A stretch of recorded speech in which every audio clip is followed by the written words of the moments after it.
In Yinjing City, at the Longting Hotel. Chen Beiyan, you went to great lengths to ingratiate yourself with me at Donghua Academy, pretending to pursue me. Do you think I don't know your true intentions? It's just for my body. You're despicable. Tonight, I'll grant your wish. After tonight, we'll have nothing to do with each other. He'll just consider it as being bitten by a dog. Lung Ruobing, the cold and aloof school beauty, looked at the man before her with a gaze as cold as ice. He was a perfect man with a gentle smile, yet she felt a sense of gritted teeth, as if she had steeled herself for something. Though she appeared calm, the redness creeping up her ears and the heaving of her chest betrayed her inner turmoil. Her heart was not as calm as she imagined. Before her, the man of noble bearing maintained a gentle smile, exuding an air of authority and affinity unique to one in power. Yet deep within his eyes, a fleeting trace of dazed confusion flickered, almost imperceptible. I've transmigrated. Is this a bizarre world with cultivation systems and invasions of beast tribes and alien races? My current identity is Chen Beiyan, the sole heir of the top-tier family, the Donghua Chen family. The woman before me, who seems a bit unhinged, appears to be the daughter of a second-rate family in Yinjing named Lung Ruobing. Wait, Chen Beiyan. Lung Ruobing. This feels strangely familiar. Isn't this exactly like that urban novel I read before called The Urban Immortal Doctor's Carefree Life? A city. Power fantasy. The Donghua Chen family. Chen Beiyan. I've become the destined great villain and warm-hearted simp in that urban power fantasy, the one who tasted all the heroines. The woman before me is the first female lead of the original novel Lung Ruobing, the cold and aloof beauty of Donghua Academy, one of the four great beauties of Yinjing. Chen Beiyan quickly processed the vast memories flooding his mind, suppressing the shock and curses within him and revealing no hint of it on his face. As a veteran bookworm with over a decade of reading experience, he had read countless novels and tropes, and very few things could shock him. But at this moment, he almost couldn't contain the storm within him because of his special identity after transmigrating. The identity he had transmigrated into was simply too unique. The sole heir of the Donghua Chen family. At the same time, he was the great villain who in this urban power fantasy had once overshadowed the favored son of destiny. In the urban power fantasy, the urban immortal doctor's carefree life, the Donghua Chen family, was one of the most prominent families in the Donghua Empire, a terrifying entity that had stood alongside the dynasty for generations. What is a family? One that endures many trials and tribulations without falling still, sitting high above the clouds, holding power, overlooking the changing winds and clouds, and the rise and fall of dynasties. As the saying goes, dynasties come and go, but families endure. This saying has been passed down from ancient times to the present. The terror of the Donghua Chen family was of course evident. Chen Beiyan's grandfather was one of the strongest combatants in the Donghua Empire, with the cultivation of an 8th-rank war emperor commanding 1 million troops responsible for guarding the empire's borders and preventing invasions by beast tribes and alien races. He was a pillar of the nation, a backbone of the state. Chen Beiyan's father was a military bigwig in the Donghua Empire, a 7th-rank war emperor at the peak of his cultivation, one of the empire's top combatants, controlling a region's garrison, possessing immense power and influence, and his students were everywhere. His mother was a direct descendant of some reclusive family with a mysterious identity. After marrying into the Donghua Chen family, she established the Longting military-industrial commercial empire, responsible for providing weapons and equipment to the imperial military. At the same time, Longting was also one of the world's top 10 arms dealer groups. As soon as the children of the Donghua Chen family came of age, they would basically go to the military in various regions and take up important positions. Under these circumstances, the Donghua Chen family almost held the biggest gun in the Donghua Empire, the sharpest blade against the outside world. If the Donghua Empire were compared to a giant, then the Donghua Chen family would be the giant's thigh, and it would be the thickest one. With such a terrifying background, the young master of the Donghua Chen family, Chen Beiyan, could almost be said to be one of the top signs of power in the world. Even more terrifying was the fact that the talent of this great villain Chen Beiyan was absolutely monstrous. He was born with a celestial phenomenon hailed by countless top experts as naturally possessing the bearing of an emperor.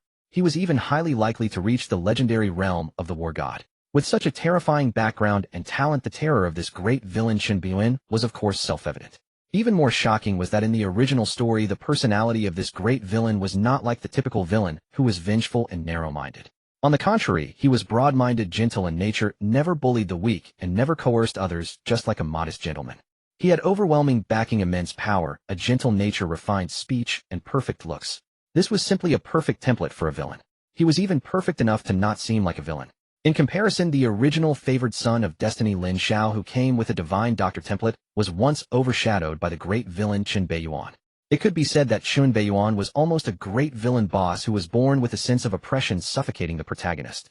Even the first female lead, the cold and aloof school beauty Lung Ruobing, apart from her looks and proud cold personality, was almost trashed into nothing. The second-rate Lung family behind this original female lead was nothing more than a nouveau riche in the eyes of the behemoth that was the Donghua Chen family. If it weren't for the original owner's interest in Lung Rubing's proud and cold personality, he probably wouldn't have given the Lung family a second glance. The two sides were not on the same level. In the original story, given Chen Beiyuan's background and identity, if he had truly wanted to, he could have had the Lung robbing before him appear in his room that very night, and the second-rate Lung family behind her would not have had the slightest objection and would have even been happy to see it happen. However, the great villain Chen Beiyuan did not choose to do this. Instead, he wanted to conquer Lung Ruobing with his own charm. Even though the family behind Lung Ruobing had used his name to do many things over the years, he didn't say much.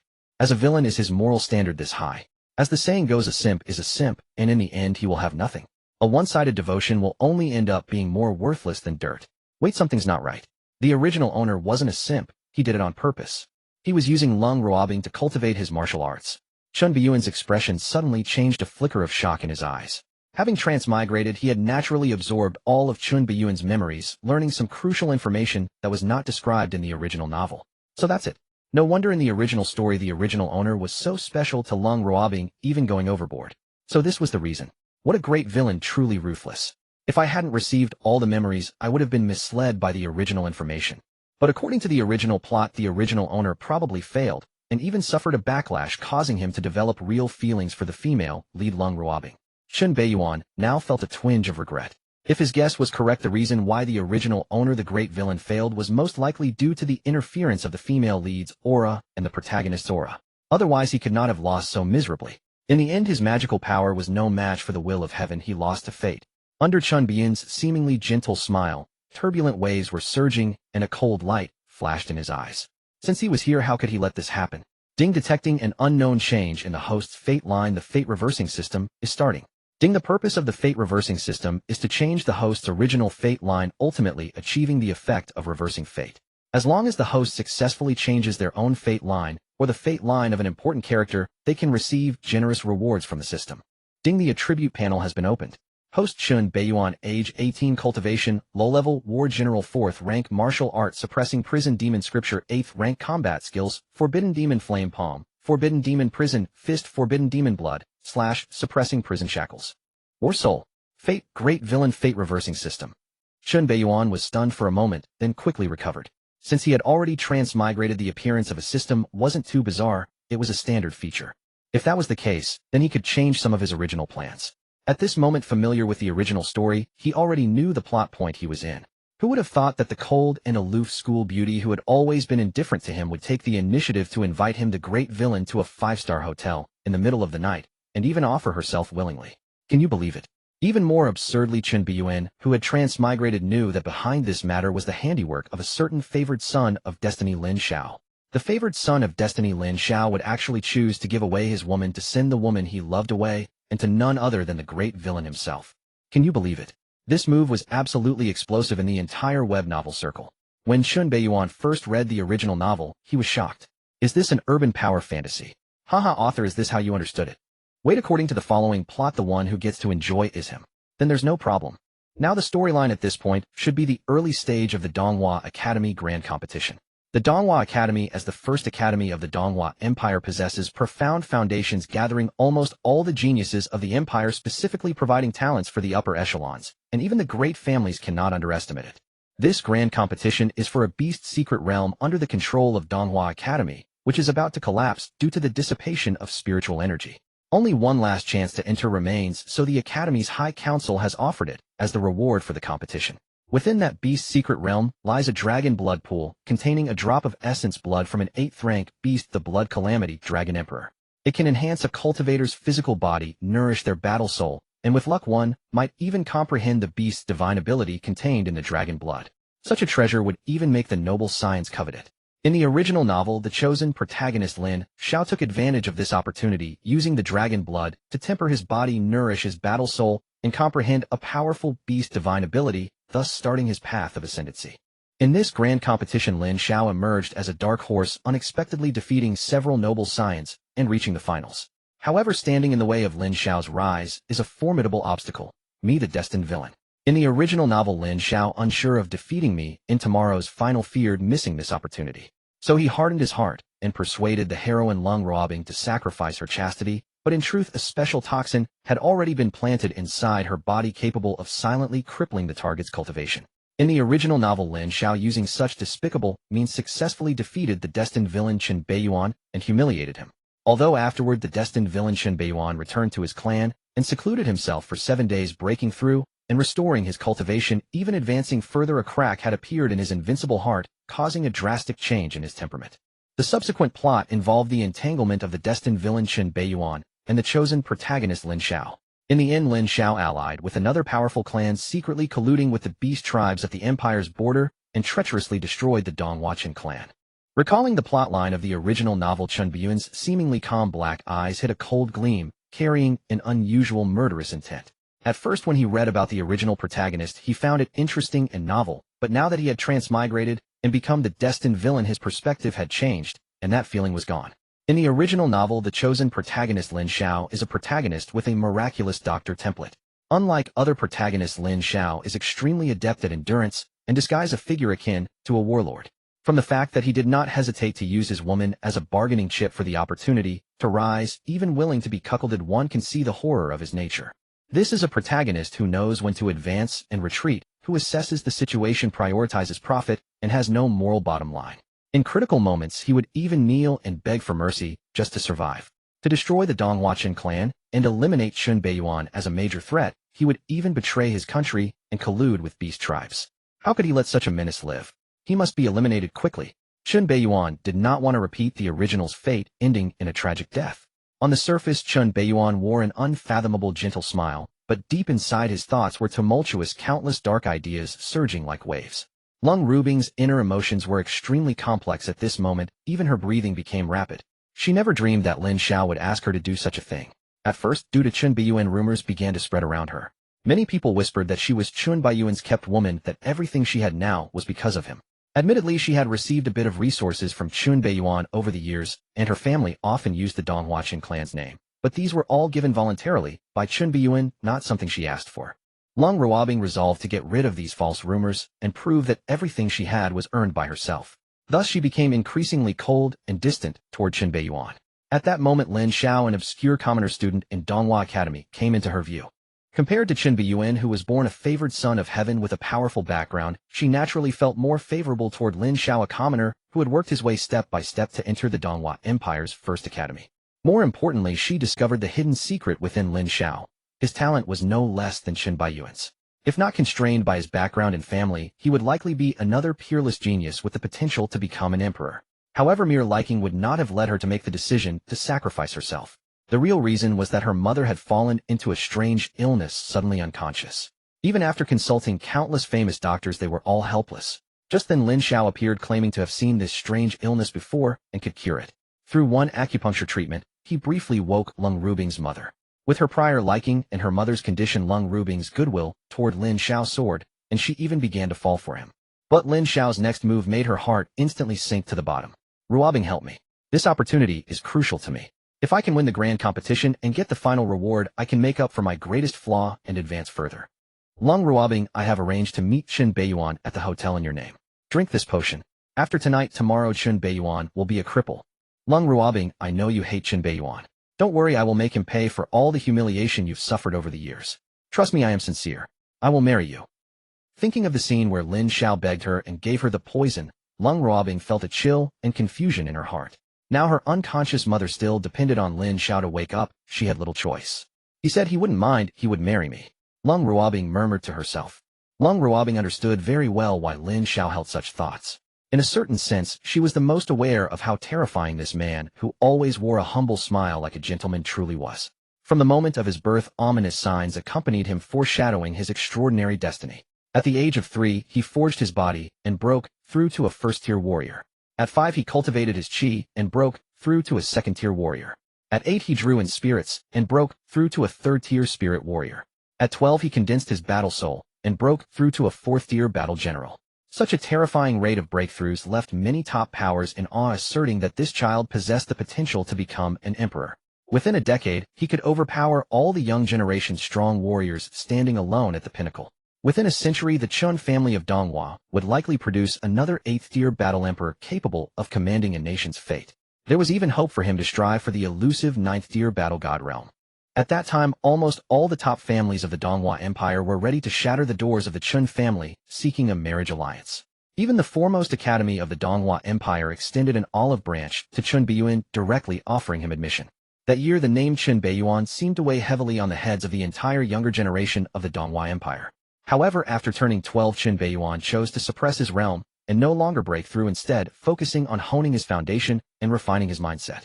Such reckless behavior stirred quite a commotion at the time, leading many to deem him insane and to exclaim that he was willingly descending into mediocrity. Even within the Chun family of Donghua, there were some negative voices. It was well known that if he continued with such talent, Chun Beiyuan was very likely to break through to a 5th-tier battle commander by 18, allowing his battle soul to transform into a commander-level soul. For a full 6 years, Chun Beiyuan remained at the initial stage of a battle general, showing no signs of progress. Just as the outside world began to question his descent into mediocrity and his loss of ambition, an event unfolded that would slap everyone in the face. A rift in the void suddenly appeared near the Donghua Academy, revealing an unstable realm of ferocious beasts leading to the escape of numerous terrifying creatures. At that moment, a 5th-tier ferocious beast, the Blood Fury Flood Dragon, appeared within the academy, ready to strike at the students. Coincidentally, among the students present were Chun Beiyuan, Lung Ruobing, and Lin Xiao. At this critical moment, Chun Beiyuan took action. This was also the only time he ever displayed his prowess in a public setting. With just a single punch, he directly crossed a major realm and defeated the Blood Fury Flood Dragon. With the initial stage of a 4th-tier battle general, he effortlessly slayed a 5th-tier ferocious beast. Such an achievement was indeed astonishing. The scales of the Blood Fury Flood Dragon, which could withstand heavy weaponry, were as fragile as paper easily torn apart, and its sturdy skull was instantaneously smashed into a pulp. Even more terrifying was the fact that throughout the entire encounter, Chun Beiyuan never revealed his battle soul. This meant he had not even exerted his full strength. In that moment, all doubts became utterly laughable. The name Chun Beiyuan re-emerged in the hearts of countless people, like an imposing mountain pressing down upon them. No one knew the true extent of this monster's power, who had remained silent and suppressed for 6 years, never breaking through to a higher realm. When he finally unshackled himself from the chains of restraint and ceased to be silent, what kind of earth-shattering power would he unleash? No one knew. Even Lin Xiao, the child of destiny, chose to avoid confronting this monster when facing Chun Beiyuan, opting instead for some underhanded tactics. Despite Lung Ruobing having considerable confidence in Lin Xiao, deep down, she clearly did not believe that Lin Xiao could defeat Chun Beiyuan in a heated confrontation. After all, the resources and treatment they enjoyed from a young age were not on the same level. At that moment, Lung Ruobing frowned slightly, gazing at Chun Beiyuan, who was still motionless, and seemed a bit dazed, her cold face showing a hint of inexplicable anger. What? Do you want me to take the initiative? At this point, do you still want to maintain your facade of a virtuous gentleman? Isn't what is about to happen exactly what you have always desired? Chun Beiyuan, you truly disgust me. Perhaps it was Chun Beiyuan's tolerant attitude towards her over the years that led her to adopt a hostile demeanor in front of this man whom the world viewed as a monster. Moreover, during this time, her mother's sudden illness and the impending events only heightened her deep-seated animosity towards Chun Beiyuan. Yet she was unaware that the man before her was no longer the gentle and accommodating person she had once known. Looking at the cold, aloof school beauty before him, as if bestowing charity upon a beggar, Chun Beiyuan's gentle smile grew increasingly profound, and his calm gaze was akin to that of someone observing a clown. He couldn't help but sigh. Indeed, sometimes when you give too much face, even a roadside chicken will start to believe itself a phoenix. Chun Beiyuan, what did you just say?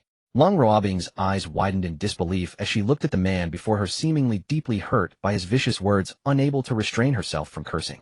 The feelings of suffocation combined with rage surged to her heart, and she instinctively raised her hand, aiming to slap the man before her. Slap! A resounding slap. Before Lung Ruobing could even strike, Chun Beiyuan had already slapped her to the ground, her fair right cheek instantly swelling up, her long hair falling in disarray before her, concealing her incredulous eyes. How could this be? This damned sycophant actually hit her. Ignoring the resentful gaze of Lung Ruobing on the ground, Chun Beiyuan took out a handkerchief from his pocket to wipe his right hand, his gentle smile remaining unchanged while his calm eyes gradually turned cold. I really want to know, who gave you the courage to dare to lay a hand on me? You don't really think that your current position and the backing of the Lung family have gotten you this far purely through your own efforts, do you? A fox in a tiger's skin does not become a real tiger, especially when that tiger's skin was given to you by me. If that slap had truly landed, you and your family would have turned to dust in an instant. People always fail to recognize their own place. They despise my existence while shamelessly enjoying the halo I give them, thinking themselves superior. How pathetic. A canary trapped in a cage can occasionally throw a tantrum, and I might just laugh it off. But if you persist in failing to recognize your position, then this game is nearing its countdown to an end. Lin Beiyan was not the gentle and accommodating person from the original story, harboring any special feelings for Lung Ruobing. He would not indulge her, daring to stir trouble before him. First a slap to see if she still dared to act out. Impossible, impossible. You are not Lin Beiyan. Who exactly are you? Cold Ruobing, covering her face, stared blankly at Lin Beiyan before her, whose eyes were as cold as ice, feeling an inexplicable chill rise in her heart. In this moment she saw extreme indifference and strangeness in the familiar man before her, as if he had become a different person altogether. Lin Beiyan's character at this moment was vastly different from that of the original. Having been licked by the original for so many years, Cold Ruobing would certainly notice something was off right away. This matter could be significant or trivial. But so what? A disguise would inevitably require more lies to cover it up, though if that were the case, it would be better to take the initiative. He was well aware, having a deep understanding of the original plot, that the path chosen by the original was destined for failure. Therefore, he would not continue down that road. He had his own path. Since he had arrived in this world with a cultivation system, fierce beasts, and extraordinary experiences far surpassing his past life, it would be a regret not to leave a mark. From this moment on he was Lin Beiyan. Cold Ruobing, you have disappointed me immensely. Lin Beiyan reached out and firmly grasped Cold Ruobing's chin, the force making a look of pain appear on her face. Even a dog after so many years should have feelings. The resources and status I've given you over the years are already sufficient. The Lung family behind you has also gained quite a lot by riding on the coattails of the Donghua family. Step by step they have grown stronger. I have never acted unjustly towards you, yet you wish to harm me for an outsider. It seems you have grown accustomed to being a parasite over the years, and even wish to take my life. I don't know what you are talking about. Cold Ruobing's pupils constricted, her face pale, her body trembling, and her uneven breathing signaling her inner turmoil. How could he know? How could he know? Impossible. This matter was only known to her and Lin Xiao, and it was settled just an hour ago. How could Lin Beiyan possibly know? He must be deceiving her. However, Lin Beiyan's next words completely froze her expression. At this point you still refuse to admit it. You underestimate me and the Donghua family too much. In the entire Donghua Empire, there are only a handful of families that can bear the title of imperial family. Each one is a massive entity supporting this empire, and the terror of these families is beyond your imagination. In Yinjing City there is nothing I do not know. An hour ago, every word you exchanged with Lin Xiao, every expression, I am fully aware. Lin Beiyan applied a slight pressure with his fingertip, instantly leaving a red mark on Cold Ruobing's delicate snow-white skin, and her cold and proud face also revealed a pained expression, her eyes filled with terror. Cold Ruobing could never have imagined that her conversation with Lin Xiao would silently be known to Lin Beiyan. Even the scene at that time was clear to him. A bone-chilling fear suddenly surged in her heart. At this moment, she felt that every move she had made over the years was likely being watched by invisible eyes, and there was not a trace of secret. She opened her mouth wanting to say something, but could not utter a single word. Seeing the genuine fear on Cold Ruobing's face, a glimmer of amusement appeared in Lin Beiyan's eyes. Having read the original plot, he could almost be said to have a god's perspective, and even a small detail thrown out could terrify anyone. However, this was not enough. He needed to add fuel to the fire. To be honest, I can't believe I ever took an interest in someone like you who has no brains at all, willingly offering yourself after a few sweet words from a man, and even feeling self-pity. Have you considered what would happen if you actually succeeded tonight? The young master of the Donghua family turned into a waste. I fear the entire Yinjing City, no, the entire empire would be shaken, and even the million troops stationed at the border would cause unrest. Can you bear the consequences of that?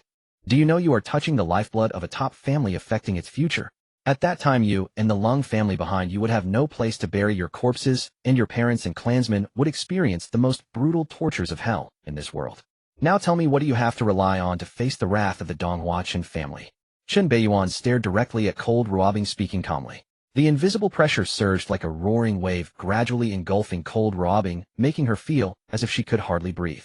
Cold Ruobing's fearful gaze gradually turned dull and vacant, her mind filled with images of swords and blades, cries of battle, her fainted mother pierced through the chest by a blade, her father beheaded in another place, the scene of the entire Lung family being wiped out. Only at this moment did she realize the severity of the situation. All along what she relied on was Lin Beiyan's affection for her, but after she had personally dismantled her greatest reliance, how was she to face the immense wrath of the Donghua family? Should she rely on Lin Xiao? Don't be ridiculous. Alone Lin Xiao, without any background, how could he contend with the Donghua family? That was a top family with an 8th-rank war emperor suppressing luck. Everything seemed to have fallen into a dead cycle with no glimmer of hope. Could it be that she could reach an understanding with the parties involved to seek survival for her family? Isn't that nonsense? Do you think this is a romantic drama? You have incapacitated their young master, and you expect to be forgiven. You must be joking. Even novels wouldn't dare to write this. However, Lin Beiyan knew that such a thing indeed happened. In the original, as the child of fate, Lin Xiao had successfully humiliated Lin Beiyan at the Donghua Academy, and then decisively chose to hide like a turtle. Let cold robbing and the Lung family bear the wrath of the Donghua Chen family. To seek a way out for her family, cold robbing knelt for 7 days and nights in front of the Donghua Chen family's gate, and then was brought to Lin Beiyan's room, where she knelt for 3 days and nights. Then the matter was resolved. The original actually forgave cold robbing and let the Lung family go. This incident caused a huge uproar at the time. The face of the Donghua Chen family was nearly completely lost. Even Lin Beiyan, who had crossed over at this moment, couldn't help but want to tell the original, you deserve to die at the hands of a woman. A simp deserves no good end. Of course, Lin Beiyan was well aware that the original, whose invincible heart had been shattered, was likely influenced by the protagonist's halo, leading him to genuinely develop feelings for cold robbing. He truly transformed from the destined villain into a simp. However, at this moment, he was not the original's pathetic, warm-hearted simp. He had no special feelings for cold robbing. To put it bluntly, with his current identity and status, what woman couldn't he find? Why must he seek this kind? A casual fling could suffice. Everything else could be overlooked. If it weren't for cold robbing's identity as the female lead having some utilitarian value based on her previous actions, Lin Beiyan would have unhesitatingly decapitated her and used her head as a ball to kick. I. Seeing cold robbing in a daze, her eyes lost, frightened to the point of being unable to speak, no longer exhibiting her earlier proud demeanor, resembling someone who had been completely broken. Lin Beiyan's lips curled into a slight smile, a feeling of satisfaction blooming within him. This was precisely what a destined villain should do. The female lead. In his eyes, she was merely a plaything. At this moment, he was like a devil toying with human emotions. Watching the woman before him in fear and confusion, he released his grip on her chin, lightly slapping her face, and said meaningfully, as a person, you need to use your brain, lest you be sold, and still foolishly give others your money. Think carefully about when you met Lin Xiao, and when your mother suddenly fell ill and lapsed into a coma. How did Lin Xiao just happen to possess exceptional medical skills to treat this strange disease? As Lin Beiyan's words fell, cold robbing, whose mind was already in disarray, felt as though she had been struck by lightning, her thoughts blank. A sudden wave of inexplicable heartache and suffocation surged within her, and her exquisite features displayed an expression of disbelief. Impossible. Impossible. Cold robbing knelt in place, dazed, as if her spirit had been drawn away, muttering to herself. At this moment, she was completely broken. Ding! Congratulations to the host for altering the original fate line, successfully avoiding the outcome of having their cultivation wasted and indirectly weakening the luck and future support of the child of fate, Lin Xiao, by causing hidden hostility and resentment in the female lead, cold robbing. Ding! Congratulations to the host for receiving a special reward, Mystic Heart Fruit. The Mystic Heart Fruit, the Mystic Heart tree, blooms once every 500 years and bears fruit after 1,000 years, containing a certain Tao essence that can help cultivators break through their own boundaries in critical moments. A silver fruit containing profound Tao patterns suddenly appeared in the system's storage space. Lin Beiyan looked at the quietly lying Mystic Heart Fruit in the storage space, and a smile involuntarily appeared at the corners of his mouth. This has come at just the right time. According to the original plan, it would take at least another 6 months to accumulate and break through the original realm. However, tomorrow was the first confrontation with the child of fate, Lin Xiao, and Lin Beiyan would certainly not underestimate it. After all, who knew when the child of fate might suddenly explode with power? Sometimes it was better to be a bit more cautious. With this item tomorrow, he could give a certain child of fate a big surprise. However, before that, there was still one thing to deal with. Lin Beiyan gazed at cold robbing, who was on the ground with a doubtful expression, looking utterly broken, and said in a calm tone, "Kneel." At the entrance of a small alley in the Longting Hotel, a figure was hiding in the shadows, staring intently at a room still lit, as if waiting for something. This person was none other than Lin Xiao, the protagonist of Urban Medical God Carefree Record.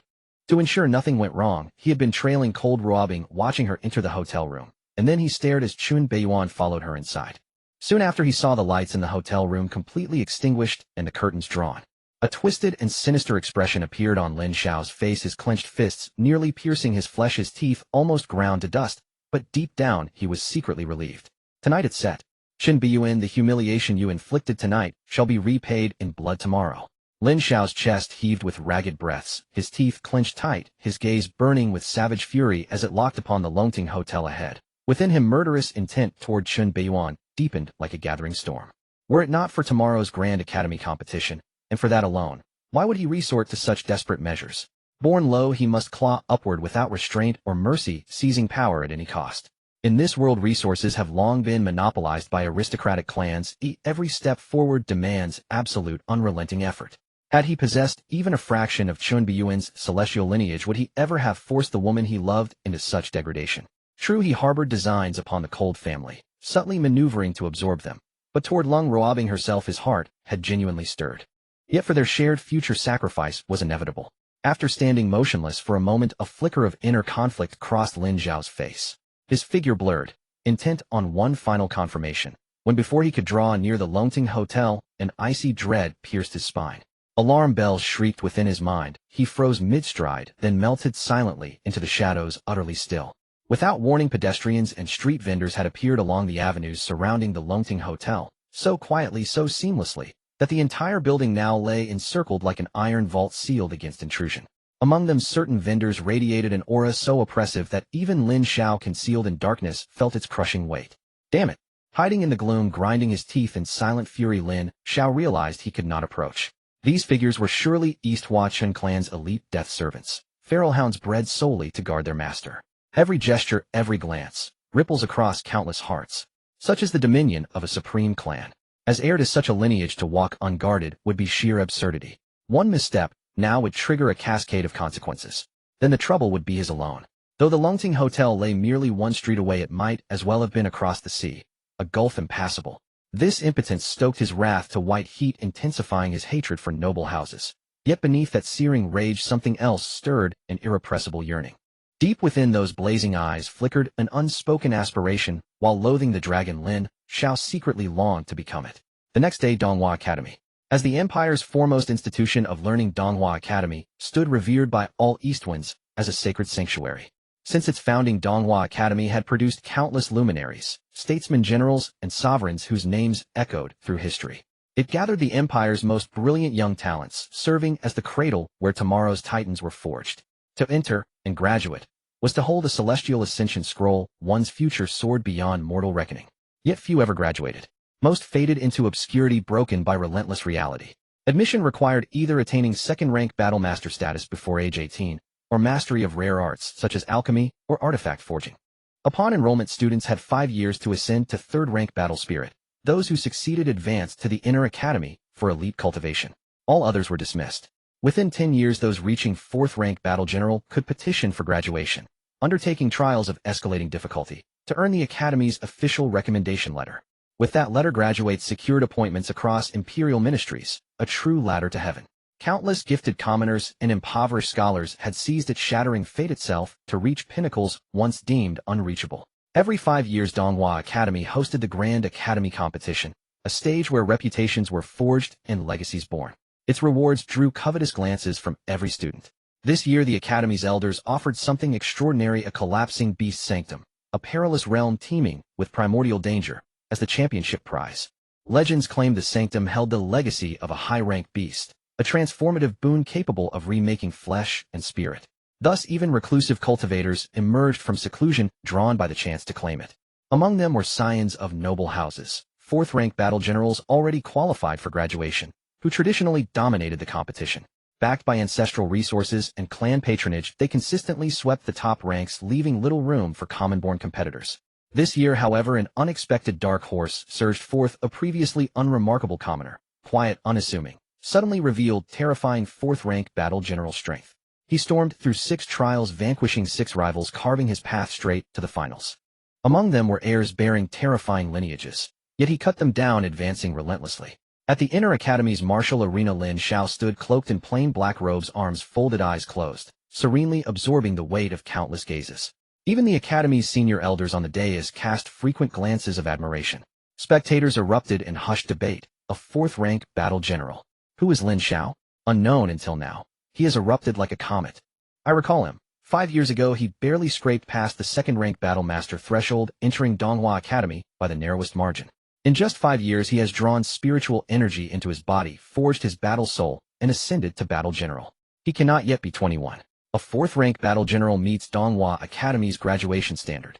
With its recommendation letter, he may join any imperial ministry. Entering the military, he'd begin as a lieutenant colonel. Such talent dwarfs even peer-born elites of his cohort. A commoner stood inside, nodding in quiet awe. Clearly, Lin Zhao's meteoric rise The triumph of a humble origin filled many ordinary students with shared pride. Frogs in a well, blind to the sky. Before him Lin Xiao is nothing. 6 years ago he was already a 4th-rank battle general, at 12. A 12-year-old battle general. Such genius ranks among Donghua Empire's top 10 legends of all time. Lin Xiao's talent is undeniable, but beside him he remains light years behind. They occupy entirely different realms. Lin Xiao's grueling ascent through the competition grants him only the privilege of facing him, nothing more. One must know one's place. A lavishly dressed student, evidently scion of a great house, spoke coldly, ignoring the sour expressions around him. Even those commoners who wished to protest found their tongues frozen. No words came. For it was truth. From the outset of the grand competition, one participant had been preordained, exempt from all preliminaries, granted direct entry to the finals, without dissent. That man was Lin Beiyan. 5 years ago Lin Beiyan entered Donghua Academy via special invitation, already a 4th-rank battle general. That same year, with a single fist and palm strike, he slaughtered the 5th-rank beast Bloodrage Serpent, escaped from a sanctum, and became legend. Academy elders held him in highest esteem, eager to cultivate closeness. Yet over 5 years Lin Beiyan appeared at Donghua Academy only a handful of times, each visit reportedly to see Lung Ruobing. Rumors whispered that some elders privately resented his aloofness. On the martial arena Lin Xiao, still standing with eyes closed, heard the murmurs from the stands, and slowly opened his sharp, piercing gaze, fixing it upon the spectator seats. Clearly a name spoken there had struck a chord. Only when his eyes fell upon a coldly elegant figure seated at the very front of the stands did his tension ease, just slightly.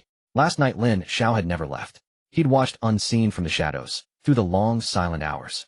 At dawn he saw Lung Ruobing emerge from the Longting Hotel's entrance, pale, hollow-eyed, her cheeks swollen, and marked by a fresh handprint, staggering like a ghost. In that instant he knew his plan had succeeded. Today's grand competition, he would win. Lin Beiyan, no matter how prodigious you are, once poisoned by my illusory venom, your cultivation will collapse. By sunset you'll be ruined, and I shall ascend upon your broken crown. Ruobing, the shame Lin Beiyan inflicted upon you last night, I shall make him pay in agony beyond measure. Gazing upon Lung Ruobing's silent, dazed form in the stands, Lin Xiao's hatred for Lin Beiyan surged, nearly spilling over. Yet as time bled away, Lin Beiyan remained absent. The final moments dwindled. Restlessness rippled through the stands. Even the elders on the dais furrowed their brows in growing concern. Then, a sudden clamor erupted, arresting every eye. Thud, thud, thud. A figure approached the martial arena, radiating sovereign grace and imperious authority. It was Lin Beiyan. Here he comes, here he comes. Lin Beiyan is here. Is this the mysterious Lin Beiyan from Donghua Academy? Truly as handsome as the legends say. He indeed, it said that among the 4 great beauties of Yinjing, one is infatuated with him. Unfortunately, while he is interested only in the cold and beautiful Lin Ruobing, there have been no rumors of him showing interest in any other woman over the years. The Lung family is merely a second-rate family at the bottom, who would have thought they could use this opportunity to attach themselves to the Chun family of Donghua and become in-laws. They are bound to soar to great heights in the future. This was accompanied by Lin Beiyan's appearance. The entire martial arts arena of Donghua Academy erupted with excitement. Thousands of academy disciples couldn't help but turn their gazes towards him. Even the high-ranking officials seated on the main stage couldn't help but cast unusual looks his way. At that moment Lin Beiyan became the focal point, with even Lin Xiao, who had been waiting on the martial arts platform, being completely overlooked. Seated in the front row of the audience, Lin Ruobing stared intently at that familiar, yet unfamiliar figure, feeling dazed as the scene from last night flashed through her mind. She once thought she knew Lin Beiyan well, yet what happened last night completely overturned her understanding. Deep within her memories, that figure, always wearing a gentle smile that felt like a spring breeze, revealed a domineering, cold, and noble side. In that moment Lin Ruobing felt that Lin Beiyan had become utterly unfamiliar, as if he were a different person compared to before. The one she once thought she knew best, whom she loathed the most, now seemed to wear a veil of mysterious ambiguity. Which one of them was the real you? Just then an incongruous voice suddenly interrupted. How could a mere Lung family even think to marry into the Donghua Chun family? Lin Beiyan already has a fiancée. Lin Ruobing's face turned pale in disbelief. A fiancé? He actually has a fiancée. How could she not have known? The person who spoke suddenly changed color, feeling a wave of dread wash over him, his face turning pale as cold sweat poured down, as if he had walked on the edge of hell, nearly collapsing. Just then Lin Beiyan cast a glance this way from the martial arts platform. The previously noisy audience fell into instant silence. On the martial arts platform, Lin Beiyan calmly withdrew his gaze, looking at the distressed Lin Xiao. The son of destiny Lin Xiao began to assess him. This was his first encounter with the protagonist of the original story. This son of destiny possessed the characteristics typical of protagonists modeled after great physicians. With a handsome face, determined eyes, and a righteous aura, his plain black attire made him appear quite low-key. At first glance, most people would have a favorable impression of his upright appearance. However, Lin Beiyan was well aware that the Lin Xiao before him only appeared righteous, but was actually ruthless and cunning, willing to use any means necessary for personal gain. In the original story, his most adept tactic was to leverage his terrifying medical skills to befriend influential figures and powerful forces, creating momentum for himself. And sometimes, even when there was no demand, he would manufacture one. Even if the target he wished to befriend had no serious illness, once he set his sights on them, within days the target's family or close friends would suddenly fall ill. As the divine physician, he would conveniently appear, putting on a show and impressing people, leaving them grateful to the point of wanting to give their all. Moreover, under his manipulation, some influential figures would end up not only giving away their daughters, but also their entire life savings as a wedding dowry. This son of destiny was far from the righteous image he portrayed. Those targeted by him either faced ruin or were completely consumed. Of course, the public persona of Lin Xiao always maintained an image of righteousness. Even if someone accidentally discovered his true nature, they would quickly be silenced. Just as Lin Beiyan evaluated Lin Xiao was also scrutinizing his lifelong adversary. For this day, he had already made too many sacrifices. Lin Beiyan, do you not know that today is the finals of the grand competition? All the students and teachers of Donghua Academy are waiting for you alone, and you still dare to arrive late. You clearly have no regard for your teachers and leaders. Your behavior is absolutely unforgivable. Lin Xiao suddenly launched an attack, directly accusing Lin Beiyan and positioning himself on a moral high ground. As soon as these words were spoken, the people on site either nodded, frowned, or remained silent. Their expressions varied, but none intervened. Clearly, Lin Beiyan's late arrival had displeased many. Last night, I felt the barrier of cultivation loosening and was busy cultivating in my room until now, which is why I am late. Lin Beiyan explained in a calm tone. Many present did not associate his ambiguous explanation with anything else. As the saying goes, there are no news stories in Yanjing City regarding last night's incident where Lin Ruobing took the initiative to invite Lin Beiyan to the hotel. Some members of the wealthy families were naturally well aware of it. The so-called cultivation was indeed a bit intriguing. Otherwise, without the connection to Lin Beiyan, how could a woman from a second-rate family sit in the front row of the audience equal to those from wealthy families? At this moment, Lin Ruobing could also clearly sense the teasing gazes around her, her face flushed with a blend of embarrassment and paleness, her heart racing as she unconsciously tightened her grip. You. As a witness, Lin Xiao naturally picked up on the special meaning behind Lin Beiyan's words, a strong, murderous intent surfacing in his eyes as his clenched fists made cracking sounds, nearly losing control of his emotional turmoil. How could he not know what happened last night? Nonsense about cultivation.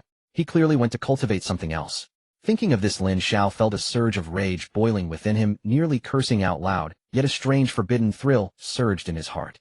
Lin Beiyan, don't think you can brush this off with an excuse of cultivation. Your arrogance is not a new thing. Who doesn't know your true nature? Over the years you have come to the academy only a handful of times, hardly taking any courses, and each time you appear you deliberately cling to Lin Ruobing, causing numerous students to be furious, yet unable to voice their anger. In front of so many classmates and teachers today, I will expose your true nature.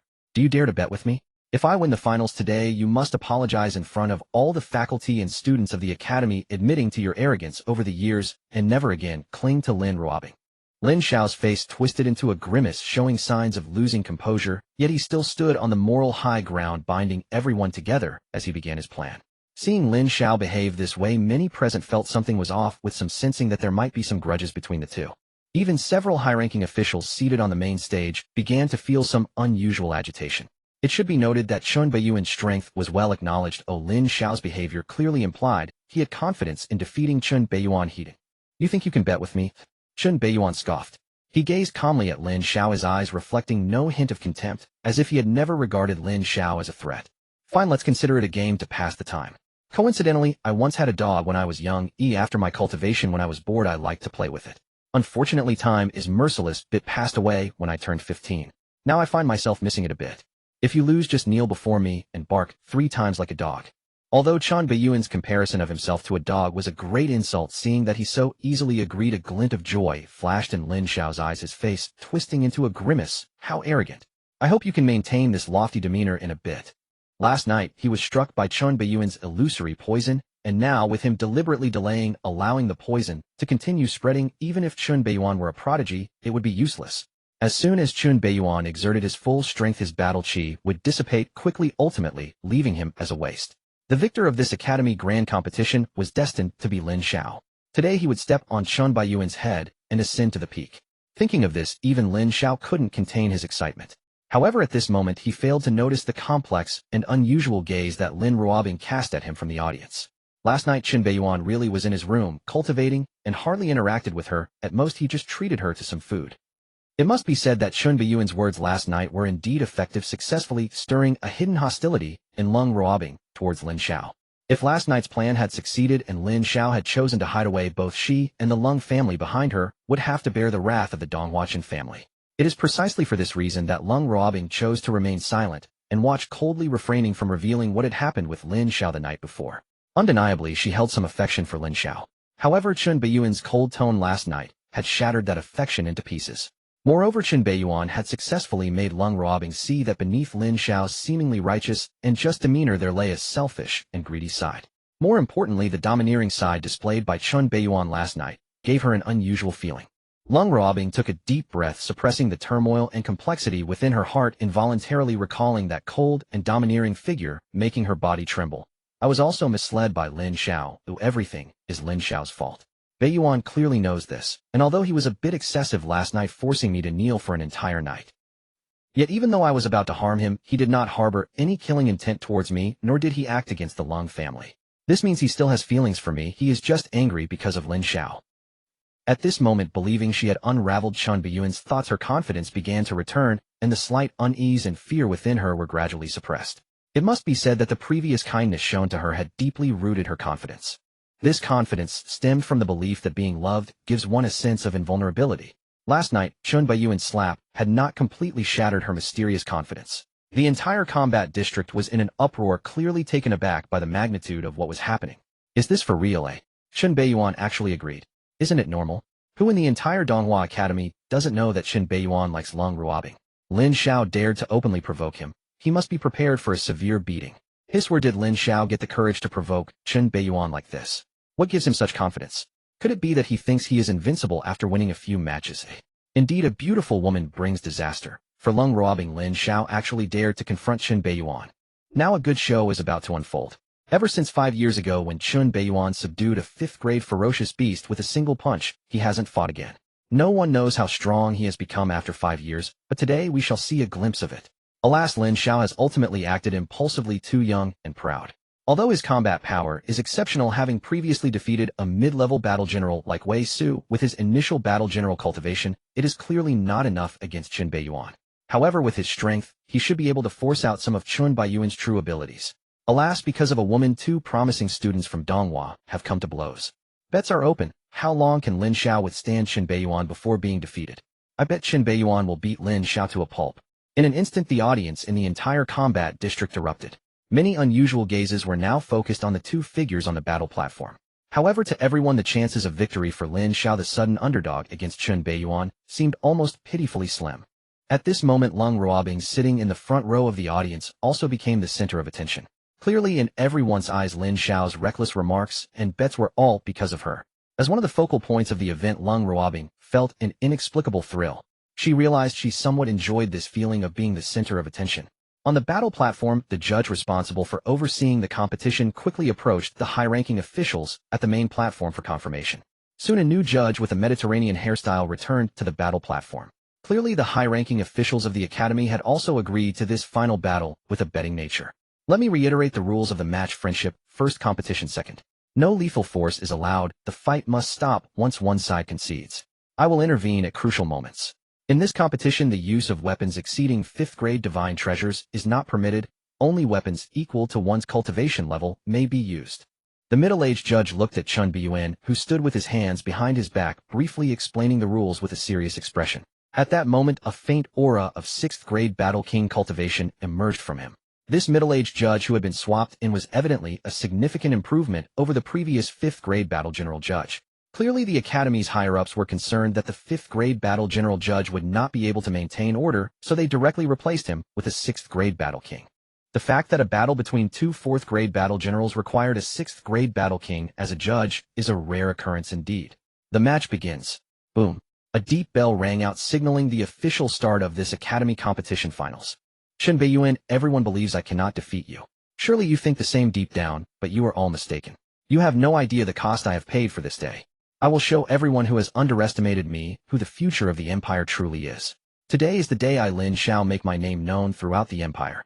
Dressed in plain black, Lin Xiao suddenly burst into wild laughter, as if driven mad, his gaze reflecting a fierce and violent light, like a starving wolf shedding its sheep's clothing to reveal its true nature. In an instant, amidst countless incredulous gazes, he tore off the ancient necklace from his chest.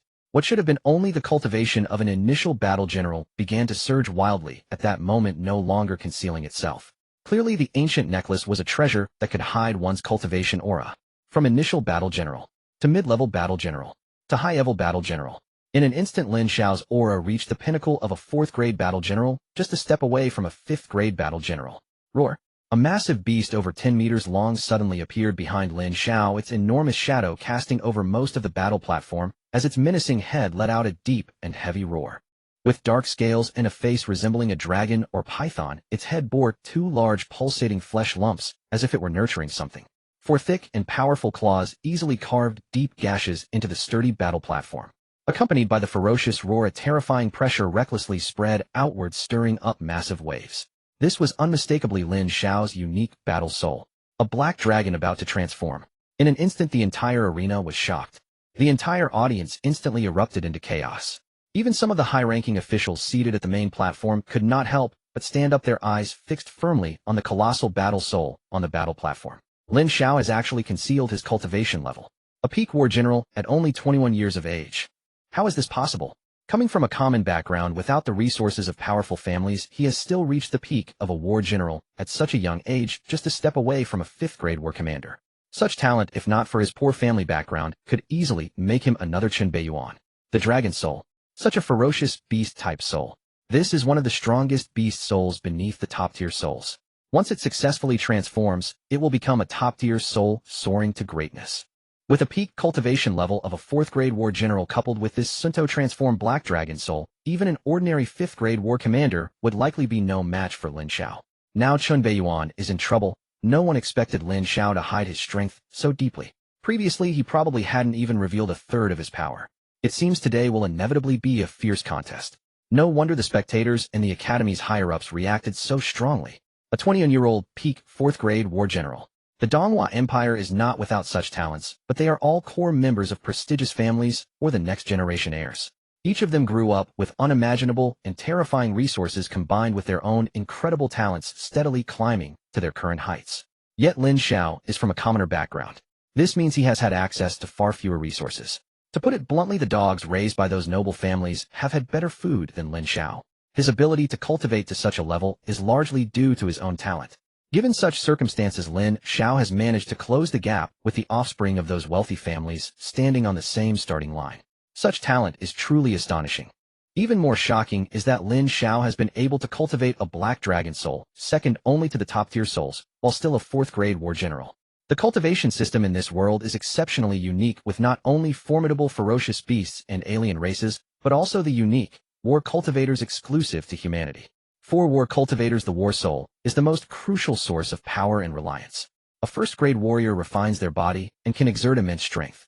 A 2nd-grade war master gathers chi, generating battle energy that can be infused into oneself or objects possessing various mysterious powers. A 3rd-grade war spirit can draw spiritual energy into their body, activating the unique spiritual essence between heaven and earth, merging it with their battle energy and soul to manifest extraordinary abilities. However, these first 3 realms are all foundations for the subsequent 4th-grade war general. In the 4th-grade war general realm, the soul and battle energy are highly fused, and the spiritual essence cultivated within the body reaches its peak, allowing for the awakening of the war soul. The war soul can be said to be the core of the cultivator. Each person's war soul is unique, influenced by many factors such as the strength of the spiritual essence, their innate talent, and the deepest truths of their heart. Under various influences, war souls are also divided into low-grade, mid-grade, high-grade, and top-tier. For a cultivator of the same level, one awakened a low-grade Shu Kuan Chicken, while another awakened a top-tier Blood Fiend Tyrant. The former soul only slightly increases the cultivator's speed, while the latter grants the power and defense of a dragon, making the strength difference obvious. When it comes to actual combat, the latter could easily dominate the former. Low-quality war souls are nearly at the bottom of the hierarchy among the same grade. In contrast, high-grade war souls enable war cultivators to possess the ability to fight beyond their level. Cultivators from noble families can generally rely on family support using precious treasures to absorb powerful spiritual essence, making it rare for them to fail in awakening their souls, usually starting with low-grade or even mid-grade souls. As for high-grade souls, in the top families of the empire, only a very few can awaken high-grade souls, and once discovered they are directly included as core members. In contrast, cultivators from humble backgrounds must rely on luck. With good fortune, they may successfully awaken their souls, but with bad luck and weak spiritual essence within, they may never awaken their souls and remain stuck at half the path, unable to make progress. The gap between them is widened from the start. However, there are opportunities to defy the odds. If one can obtain special chances, they can naturally transform their soul and advance to a more powerful state. Of course, such opportunities to defy fate are rare and cannot be sought after. How difficult is it for an eel to transform into a dragon?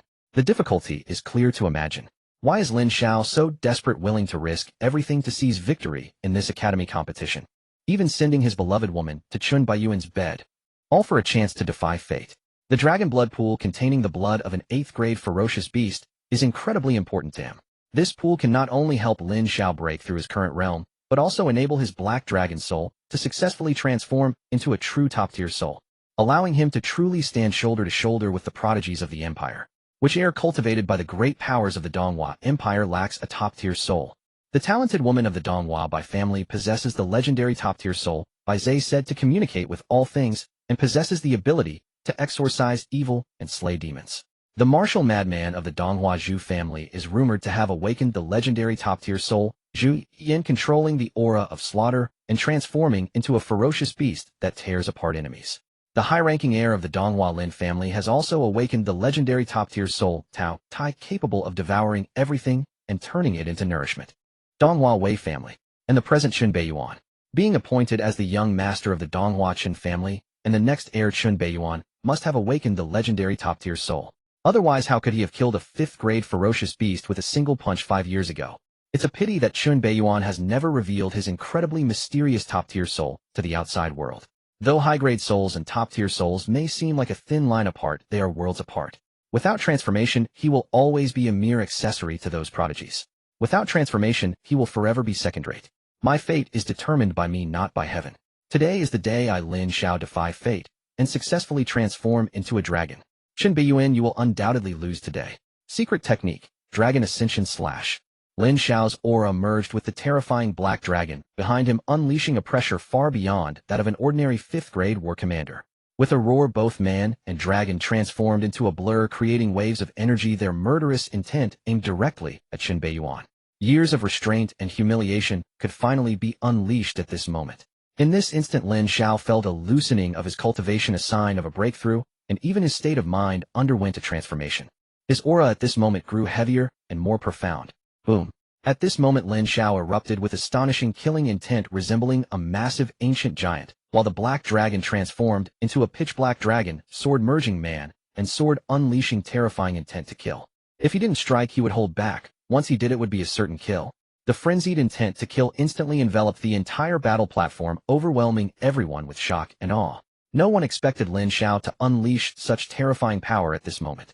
Such a terrifying offensive would likely force most 5th-grade war commanders to avoid its edge, daring not to confront it directly.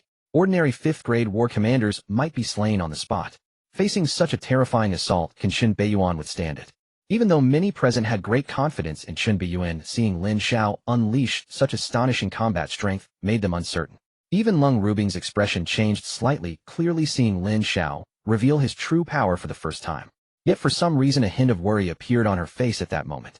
A sudden surge of power, truly deserving of the protagonist's standard. Chun Beiyuan's eyes were as dark as an abyss, his expression calm, like a towering giant mountain standing still with his hands behind his back. He ignored the terrifying killing intent surging from all directions and the frenzied shouts, as if he had anticipated everything. In the original story, when the original body faced Lin Xiao in battle, just as he was about to strike, his cultivation suddenly vanished, leading to a crushing defeat and severe humiliation. Unfortunately, none of this will happen after he has crossed over. This time history is about to be completely rewritten. The corner of his mouth curled into a hint of mockery, and he did not withdraw his right hand from behind his back, but slowly raised his left hand in front of everyone. He actually intends to fight with one hand. Be quiet. Under countless incredulous gazes, Chun Beiyuan seemed to swat away a fly, his palm striking towards the incoming Lin Xiao. In an instant, the spiritual energy in the heavens and earth surged wildly, as if drawn by some special energy, forming a massive vortex that easily tore through the overwhelming killing intent. Everything around began to dim at that moment. Standing still with his hands behind his back, Chun Beiyuan instantly became the center of attention. Just a simple starting move produced such an extraordinary phenomenon. Should he truly strike, who knows what earth-shattering scene would unfold. Seeing such a terrifying phenomenon, Lin Xiao showed no fear. Instead, a flicker of delight crossed his eyes, and a scheming smile appeared on his face. Having been poisoned by my illusionary poison, you dare to use such a powerful battle technique. You may not even get to use it before your cultivation dissipates, leaving you nothing. This is impossible. Doomsday Magic Flame Palm.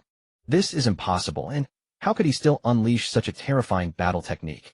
And could the illusory venom have no effect on him?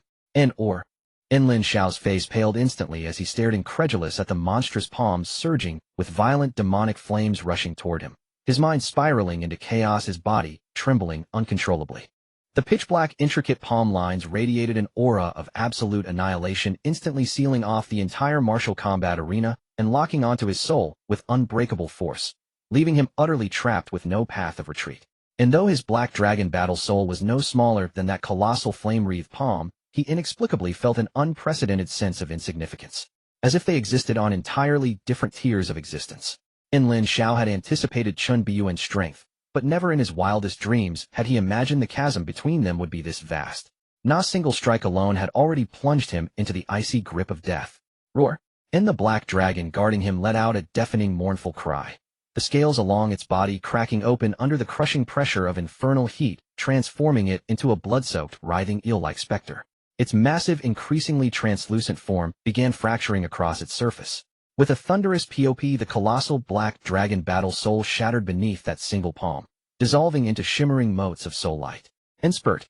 In the violent dispersal of his life-bound battle soul struck Lin Xiao. With catastrophic backlash, his chi and spirit recoiled violently inward, blood erupting from his mouth and nostrils. His skull felt as though crushed by a colossal hammer, nearly plunging him into unconsciousness. Yet, even as that terrifying palm, now only slightly dimmed after obliterating his battle soul, continued its unrelenting descent straight toward his head, the primal terror of imminent death and his innate protagonist's fortune surged through Lin Xiao's failing frame, igniting a sudden burst of strength. Regaining clarity, he cried out without hesitation, and seeing Lin Xiao regain composure at this critical moment, preparing to utter, "I surrender," and escape certain doom. Chun Beiyuan's expression hardened instantly. He knew well enough this was the meddling hand of the so-called protagonist's aura. A cold, thunderous snort rolled across the arena like celestial thunder. And to surrender outright and preserve his wretched life. And had he even asked for his consent? Startled by that sudden thunderous resonance, Lin Xiao instinctively raised his gaze and met a pair of jet-black eyes veiled in sinister demonic energy. Non-malevolent light sharp as lightning pierced directly into his mind. Boom! And Lin Xiao's pupils contracted violently. He felt the world spin violently, his thoughts dragged downward thread by thread into an abyss, as if consciousness itself were slipping away. His half-uttered plea, "I surrender," froze midair. And the middle-aged referee poised to intervene the instant Lin Xiao spoke, lunged forward. But Lin Xiao's abrupt silence threw him off. Just a fleeting hesitation, a single heartbeat's delay. In that infinitesimal pause proved fatal. By the time he moved to stop it, it was already too late. And the monstrous palm, wreathed in raging demonic flames, descended upon Lin Xiao's skull. Imminent, inevitable, promising a gory explosion of bone and brain. Everything unfolded too swiftly, too blindingly fast for anyone present to react. And no one had foreseen that Lin Xiao, moments ago arrogantly roaring and leaping about like a rabid beast, would crumble before Chun Beiyuan so utterly, reduced to little more than a pitiful hopping clown. Or perhaps it was Chun Beiyuan who was simply too formidable. Not a single effortless palm strike, capable of ending Lin Xiao's life then and there. Just as Lin Xiao stood on the precipice of death, exposed before countless witnesses, not profound, enigmatic radiance erupted suddenly from his dazed hollow form, halting the forbidden annihilation demon flame palm for a single crucial instant. Seeing yet another unforeseen intervention, Chun Beiyuan's expression remained impassive, though his eyes deepened dark and fathomless, as if expecting precisely this. And so it is, fate-blessed protagonists are never so easily slain. And such beings clung to life like cockroaches, tenacious beyond reason. Crushing them in one blow was simply unthinkable. Crack! In the dense, mysterious light, held only for a breath, then shattered. Yet that single breath was all it took for awareness to ignite. In halt, a gaunt elderly figure clad in gray robes, visibly furious, materialized beside the dazed Lin Xiao, seizing him and pulling him behind his back. His hands, stripped bare of flesh, mere sinew and bone, clenched fiercely toward the now-dimmed forbidden annihilation demon flame palm. An immense mountainous pressure erupted, ancient, immovable, overwhelming. In 6th rank, War King Peak. Ryup. In that withered skeletal hand tore the weakened forbidden annihilation demon flame palm apart with raw brutal force. The resulting detonation unleashed a torrential shockwave, deliberately channeled surging straight toward Lin Beiyan. Clearly the elder not only rescued Lin Xiao, but also sought to deliver a humiliating rebuke to Lin Beiyan. In such blatant hostility was unmistakable. Anyone in the martial combat zone with sight could perceive it. In bold indeed. In seeing the newcomer flaunt his malice so openly, Lin Beiyan's face turned glacial, yet he retreated not a step. Instead he advanced, ignoring the roaring shockwave entirely. His palm transformed into a fist, his blood surged, a tyrannical sovereign fist intent erupted from his being, like an ancient demon god who once subjugated 10,000 races, launching a direct, unstoppable strike. Procom. In fist met claw. At that instant, primordial, unadulterated physical might collided in pure savage symmetry. The deafening roar echoed like two supersonic trains, hurtling at 650 kilometers per hour, colliding heat-in. And the entire martial combat arena erupted into a vortex, hurling sand and stone skyward, while fissures raced wildly across the ground. Ruhr. In the arena, forged from specialized ultra-dense materials capable of withstanding hundreds of tons, shattered into jagged fragments. The concussive force nearly vacuumed the surrounding air. And what terrifying fist intent! The strange old man in gray robes flinched violently, feeling a monstrous wave upon wave of brute force surge up his arm from the point of impact. He staggered backward, dragging Lin Xiao with him. 3 full steps forced back against his will. Ni's aged eyes widened in disbelief, staring at Lin Beiyan, who stood 7 paces back, hands clasped behind his back, slowly withdrawing his fist in serene, regal authority. Superficially he had prevailed in that raw clash of strength, yet in truth he had been utterly routed. Na 6th rank War King at peak mastery, defeated in sheer physical power by a mere 4th rank War General. After all, even in his twilight years, his vitality diminished, his power no longer at its zenith. And having employed neither battle chi nor techniques nor battle soul, he should still have effortlessly overpowered Lin Beiyan with bare physical might alone. Yet reality mocked expectation. Nin raw bodily strength. The contest had nearly ended in deadlock. And most humiliating of all, Lin Beiyan had fought only with his left hand. His right remained clasped behind his back, unmoved, untouched, unwavering. It was as if a scorching slap had seared across his face, burning, stinging, unbearable. Yet whose astonishment ran deeper. At that very moment students in the stands, and senior officials seated upon the central dais, were likewise stunned, speechless by the spectacle before them. What in the 9 hells did I just witness? Lin Beiyan dared fight one-handed, frontally challenging a 6th rank War King at peak mastery. A 6th rank War King's physique has been tempered for lifetimes by battle chi, even without channeling it their body's rival divine weapons. How could Lin Beiyan bridge 2 entire cultivation realms with sheer physical might and stand his ground? Wait, wasn't that old man the eccentric custodian of the Academy's supplies? They call him Master Qiong in logistics. What's he doing here? Damn, I once traded Academy credits for goods from him, and he glared at me like I owed him gold. A 6th rank War King at peak mastery, this oddball concealed his strength so deeply. Hold on, something's wrong. Lin Beiyan hasn't revealed any cultivation aura, not a trace. It's him. Lin Beiyan stood motionless, hands clasped behind his back, ignoring the sea of stunned, disbelieving gazes surrounding him. His gaze locked steadily upon the gray-robed, elder, white-haired, disheveled ancient, yet instantly recognized. Master Qiong, Indirector of Logistics, Donghua Academy. None of the Academy's highest-ranking authorities. Yet he bore another far more extraordinary identity in Lin Zhao's foster father. In the original story, this person is childless and utterly alone, with a peculiar personality, deep experience, and a special status as an elder of the Donghua Academy. After entering Donghua Academy, Lin Xiao set his sights on Qiong Lao, either intentionally or unintentionally approaching him and deliberately revealing his own talents in hopes of guidance, gradually moving this peculiar old man. He even went so far as to kneel, expressing his willingness to recognize him as a godfather, promising to care for him in his old age. This completely touched the eccentric old man. Over the years, Lin Xiao's rapid progress in cultivation could not be separated from this godfather, secretly using the Academy's resources to support him. Taking from the public to benefit his own godson, he was fully capable of that. Lin Xiao, how are you? Xiong Lao looked at Lin Xiao, who was bleeding from 7 orifices and whose breath was weak, feeling a sharp pain in his heart. Teacher, I'm holding on.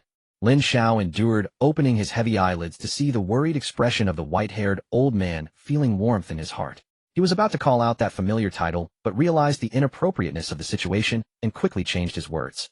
In Donghua Academy, the titles of Godfather and Godson cannot be easily revealed, otherwise it could lead to giving others a handle. Seeing Lin Xiao in such a tragic state, Xiong Lao could no longer suppress the anger within him.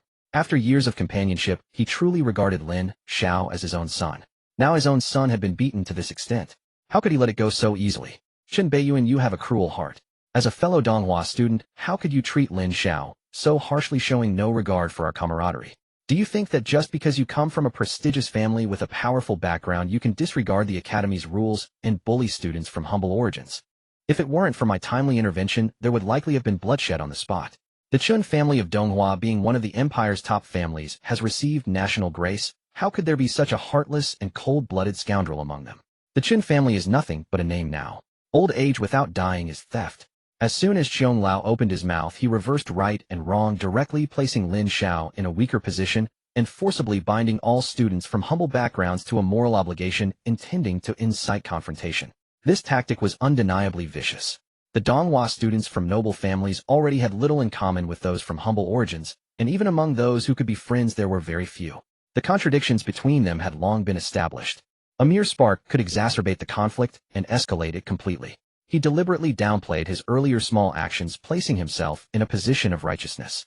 This series of maneuvers could be said to have a firm grip on people's hearts. At this moment, whispers began to arise in the audience, signaling that the words of reversal had started to take effect. Lin Beiyan's gaze was sharp as he coldly observed everything happening before him, knowing that next Xiong Lao would likely use his status to point fingers at him, standing on a moral high ground to judge him. Moreover, he could take this opportunity to tarnish the reputation of the Donghua Chen family. The malice of his thoughts and the ruthlessness of his actions were truly unimaginable for an ordinary person. Had it been someone else, they would likely have been led by the nose by this old scoundrel wearing a large hat of blame. Unfortunately for him, he had picked the wrong person. Did he truly think that this destined villain was made of clay? Talking back. He was the best at that. What a reversal of right and wrong, an old dog full of righteousness and morality. What did you say?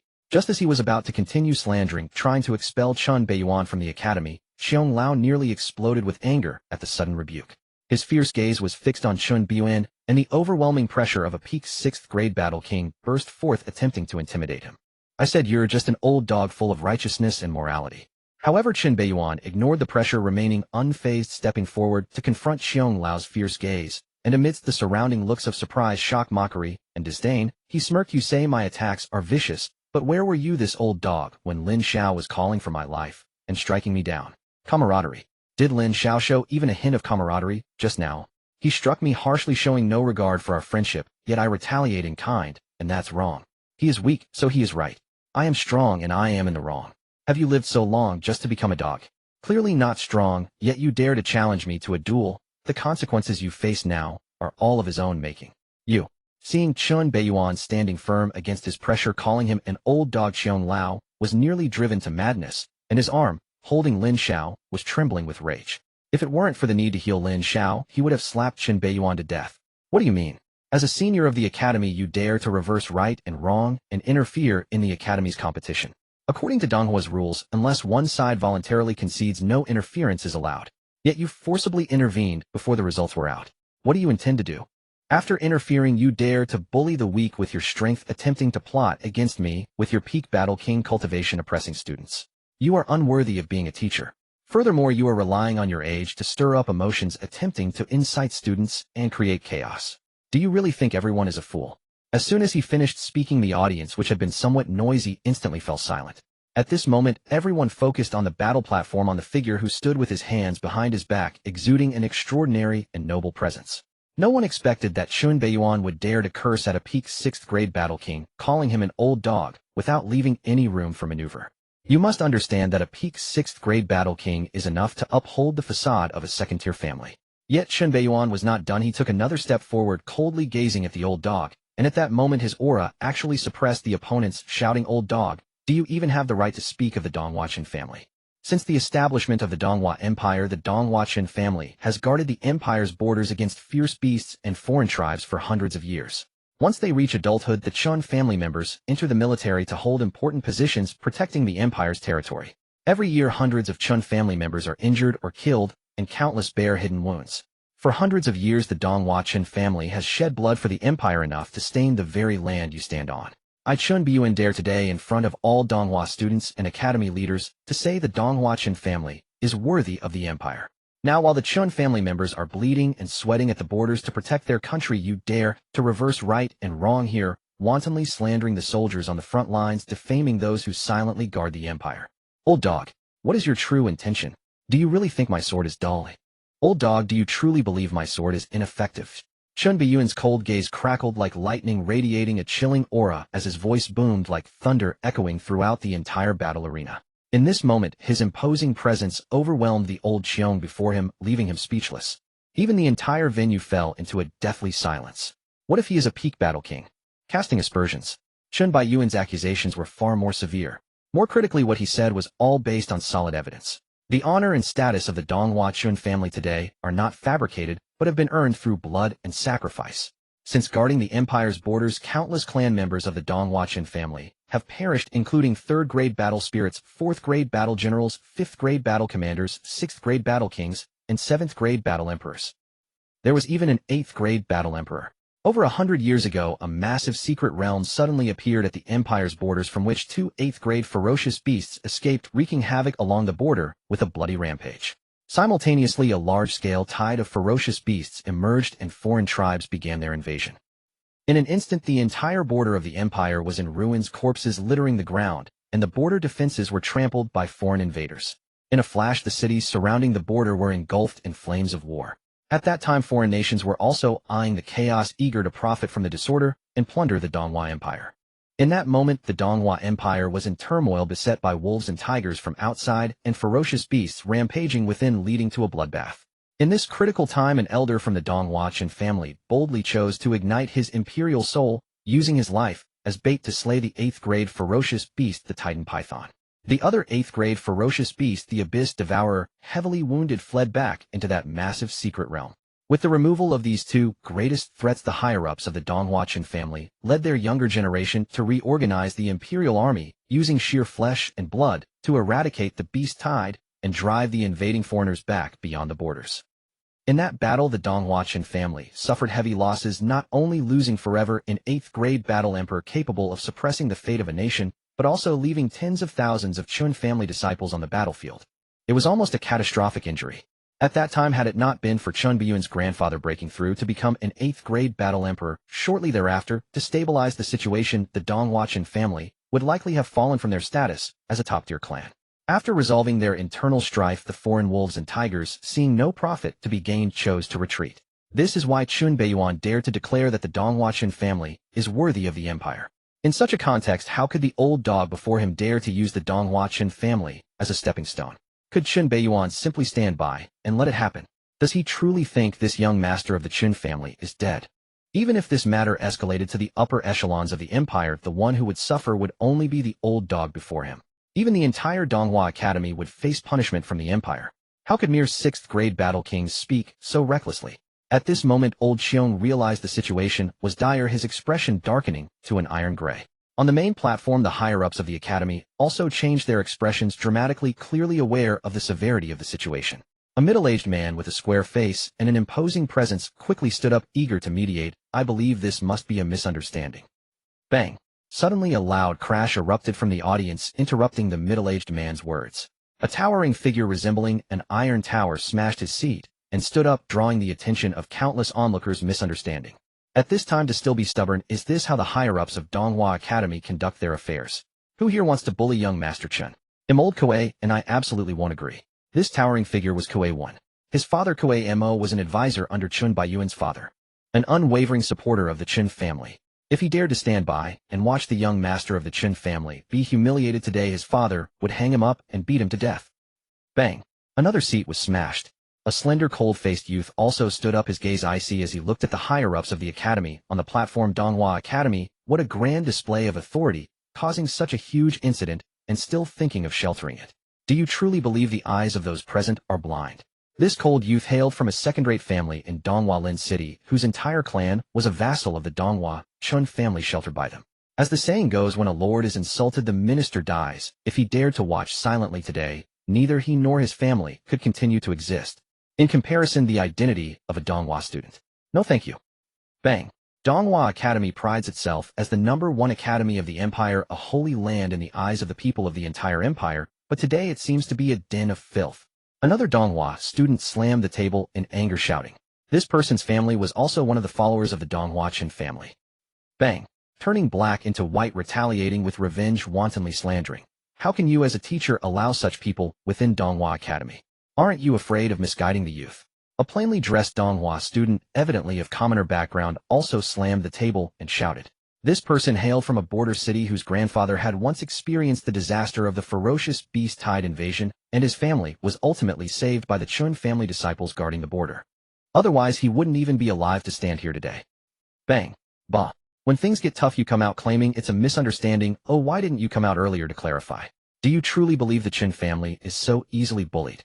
First, you should ask the million soldiers at the empire's borders if they agree. Bang. The teacher once said Donghua students can seek help from the academy when facing injustice, but what if the injustice comes from the academy itself? What should we do? Students are confused. Please, teacher, enlighten us. In an instant, the entire martial arts zone erupted in fervent responses, with countless voices questioning, angrily scolding, justifying, and cursing. The momentum was so overwhelming it seemed ready to overturn the entire Donghua Academy. Even outside the Donghua Academy, one could faintly hear the passionate, indignant accusations. On the battle platform, old Xiong, who was treating Lin Xiao, instantly turned pale. On the main platform, the academy's higher-ups began to fidget nervously. Even the middle-aged man who had just spoken, Lu Wenhui, the vice president of Donghua Academy, felt his expression shift, slightly, his scalp prickling. At this moment, he clearly sensed the influence of a top-tier clan. At this moment in the audience, the number of Donghua students who stood in solidarity had exceeded 1,000, almost 1/5 of the total audience. Behind these individuals were either families vassal to the Chun family, subordinates of the Chun family in the military, followers of the Chin family, or those who had received favors from them. There were even students influenced by them who stood up for justice. Young people are never lacking in passion. Who could have imagined that Lin Beiyan could create such a situation with his own strength? At this point, the Donghua Academy was already in a dilemma. Want to continue protecting your own? Could you possibly clear out these 1,000 students all at once? If you mishandle it, the Donghua Academy might become a laughingstock of the empire. The prestige of the Donghua Academy, the #1 institution in the empire regarded by countless as a holy land, would plummet. The young masters from noble families sitting in the front row of the audience had varied expressions, their eyes flickering silently, watching Lin Beiyan on the battle platform amid the deafening clamor, unsure of what to think. Clearly, they were also taken aback by the influence of the Chin family. It should be known that among them, some families behind them were not any weaker than the Donghua Chin family. Asking themselves, if they were to replace the person on the battle platform, could they replicate this grand spectacle? Cold as ice, her eyes flickered, her face showing signs of being moved as she silently gazed at the noble and imposing figure on the battle platform. At this moment, she finally understood how terrifying the influence of the Donghua Chin family truly was. Moreover, the influence of this top-tier clan's heir exceeded her imagination. In an instant, the familiar image of warmth and elegance in her mind was gradually overshadowed by the domineering and cold figure before her. So this is your true face. Just as Lung Rua Bing was lost in her thoughts, captivated, even a sudden noise beside her interrupted her contemplation. When she looked up, she saw a fair-skinned youth around 17 or 18 years old with a nonchalant and arrogant expression kicking a table forward towards the battle platform. Boom. The loud noise instantly caught everyone's attention. Under the gaze of many, the fair-skinned youth with a youthful face slowly stood up, an air of defiance on his face, his gaze locking onto the higher-ups of the academy on the main platform. What a marvelous Donghua Academy, truly eye-opening. At this moment, you still refuse to make a decision. Do you intend to act like a turtle pretending nothing has happened? Do you have no shame? How shameless can you be? I refuse to believe that Donghua Academy can shield the heavens of the empire. Upon these words, the entire venue fell silent in shock. These words left no face for the higher-ups of Donghua Academy. It was almost tantamount to pointing fingers and hurling insults at them. However, what was even more shocking was the identity of the fair-skinned youth. The little devil of the Bai family. Bai Yuza. Bai family. A top-tier clan of the Donghua Empire. A colossal entity not at all weaker than the Qin family. And the reason he stood up for Lin Beiyan at this moment was not for any other reason. It was simply because Lin Beiyan's fiancée also bore the Bai surname. And conveniently, she was his sister. On the main platform, the expression of Vice Principal Lu Wenhui was beyond mere difficulty. The other senior officials from various academies beside him also began to look a bit uneasy. The Bai family. They are a top-tier clan with an 8th-grade war emperor. They are truly at the pinnacle of the empire. To put it bluntly, those thousands of students who just rose in uproar might not carry as much weight as Bai Yu's words. The gap between them is not on the same level at all.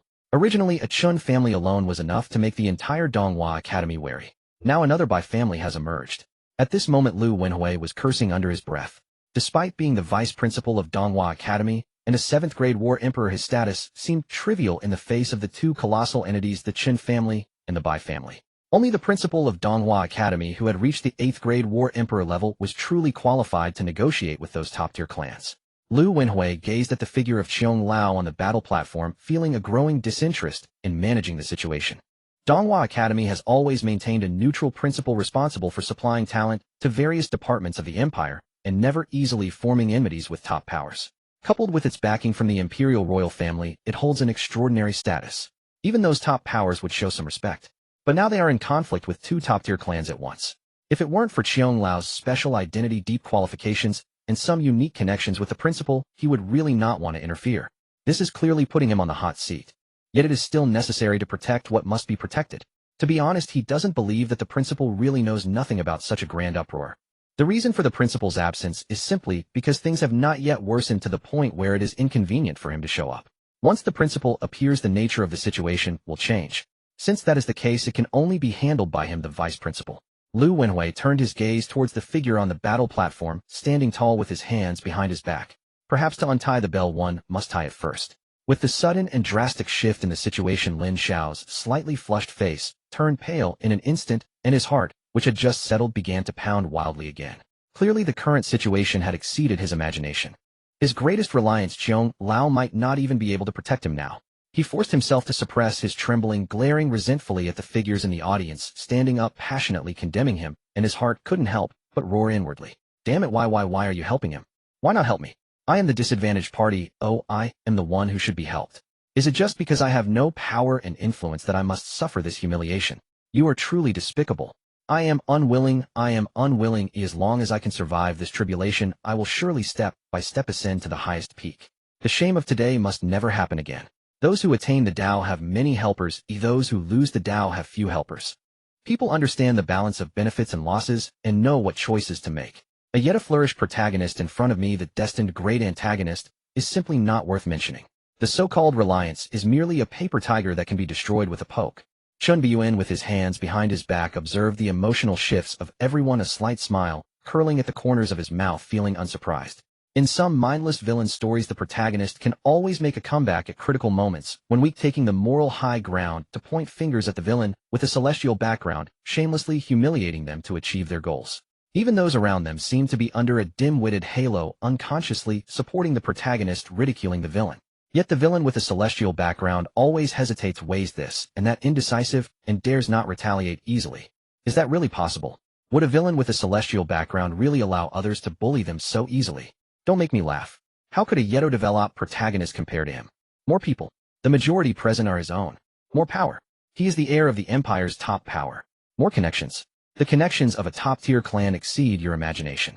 In this situation, what chance does Lin Xiao have to reverse the tide? Is he relying on that old dog of a foster father he recognizes? Silence.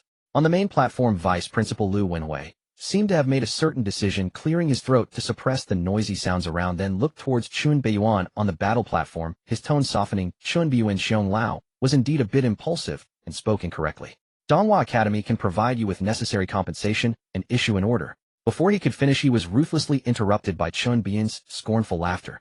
At this point, still thinking of smoothing things over, making a big issue small, and a small issue disappear. Is this the Empire's first academy? Truly astonishing. Chun Beiyan ignored the vice principal Lu Wenhui, who had a stiff expression, and turned his gaze to the silent Qiong Lao in front of him, speaking in a flat tone, I want an explanation. Qiong Lao, with a sullen face, snorted coldly and did not respond. He simply continued to hold Lin Xiao in his arms, tending to his injuries. Clearly, he was also aware that the current situation was unfavorable for both him and Lin Xiao. Did he not see that Vice Principal Lu Wenhui was already speaking softly to Chun Beiyan? Otherwise, with his eccentric personality, he would have already erupted in curses. However, he believed that as long as people remained within Donghua Academy, even if something happened, they could manage the situation. The current Lin Beiyan, no matter how arrogant, could not do anything to him. At most, he could only show off and vent his frustrations. After all, he was merely a junior. He did not believe that the Chun family of Donghua would dare to send powerful figures to forcibly invade Donghua Academy and act against him. Unfortunately, he overestimated himself and underestimated Lin Beiyan. Very well, it seems one does not give up until they reach the Yellow River. Seeing this old dog persist with disdain, Lin Beiyan smiled and nodded as if he understood what the other party was thinking. In the next moment, he walked straight ahead amidst the incredulous gazes of many. His right hand, which had been behind his back, slowly fell down. This unusual action instantly left everyone present in disbelief. Could it be that he still wants to fight with Qiong Lao? That is a 6th-grade war king. Lin Beiyan is merely a 4th-grade war. Boom. A terrifying demonic aura as unfathomable as an abyss suddenly erupted from Lin Beiyan's body. The dark purple terrifying demonic energy brought with it a strong sense of oppression and shivering from the depths of the soul, instantly sweeping across the venue. For a moment, the entire venue was in shock. Even Lu Wenhui, who possessed the cultivation of a 7th-grade war emperor, changed his expression, feeling an inexplicable sense of oppression arise from deep within his face, involuntarily revealing a look of astonishment. What an eerie demonic technique. It even affected him. Accompanied by the surging of the strange demonic energy, Lin Beiyan finally revealed his cultivation level in front of everyone's eyes.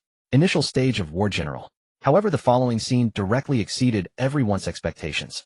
With each step, Lin Beiyan took his cultivation level soared wildly, directly breaking through, and the demonic energy surrounding him became even deeper and colder. The mystic Tao fruit obtained from the heavenly fate reversal system had been refined overnight and started to take effect.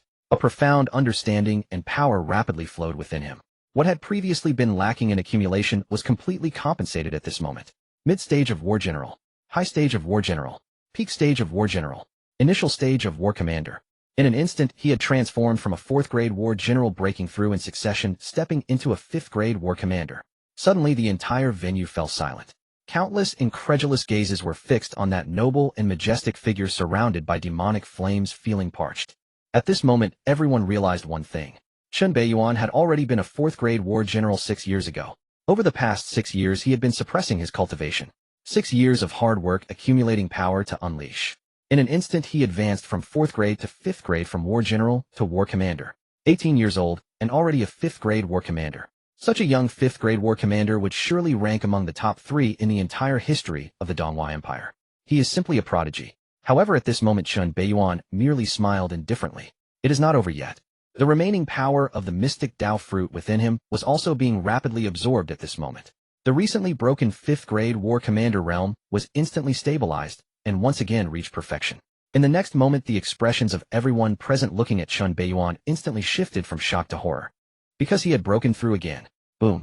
Mid-stage of war commander. Boom. High stage of war commander. Am I dreaming? 18 years old, and at the high rank of a 5-star general. I must be out of my mind. Every step I take feels like a breakthrough, as if I am stepping on a ladder to the heavens without any hindrance. In an instant, I have gone from the 4th rank to the 5th rank. It feels like I am watching a myth unfold. A 5-star general at such a young age. Everyone present felt a colossal wave surging in their minds, their eyes glazed over with a hint of horror. To jump directly from a junior general to a high-ranking general. What does that even mean? Countless individuals have spent years in arduous training, facing life-and-death crises, just to break through a small realm. And to break through a major realm requires even more fortuitous encounters, treasures, and time, not to mention the unimaginable price one must pay. Yet Lin Beiyan has in an instant crossed 5 small realms, and 1 major realm, advancing directly from a 4th-rank general to a 5th-rank high general. Moreover, he is just 1 step away from reaching the peak of a 5th-rank high general. What many individuals could never achieve in their lifetimes, he accomplishes with the ease of breathing or drinking water. Such a shocking speed of breakthrough seems to belong only in myth. What astonished some keen observers even more was that they could not discern what kind of demonic skill Lin Beiyan was cultivating. The top techniques of the Donghua Chen family do not include such a bizarre demonic skill. Boom. The dark purple eerie demonic energy surged, instantly soaring into the sky and nearly engulfing the entire heavens, plunging the martial arts zone into darkness. The noble and majestic figure surrounded by the eerie demonic energy resembled a terrifying demon god that had stepped out of ancient times. His dark purple eyes carried a certain sinister demonic allure, instilling a chilling fear in all who dared to meet his gaze, as if they were falling into an abyss. The Jinyu Demon Sutra that Lin Beiyan practiced is an extraordinary demonic scripture capable of cultivating one to the 8th rank of Battle Emperor. This peculiar scripture was discovered by the ancestors of the Chun family on a stone tablet in a dark and treacherous beastly secret realm. Not only does this demonic scripture come with various terrifying battle techniques and bizarre supernatural abilities, but the Jinyu demonic energy it cultivates also possesses an eerie characteristic of suppressing all things under heaven and earth, making it exceedingly domineering. According to the ancestors of the Chun family, the power of this peculiar demonic scripture likely surpasses that of the family's 8th rank inherited techniques. Unfortunately, for hundreds of years, no descendant of the Chun family has been able to successfully cultivate it. Even the ancestor of the Chun family, who was an 8th rank battle emperor at the time, could not succeed in its cultivation and believed that this demonic scripture was not meant for humans to cultivate. After all, this demonic scripture is far too malevolent. Ultimately, it was placed on the shelf gathering dust. It wasn't until later that Lin Beiyan emerged, causing a phenomenon in heaven and earth, with the sky splitting open to reveal a bottomless rift, almost alarming the 8th rank battle emperors of the entire Yanjing city. At the moment when the heavenly phenomenon appeared, the mysterious stone tablet documenting the demonic scripture, which was stored in the Chun family's secret treasury, shattered and transformed into a demonic light that surged into the newly born Lin Beiyan. From the moment of his birth, he understood this bizarre demonic scripture that had not been successfully cultivated by anyone for hundreds of years. Over the years, Lin Beiyan rarely acted publicly, and no one knew he had cultivated such an extraordinary demonic scripture. Even within the Chun family, only a few were aware of this. At this moment, Lin Beiyan's dark purple eyes were fixated on the old man and the young boy in front of him, carrying a hint of coldness. This is bad. Xiong Lao felt a chill rising from deep within his previously sullen and disdainful face, suddenly changing, clearly sensing an indescribable threat. As a 6th rank battle king, how could he perceive a threat from a 5th rank high general? It sounds like a joke. After all, there is a significant gap of a major realm between them. Yet he distinctly felt it. He knew very well that Lin Beiyan before him could not be regarded as an ordinary 5th rank high general. In this world, there are always some inherently powerful monsters capable of fighting beyond their rank. For some reason at this moment, he inexplicably felt a trace of imperceptible regret. Perhaps lowering one's head wouldn't be such a bad idea. Unfortunately, it was all too late. Lin Beiyan smirked with a sinister smile, feeling the surging and turbulent demonic energy within him, his gaze shifting to the old dog before him, as his right hand, which had never moved before, was raised into a fist. The fist, peak translucent as white jade, swiftly returned, instantly drawing forth the overwhelming Jinyu demonic energy, forming a massive vortex of demonic flames. A gigantic dark purple fist peak emerged from the vortex of demonic flames, with visible patterns seemingly formed by various eerie demonic runes, carrying a bizarre demonic power as it violently smashed toward the old dog before him and the half-dead puppy in his arms. Forbidden Demon Prison Fist. At the same time, his resounding voice echoed throughout the Donghua Academy, spreading outward to the outside world. Old man, since you won't give me an explanation, then I shall give you one. This is bad. Xiong Lao's expression changed dramatically as he attempted to evade with Lin Xiao, only to feel the surrounding air currents become exceedingly heavy, an almost imperceptible mental wave seemingly locking onto him, leaving him with no way to retreat. The immense dark purple fist peak gave him an overwhelming sense of resistance. Without hesitation, he hurled the weak Lin Xiao behind him to avoid the impending battle. Youngster, you underestimate me too much. Xiong Lao roared with rage, his voice booming as if he had been thoroughly provoked. As a peak 6th rank battle king, to be forced into a corner by a mere junior, how could that be acceptable? He could not believe that after traversing countless trials and tribulations for decades, he would lose to a mere young brat. The immense blood energy within him erupted in an instant, his emaciated body swelling up, muscles bulging, and the wrinkles on his aged face diminishing considerably, revealing a hint of the handsome appearance from his youth. A sound akin to a dragon's roar echoed from within him. A creature muscular and coiling with gray scales, possessing a bizarre dragon, had a long python-like body and twisted limbs, appeared before everyone. This was Xiong Lao's royal battle soul. Intermediate battle soul, poison python dragon. This is a beastly battle soul that contains powerful toxins and a subtle dragon bloodline. The reason Xiong Lao placed such importance on Lin Xiao was that he saw the hope of transformation into a dragon in him. His intermediate battle soul, the poison python dragon, would find it nearly impossible to transform into a dragon. In fact, even fully transforming into a dragon to ascend to a high-level battle soul was a mere wishful thinking. Looking at the noble and majestic figure engulfed in demonic flames, a hint of ruthlessness flashed in Xiong Lao's eyes, clearly prepared to fight to the death. Youngster, today you shall learn that the might of a battle king cannot be insulted. Humph. Lin Beiyan snorted coldly, his dark purple eyes seemingly reflecting some kind of forbidden image. At the moment of contact with those dark purple demonic eyes, Qiong Lao unexpectedly saw an endless abyss of darkness suddenly enveloping him, causing his words to halt abruptly. In that instant his soul felt as if it had been frozen, leaving him motionless, stunned in place. Behind him the poison python dragon let out a fearful wail, trembling in terror, as if it had seen an even higher-level terrifying existence. This is bad. On the high platform, Vice President Lu Wenhui instantly sensed the anomaly surrounding Qiong Lao and instinctively attempted to intervene. Just as this thought crossed his mind, he felt a chill rising from his soles, shooting straight to his brain. Damn it! He stiffened his neck, not daring to move an inch, yet his eyes involuntarily swept to the side. He saw an old man with a severed arm who had mysteriously appeared in the room, gripping a bloody broken knife, his milky eyes staring intently at him, as if issuing a silent warning. Even as a 7th-rank battle emperor, he couldn't help but feel his scalp grow numb. The other party could silently sneak up behind him, which meant they could quietly sever his head as well. Lu Wenhui forced a pained smile, sighed internally, and returned to his seat, not daring to make any other moves. Such fierce murderous intent could only belong to the madmen of the Donghuachen family, who fight against fierce beasts and alien races on the border every day. He certainly didn't want to test whether his head was as tough as theirs. Boom. A piercing scream erupted. The poison python dragon was directly smashed to pieces by the enormous dark purple fist peak. Stunned in place, Qiong Lao, with his eyes dazed, was jolted awake by the excruciating pain in his mind. As he regained his senses, he saw the dimmed gigantic fist peak ruthlessly descending upon him, instinctively raising his arms to resist. No. Boom. The entire martial platform instantly shattered, creating a massive deep pit. Boom. A tremendous sound reverberated throughout the battle region, with fierce winds swirling along with clouds of debris that instantly engulfed the surroundings. The ground and the audience seats trembled slightly. The ominous dark purple magical aura and the massive vortex of demonic flames that once shrouded the sky had vanished without a trace. The brilliant light from above pierced through the gray dust, fully revealing the situation below. What was once an indestructible battle platform had transformed into a vast deep pit.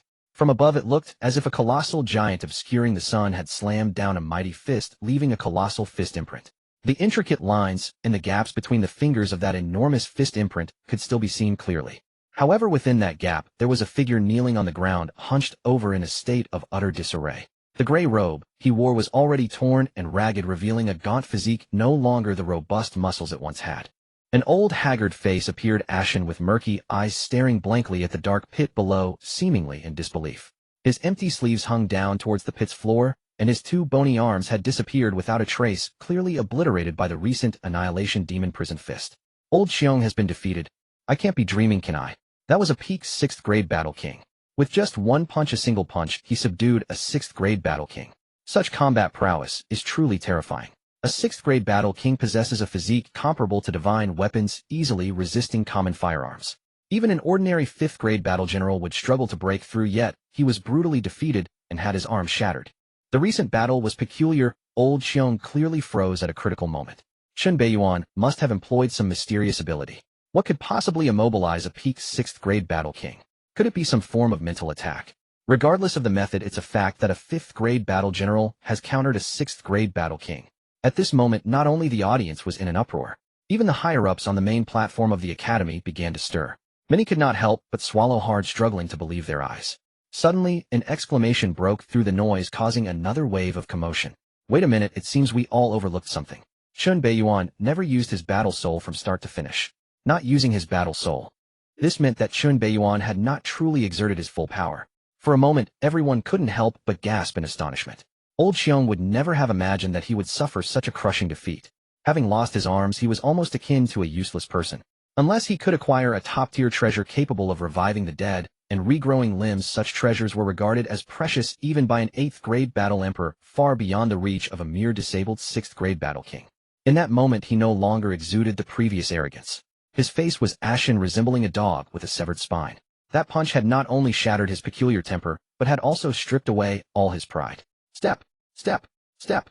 Lin Beiyan walked up to Old Qiong, hands clasped behind his back, devoid of the earlier strange magical aura resembling his initial appearance. With dark eyes, he looked down at him. This is what I meant to convey to you. For the sake of the Donghua Academy and that individual, I will spare you. Sever your 2 hands, treating it merely as a small lesson, lest you forget your place and overestimate yourself. With a sudden start, Old Qiong looked up at Lin Beiyan before feeling a surge of rage, spewing out a mouthful of blood, collapsing to the ground and fainting on the spot. Ding, congratulations to the host for altering the existing fate line. At the beginning of the plot, directly incapacitating the important supporting character Old Xiong has indirectly weakened the fortune of the destined child Lin Xiao and his future assistants. Ding, congratulations to the host for receiving a special reward, Dragon Blood Dao Fruit. Dragon Blood Dao Fruit. This fruit contains a trace of dragon blood and is considered a supreme treasure by body refining practitioners. Once consumed, the dragon blood within can significantly enhance the physique. Dragon Blood Dao Fruit. Lin Beiyan looked at the bizarre fruit in the system's storage space, covered in red dragon scales, and felt a surge of joy in his heart. This was a rare treasure. In a certain sense, the Dragon Blood Dao Fruit is not meant for humans, but for dragons. Dragon Blood Dao Fruit is a precious fruit that grows from the dragon blood ancient tree nourished by the essence of the dragon clan's blood, specifically for newly born dragon offspring to consume, aiding their rapid growth and awakening of their heritage. Dragons are renowned for their powerful physiques. A true pure-blood dragon is not even worth the trouble for an 8th grade battle emperor to provoke. The Dragon Blood Dao Fruit, being meant for young dragons to consume to quickly pass their growth phase and enhance their physique, is even more astonishing in effect for humans. As the champion of this academy competition, the blood pool of the 8th grade ferocious beast blood fiend dragon emperor will naturally fall into my hands. If I wish to maximize the benefits of this Dragon Blood Dao Fruit, the natural course is to consume it while bathing in the dragon blood of the pool. At that time, I will reap significant benefits for my physique and aid in comprehending the ferocious beast's divine abilities. Lin Beiyan's eyes flickered with satisfaction regarding this reward. When he gazed at the unconscious Old Xiong on the ground, a hint of regret flashed in his dark eyes. If possible, he would have liked to kill him. However, he was well aware that this was impossible. Killing someone and incapacitating them are two distinct concepts. If someone were to die, matters would become troublesome. Given that this old dog was one of the Academy's higher-ups, if he truly killed him, it would mean a complete fallout with Donghua Academy. At that point, the blood pool of the 8th grade ferocious beast blood fiend dragon emperor would likely be ruined as well. More importantly, that mysterious president of Donghua Academy who had yet to reveal himself would not permit it. In the original story, Old Xiong had once shielded the mysterious president of Donghua Academy from a bullet in his youth, resulting in a hidden injury that prevented him from advancing beyond the 6th grade Battle King. It was precisely for this reason that Old Xiong, a 6th grade Battle King of commoner origin, could rise to a high position within Donghua Academy, managing the lucrative logistics department. This is also why Vice President Lu Wenhui harbored immense dissatisfaction towards Old Xiong, but had to endure for the sake of the benefactor. After all, Old Xiong had saved the life of that 8th grade Battle Emperor president of Donghua Academy.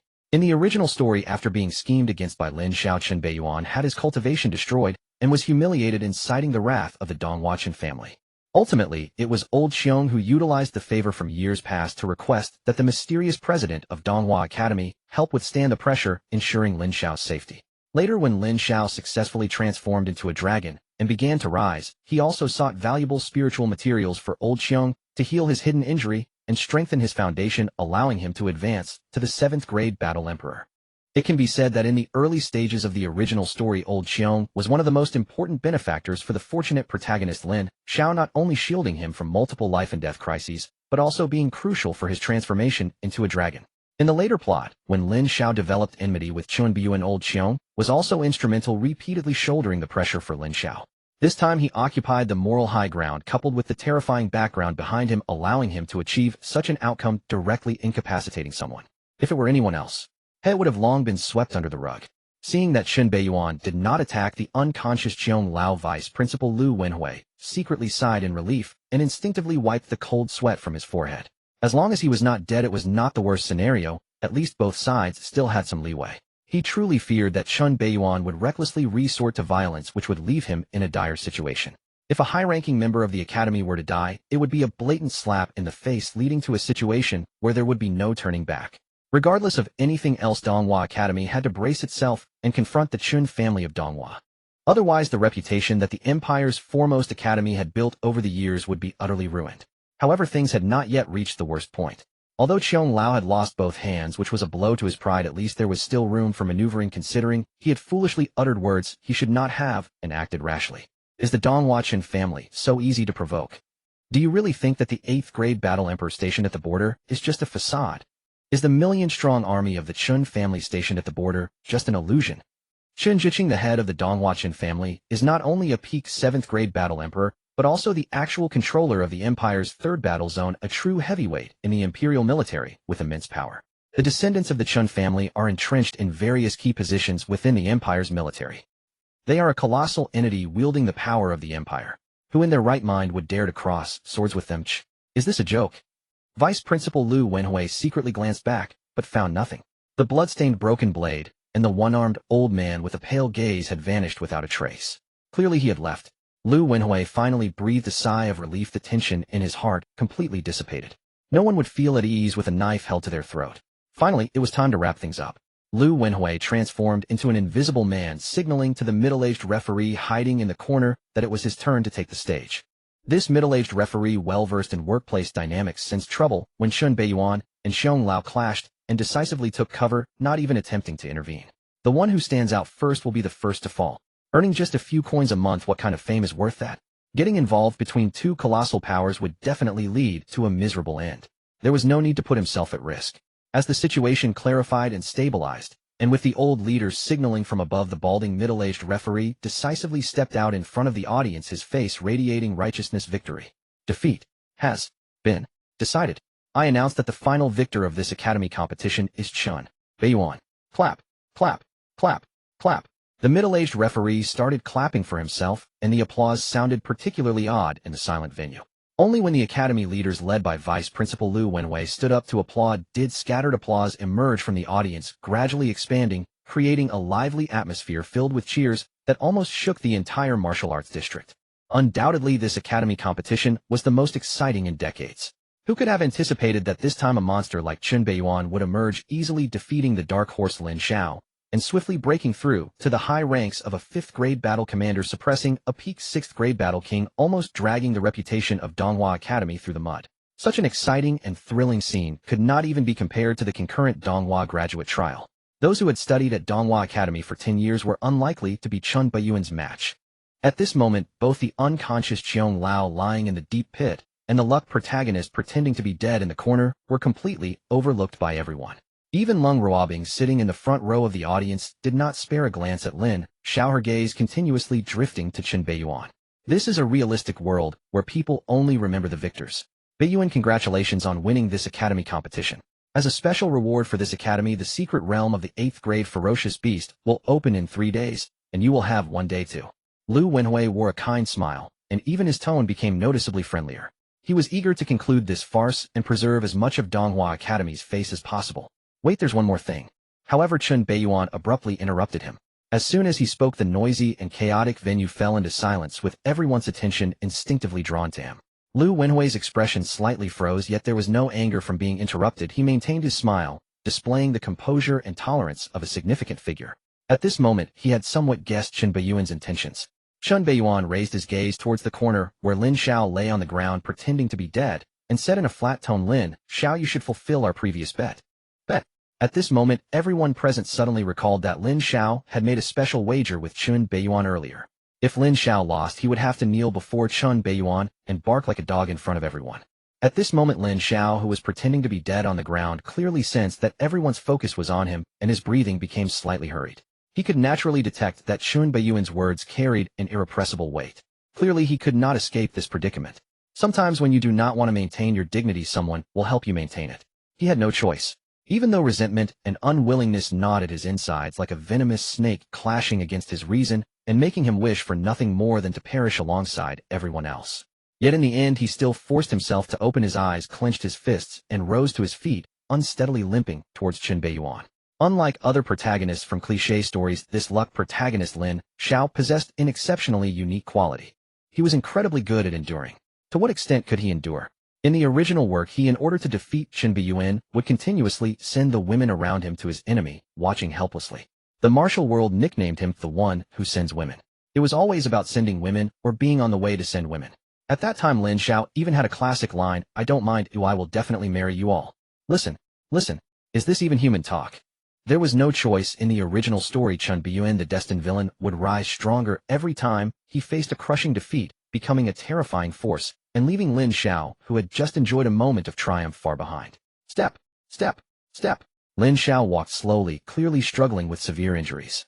As he limped into the massive pit, he stumbled and fell, his skin scraped by the sharp stones, leaving behind streaks of blood. When he rolled to the bottom of the pit, he lay on the ground, raising his head to see an old man before him, who was missing both arms, looking disheveled and emitting a foul odor. Godfather. Lin Xiao's pupils contracted, feeling a wave of dizziness. The sight before him was a tremendous shock. Memories of his first meeting with his godfather flashed in his mind. Undeniably, he had initially sought to approach the other intentionally, but after years of companionship, how could there be no trace of warmth in his heart? However, he never dreamed that his carefully crafted plan to ascend would end in such a tragic failure. Not only had his godfather suffered, but he too had to endure such humiliation. After a moment of silence, Lin Xiao tremblingly removed his shirt and draped it over old Qiong, covering his miserable appearance and preserving the last shred of dignity.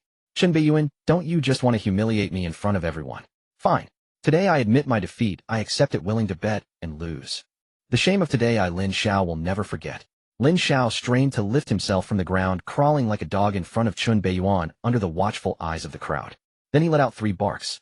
Woof, woof, woof. Lin Xiao suddenly raised his head, looking up at the towering Chen Beiyuan, seemingly searching for a hint of triumph on his face. However, to his surprise, he only saw calm indifference in Chen Beiyuan's gaze. Those deep dark eyes seemed to see through him entirely, making him feel as if he were naked in the snowy wilderness. Lin Xiao's expression shifted, slightly startled, as the hairs on his back stood on end. At this moment, still attempting to feign a stance, crafting a self-styled tragic victim image to evoke sympathy. You are very clever, but unfortunately too clever for your own good. If only you had directed this cleverness elsewhere, how could you have ended up in such a situation today? You must bear the consequences of your own deeds. Let me give you a piece of advice. Schemes may succeed temporarily, but they cannot achieve great things. Chen Beiyuan stood with his hands behind his back, his gaze dark as he looked down at the kneeling protagonist before him. Suddenly he lifted his foot and pressed it hard against Lin Xiao's head, stomping down mercilessly. Boom. Lin Xiao's head was pressed into the earth, sinking deeply, the suffocating pain twisting his expression. He desperately struggled, but the foot on his head felt as heavy as a mountain, leaving him powerless to resist. Since you chose to be a dog, you must learn to bow down before your master.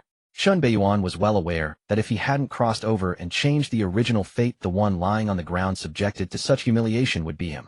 Showing mercy to an enemy is simply cruelty to oneself. Empathizing with a scoundrel who wishes to harm you. It's not like you've lost your mind. Soon Lin Xiao, who was being trampled on the ground, gradually ceased his fierce resistance, as if he had fully accepted his fate. Yet his clenched fists dug deeply into his flesh, the flowing crimson blood soaking the ground, a testament to his inner unwillingness and endurance. Ding! Congratulations to the host for altering the original fate line. In the finals of the Academy competition, he trampled the child of fortune Lin Xiao underfoot, interrupting his process of transforming into a dragon, causing him to miss a significant opportunity, leading to a trend of mental collapse and severely weakening Lin Xiao's protagonist's fortune. Ding! Congratulations to the host for receiving a special reward, Wordless Medical Classic Unique. Wordless Medical Classic Unique. This is a mysterious medical classic with no recorded text, containing various bizarre medical techniques. Due to its uniqueness, only those with destiny can see the contents within. The Wordless Medical Classic. How could it be this item? Chen Beiyuan's expression changed slightly, his pupils constricting as he fixed his gaze on the floating blank scripture in the system storage space. Clearly this reward from the system had surprised him. Isn't this one of Lin Xiao's core techniques? Moreover, it's Lin Xiao's greatest trump card. In the novel Urban Medical God Carefree Record, Lin Xiao, as the child of fortune, possesses 2 main trump cards, the Wordless Medical Classic and the Tai Xian Transforming Dragon Classic. The reason Lin Xiao, born an orphan, could rise to prominence was that he accidentally got sucked into a mysterious secret realm that was about to collapse as a child, and obtained the legacy of an extraordinary being acquiring these 2 scriptures. The Wordless Medical Classic needs no further explanation. As the child of fortune in Urban Medical God Carefree Record, this mysterious scripture is his greatest source of confidence. The Wordless Medical Classic hides many mysterious and bizarre medical techniques that can not only heal, but also kill. In fact, in the original story, most of the impressive and face-slapping plots revolve around this extremely mysterious Wordless Medical Classic. Lin Xiao's other trump card, the Tai Xian Transforming Dragon Classic, is also no simple matter. It is a 9th grade technique aimed at the path of the War God. In this world, the War God is already a legendary realm. All top techniques are limited to the 8th grade. Even Chen Beiyuan's Jinyu Demon Classic is merely an 8th grade technique. If the fact that Lin Xiao possesses a 9th grade technique were to be exposed, it would undoubtedly cause a huge uproar, shaking the empire. Even those 8th grade war emperors at the pinnacle of the world would be unable to suppress their greed and would take action against him. Moreover, the Tai Xian Transforming Dragon Classic truly deserves its title as a 9th grade technique in the original work. Lin Xiao's cultivation talent was not considered strong, and he was even quite a waste, Throughout his life, he would struggle to break through to an 8th grade warrior and condense a battle soul. However, after cultivating the Tai Xian Transforming Dragon Classic, he successfully reversed his fate, embarking on the path of transformation into a dragon, elevating his cultivation talent to nearly that of Lin Beiyan, the destined great antagonist. Later, when he broke through to the 8th grade warrior, he condensed a high-level battle soul Black Flood Dragon. If the plot of the original work were followed after winning the championship in the Academy competition, Lin Xiao would gain the opportunity to enter the Dragon Blood Pool and successfully transform his Black Flood Dragon battle soul into a dragon, becoming a top-tier battle soul. At that time, the true power of the Tai Xian Transforming Dragon Classic would gradually be revealed. In a sense, it was precisely because of Lin Xiao's wasteful talent that it held back the Tai Xian Transforming Dragon Classic, as anyone with a strong talent would have already soared.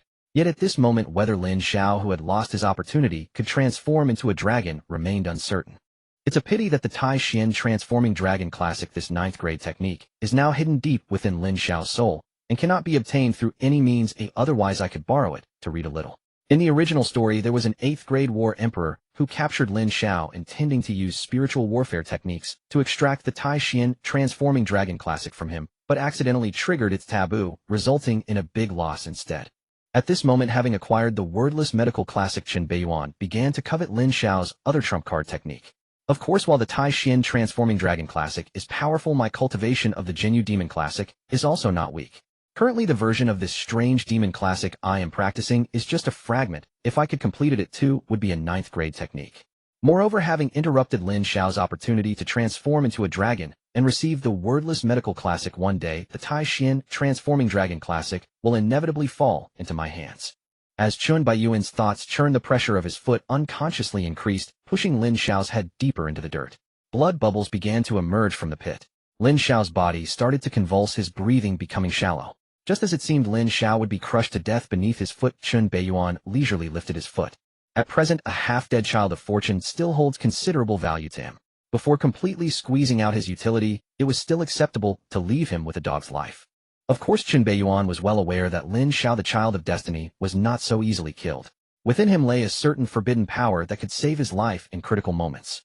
The sudden appearance of the heavy earthy yellow light during their confrontation was the external manifestation of that forbidden power.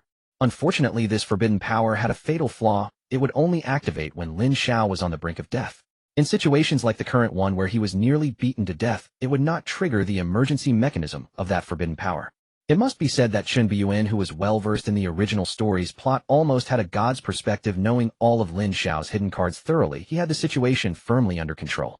Vice Principal Liu, I have already resolved my matters, and the following issues will be handled by the Academy. Lin Beiyan raised his gaze and looked at the senior officials of the Academy on the main platform, led by Liu Wenhui, and spoke calmly. After saying this, he paid no heed to the expressions of the Academy leaders on stage. With his pitch-black, gloomy eyes turning, he looked at the figures in the audience and declared loudly, I have witnessed the actions of my fellow students just now and will not forget them. If this Academy test cannot be passed, those who are about to leave the Academy, if you do not mind, the doors of the Chen family will be open to you. As soon as these words were spoken, the entire venue erupted in commotion, with many students displaying broad smiles and cheering loudly. Some even secretly rejoiced, thinking their earlier support was precisely for this. According to the rules of Donghua Academy, students must achieve the rank of second-rank battlemaster before the age of 18 to enroll. After 5 years of enrollment, they must advance to third-rank battle spirit to continue their studies, otherwise they will be expelled. After 10 years, they must reach fourth-rank battle general to apply for graduation. The Academy's grand competition occurs every 5 years, which tests not only the cultivation of new students over the past 5 years, but also their motivation to strive for progress. Moreover, there is a brutal aspect of batch of students who do not meet the requirements will be expelled. Those who have not advanced to third-rank battle spirit within 5 years will be forcibly dismissed. Among the thousands of students present, at least 1/3 do not meet the requirements. Most of these are students from commoner backgrounds or small families. Not everyone can easily break through their realms like Lin Beiyan, who treats it as simply as drinking water or breathing. For the majority, sometimes even a small breakthrough can leave them stagnant for years, suffering greatly. As the foremost academy of the Empire, Donghua Academy is undoubtedly ruthless. Only the best can remain here, having been filtered through the waves. Anyone slightly lacking will be eliminated. Of course, even those expelled students are considered precious resources. After all, being admitted to Donghua Academy from all over the empire means they are among the elite, though they may have slightly weaker talent, family background, or luck. After being expelled, various powers from outside, including top families, will extend olive branches to them, inviting them to join as fresh blood. With over 1,000 young and vigorous second-rank battle masters, and many at the peak of second rank, who wouldn't envy them. This is almost equivalent to a battalion of cultivators. Moreover, as long as these eliminated students are properly trained, breaking through to third-rank battle spirit will certainly be achievable. Achieving fourth-rank battle general is not impossible either. In comparison to the olive branches offered by various unknown outside forces, it is evident that Lin Beiyan as a classmate is much more recognized and welcomed by many students. More importantly, given Lin Beiyan's terrifying talent and future prospects along with his prominent family background, he is likely to become an emperor someday. If such a strong ally is not embraced, then when will they? As the saying goes, to learn the arts of civil and military affairs is to serve the emperor. If they are to sell themselves, they naturally want to fetch a good price and find a good place to go. In an instant, many students present suppressed their excitement and stood up one after another in response. Since Senior Brother Chun has extended an invitation, I shall not refuse. Senior Brother Chun, I am willing to join the Donghua Chun family. Senior Brother Chun, I am from the Yun family in the coastal city of Bin and have learned the art of refining since childhood. Senior Brother Chun, I was born in the borderlands and have always respected the deeds of the Donghua Chun family in guarding the borders and protecting the country. Being invited today is truly a fortunate encounter. I shall not disappoint my youth.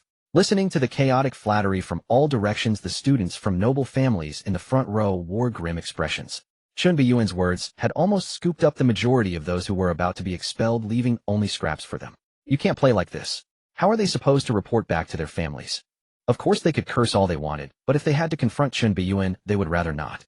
One misstep could lead to a situation where they end up like some unfortunate soul with their heads shoved into the dirt and nearly beaten to death. A bunch of cowards. White Yuza, lounging with his legs crossed, looked at those around him who seemed as if their parents had just died, curled his lips, and muttered a remark that instantly drew angry glares from those nearby.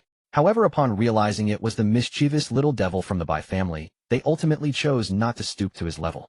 Observing these cowards, White Yuza sneered disdainfully. His purpose for coming to Donghua Academy was simple: to keep an eye on his sister's brother-in-law. He had no interest in other matters. Suddenly, he frowned, sensing something, and turned to the side, only to find empty space. The cold and aloof Lung Ruobing, who was supposed to be sitting nearby, had left at some point. After representing the Chen family and gathering a few students, Lin Beiyan was also ready to leave. Naturally, the subsequent matters would be handled by others. At that time, it would be up to the family to arrange whether these people would be assigned to the Chun family's industries or appointed to important positions in the military. Such matters were not for him to worry about. The dragon blood pool of the 8th rank Beast Blood Fiend Dragon Emperor would not open until 3 days later, so he naturally would not continue to stay at Donghua Academy. Instead, he was more interested in the System Space's wordless medical classic and planned to return to the Chun family to study it further. However, just as he was about to leave, he was blocked by a cold and enchanting figure. It was none other than Lung Ruobing. The icy and aloof beauty who had previously shown him no interest and had a strong aversion now wore a slightly blushing expression, exuding a peculiar charm, as if she had transformed into a different person. Bane, I have something to tell you. Sorry, I almost forgot about you. Lin Beiyan directly interrupted her before she could continue, a look of sudden realization appearing on his face.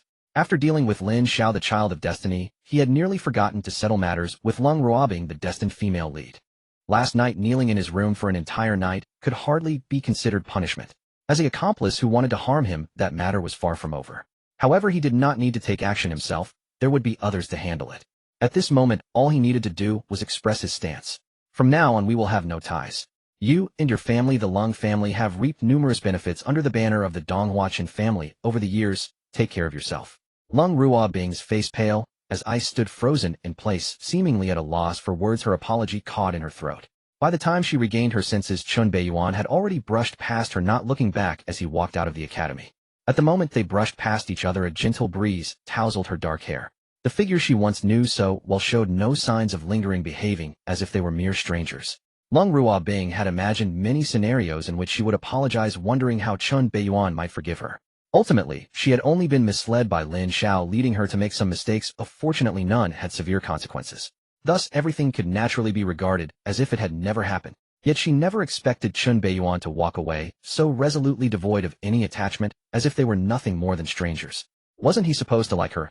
Confused, Lung Ruobing felt an indescribable pain deep within her heart, as if she had lost something precious. However, she remained unaware of the seriousness of the situation. For years, she had enjoyed special treatment at Donghua Academy, with everyone treating her politely. Even the scions of noble families dared not act recklessly in her presence. Behind her, the Lung family was merely a small second-rate clan, yet they could expand freely, reaping benefits at will undeterred by anyone. This was all because Lin Beiyan stood behind her. Who is Lin Beiyan? The young master of the Qin family of Donghua. The future head of the Donghua Qin family. A young prodigy with the potential of an emperor. With such a colossal figure supporting her, who would dare to provoke his authority? With such a powerful backing, everyone would tread carefully. Yet now in front of everyone, Lin Beiyan had taken that backing away. This was indeed major news. Initially, all attention in the room was focused on Lin Beiyan, and when he told Lung Ruobing to take care of herself, it was as though a massive missile had detonated instantly, igniting the atmosphere. Suddenly the room fell silent. When Lung Ruobing finally reacted, she sensed something was off, noticing the change in the gazes of those around her. The previous looks of awe, friendliness, and flattery had instantly transformed into scorn, disdain, hatred, and coldness. The rapid shift left Lung Ruobing feeling extremely disoriented. What was even harder for her to accept were the subsequent blatant remarks. How I knew young Master Chen wouldn't take a woman from a small family seriously. She was just a plaything. There are plenty of women like her at Donghua Academy. If it weren't for young Master Chen, when would she ever be considered one of the 4 beauties of Yanjing? Just a canary kept in a cage for others to admire. Once the owner loses interest, she will be discarded, thinking herself to be aloof and proud, but in reality she is nothing.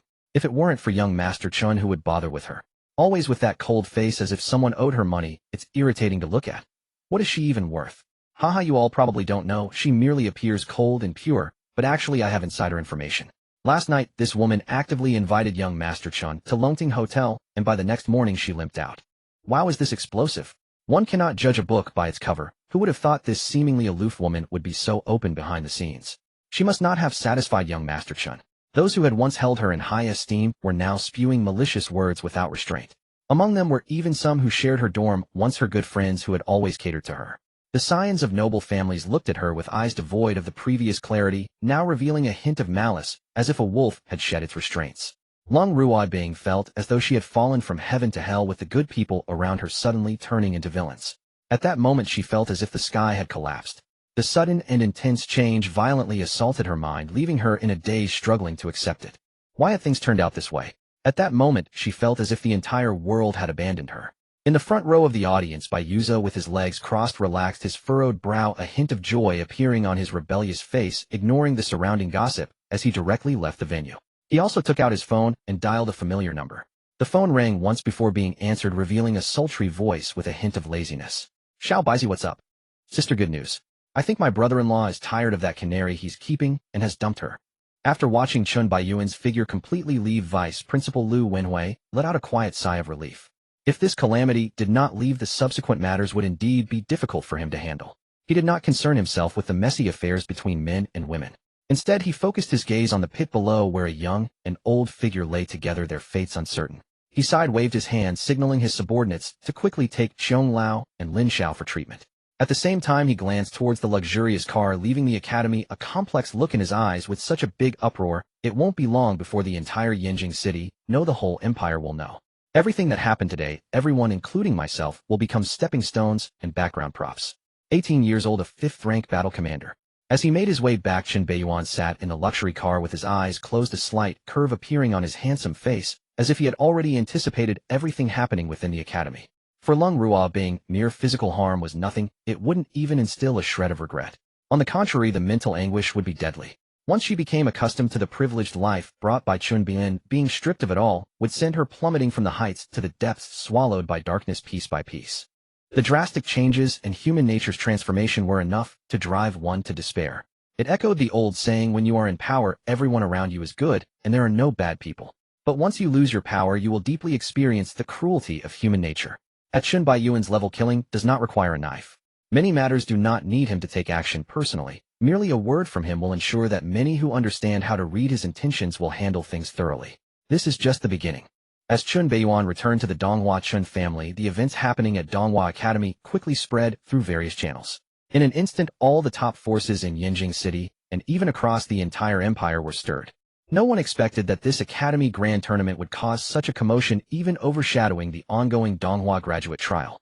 Originally, all the forces of the empire were focused on the Donghua graduate trial. After all, the graduates of Donghua this time were of significantly higher average caliber than previous years, with several of them reaching the rank of 5th-tier battle general. These graduates only needed to pass the academy trial to obtain a recommendation letter allowing them to serve in various departments of the empire.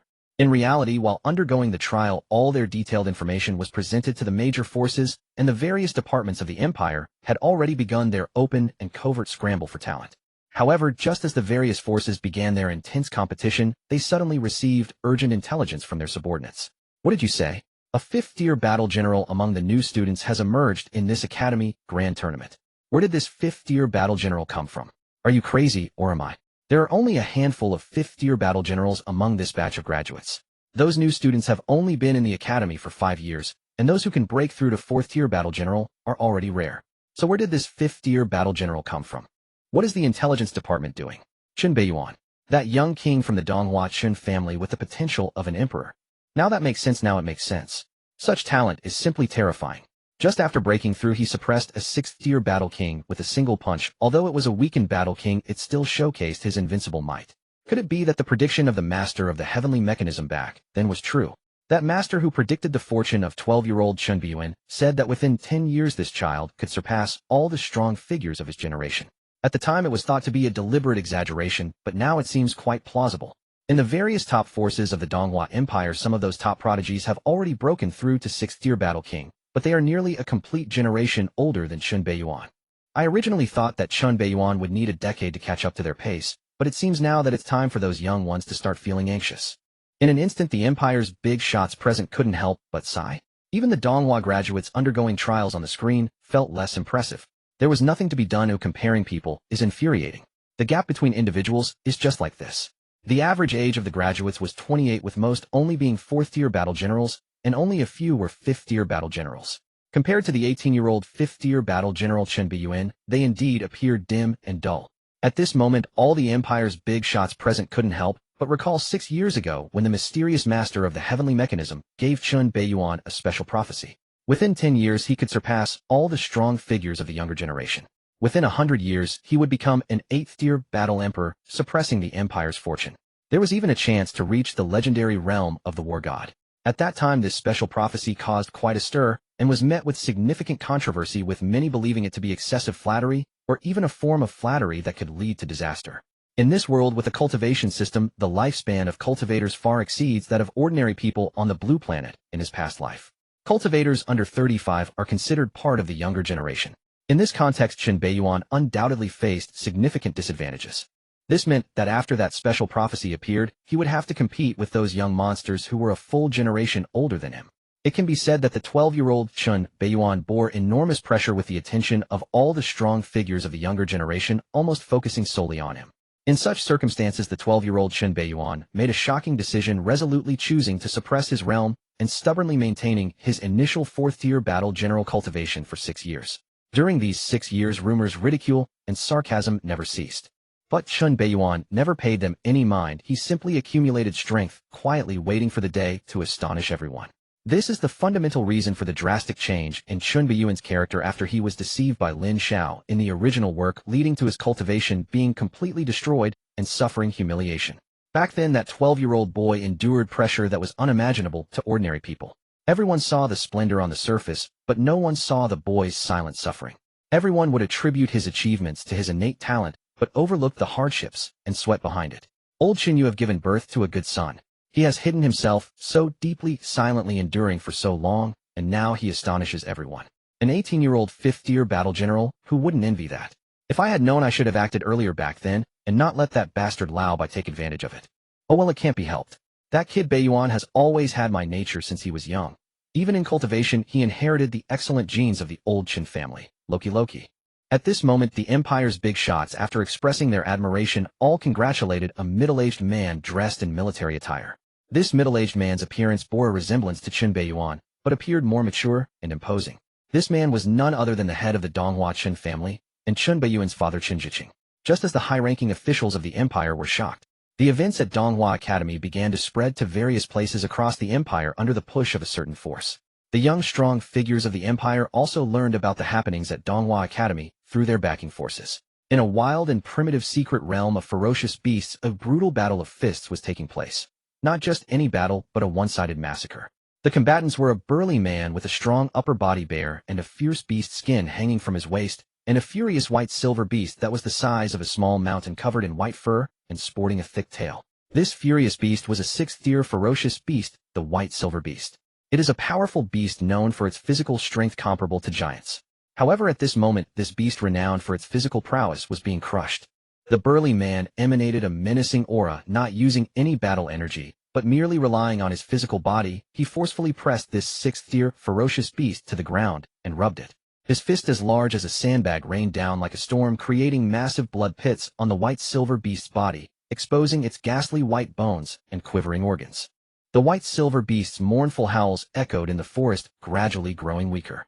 Soon the burly man covered in the beast's blood seemed to lose interest, and threw a punch that blew the head of this fierce beast apart, brain matter splattering onto his ferocious ghost-like face. So weak. I thought it would be more ferocious. Looks like I can try hunting a golden beast next time, but I wonder if this secret realm has any high-level goods like the golden beast. The burly man slowly stood up, shaking his arms, creating a series of cracking sounds, stretching his muscles, exuding hot air like he had just warmed up. The burly man's background was extraordinary. He was the direct heir of the Donghua Zhu family, nicknamed Zhu Madman. His physical prowess was more ferocious than that of ferocious beasts, as if he wore a layer of human skin. He was famously known for being a madman in fights, either killing or severely injuring his opponents with every blow. This led to everyone in Yanjing City not wanting to fight him, avoiding him at all costs, secretly cursing him. Even those top prodigies were annoyed by his presence. Thus this grandmaster found a ferocious beast's secret realm from his family and directly entered to fight ferocious beasts. Suddenly a piece of beast bone hanging from the burly man's waist emitted a faint glow as if conveying some message. His somewhat bored and fierce face suddenly froze with a glimmer of excitement in his eyes. The next moment, a thunderous laughter erupted in the forest, forming sound waves that spread in all directions. What a Lin Beiyan lurking for 6 years, and then making a stunning appearance. You've truly given me a huge surprise. I thought you had fallen over the years. In the secret realm, within a deep dark valley accompanied by the chilling sound of hiss hiss hiss. In the depths of the valley, countless colorful poisonous snakes intertwined, continuously spraying venom, converging towards a hidden pool. In the pool there seemed to be a figure sitting cross-legged, absorbing the potent toxins. Suddenly that figure trembled slightly, a burst of colorful light appearing on them, as if conveying some important message. A cold snort suddenly echoed from the dark toxic pool, and the terrifying pressure instantly turned the surrounding mass of poisonous snakes into mush. It's just defeating an old and weak 6th-tier battle king. Does he really think he's the strongest of the younger generation? Although the owner of the cold snort displayed an extremely disdainful attitude, there was a hint of seriousness beneath. This person hailed from the Donghua Lin family, and was the next heir of the Lin family. In the extreme cold snow mountain, a charming figure dressed in white stood at the summit, her face veiled to conceal her extraordinary beauty. Not far away, a giant beast exuding terrifying pressure lay on the ground, appearing obedient and docile, showing no semblance of a ferocious beast. The massive head of the beast occasionally leaned towards the charming figure, swaying, as if seeking affection. This scene delivered a tremendous impact, as no one could associate the obedient big pet with the savage nature of a ferocious beast. When the jade-like hand of the charming figure stroked the beast's fluffy head, a soothing whistle of comfort erupted, and its thick tail swayed rhythmically. The charming figure gently raised her eyes, peering through her veil at the snowy expanse, and in the direction of the Donghua Empire, her lips curling into a slight smile.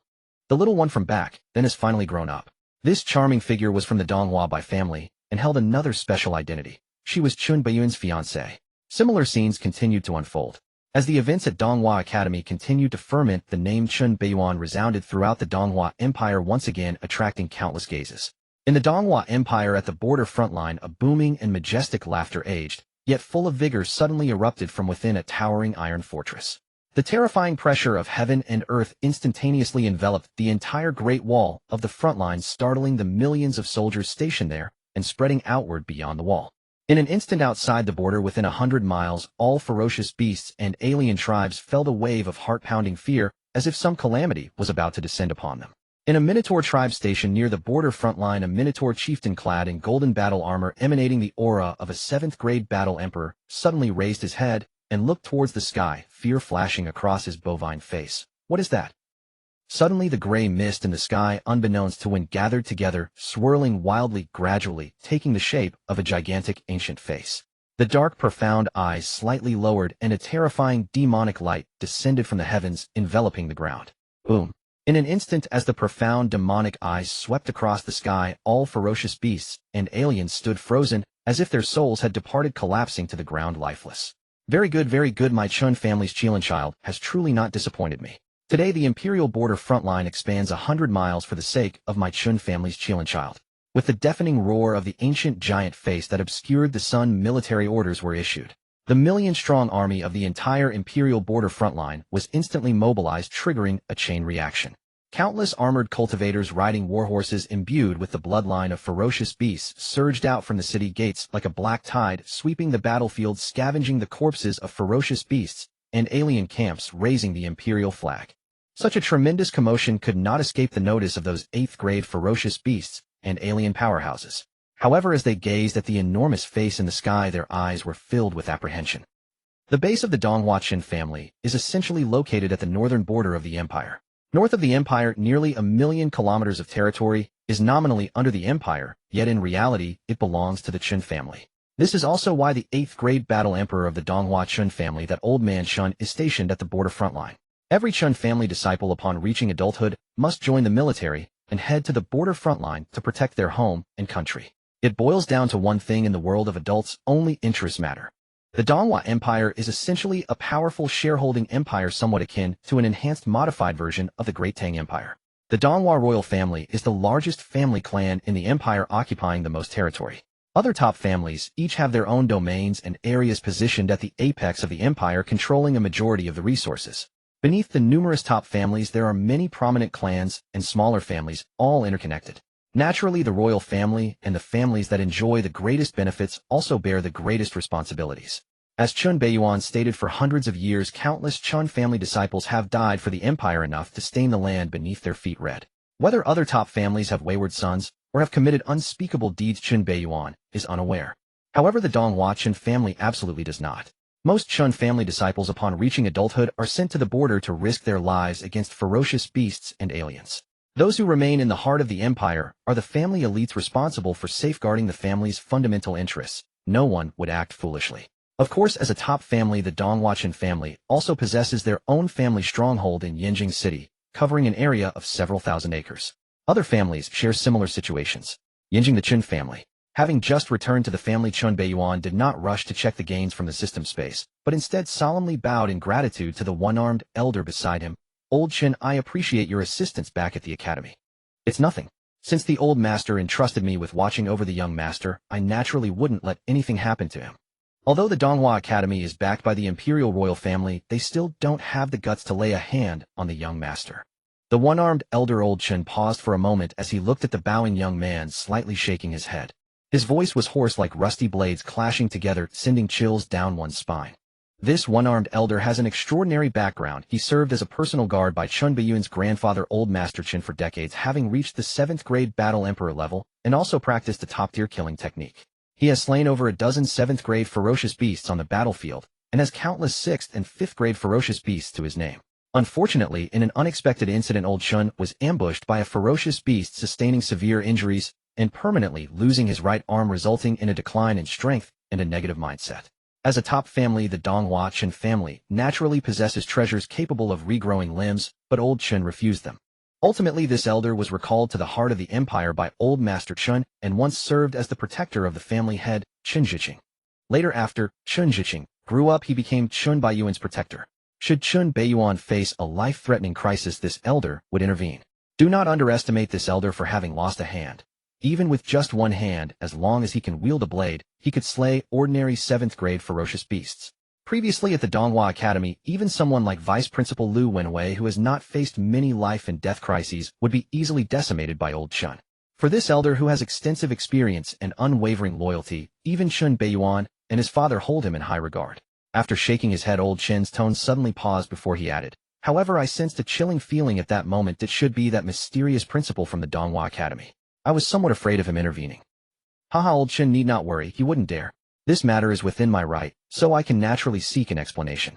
If he dares to rely on his 8th-grade battle emperor cultivation to suppress me, the old master would not stand idly by. At that time, it would likely be the old master himself visiting to seek an explanation from the Imperial royal family. The people of the Donghua Qin family do not seek trouble, but they are also not afraid of it. At worst, we would have a confrontation. Even the imperial royal family cannot insult the Qin family. Regarding Chen Lao's slight worries, Qin Beiyuan seemed quite indifferent. The Qin family could control a significant portion of the empire's military power, and that was not just for show, it was earned through real effort. Which of the other top families did not covet the power in the hands of the Qin family? Yet who truly dared to take action? The ancestor of the Qin family then perished after inflicting severe damage on an 8th-grade ferocious beast, leading the Donghua Qin family into a precarious situation. Yet Chen Lao was able to fortuitously break through to the 8th-grade battle emperor, directly stabilizing the situation and intimidating all parties. The intricacies involved are profound. The Donghua Qin family is not as simple as it seems. In the original work, even Lin Xiao, the Child of Fortune, had to employ cunning tactics to topple the Donghua Qin family, colluding with the ferocious beasts and foreign tribes at the border, using treasonous methods, and allying with the top family to stab them in the back, ultimately only achieving half success. In certain respects, even the imperial royalty must regard the Donghua Qin family with a degree of caution. Furthermore, this is a powerful empire operating under a shareholding system. Even a mighty royal family cannot act at will. Some actions could easily provoke public outrage. Chen Lao, rest assured, as long as the old man is still here, the sky won't fall. Chen Beiyuan meaningfully reassured the elder Chen before him. I understand, old man. Chen Lao nodded silently, realizing that the young man before him, as the next heir of the Donghua Qin family, surely knew much more than he did. Immediately Chen Lao's figure retreated into the shadows, vanishing without a trace. Chen Beiyuan was well aware that Chen Lao had left the room relying on his special high-level battle soul, Ying lurking somewhere outside the room to protect his safety in secret. Chen Lao's awakened high-level battle soul, Ying, is exceptionally unique, possessing not only formidable lethality, but also terrifying concealment abilities, making it a natural killer's talent. If used wisely, it might even surpass certain top battle souls. More importantly, Chen Lao is almost fiercely loyal to the Qin family, willing to sacrifice his life at critical moments. This is why the old man arranged for Chen Lao to act as a guardian for Chen Beiyuan. Chen Beiyuan had no reservations and directly reached into his pocket, actually retrieving the wordless medical classic through the system space. Is this the strongest golden finger that Lin Xiao relied on to rise? Chen Beiyuan examined the wordless medical classic in his hand, casually flipping it open to reveal blank pages. However, when his gaze fell upon the pages, they suddenly glowed with a golden light, and tadpole-like symbols began to emerge and combine. In Chen Beiyuan's deep, cold eyes, an indescribable surprise appeared, and a peculiar curve gradually formed on his calm face as he muttered to himself. Only those endowed with the fate of destiny can see the contents of the scriptures. Who says only the Child of Fortune can see them? With the fate of a great villain, how am I not also endowed with the fate of destiny? As Chen Beiyuan continued to turn the pages, strange medical techniques and special methods recorded in the wordless medical classic revealed themselves before him, unveiling their mysterious veil, and their exquisite nature left Chen Beiyuan in awe. Such mysterious techniques exist in this world. Suddenly, he paused, his gaze abruptly landing on the content of the next page. Illusory poison. Take the heart of a virtual beast, combine it with the heavenly root water, and add 81 types of spiritual materials, refining it with heartfire. During this process, one must unify mind and spirit and maintain a firm will. Any mistake, it could lead to mental chaos and corruption by the illusory poison. Note the quality of the materials will affect the specific effects of the illusory poison. This poison is colorless and tasteless. Cultivators below the 7th grade battle emperor once struck will lose all their cultivation. Even a 7th grade battle emperor can be affected if not cautious. This page records the very configuration method of the illusory poison that Lin Xiao previously intended to use to harm him. Below the 7th grade battle emperor, once affected, one would have to start over with their cultivation. Even a 7th grade battle emperor will be impacted, requiring them to suppress the poison's effects, significantly weakening their strength. Such a terrifying poison technique could almost be considered a necessary skill for the Child of Fortune Lin Xiao to manipulate and deceive in the early stages. Normally, the illusory poison can be administered through various channels to poison the target rather than using the cold as a medium as initially intended. Unfortunately, Lin Xiao could not access Chen Beiyuan's normal diet at all. Any deliberate approach would draw the attention of the Donghua Qin family, which could lead to fatal consequences. Therefore, Lin Xiao ultimately chose to take a risky gamble, using cold as a medium for poisoning. Of course, besides this reason, there should also be the factor that the quality of the illusory poison in Lin Xiao's hand is not high. After all, concocting such a strange poison requires too many special materials, and the demands on the quality of those materials are extremely high. Even Lin Xiao's godfather could not provide him with much help. In that situation, even Lin Xiao could not be sure that the low-quality illusory poison in his hand would be effective against me, and could only choose a deeper method of poisoning. Had it been the original body, I fear you would have already succeeded by now. Unfortunately for you, you encountered me, and the medical classic and strange poison you relied on have now become my tools for protection. Lin Beiyan smiled lovingly, gazing at the wordless medical classic in his hand. Unlike the child of fortune from a common background, he is the destined great villain, possesses the most elite background in the entire empire. The materials for concocting illusory poison are rare treasures for Lin Xiao, requiring immense effort to gather. However, for Lin Beiyan, while they may not be common weeds found by the roadside, they are not overly scarce either. Gathering them is quite simple. Once successfully concocted, he would possess a powerful trump card. This card would even have a certain effect against a 7th grade battle emperor. Just the first few pages of the medical classic contain such a peculiar poison as illusory poison. The subsequent pages will surely contain even more powerful things. Lin Beiyan struggled to suppress the restlessness in his heart, eager to turn to the following content, but it felt as though a special force was obstructing him, preventing him from flipping the pages. Could it be that my cultivation is insufficient? I still cannot see the subsequent content. He frowned, suddenly recalling something. In the original work, Lin Xiao obtained the wordless medical classic and Tai-Xian transformation dragon classic, neither of which were physical entities, but rather appeared as two spiritual imprints deep within his soul. Lin Xiao did not initially receive the complete contents of the two classics. Instead, as his cultivation increased, he gradually unlocked more profound and intricate information within his mind. Thinking of this, Lin Beiyan could not help but look at the blank medical classic in his hand, a peculiar expression appearing on his face. Wordless medical classic unique. This word unique is extremely eye-catching. The wordless medical classic in my hand is either a replica from the system, or this classic is the original itself. The latter possibility is quite high. Soon Lin Beiyan suppressed the turbulent emotions within him, retracting the wordless medical classic back into the system space, muttering softly to himself. 3 days' time is enough for me to concoct the illusory poison trump card, and I can also comprehend the contents of the medical classic to enhance my medical skills. At that time I can head to Donghua Academy to claim my rewards and bathe in the dragon blood pool. However, during these 3 days, if I do nothing, it would be too leisurely for Lin Xiao, the child of fortune. I should give him some trouble. Steward. Snap. Lin Beiyan snapped his fingers. An elderly man in a butler's uniform with graying hair pushed the door in and respectfully bowed. Young Master Chen, what are your orders? Have a few people file a formal complaint against the high-ranking officials of Donghua Academy for openly violating school regulations, taking Lin Xiao as their godson, abusing their power for personal gain, misappropriating resources, and withholding supplies from other students to benefit their own godson's cultivation. Previously, he had been enduring in silence, just waiting for this moment to strike. Lin Beiyan considered himself a member of Donghua Academy. With his upright character, he naturally did not wish to see such a malignant tumor exist within the academy, continuing to harm its reputation. Then let's arrange for a few people to file a formal complaint. Additionally, have a reporter from the Imperial Daily come to conduct an interview. As long as we can stir up the anger in the hearts of the Donghua students, Lin Xiao and his godfather will surely face dire consequences. Of course, with Elder Qiong's connections to that president of Donghua, perhaps he could ask that person to intervene and suppress this matter. However, in this world, how can there be an endless supply of favors? At Donghua Academy in the Medical Institute, Lin Xiao, who has just regained consciousness, is staring blankly at the ceiling, his eyes reflecting a sense of numbness and deathly silence. At this moment, his injuries have mostly healed under the treatment of the Academy's physicians. However, compared to the injuries on his body, the severe wounds inflicted upon his soul and dignity are what truly caused Lin Xiao to fall into silence. In front of all the students of Donghua, he was forced to kneel like a dog and bark like one. He was humiliated, having his head trampled underfoot. This not only shattered his dignity into pieces, but also tarnished much of his reputation. Even if he were to achieve great success in the future, there would always be those who remember the dark incident of him being treated like a dog laid low on the ground. This humiliation is destined to follow him for a lifetime. At this moment, he vividly recalls the strange and eerie gazes of the doctors and nurses surrounding him during his awakening. It felt like a poisonous thorn, deeply piercing his flesh, taking root and spreading wildly.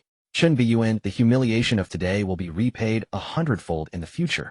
I, Lin Xiao, hereby vow on the path of Tao that one day I will reach the pinnacle and eradicate the Chen family of Donghua, leaving not one alive. Lin Beiyan, not only you must die, but also your family and all branches of the Chen clan must perish. They will all pay the painful price for your wrongful actions. Lin Xiao spat out his curses with a venomous tone, his facial expression twisted and fierce. At this moment, he no longer resembled the upright person he once was, but rather a demon emerging from the depths of hell. He had never suffered such a great loss in his life. His ability to endure does not mean he has the nature of a turtle that can be trampled upon for a lifetime. Even a turtle would bite when cornered. Just as Lin Xiao began to feel an impotent rage, a violent coughing sound suddenly erupted beside him, abruptly waking him up. Godfather! Lin Xiao hurriedly got up and rushed to the bed opposite. He saw an emaciated old man dressed in loose hospital garments with sleeves hanging down to the ground, his face covered in age spots, suddenly awakening and coughing violently, as if he had something lodged in his throat. Lin Xiao was startled and quickly supported the old man, propping him against the bed, feeding him warm water, and using special techniques to pat his back, easing his condition. Suddenly, perhaps due to Lin Xiao's methods, the old man, who had been coughing violently, gradually calmed down, his murky gaze fixating on his empty sleeves, staring blankly for a long time, until he finally recognized Lin Xiao and regained some clarity. Lin Xiao. Godfather, it's me, I am Xiao. Don't worry, I will do everything I can to find the treasures that can restore your arms. Lin Xiao spoke soothingly to his godfather, who appeared dazed and devoid of spirit. At this moment, the old man was no longer the spirited and arrogant figure he once was. He resembled an old dog with a broken spine and severed arms, not only lacking spirit, but also hinting at a desire to give up on life. Naturally, Lin Xiao could not ignore this, and quickly used words and promises to rekindle his godfather's desire to live. Putting aside everything else, he had not yet repaid the kindness his godfather had shown him. How could he allow him to die? More importantly, even if his godfather was crippled, he was still one of the high-ranking officials responsible for managing the Academy's logistical resources, holding on to his power, which could continuously provide Lin Xiao with further resources. Under normal circumstances, Donghua Academy would not arbitrarily strip his godfather of his rights. This means he could still rely on. No, he should still honor his godfather. Perhaps Lin Xiao had moved himself, or the promises he made hit the right chord in his heart, as the old man's emotions stabilized considerably, and his desire to die faded significantly. Just as Lin Xiao felt he could finally breathe a sigh of relief. Suddenly, several loud voices filled with malice and resentment erupted from outside. I Wang Xiao formally report that high-ranking officials of the Academy, including Xiong Baizong, are maliciously cutting back on cultivation resources, replacing quality with inferior products. I have worked hard for a year to complete the Academy's tasks, accumulating 8,000 credits to exchange for a 4th-grade spiritual item to assist in awakening my battle soul. Yet this old dog exchanged a defective 4th-grade spiritual item for me. Such behavior is simply outrageous. Old bastard, you obstruct my path, may you die a miserable death.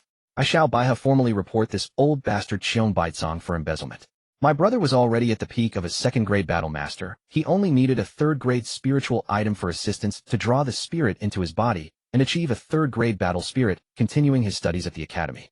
However, because of this old dog's greed, the 3rd-grade spiritual item he exchanged had only half its effectiveness, ultimately leading to his failed breakthrough and expulsion from the Academy. I Wang Baichuan formally report that I personally witnessed this old bastard secretly giving Lin Xiao a back door, quietly entering the Academy's treasure vault to take public treasures. This old dog has lost all moral integrity. Lin Xiao, you truly have some skill taking an old dog as your godfather, and with just a few kowtows you can rise to great heights, taking what does not belong to you for your own use. These loud voices echoed throughout Donghua Academy, completely stripping Lin Xiao and the old man's dignity bare, exposing them to all. In an instant, the entire Academy fell into a deathly silence, as everyone looked over in disbelief. Quickly, the Academy leaders, reacting swiftly, ordered for the troublemakers to be apprehended. However, what had just been said was like a bombshell, silently stirring up waves within the Academy. The entire Donghua Academy fell into an inexplicable silence. Inside the ward, Lin Xiao was in a state of disbelief, unable to comprehend that his relationship with his godfather had been exposed. More importantly, even the secret dealings he had with his godfather were laid bare. It was as if a pair of hidden eyes had witnessed everything that had transpired. For some reason, at this moment, Lin Xiao's first suspicion fell upon Lin Beiyan. Bang! The door suddenly swung open. A middle-aged man accompanied by several enforcement team members barged in. The leader, a middle-aged man, was none other than Vice Principal Lu Wenhui. Xiong Baizong, multiple Donghua students have formally reported you for embezzlement. Now Donghua Academy is temporarily suspending your position as head of the logistics department and conducting an internal investigation. Given your special circumstances and injuries, there is no need for you to go to the interrogation room for now. You will remain in the medical institute, unable to leave, while awaiting examination. As Lu Wenhui spoke, he directly abolished Lin Xiao's greatest support by removing the old man's position. Perhaps considering the special relationship between the old man and the principal, Lu Wenhui fortunately did not go too far, not taking him to the interrogation room, ultimately leaving some leeway. Even so, Lin Xiao was anxious. Principal Lu, the old man, is innocent. All of this is Lin Beiyan's doing behind the scenes. Lin Xiao, shut up. Do you have any evidence? How dare you falsely accuse a fellow student without cause? Who gave you the audacity? Lu Wenhui reprimanded sternly. Given that you are also involved in this case, Donghua Academy is temporarily placing you under suspension until the matter is clarified, after which the Academy will decide on your final disposition. If the matter is confirmed, not only will the Academy revoke your student status, but you will also be handed over to the judgment court for trial by the Empire. Lin Zhao's face turned pale. He had been suspended by Donghua Academy. This meant he could no longer obtain resources from Donghua Academy, nor would he receive its protection. Thud. Seeing the situation deteriorate to such an extent, the old man could not suppress a mouthful of old blood and spat it out, fainting once again. Godfather! Godfather! Just as Lin Xiao and his godfather were in deep water and scorching fire. The female protagonist Lung Ruobing was not in a much better situation at this moment. The sudden change in attitude and the cold mockery from those around her plunged this alluring campus belle into deep confusion and helplessness. Before she could react, she received bad news from the Lung family. If Ruobing is unwell, the family's listed company has been maliciously targeted, and now the stocks are plummeting like scrap paper. The Lung family has suffered losses of at least several billion. Ruobing, have you gone mad? How did you offend Chen Xiao to this extent? Now the Li family, Yuan family, and you family have all stopped cooperating with us. Ruobing, you wretch, what have you done? My son was perfectly fine. How could he end up half dead in a bar? You made a mistake, but don't drag the family down with you. Ruobing, I beg you, go apologize to Chen Xiao, or otherwise the Lung family will all perish. Ruobing, something bad has happened. The family head was ambushed by a mysterious beast and is seriously injured. He has now been sent to the hospital for emergency treatment. As calls continued to come in, family members' furious scoldings, pleas, and bad news kept pouring in. Lung Ruobing felt her mind go blank, standing there in a daze, not even reacting when her phone fell to the ground. At this moment she felt as if the sky had collapsed. Lung Ruobing never imagined that it had been less than a few hours since Chen Beiyuan's declaration of cutting ties. Her world had undergone a tremendous upheaval.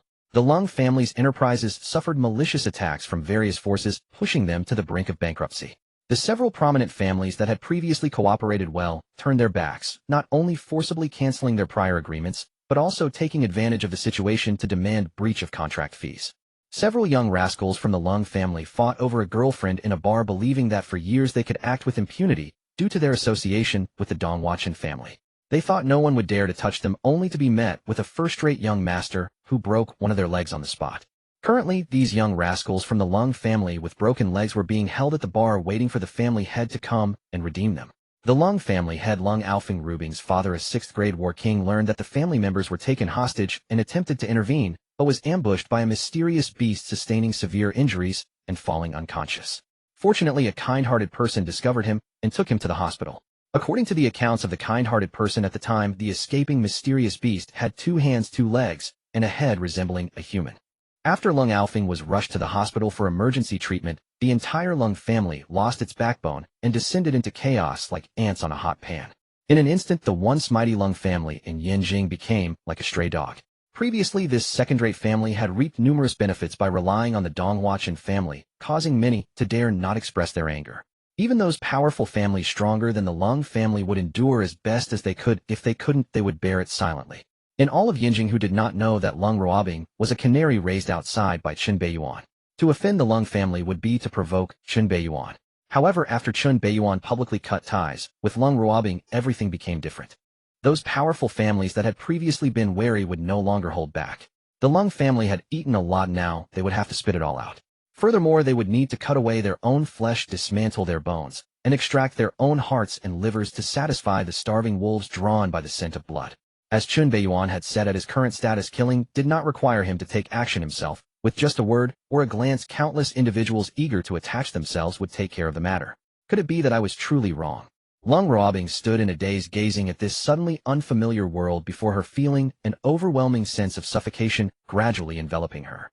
Ding! Congratulations to the host for altering the original fate line, crushing down with overwhelming force, depriving the important supporting character Qiong Lao of his high-ranking position in the academy, resulting in the luck child Lin Xiao being expelled from Donghua Academy, losing his greatest reliance, causing a violent impact on his mindset and significantly weakening the protagonist's fortune.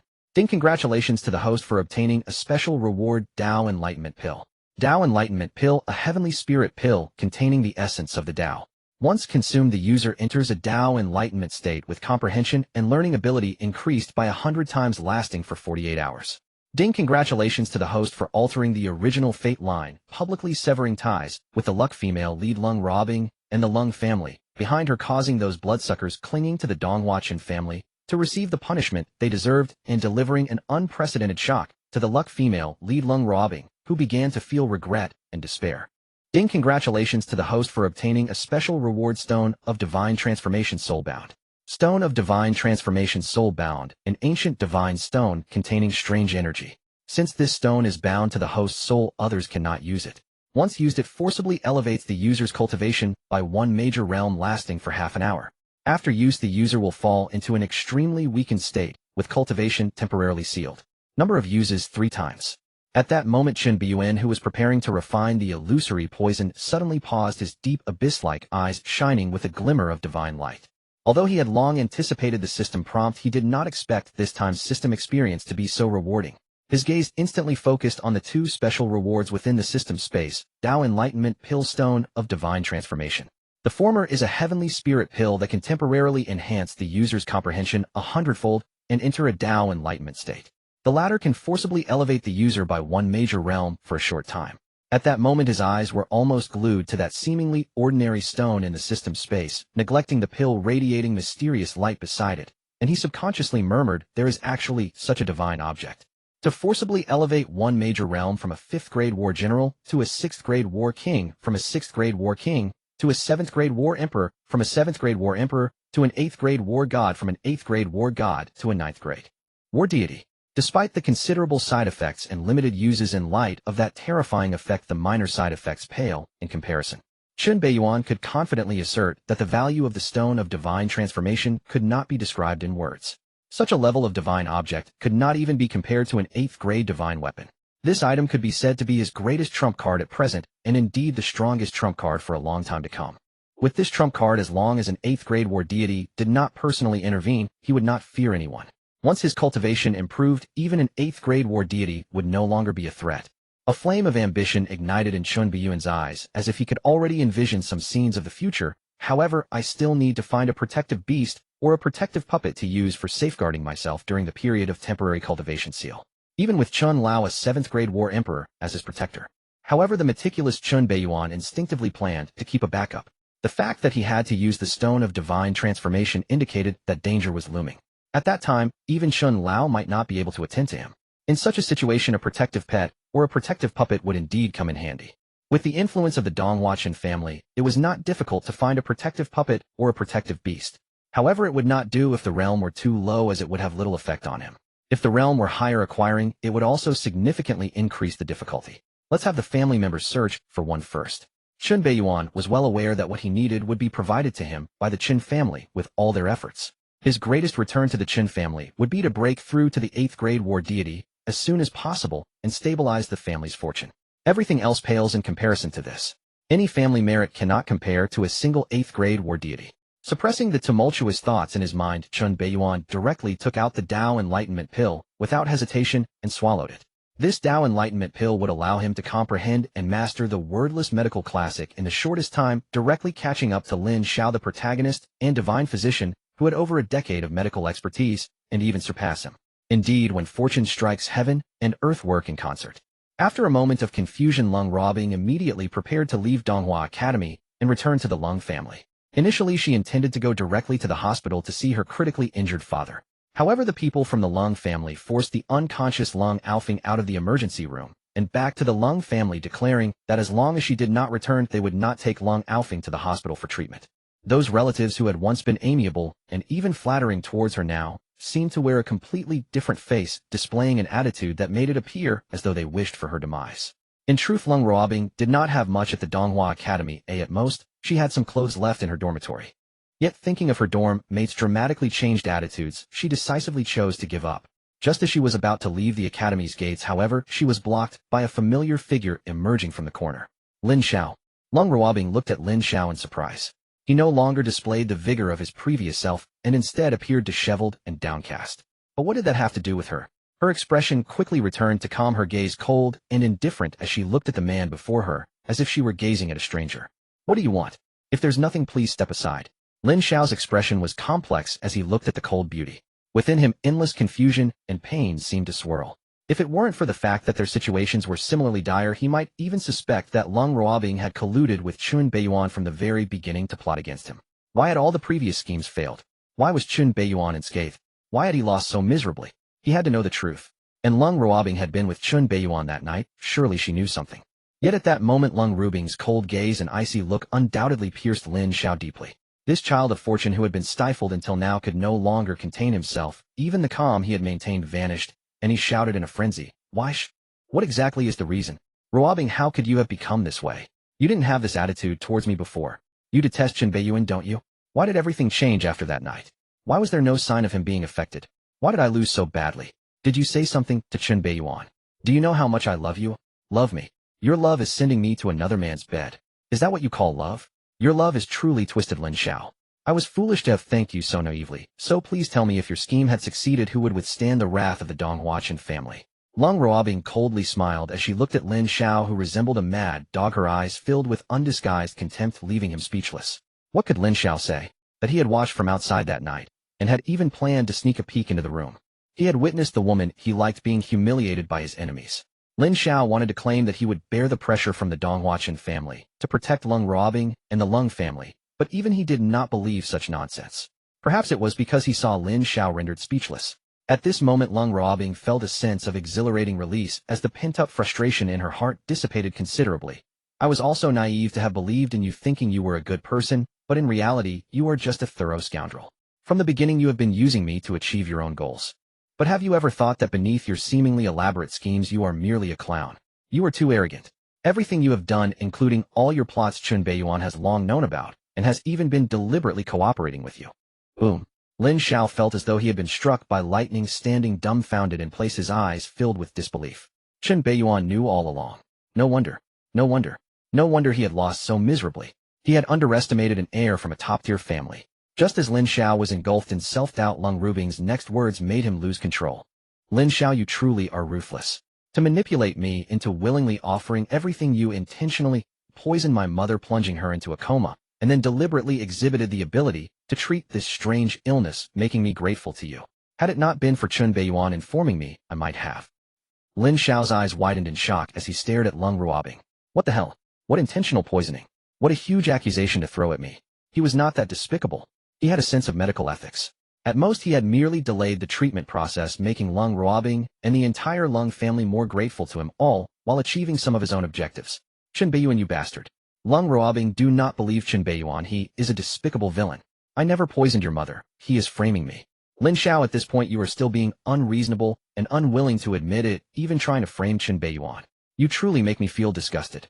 Lung Ruobing dodged Lin Xiao's outstretched hand, her fair and cold face betraying no hint of affection as she kicked him down to the ground.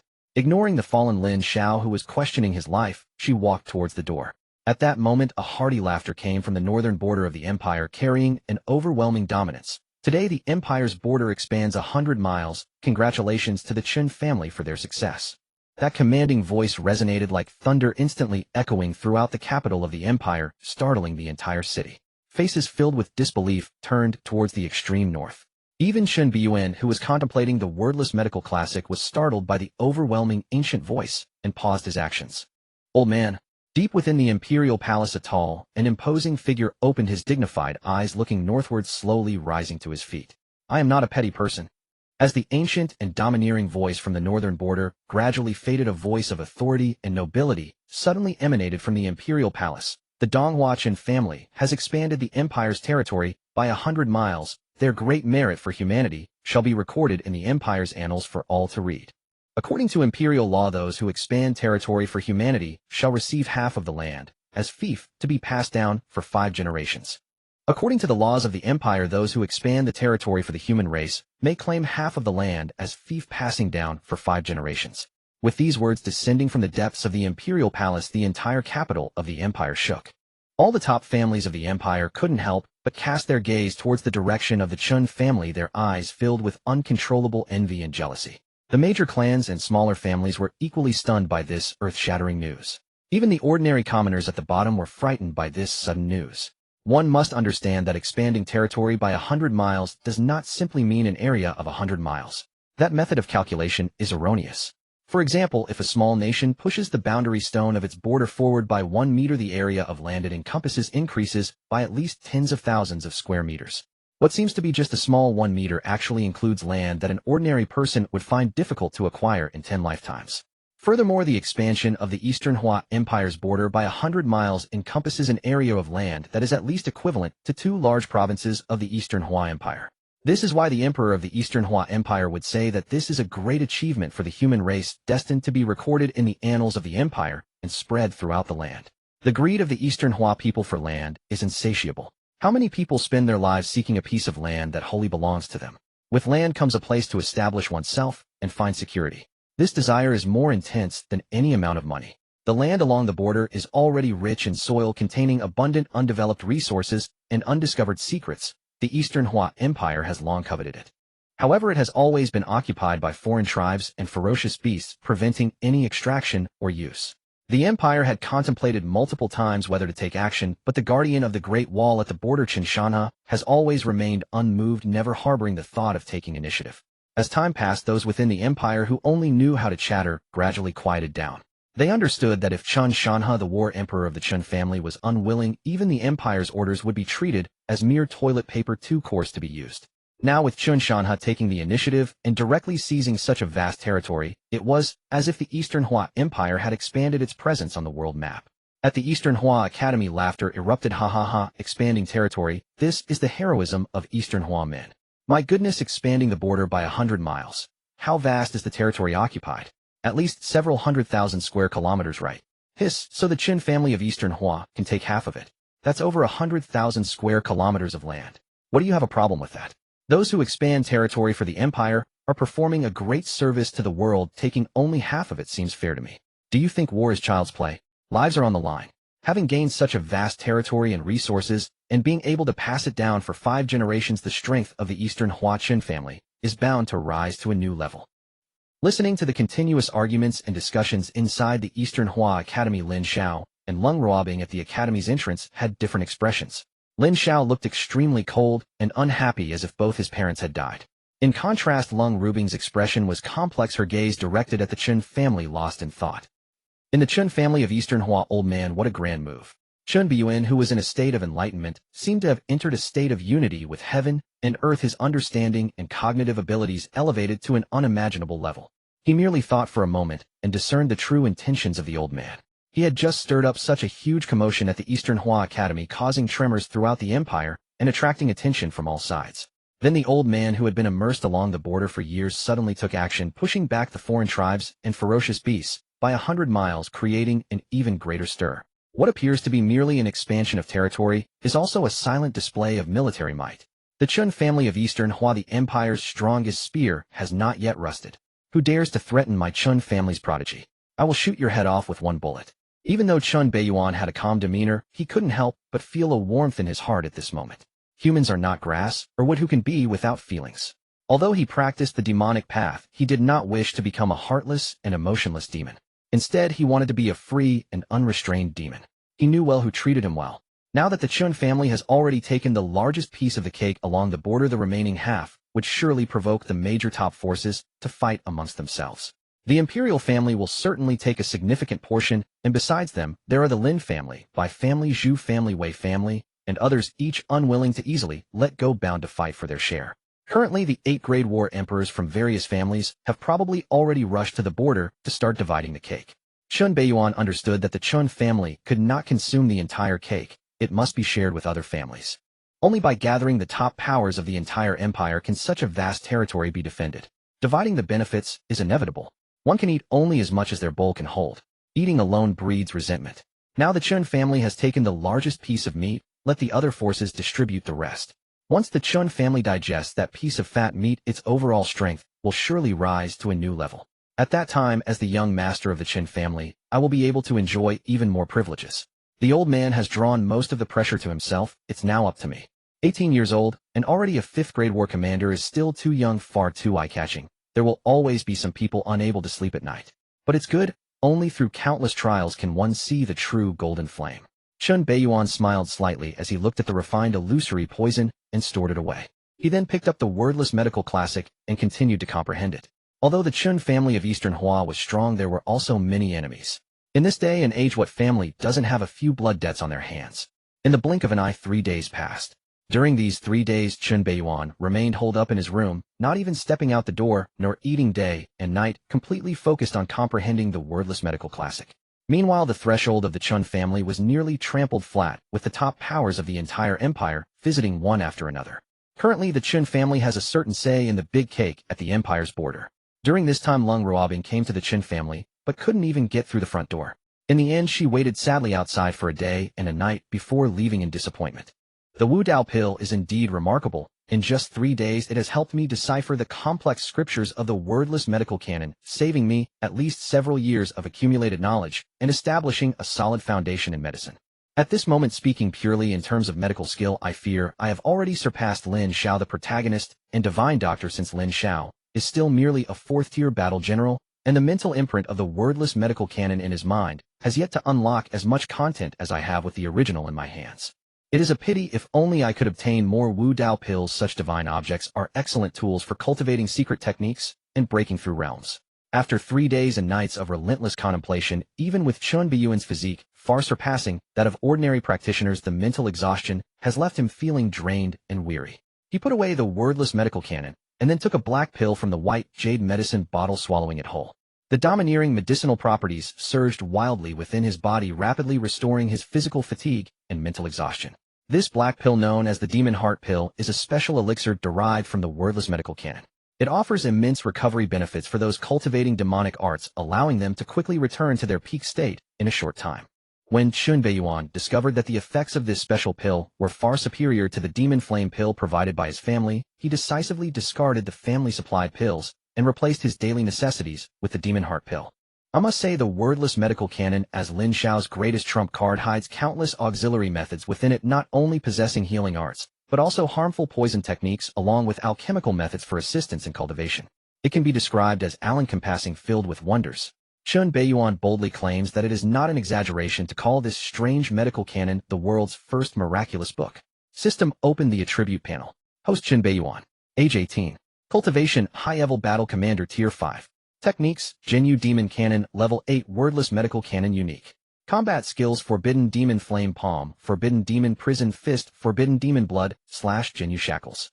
Battle Soul: Fate the Great Villain. After 3 days of contemplation, the wordless medical canon directly appeared in the techniques column, indicating that Lin Beiyan had mastered it. It's time to visit the Donghua Academy. That reward belongs to me. After a quick tidying up, Lin Beiyan pushed open the door and prepared to leave. However, at that moment, he was suddenly taken aback as he saw the one-armed Elder Chen standing outside the door, clutching a broken sword. Beside Elder Chen stood a tall and sturdy middle-aged figure. "Dad!" Lin Beiyan called out. The middle-aged man before him was none other than Lin Beiyan's father, the current head of the Donghua Chen family, and a military tycoon in the Empire's 3rd Battle District. Qinjiqing. The 1st and 2nd Battle Districts are directly controlled by the Imperial Royal Family. This new generation military leader of the Donghua Empire was dressed in simple casual clothes, looking like a handsome middle-aged uncle. He did not appear as stern and aloof as one might expect. "You've come out of seclusion."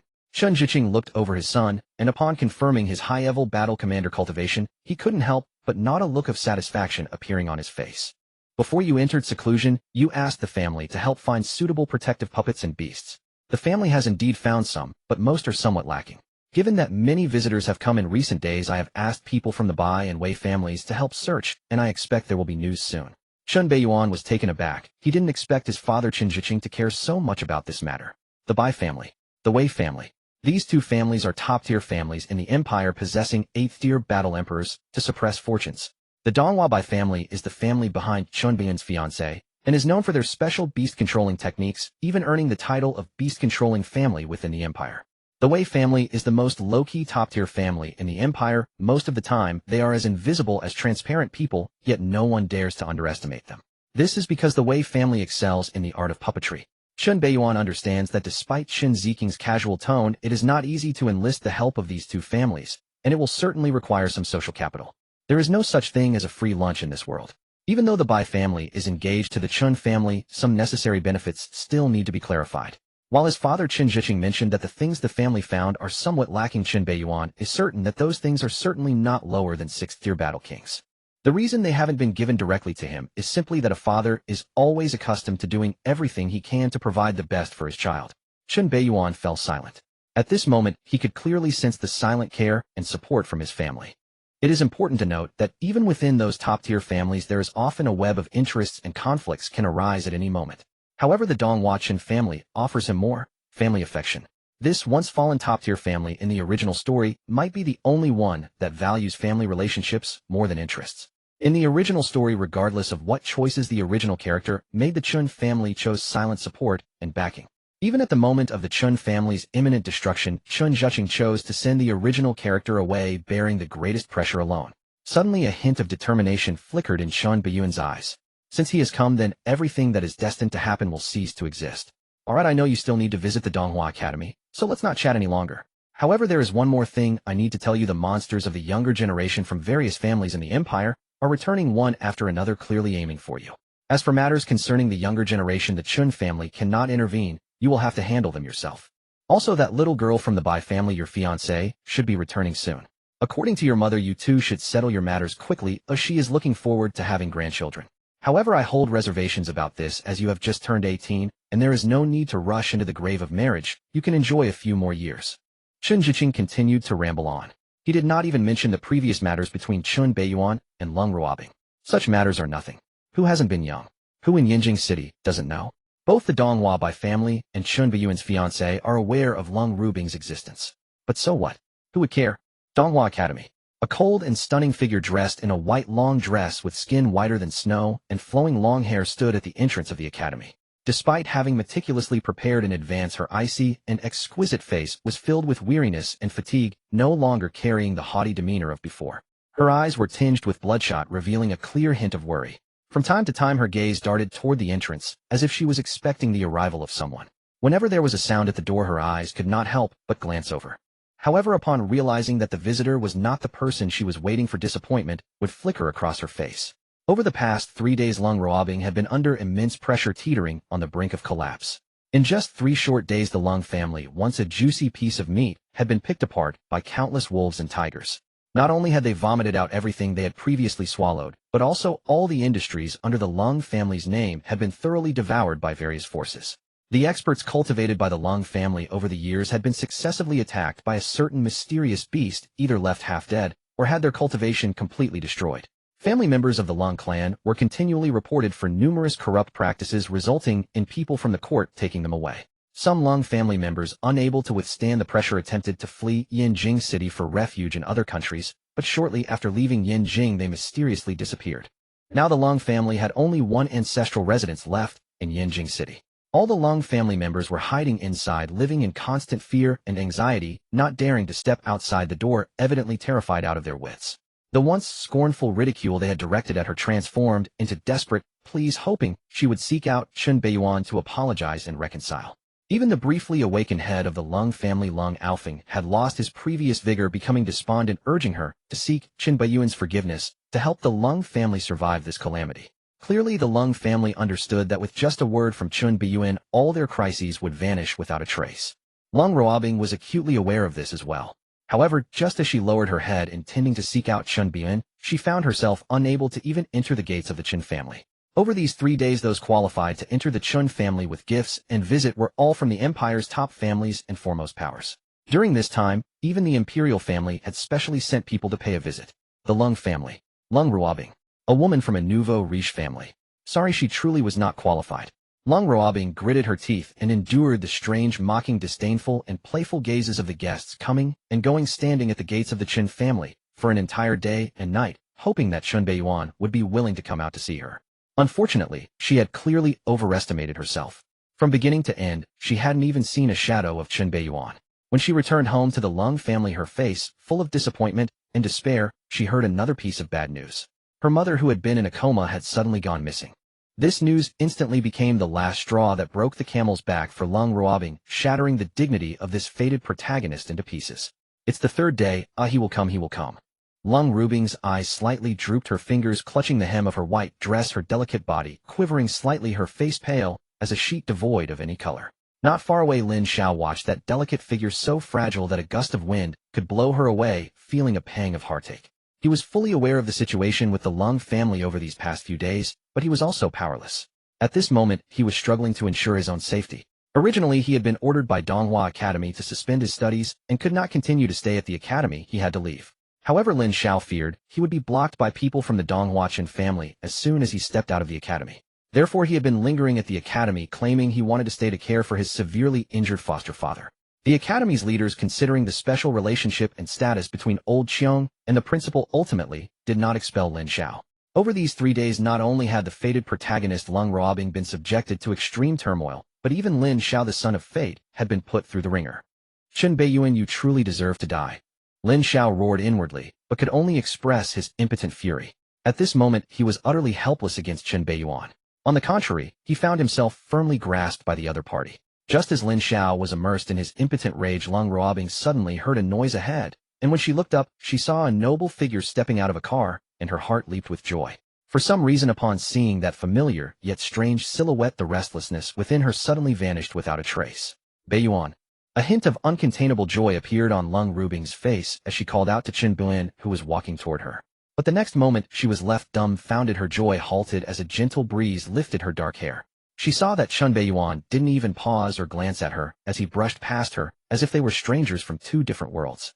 Just as Chen Beiyuan stepped through the gates of the academy preparing to head inside, he suddenly felt a tight pull at the corner of his garment, furrowing his brow as he stopped. Let go. I won't let go. Holding onto the corner of his clothing, Lung Ruobing's face was filled with grievance, her eyes brimming with tears as she looked at the indifferent man before her voice trembling. Chen Beiyuan, I can apologize for what happened before you. I know I was wrong. I can pay the price for my past mistakes as long as you spare the Lung family. Spare. Lung Ruobing, do you think it was I who caused the Lung family's current predicament? Chen Beiyuan's expression was stern as he directly interrupted Lung Ruobing's next words. Although she did not speak, her silence and pleading gaze betrayed her true thoughts. If it weren't for Chen Beiyuan's indication, how would the Lung family have fallen to this state today? Seeing Lung Ruobing's expression, a strange curve appeared on Chen Beiyuan's cold face, laced with thick sarcasm and disdain. You are too naive. I can assure you that from beginning to end I did not instruct anyone to strike at the Lung family. The Lung family's current predicament is entirely of their own making. Do you know how many things the Lung family has done while hiding behind the name of the Donghua Chen family? Forced purchase and sale, causing deaths, indiscriminate land grabbing, attacking rivals, jealousy. A second-rate family at the bottom dares to act so arrogantly just because they have climbed onto the Chen family's shoulders.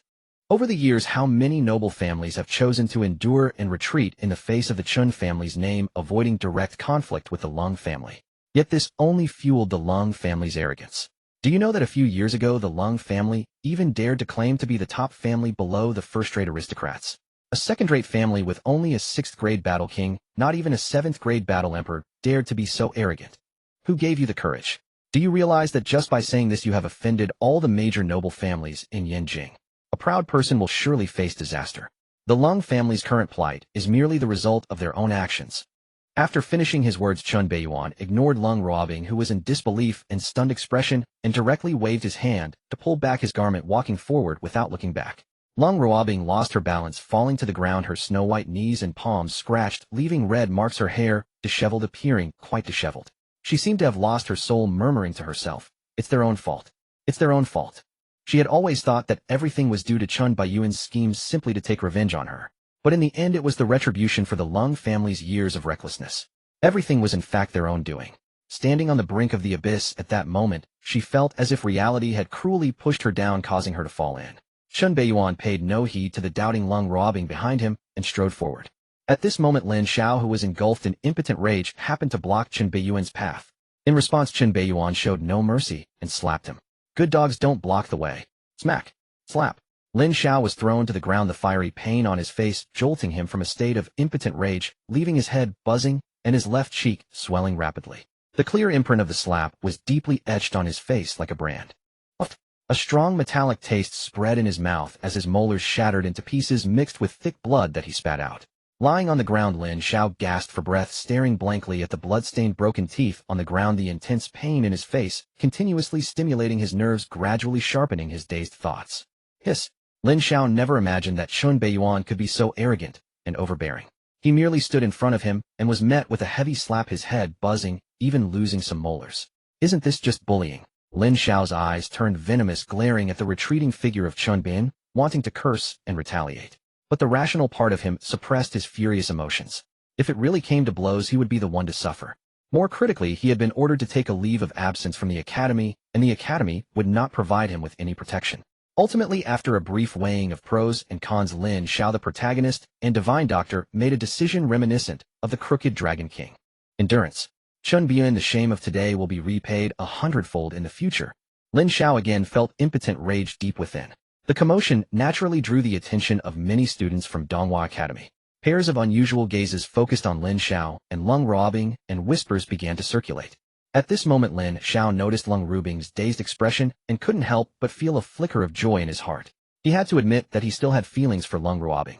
Although he had personally sent this woman to the bed of his enemy, it did not diminish his affection for her. This is not contradictory. Now Lung Ruobing was clearly in her weakest and most helpless state, needing him to lean on. Perhaps tonight he could still spend a fortuitous evening.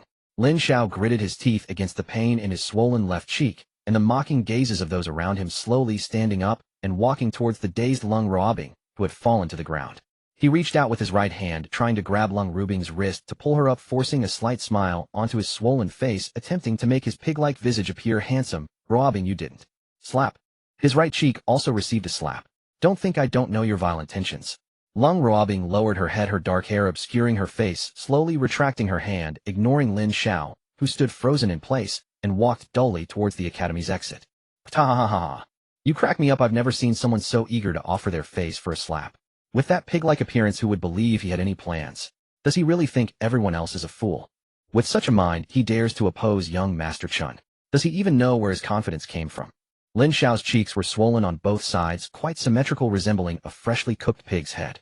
The sounds of unrestrained laughter and ridicule echoed in his ears. Lin Xiao watched Lung Ruobing's departing figure, feeling rage boiling in his heart, nearly biting through all his molars.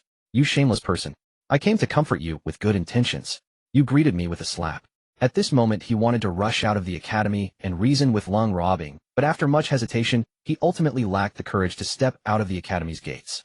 Instead, he endured the frustration and ran towards the medical clinic. However, Lin Xiao did not notice that among the mocking crowd a pair of unusual eyes were fixated on him, revealing a thoughtful glimmer. A figure quietly retreated to a corner, took out a phone, and dialed a special number. After the call connected, the tone became respectful. Lin Xiao. In a moment, one couldn't quite tell whether Lin Xiao was following the script of a divine doctor or that of the Dragon King, enduring so much. Chun Beiyan shook his head with a smile, clearly having taken in the entire situation. This protagonist, renowned for his wisdom and exceptional endurance in the original story, was on the verge of a mental breakdown after enduring a series of suppressions. But what did that have to do with him? Once he had drained all the utilitarian value from this protagonist, he would naturally dispose of him like a kicked ball. While pondering, Chun Beiyan walked deep into the academy towards the most grand building, arriving at the office of the most mysterious principal of Donghua Academy, who rarely appeared before students. Knock, knock, knock. Please come in. A deep, resonant voice came from within, carrying an imposing aura of authority that demanded respect. Chun Beiyan's expression remained calm as he pushed the door open and walked in. Inside the spacious office sat a middle-aged man with graying hair at the temples, a square face, and a serious demeanor, looking through and signing some documents. This man was the enigmatic principal of Donghua Academy, Zhang Bai. The Zhang surname is quite special in the Donghua Empire, as it belongs to the imperial family. Zhang Bai before him was not only the principal of Donghua Academy, but also an 8th-grade battle emperor. Furthermore, he was the younger brother of the emperor of the Donghua Empire, a prince of the empire.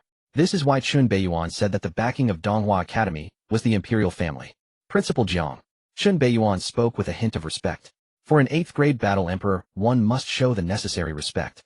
Beiyan, don't be formal, take a seat for a moment. Zhang Bai raised his head, his tone surprisingly friendly, gesturing towards the sofa nearby, indicating for him to wait until he finished his work. All right, Principal Zhang, you carry on. Chun Beiyan sat down on the sofa without hesitation. As the heir to one of the top families in the empire, he had naturally met Zhang Bai before. 6 years ago, when Chun Beiyan was specially recruited to Donghua Academy, it was Zhang Bai, the 8th-grade battle emperor, who personally visited to discuss with Chun Beiyan's grandfather. Otherwise, the Chun family initially had no intention of letting Chun Beiyan enter Donghua Academy. There were indeed some small episodes at that time. For instance, Zhang Bai mentioned that the imperial family intended to betroth the princess to 12-year-old Chun Beiyan as part of a union. Chun Beiyan was not surprised by the imperial royal family's desire to form a marriage alliance with the Chun family. As the military leader of the Eastern Wachins holding the most powerful weaponry, it would be suspicious if the imperial family had no ulterior motives. In fact, besides the imperial family, who among the top aristocratic families did not wish to ally with the Qin family. Just considering Chun Beiyuan's displayed talents at the time, it was inevitable that he would become an 8th-rank battle emperor in the future. The position of the head of the Eastern Watchens was also predetermined. Once the marriage alliance was successful, their daughter would essentially become the matriarch of the Qin family. Who wouldn't be tempted? However, Qin Beiyuan did not understand why the old master Qin did not agree to the imperial family's proposal, but instead chose to ally with the Bai family of Eastern Hua. After all, even in the original text this detail was not explicitly mentioned. To uncover the truth, he would likely have to ask the old master directly. Of course, Chun Zhiqing, as the head of the Qin family, might also know something. In contrast, the party involved was rather confused to find himself with a fiancée. Speaking of which, my fiancée seems to be 8 years older than me. Is this a case of an old cow eating tender grass? Chun Beiyuan recalled memories from his childhood, and the corners of his mouth twitched. 6 years ago, after breaking through to the 4th-rank battle general at the tender age of 12, he had just finished a tedious training session and was bored wandering around with a little black dog when he happened to bump into a pair of long legs. Looking up, he saw a fair-skinned, beautiful, long-legged woman exuding a mature charm. At that time, the other party was looking down from a height, wielding a menacing aura, scrutinizing him closely, with a faint smile on her face, even licking her red lips. One was a 12-year-old boy, and the other was a 20-year-old young woman. There was an 8-year age gap between them, and at that time Qin Beiyuan was also significantly shorter than her, needing to look up to meet her gaze. That was their first encounter. The big sister playfully reached out to pat his head, and even gave him a lollipop. During their first meeting, the old masters Chun and Bai were discreetly observing from a distance, murmuring about something. However, at that moment Qin Beiyuan was only focused on walking his little black dog and did not give it much thought. He vaguely remembered that the lollipop was quite sweet and delicious.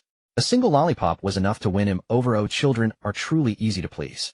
However, my fiancée seems to be one of the fated heroines in this world, and in terms of abilities, she somewhat suppresses me, the destined villain. Just as Chun Beiyuan's gaze lowered, lost in thought, Jiang Bai, sitting behind the desk, had nearly finished processing the documents in front of him and set the file aside. The subtle sound pulled Chun Beiyuan back from his reverie. Beiyuan, what are you thinking so deeply about? It's nothing, Principal Jiang. I was just contemplating some cultivation matters. Facing Jiang Bai's kind and amiable inquiry, Qin Beiyuan smiled in response. To be honest, since the establishment of Eastern Hua Academy, I have seen numerous prodigies, but in terms of potential, none can compare to you. An 8th-rank battle commander at just 18, hey, even my royal brother wanted to marry Yinhua to you. We should have been family. Jiang Bai sighed, a hint of regret on his face. Thank you, Principal Jiang and His Majesty, for valuing Beiyuan so much.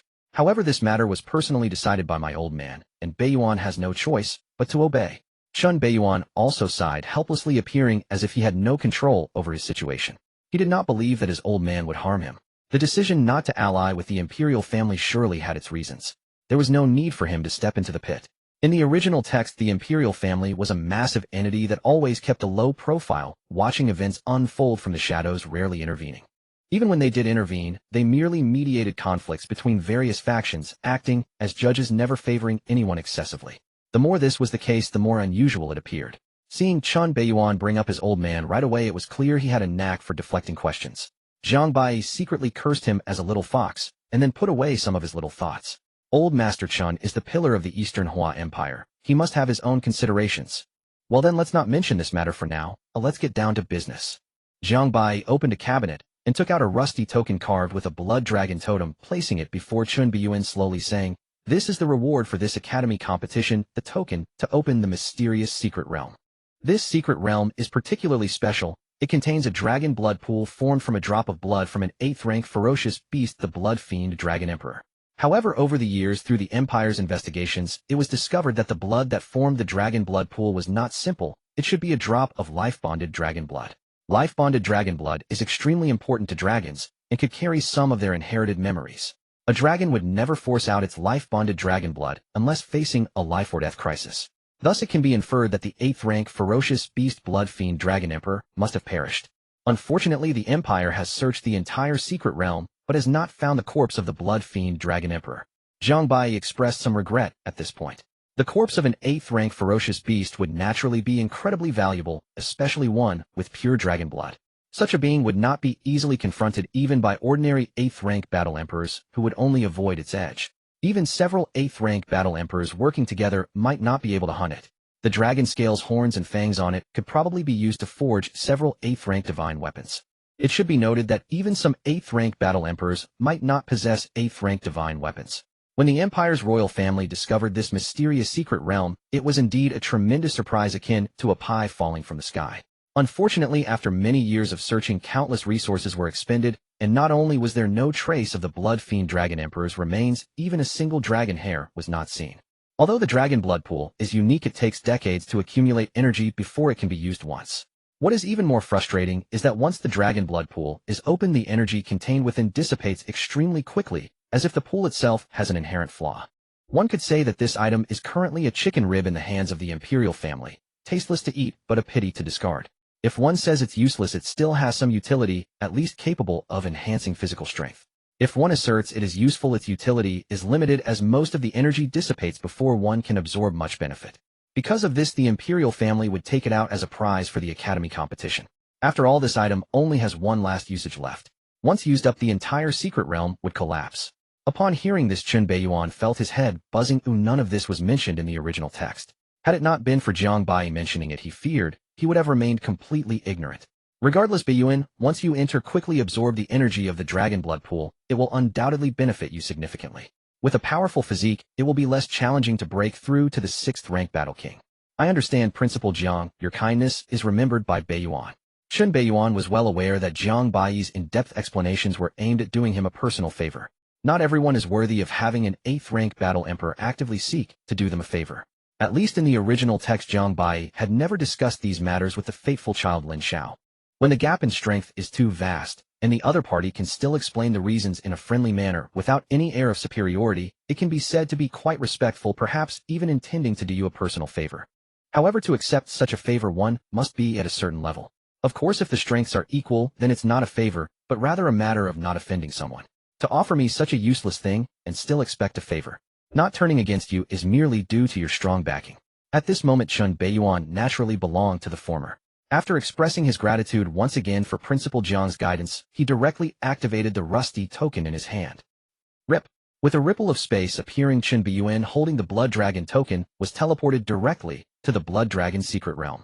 When he looked up, what met his eyes was a blood-colored, hazy, dark, and terrifying primitive forest filled with deathly silence, occasionally stirred by a strange cold wind. The blood-tinted sky seemed to have faint cracks that were gradually expanding, as if it were on the verge of collapsing. A rich stench of blood pervaded the air, accompanied by a hint of rust and a putrid smell. Behind Lin Beiyan, there was a massive scarlet blood pool resembling a lake, which was indeed the dragon blood pool, containing the blood of the 8th grade fierce beast, the blood fiend Dragon Emperor. Is this the secret realm? It's simply a small world. Lin Beiyan paid no attention to the dragon blood pool behind him, but instead surveyed his surroundings with great interest. The existence and origin of the secret realm had become difficult to verify in terms of specific time. Perhaps it has existed for hundreds of years, maybe thousands, or even tens of thousands. However, the only verifiable fact is that before the appearance of the secret realm, this world had no fierce beasts, no foreign races, and no cultivation system. When each secret realm suddenly descended upon this world, in addition to bringing numerous powerful fierce beasts and foreign races, it also brought the human cultivation system. To this day, no one has been able to decipher the origin and the underlying secrets of the secret realm. However, due to the fact that most secret realms contain rich resources and hidden opportunities, the major top forces of humanity regard the secret realm as a mobile treasure vault. Perhaps for ordinary people, the secret realm filled with unknown dangers is hell, but for the strong, it is merely nourishment to enhance their foundation. Among those top forces, which family doesn't have its own secret realm? The East Huqin family certainly has one as well. However, Lin Beiyan has never entered it. Previously, he spent most of his time in closed-door cultivation, comprehending the Jinyu Demon Sutra. Even when pursuing Lung Ruobing, he did not fall behind in his cultivation progress. Otherwise, he wouldn't have stepped into the 5th grade battle commander at the age of 18. Just as Lin Beiyan was surveying his surroundings with great interest, the previously calm blood-colored lake behind him suddenly began to show ripples. This slight change certainly did not escape Lin Beiyan's notice. When he turned to look, he saw the massive lake's scarlet blood starting to undergo strange changes. What should have been a scarlet blood pool began to emit streaks of golden light, gradually expanding and spreading as if it had come to life. The foul and bloody stench in the air also began to change, as if a strange and rich aroma had added to it. It made one feel as if the blood in their body was beginning to stir. A terrifying dragon might erupted from the massive golden blood pool, instantly engulfing the entire secret realm. In the distance, Lin Beiyan seemed to hear a roar of a colossal dragon that echoed through the heavens. The dragon blood pool has begun. If according to Zhang Bai the dragon blood pool is special, but its effects are not as tremendous as imagined at most, it enhances the physical body and reduces some obstacles for breaking through to the 6th grade Battle King. However, in the original story, Lin Xiao gained significant benefits from the dragon blood pool and comprehended a powerful fierce beast divine ability. This implies that the dragon blood pool before him likely hides some unknown secrets, which might very well manifest during the last opening of this secret realm. Although it is unclear whether Zhang Bai had any special means to ascertain the specific situation of this secret realm for the sake of safety, it is better to cover it with War Soul. Lin Beiyan raised his gaze to the blood-colored sky, where deep within his eyes some unknowable and unseen terrifying existence began to awaken and gradually descend. Suddenly the scarlet sky was gradually shrouded by pure darkness, and a massive twisted rift appeared in the sky resembling a pair of eyes that had opened slightly. This scene resembled the celestial phenomenon that appeared when Lin Beiyan was born. At the same time, this was also something that even the heaven-defying destiny system could not detect, a unique top-tier battle soul belonging to Lin Beiyan, the destined great villain. Abyss. For the first time in 18 years, Lin Beiyan manifested his own mysterious battle soul. However, in order to prepare for the upcoming secrets and possible opportunities, he could only choose to cover the entire secret realm. And at the very moment, the entire secret realm was enveloped by the abyss. Inside the office of the East Hu Academy, Principal Zhang Bai suddenly raised his head, clearly sensing that a trace of his spiritual imprint left in the secret realm had been severed, revealing a look of surprise and curiosity on his face. How could a mere 5th grade battle commander possess such capability? After pondering for a moment, Zhang Bai shook his head, abandoning some thoughts in his mind. With his cultivation, he could naturally forcibly tear through the covering of the secret realm to investigate.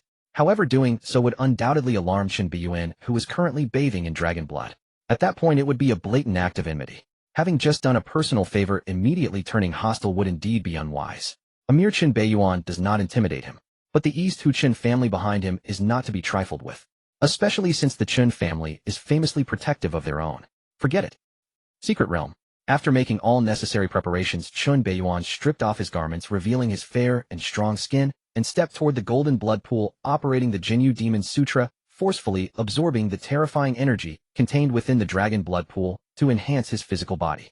In an instant, a terrifying pain akin to being sliced by 1,000 blades surged within him, and his skin began to develop faint cracks under the terrifying dragon blood's bathing. This was indeed the effect of bathing in dragon blood. At this moment, Lin Beiyan could also sense that the energy contained in the dragon blood pool was inexplicably depleting, clearly validating Zhang Bai's earlier words. In response, Lin Beiyan unhesitatingly operated the Jinyu Demon Sutra to its peak, frantically absorbing the violent energy with his dominant demonic aura. Meanwhile, the dragon blood fruit that had been stored in the system space was also taken out and directly stuffed into his mouth, swallowing it along with the pit. In an instant, Lin Beiyan felt as if he had swallowed a lump of scorching lava, burning and melting his internal organs. He instinctively wanted to scream, but it was forcibly suppressed by his steel-like will. Soon, with the enhancement of the dragon blood fruit, Lin Beiyan felt that the speed of absorbing dragon blood had increased 100-fold. His physical body was also undergoing an unreasonable surge at a frantic pace. He fell into a mysterious state. At that moment, Lin Beiyan's speed of absorbing dragon blood was indeed faster than the inexplicable depletion of energy from the dragon blood pool. However, what Lin Beiyan did not know was that at the very moment he took out the dragon blood fruit, a slight disturbance occurred deep within the blood soil beneath the dragon blood pool, as if something was emerging. It seemed to be a round egg. Bang! Bang! Bang! Lin Beiyan's body was bathed in golden dragon blood, madly absorbing the immense energy of the dragon blood pool, like a whale swallowing water, as his fair skin began to shimmer with a golden luster, and the blood within him gradually glimmered with threads of gold. In an instant, a massive vortex began to form around him in the dragon blood pool, as a large amount of golden dragon blood was drawn in by an invisible force, gradually enveloping him and forming a gigantic golden dragon egg. Within the golden dragon egg, a strange heartbeat began to resonate, initially faint, but gradually growing louder and heavier, carrying a terrifying sense of oppression, as if some dreadful being was developing. In a moment, that heart-pounding pressure echoed throughout the secret realm.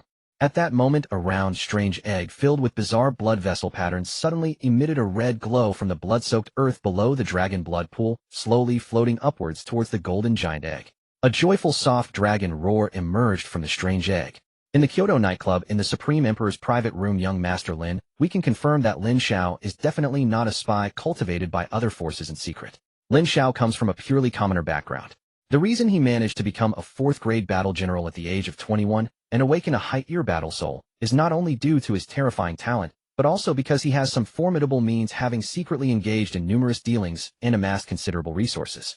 Currently, at least several massacre cases are somewhat tied to him, but there is no substantial evidence. According to the calculations of the think tank, his cultivation talent is top-notch, not at all inferior to the core heirs of major aristocratic families. It is a pity, however, that his background is too poor, otherwise he might achieve even greater accomplishments. Sitting on the sofa, a sinister-looking man who was embracing both the neighbor girl and the pure teacher was listening to his subordinate's report while enjoying the treatment of a sovereign, occasionally bursting into hearty laughter. The subordinate standing beside him appeared unfazed, lowering his head after finishing the report, not daring to glance up. Clearly this sinister man was young Master Lin. Being in the specialized Kyoto nightclub for the powerful and situated in the Supreme Emperor's private room, his identity and the forces behind him were evident.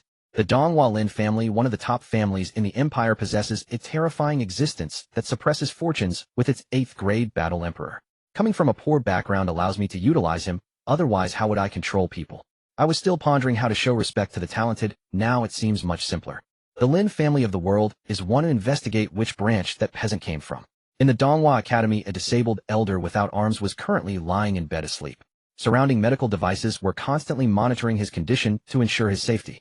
Despite being under house arrest in the hospital room and temporarily relieved of his high-ranking position, while under investigation, Elder Chiong was still living quite comfortably, enjoying top-notch medical treatment. The investigation team members who occasionally visited merely conducted routine checks, asking a few questions before hastily leaving, showing no intent to make things difficult. Everyone was waiting. No one was willing to offend anyone easily. Suddenly the Elder Chiong, who had been in deep slumber, slowly opened his eyes and immediately saw Lin Xiao, who was sitting beside him with a face swollen like a pig's head, marked with clear palm prints of various sizes on both sides. Looking at his godson in such a state, Elder Chiong felt no anger or excitement. He merely sighed inwardly, clearly understanding that without his backing, Lin Xiao's situation must be very difficult. "Godfather, you're awake." Seeing his godfather awake, Lin Xiao's pig-headed face flashed with a hint of joy, quickly supporting him up and offering him some water, showcasing a dutiful son's demeanor. Observing that Lin Xiao had never changed, still showing unwavering filial piety towards him. A look of determination finally flashed in Elder Chiong's eyes, evidently having made his decision. "Shower, I have one last trump card that can help you transform into a dragon.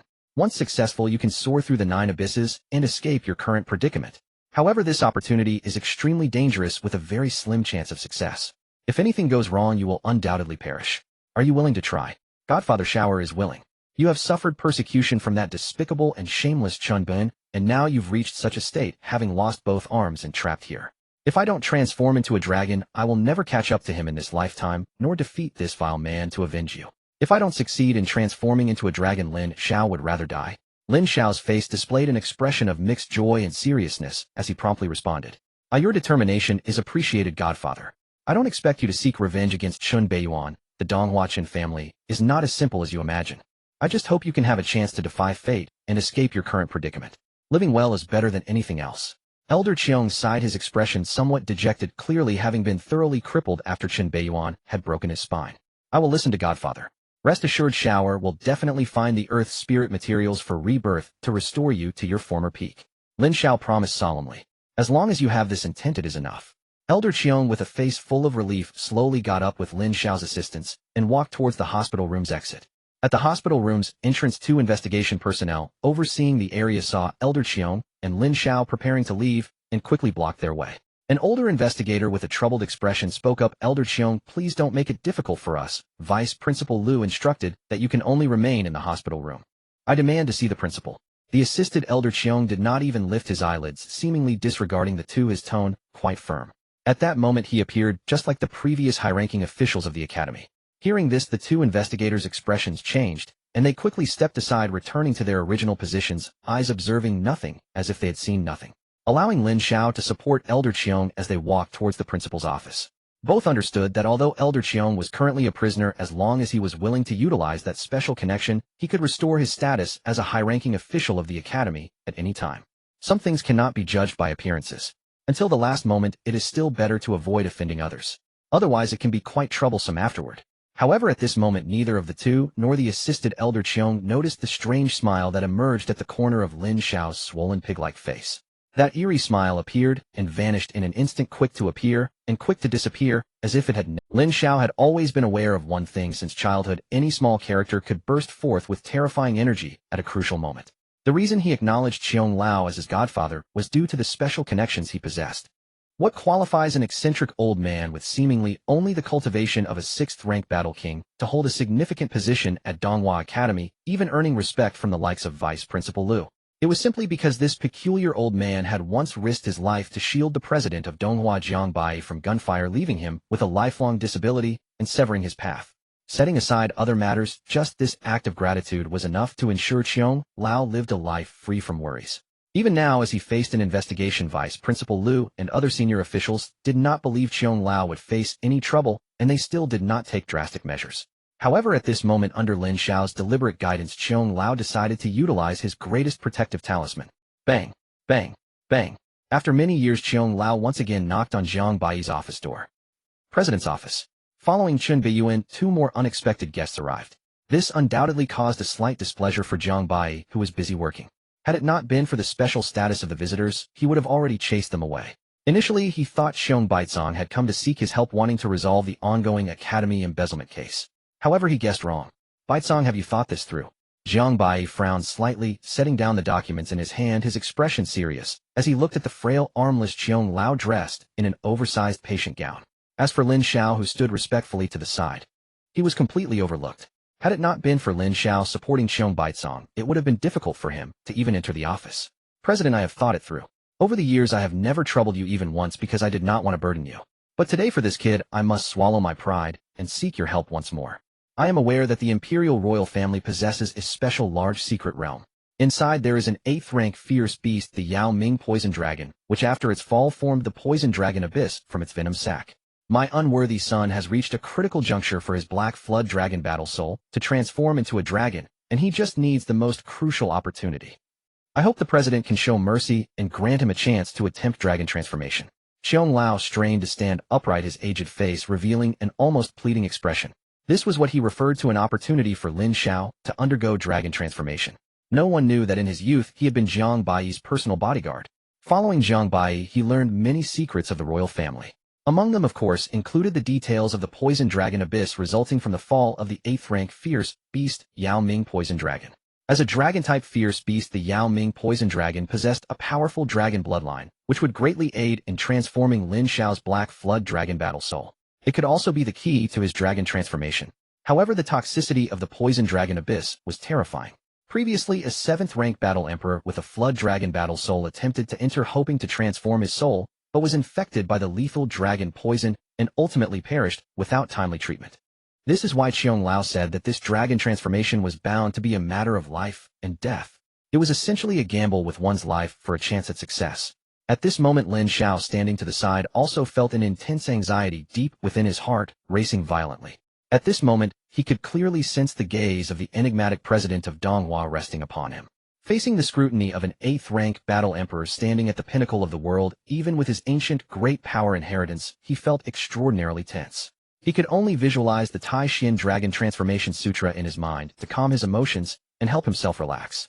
At this moment, Jiang Baiyi was no longer as amiable as he had been with Lin Beiyan, but instead exuded the imposing presence of a strongman.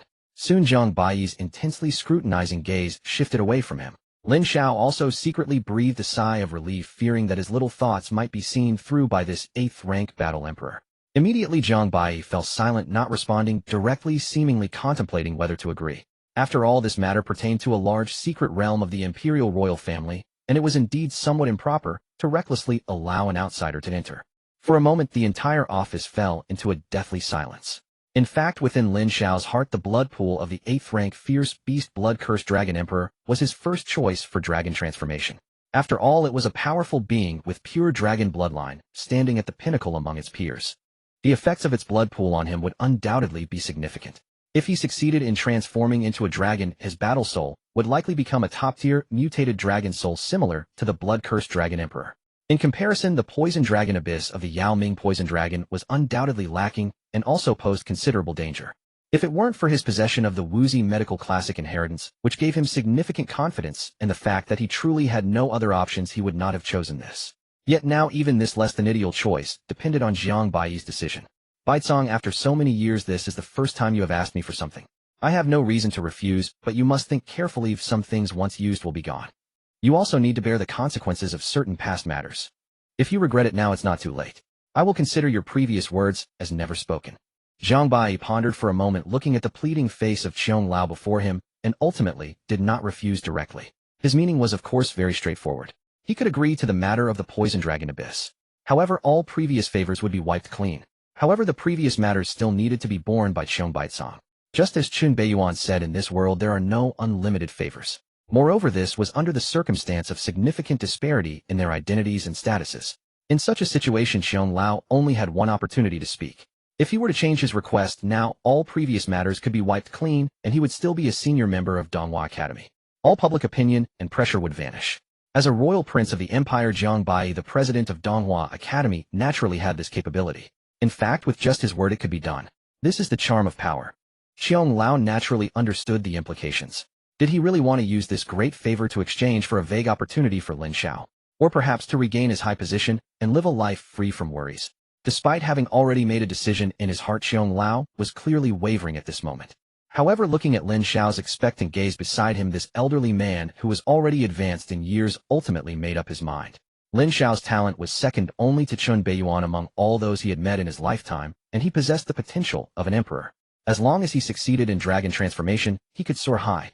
At that time, his godfather might also benefit from it. This was undoubtedly a gamble. Yet Qiong Baizong still took the risk. President, I am old. The future belongs to the young. I only hope you can give Lin Xiao a chance. Soon Lin Xiao helped Qiong Lao leave the president's office, returning to the medical center. At this moment, Lin Xiao also held a special token engraved with a poison dragon pattern. It was indeed the token for entering the poison dragon abyss. Lin Xiao tightly grasped the token in his hand, unable to contain the excitement within. He succeeded. He truly succeeded. He had really fought for a chance at dragon transformation. One could only fear that Lin Beiyan did not expect that after seizing the blood pool of the blood-cursed dragon emperor and cutting off the chance for dragon transformation, Lin Xiao would somehow gain a new opportunity for dragon transformation. It could only be said that the wheels of fate for Lin Xiao, this child of destiny, had not stopped turning even when interrupted midway. Lin Beiyan, once I succeed in dragon transformation, the grievances between you and me will eventually be settled. Time flew, and in the blink of an eye 3 days had passed. Blood Dragon Secret Realm. Bang, bang, bang. After 3 days and nights of the passage of time, the golden blood pool, large as a lake, which originally radiated dazzling golden light, gradually dimmed. Clearly the terrifying energy contained within had almost been absorbed. At this moment, the terrifying heartbeat echoing from within the golden giant egg floating in the center became slow and deep, seemingly nearing its final moments. Meanwhile, numerous cracks appeared throughout the secret realm. It was evidently on the brink of collapse. Crack, crack. The golden giant egg began to show cracks as if the life within was about to break free from its shell. Boom. Perhaps annoyed by the slow pace of the golden eggshells shattering, a violent impact suddenly erupted from within. A fist as white as jade directly shattered the eggshell, and the perfect muscle lines were instantly exposed. Beneath that seemingly fair skin lay a terrifying strength akin to a fierce beast. Roar! A desolate dragon roar suddenly burst forth from the broken gap of the golden giant egg, resonating throughout the entire secret realm. In an instant, all beings within the secret realm felt a terrifying pressure arising from their bloodlines, causing them to kneel on the ground, trembling in fear. Some weaker fierce beasts were even scared to death on the spot by this overwhelming pressure. Boom! A bare figure burst forth from the shell, transforming into a streak of light as it soared into the sky. Using the power of its flesh, it flew in the air. This was undoubtedly a special ability possessed only by a 6th-rank battle king.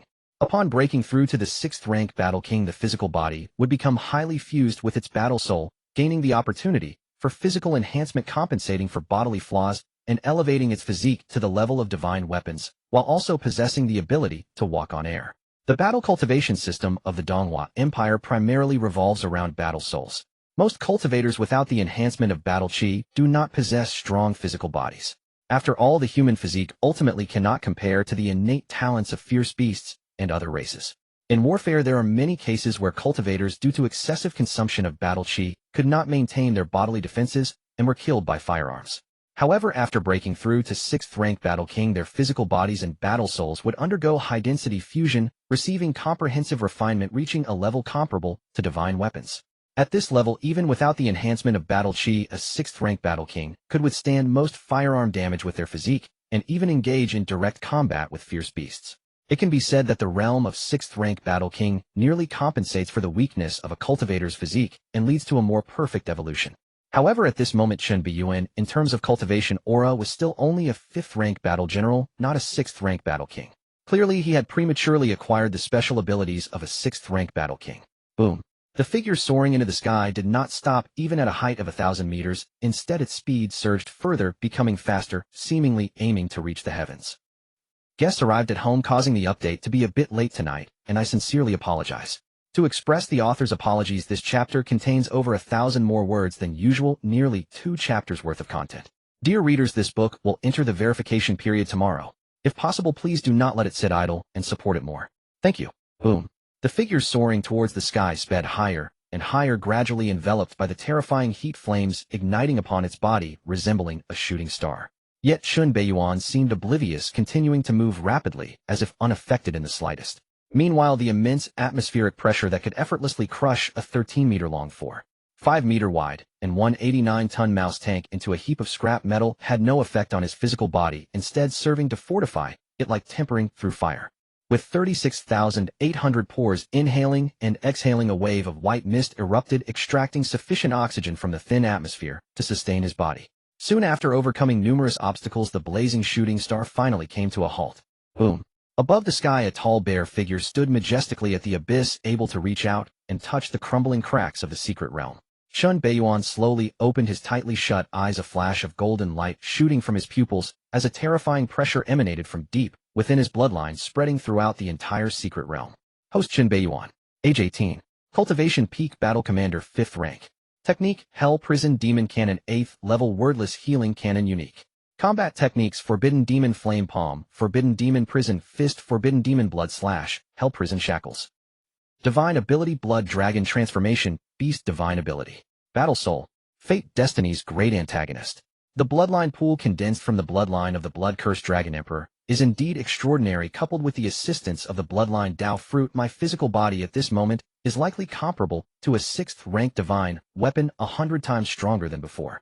Even an ordinary 6th-rank battle king, even after tempering their body, can at most only match the level of a 2nd or 3rd-rank divine weapon, and those capable of enhancing their physical body to above a 3rd-rank divine weapon are exceedingly rare. At this moment, without utilizing demonic energy combat techniques or battle souls, relying solely on my physical body, I could contend with powerful 6th-rank ferocious beasts. If I had possessed such a physique during the academy competition, that old dog Kong would have dared to face me in a fist fight. He would have likely been turned into minced meat. At this moment, Chen Beiyan could clearly perceive the terror of his own body. His skin, seemingly as white as jade, and flesh could effortlessly withstand the claws of ferocious beasts, tearing them apart. He could almost be seen as a terrifying beast clad in human skin. Most 6th-rank battle kings are inferior to him in terms of physical prowess. Even those who specialize in cultivating their bodies, few can match him.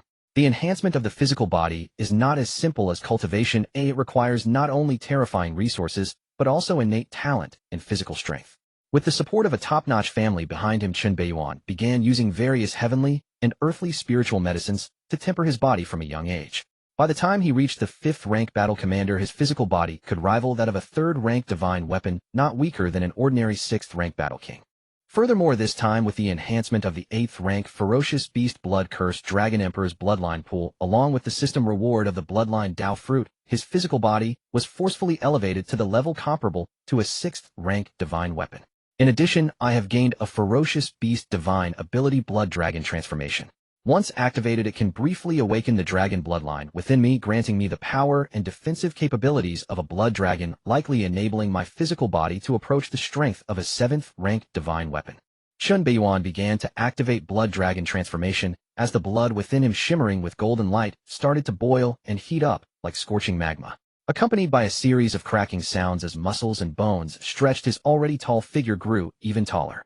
His bare, robust body gradually revealed crimson dragon scales covering vital areas, emanating an eerie red glow. Faint dragon scale patterns appeared on his face, and a pair of sharp, blood-colored dragon horns sprouted from his head, exuding both a seductive beauty and an imposing majesty. At this moment, Chen Beiyan felt as if he had transformed into a terrifying blood dragon soaring through the heavens and earth, capable of stirring up the winds and clouds with every movement. Boom! He threw a punch. The fist covered in crimson dragon scales shattered the void, breaking a small section of the crack in the secret realm, revealing a terrifying scene akin to a black hole behind it. The entire secret realm trembled, accelerating its collapse. Such terrifying power. If a 7th rank battle emperor dared to approach me easily, they would likely be obliterated, meeting a gruesome end. The blood dragon truly lives up to its reputation as a mutated dragon species, standing out uniquely in terms of physical prowess.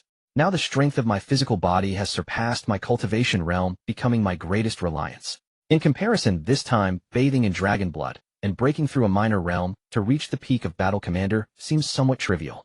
Lin Beiyan's eyes flickered as he raised his hands, looking at the crimson dragon scales covering his fists, feeling somewhat sentimental. His sentimental expression quickly darkened, brows furrowing slightly. However, the stronger the power, the greater the consumption. It has barely been a minute, and I already feel fatigued. Indeed, normally only a 7th rank battle emperor can truly master the power of a divine ability. At this moment, I am merely taking advantage of it. If not for my physical body being comparable to a 6th rank divine weapon, I fear that just 1 second after activating Blood Dragon transformation, I would have been drained of energy and directly collapsed. As Blood Dragon transformation was lifted, the crimson dragon scales covering his body burst apart, transforming into strands of blood mist that returned to his body. The once terrifying power capable of roaming the heavens and tearing through the void dissipated without a trace, replaced by an overwhelming sense of emptiness and weakness. Lin Beiyan nearly lost his balance and fell from the high altitude. It wasn't until he swallowed several demonic heart pills that he barely shook off that feeling of weakness. At present, Blood Dragon transformation can only be used as a trump card. At a critical moment, if used well, even a 7th rank battle emperor would have to die. A 7th rank battle emperor is a powerful existence. In some small nations, they can almost become guardian deities, enjoying the offerings of an entire country. Returning to the ground, Lin Beiyan couldn't help but feel emotional. This journey into the secret realm had been immensely beneficial for him.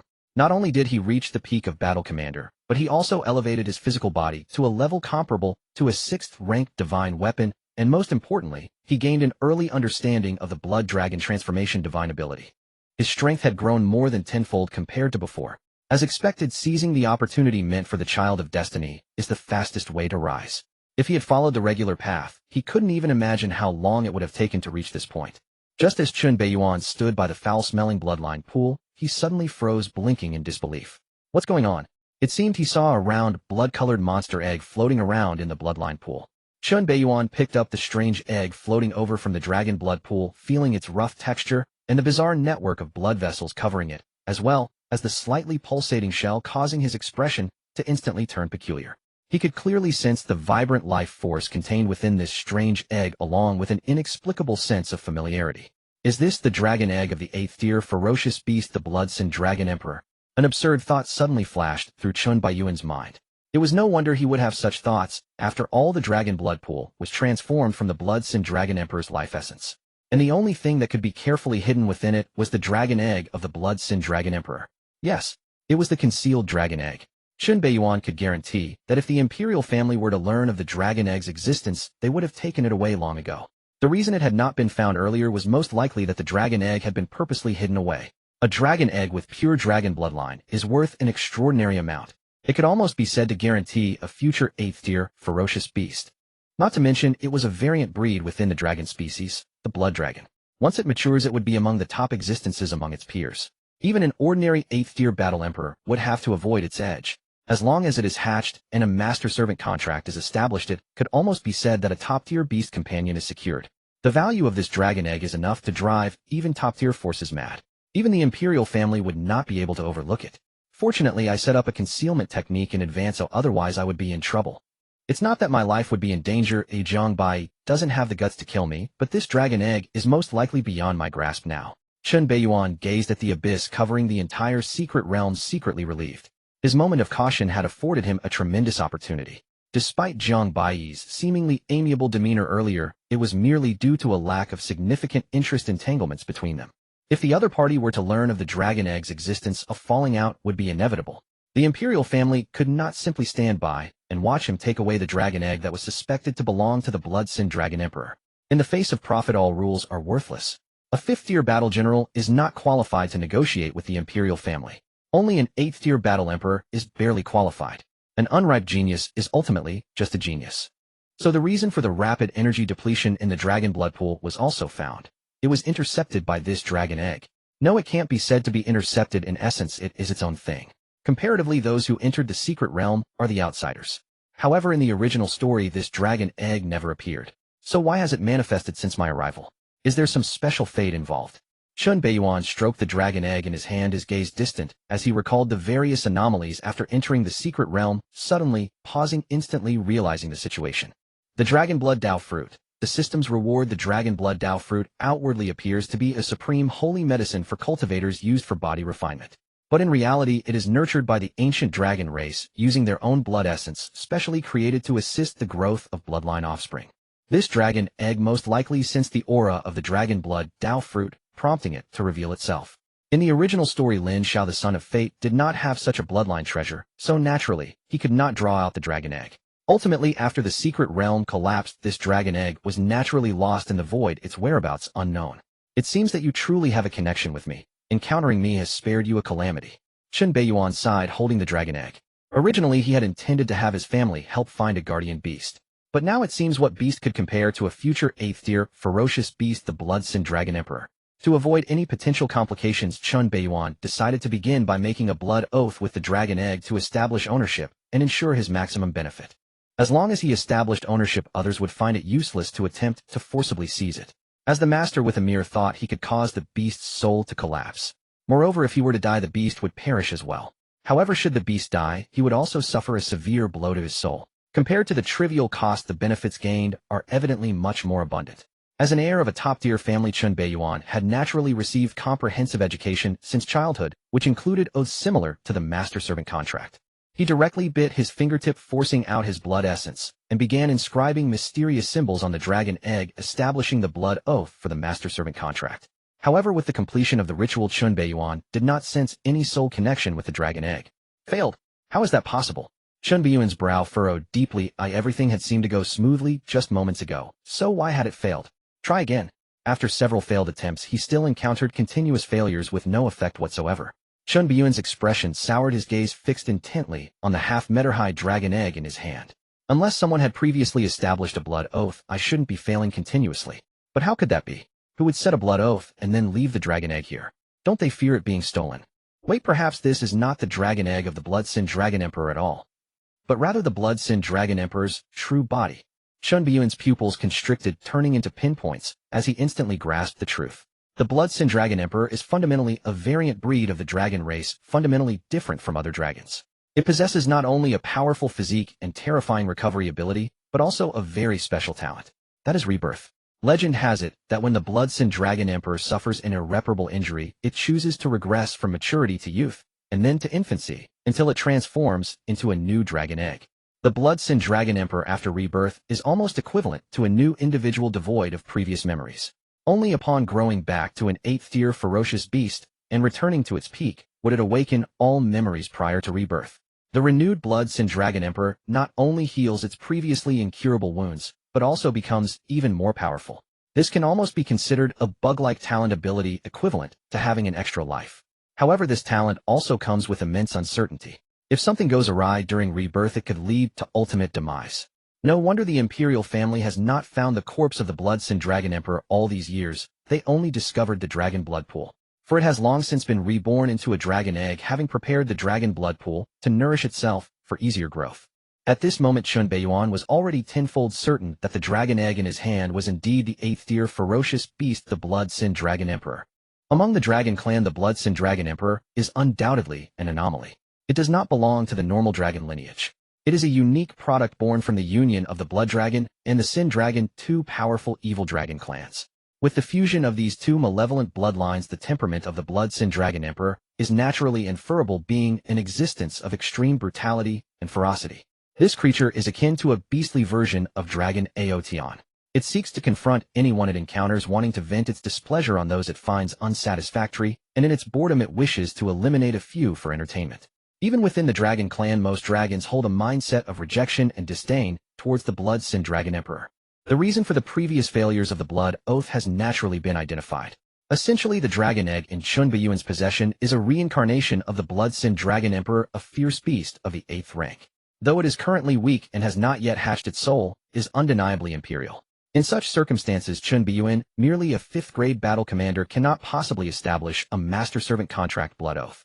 Even if an 8th-grade battle emperor were to intervene, personally the likelihood of successfully forming the blood oath would still be extremely slim.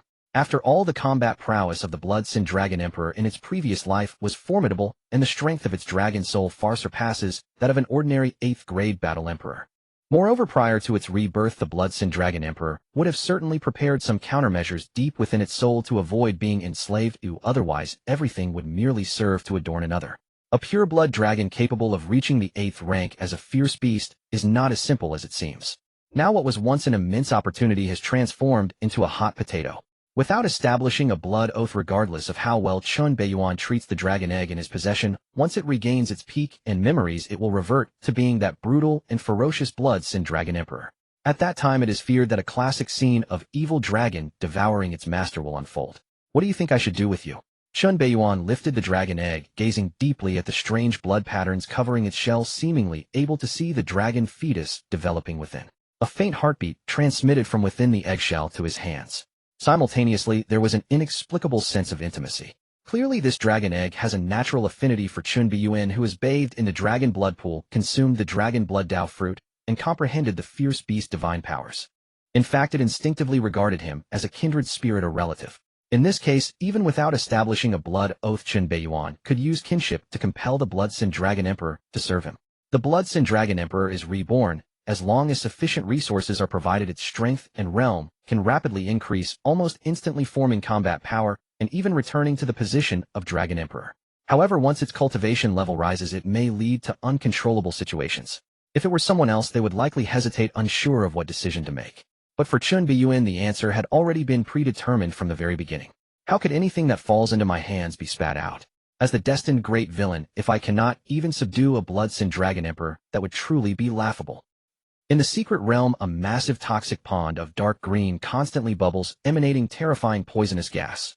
Even a 7th-grade battle emperor would find themselves dead, without a burial site, if they inadvertently inhaled such dreadful poison.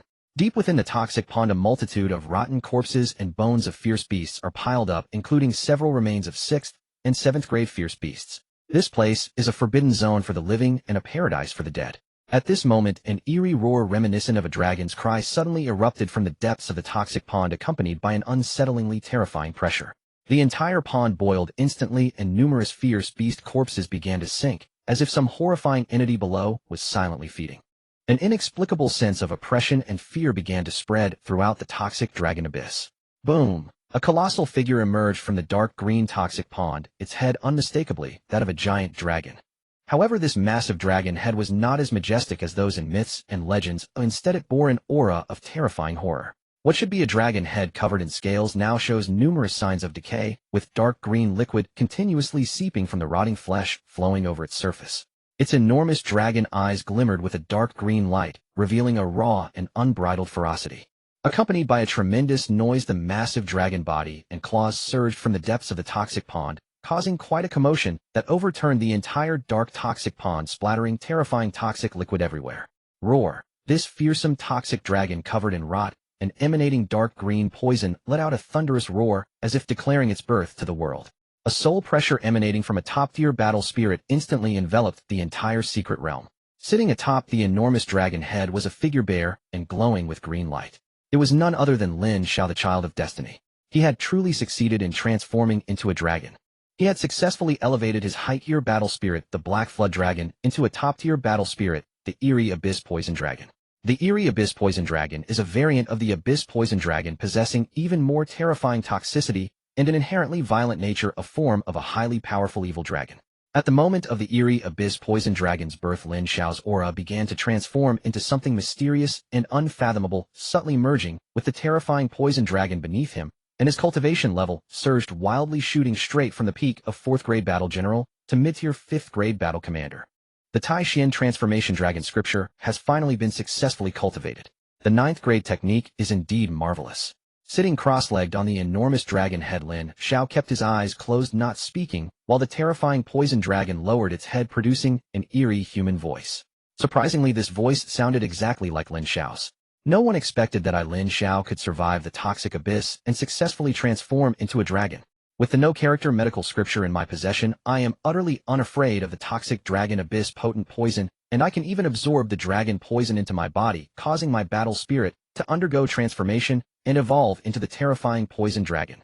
Although the eerie abyss poison dragon is not the most suitable choice I envisioned, its innate toxin aligns perfectly with the no-character medical scripture, significantly enhancing my combat power, turning misfortune into a blessing. The Tai Xian transformation dragon scripture, a 9th grade technique, has also been successfully cultivated, allowing me to step into the threshold, causing my cultivation to surge and successfully embark on the path of dragon transformation. At this moment, I possess the qualifications to challenge those top-tier monsters. No, I who cultivate 9th grade techniques am destined to surpass those monsters. The only thing I lack at this moment is time to accumulate. Lin Beiyan, the debt between us will eventually be settled. As the terrifying dragon head concluded its words, a strong sense of murderous intent and resentment clearly surfaced in its gaze. It was evident that this child of destiny harbored a deep-seated hatred for someone. Lin Xiao could not harbor such malevolence and hatred towards Lin Beiyan. Not to mention the numerous humiliations he suffered from the previous oppression, there was also this opportunity for transformation into a dragon. On the surface, he successfully transformed into a dragon, soaring to great heights free from constraints. However, secretly he had paid a tremendous price. Despite the protection of the wordless medical canon, his cultivation was still too weak. After soaking in the poison dragon abyss for 3 consecutive days, his body and spirit had already been tainted by dragon poison, leaving behind a significant sequelae. His reproductive abilities were rendered useless. Although that part could still function, it had lost its vitality. This meant that he was destined to have no descendants in this life. He was in essence almost like a wilted flower. This matter was undoubtedly a huge psychological blow to Lin Xiao. At this moment his spirit was gradually twisting. However, as a person of deep insight and skilled at enduring, Lin Xiao quickly adjusted his mindset. First, I need to leave this secret realm and tell my godfather the good news. In the principal's office, Zhang Bai paused in his actions of reviewing documents, as if sensing something, and raised his gaze. He saw Lin Beiyan's figure suddenly materialize on the office sofa, exactly in the same position as before when he used the token. At the same time, the blood dragon token in his hand, covered in rust, quickly decayed and transformed into a wisp of blue smoke that vanished. Lin Beiyan was not surprised by this. With the collapse of the secret realm, this key in his hand naturally lost its value. At this moment, Lin Beiyan could clearly sense that Zhang Bai's gaze towards him suddenly held more uncertainty. This 8th-rank battle emperor had evidently noticed the abnormal changes in his physique. After all, his current physique was comparable to that of a 6th-rank divine weapon, and most 6th-rank battle kings, even some 7th-rank battle emperors, did not possess such a powerful body. This was a tremendous difference from the situation before entering the secret realm. As the top powerhouse of this world, Zhang Bai would have to be blind not to notice it. Previously, those royal offspring who bathed in dragon blood did not experience such exaggerated enhancement. Beiyan, it seems you have gained quite a lot this time. It's all thanks to Principal Jiang. Beiyan has merely received some insignificant benefits. In response to Zhang Bai's meaningful words, Lin Beiyan remained calm and collected. At present, that dragon egg had already been hidden in the system space. No matter how strong Zhang Bai was, he could not possibly discover the existence of the system. Without the biggest problem of the dragon egg, he was confident that his suddenly enhanced physique would not lead to any issues. Zhang Bai would only suspect that he had obtained some hidden benefits from the secret realm. However, with the collapse of the secret realm, it was utterly impossible for Zhang Bai to verify this. Besides, would Zhang Bai risk offending the Donghuaqin clan over an uncertain hidden benefit? Did he really think Lin Beiyan was one of those powerless soft persimmons that could be squeezed at will? The Donghuaqin clan, the greatest force in the empire, could exert their power both externally and internally. Thus, at this moment, Lin Beiyan was filled with confidence. Zhang Bai, of course, also sensed Lin Beiyan's confidence and understood that it was difficult to ascertain what had actually happened in the secret realm. Since that was the case, it would be better to offer a favor. After all, with Lin Beiyan's current rate of growth, he would undoubtedly be able to catch up with him within a century and become a top powerhouse. Ha, Beiyan, like your father, you always speak so discreetly. Thus, when you have free time in the future, come to Donghua Academy more often. You are also part of Donghua Academy. The academy is your home, and it's good to visit home often. I know that there were some unpleasant incidents between you and the academy during the previous academy tournament. So let me mediate and resolve those grievances. Alright then, let's see what Principal Jiang can do. Lin Beiyan wore a beaming smile. At this moment, he had roughly guessed what favor Zhang Bai intended to offer to express goodwill. Outside the medical office, with a tremor in the void, Lin Xiao's figure suddenly appeared in a corner. Bang! The token he held began to crack little by little, shattering into several pieces of scrap metal. This poison dragon token was merely a one-time key to enter the secret realm with only a single opportunity for use. Zhang Bai had not gone mad enough to hand over the real secret realm key to an outsider. The value contained in a large secret realm was beyond the imagination of ordinary people. The so-called favor from Cheong Baitsong was in reality worth only one chance to enter the secret realm. Lin Xiao silently gazed at the fragments of the token in his hand, gripping it tightly, allowing the metal shards to pierce his palm. Deep down, he gained a deeper understanding of the foundations and power of those top-tier forces. What he desperately sought to acquire was utterly insignificant in the eyes of those lofty figures. One day, I will eradicate you cancers. Lin Xiao suppressed the agitation and desire within his heart, stepping out of the corner and heading towards the medical office, eager to share the good news of his successful transformation into a dragon. However, when he arrived outside the familiar medical office, he was shocked by the scene before him, frozen in place.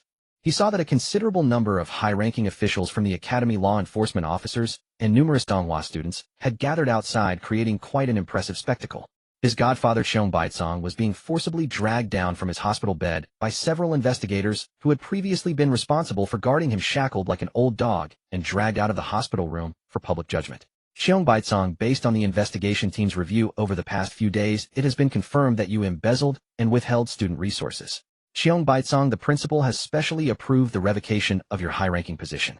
From now on, you are no longer a member of Donghua Academy, and you will face the fair and just judgment of the imperial law. Students, Cheong Baitsong has confessed to his crimes. We are now detaining this person and transferring him to the tribunal for processing. Vice Principal Liu stated loudly and with righteous indignation to the students of Donghua before him. At this moment, he seemed like the embodiment of justice. Meanwhile, Cheong Baitsong, disheveled and dirty, appeared like a villain about to face judgment. Just as Zhang Bai had said, some things could only be used once. You did not use it for self-preservation. Instead, you had to exchange it for an illusory transformation into a dragon opportunity for your godson. Thus, some matters had to be borne by you. After all, there had to be an explanation for all the students of Donghua. Conducting official business was also unavoidable. It was just right to use it as a favor. A favor that led to the downfall of the godfather of the son of fortune. This is the power of authority. The following plot will be even more exciting, and I hope all the big shots will support it. Haha, this brings great joy to the heart, great joy indeed. Old dog, you caused my brother's path to be fraught with danger, forcing him to leave Donghua Academy and lose the opportunity for further advancement. May you suffer a wretched fate.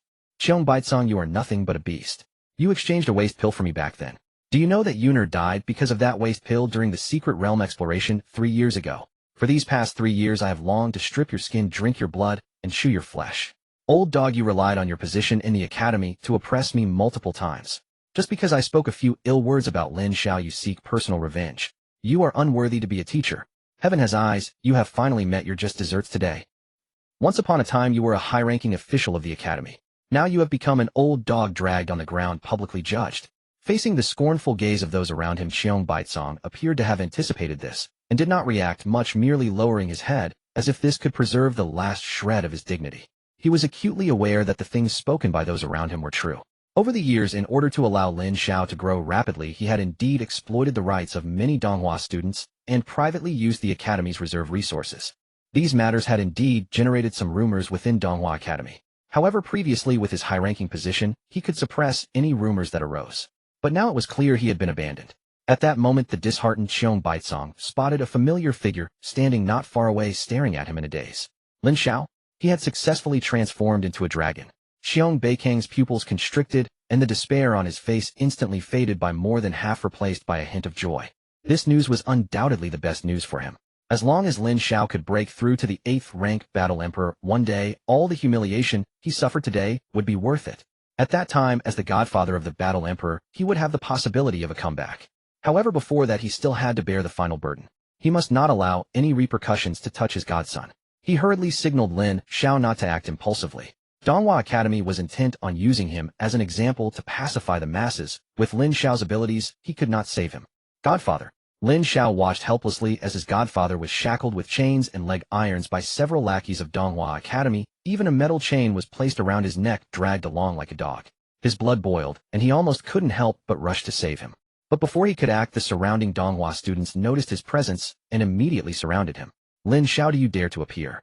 Lin the little dog, your old dog has already been captured. You are next. Lin Xiao, don't think I don't know how your cultivation level has risen so quickly. Eating the blood dumplings of everyone, enjoying it, huh? In an instant, the child of fortune Lin Xiao became the focus of everyone's ire. Some agitated Donghua students even threw rotten eggs and stones at Lin Xiao. Smash! Lin Xiao was caught off guard and directly hit by a rotten egg. The dark, foul-smelling egg liquid flowed down his forehead.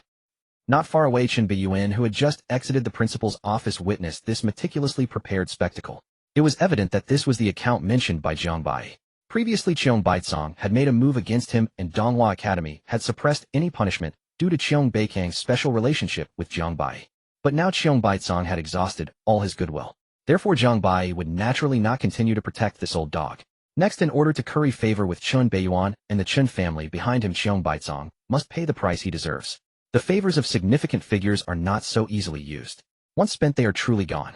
However, compared to the miserable state of Cheong Baitsong, Lin Beiyan's gaze focused more on the Lin Xiao surrounded by Donghua students not far away. At this moment, he found it hard to gauge the cultivation level of this child of fortune. Successfully transformed into a dragon. That makes sense. As the child of fortune in this world, even if I snatched opportunities from him and pressured his situation, he would not perish so quickly. Transformation is indeed inevitable. If so, he should have successfully cultivated the Tai Xian Hualong Jing, a 9th rank technique. The Tai Xian Hualong Jing is hailed as the strongest body refining technique in the original text, possessing various mysterious and unpredictable abilities. I wonder how much power Lin Xiao can unleash at this moment. Lin Beiyan's expression remained calm, but a hint of eager desire flickered in his profound eyes, and a strange smile crept onto his lips. At this moment, Lin Xiao had already compensated for his deficiencies and successfully cultivated the 9th rank technique, clearly no longer the figure who could be easily suppressed before. Yet he wondered how strong was Lin Xiao now. Was he qualified to have a thrilling battle with him? Lin Beiyan. Lin Xiao surrounded by others sensed Lin Beiyan's gaze. The deep hatred instantly surfaced on his face, which was smeared with foul egg liquid, and he nearly lost control of his anger. His and his godfather's plight today was all due to this prodigal son, Lin Beiyan. He wished he could kill this calamity. But when the vice principal Lu Wenhui and several high-ranking officials of the academy appeared before him, Lin Xiao knew that such a thing was impossible. Faced with several 7th-rank battle emperors blocking his way, it was a luxury for him to approach Lin Beiyan. Brother-in-law, what's so interesting about this clown who can only jump around in anger? Once he is expelled from Donghua Academy, I'll find a few people to twist off his head. How about I kick it like a ball for you? A casual voice suddenly appeared, directly wrapping around Lin Beiyan's shoulder from behind and shaking it. Without even looking, Lin Beiyan knew who it was. Only one person dared to use such a term in Donghua Academy and shoulder him like this. The Bai family, Bai Yuza, the younger brother of his fiancée, his brother-in-law. A standard wastrel from a top-tier family. However, although this guy was his brother-in-law, he was a few months older. They referred to each other as brother-in-law and brother-in-law, yet in reality, they interacted more like brothers. The original body had a proud personality and very few friends, and Bai Yuza was one of them. However, in the original story, after being defeated by Lin Xiao through despicable means, his personality drastically changed, and he actually fell in love with Lung Ruobing, wanting to break off the engagement with the Bai family, which severely offended them. Bai Yuza turned against him, directly cutting off all ties. However, after Lin Beiyan's arrival, such things would no longer happen. Not that great, he's not that simple. Lin Beiyan directly rejected Bai Yuza's proposal. As the destined great villain, along with having a god's perspective, he could firmly suppress Lin Xiao, the child of fortune, and manipulate him at will. Bai Yuza did not possess this ability. If he rashly sent someone to hunt Lin Xiao, those sent would inevitably be interfered with by Lin Xiao's protagonist aura, leading to various unexpected events. Not only would they fail to kill him, but they might also end up being killed in return, becoming the ones who delivered gifts to the child of fortune. Lin Beiyan had no habit of sending achievements to the child of fortune. Bai Yuza pouted, looking dissatisfied, and was about to say something when several investigators dragged the old dog, Cheong Baitsong, before them. As the saying goes, enemies meet, and the eyes turn red. Lin Beiyan. Seeing Lin Beiyan so close, Cheong Baikang's eyes turned red, instantly glaring fiercely at the murderer who had caused his downfall, preparing to curse loudly, but was kicked in the head by the savage investigators behind him, violently crashing to the ground, bleeding from his head, losing several teeth. Lin Beiyan remained calm and silent, showing no mercy towards the old Cheong beneath his feet. Compassion for an enemy is cruelty to oneself. Since he wished to oppose him, he must be prepared to bear the corresponding consequences. Of course, he wouldn't be bored enough to mock him. An old dog isn't worth it. However, he clearly forgot there was still Bai Yuza beside him. Have your dog eyes gone blind? Can't you see him chatting with young Master Chun? What does dragging an old dog here mean? Don't you know young Master Chun is kind-hearted and can't bear to see others suffer? Take him away, take him away. Under the reprimand of Bai Yuza, several fierce investigators turned pale, quickly revealing flattering expressions and apologizing in low voices, clearly aware of the terrifying nature of this young demon of the Bai family. They hastily dragged away the semi-conscious Cheong Baitsong, leaving behind a bloody trail on the ground from his head, which had been smashed and bleeding. Brother-in-law, you are truly impressive. This old dog was said to have saved Principal Jiang's life years ago, and has been tyrannizing the Donghua Academy ever since, with no one daring to provoke him, even the scions of noble families. I've been through this a few times myself, but now that he has crossed you just 3 days later, this old dog has met his downfall. Bai Yuza exchanged glances with Chun Biyuan, wearing an expression of utmost admiration. Then lowering his voice slightly, he said, "Brother-in-law, should I have the tribunal give him a proper reception? Given the crimes he has committed, he wouldn't be getting out for at least 100 years. But that would be too merciful, like sending him to a retirement home. How about I have him sent to the front lines to cultivate wasteland for the empire?" Cultivating wasteland, as the name suggests, refers to opening up new territories and lands for the Donghua Empire on the front lines. Most of those sent are cultivators who have committed serious offenses. To make use of them, the empire places them under specific shackles and forms a cannon fodder squad to have them risk their lives to scout the movements of ferocious beasts and foreign tribes making contributions to the empire. It can be said that once someone is sent to cultivate wasteland, there's basically no chance of survival. They are used until they die, and upon death their debts are all wiped clean. Chun Beiyuan was very clear that Bai Yuza had the power to do this, because the head of the tribunal was Bai Yuza's third uncle. With just a word, Cheong Beikang's fate could be changed, and he could be sent to the front lines of the empire. Still want to enjoy retirement in prison? No way, it's better to serve the nation at the front lines. And this is the influence of a top-tier noble family. A single word can change a person's destiny. Over the years, Cheong Baizong has offended many scions of noble families. Even if Bai Yuza does not take action, there would still be others wanting to deal with him. Chun Beiyuan did not say anything good or bad, but looking at the grinning Bai Yuza, he suddenly asked, "What trouble have you gotten into this time?" Flattery without cause is suspicious. This young demon of the Bai family usually wasn't this eager to please. What trouble could I possibly get into? Bai Yuza raised his head, wearing an expression of arrogance, as if it were However, under Chun Beiyuan's gaze, his expression gradually shifted to an awkward smile as he rubbed his hands together. "Actually, there are some issues. Brother-in-law, you know my sister is coming back soon. Before she left, she instructed me to keep an eye on you at the academy and to cultivate diligently. But these past few years I've been busy with other matters, causing my cultivation to stagnate. I still haven't broken through to the 4th rank battle general. My sister is really going to beat me up when she returns. At that time you have to speak a good word for me. She listens to you the most." At 18, being at the peak of the 3rd rank battle spirit could indeed be considered genius. But comparing him to Chun Biyuan, who was also 18 but had already reached the peak of the 5th rank battle commander, it was truly a dismal contrast. Chun Beiyuan understood well that his little brother-in-law's talent was not weak. He was indeed a top-tier existence, but he simply loved to play too much. Otherwise, he would have already broken through to the 4th rank battle general. "Just perform well," he said. "Don't worry, if you don't protect me, my sister really will beat me to death. I've heard news that she has already broken through to the 6th rank battle king while training in the extreme north, and has taken a 7th rank ferocious beast as a battle mount. With my physique, she could kill me in seconds." At that moment, as Cheong Baizong was forcibly taken away to the empire's tribunal, Lin Xiao, the child of destiny, was also being forcefully expelled from the Donghua Academy under the gaze of several high-ranking members. Previously, he had been suspended from school, but had continued to linger at the academy. Now that his greatest support had fallen, naturally no one would treat him with courtesy. Faced with several high-ranking members of the academy, who were at least 7th rank battle emperors, even Lin Xiao, no matter how stubborn, could not confront them head-on and could only choose to endure. Outside the academy, Lin Xiao, looking disheveled, was covered in the black, foul-smelling egg liquid devoid of the spirited demeanor he had after successfully transforming into a dragon. Instead, he resembled a stray dog. He gritted his teeth, nearly grinding them to dust, his gaze fixated on the tightly shut gates of the Donghua Academy, his hands clenched tightly, nails digging deep into his flesh. No matter how strong the talent in the eyes of those big shots, it ultimately amounts to nothing. Without strength, without a background, with just a word, one can easily be crushed. From start to finish, Chun Beiyuan has never regarded me highly. With just a word, he can command countless wolves to deal with me. Those big shots would also choose to abandon me, a genius from a lowly background, to curry favor with him. If I want to oppose Chun Biyuan, I must find a backing powerful enough to rival the Donghua Chen family, otherwise I will only have a dead end. Lin Xiao had thought that after successfully transforming into a dragon, he would have a new world free from constraints. But he clearly thought too much. The continuous dimensional blows deeply reminded him. Talent does not mean everything. To survive in this world, one needs a background, a strong backing. A genius that has not grown up will never amount to anything. In this day and age, countless talents die in corners or in sewers. Who can say that those dead geniuses are definitely inferior to him? But they all died on the way because they had no background and no support. When others set their sights on them, there were no hesitations. Suddenly his pupils constricted, turning into dangerous pinpoints, and goosebumps rose all over his body as he felt a strong sense of threat. He didn't know when, but a figure had silently appeared behind him. The hoarse voice was like a cold, venomous snake flicking its tongue. Mr. Lin Xiao, please come with me. Young Master Lin wants to see you. Young Master Lin. Not from the Qin family. Could it be? The murderous intent in Lin Xiao's eyes suddenly dissipated and his movements froze as if he had guessed something. All right, I will come with you. In the luxurious VIP room of the Kyoto nightclub, the Supreme Emperor exclaimed, Ashan, you really shouldn't have acted so roughly. Brother Lin is my esteemed guest. How could you treat him like this? If this gets out, where will the Donghua Lin family's reputation be? Ha ha, Brother Lin, I sincerely apologize.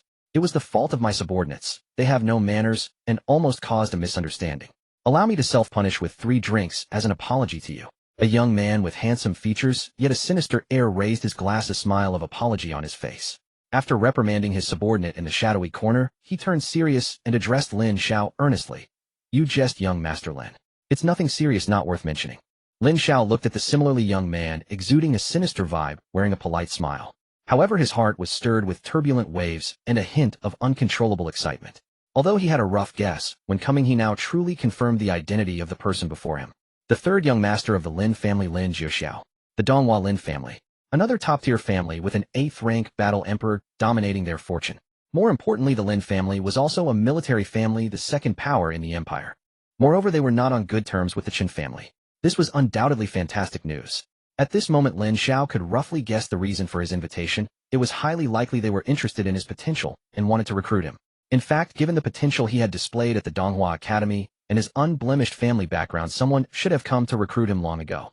However, due to Chun Beiyan, various forces were reluctant to easily offend the Donghua Qin family and chose to observe instead, which left him in an awkward position.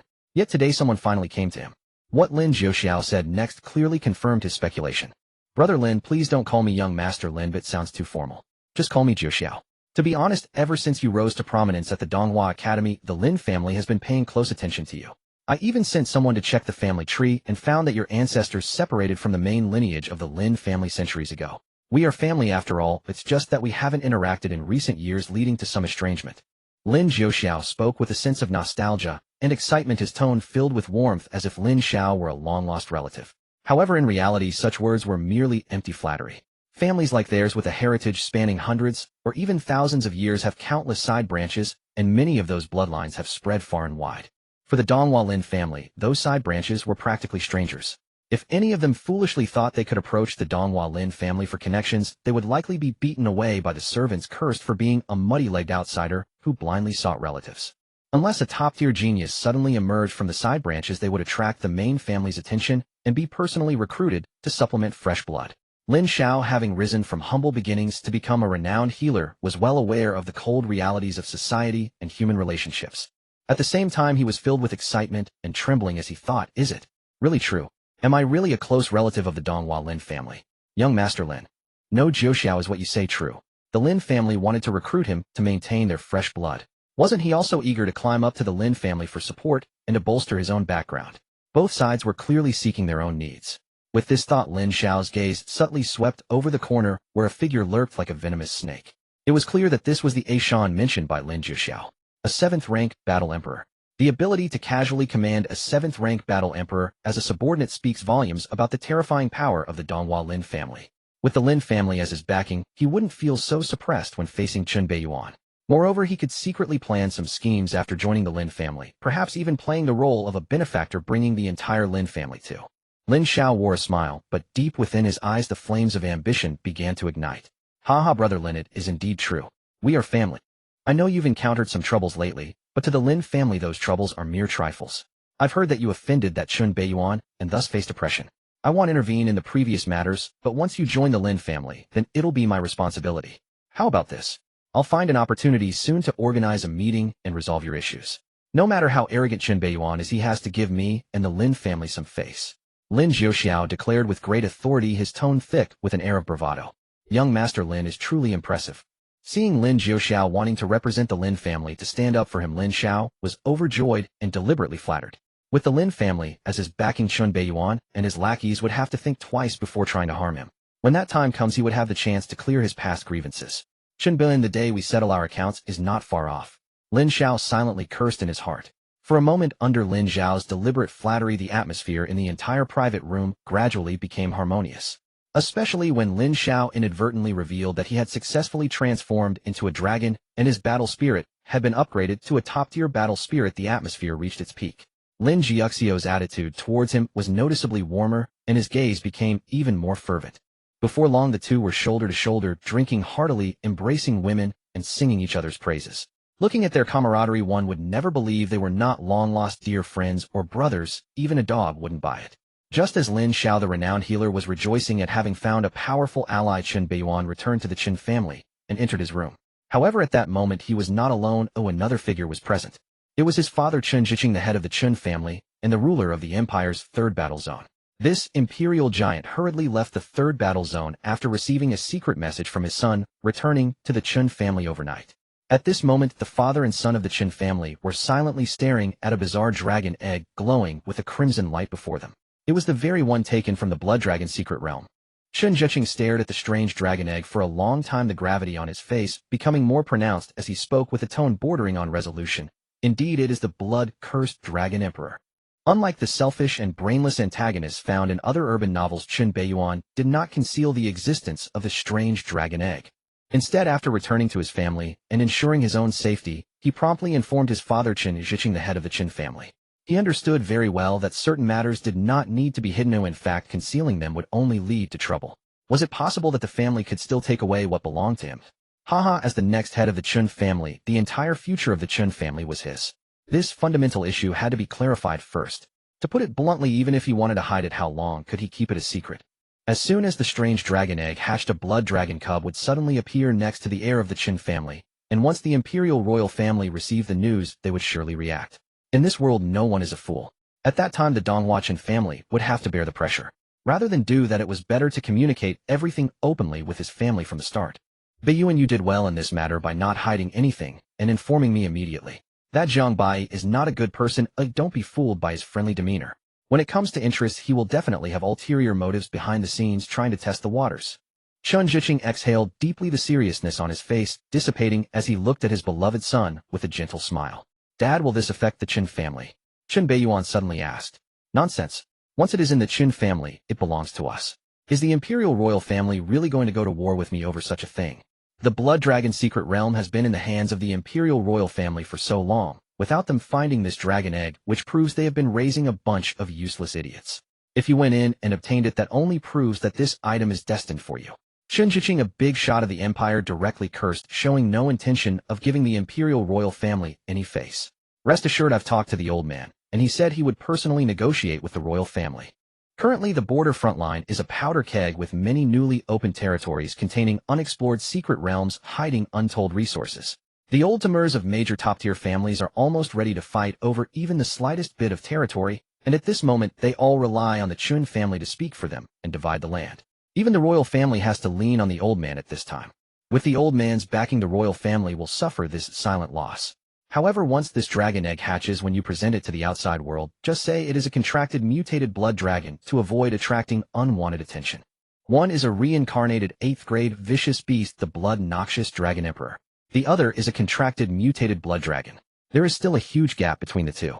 If the former is not handled well, it might attract the attention of the 8th grade battle emperors. The latter, while rare, has the name of the Donghua Qin family. Under normal circumstances, no one would dare to act rashly.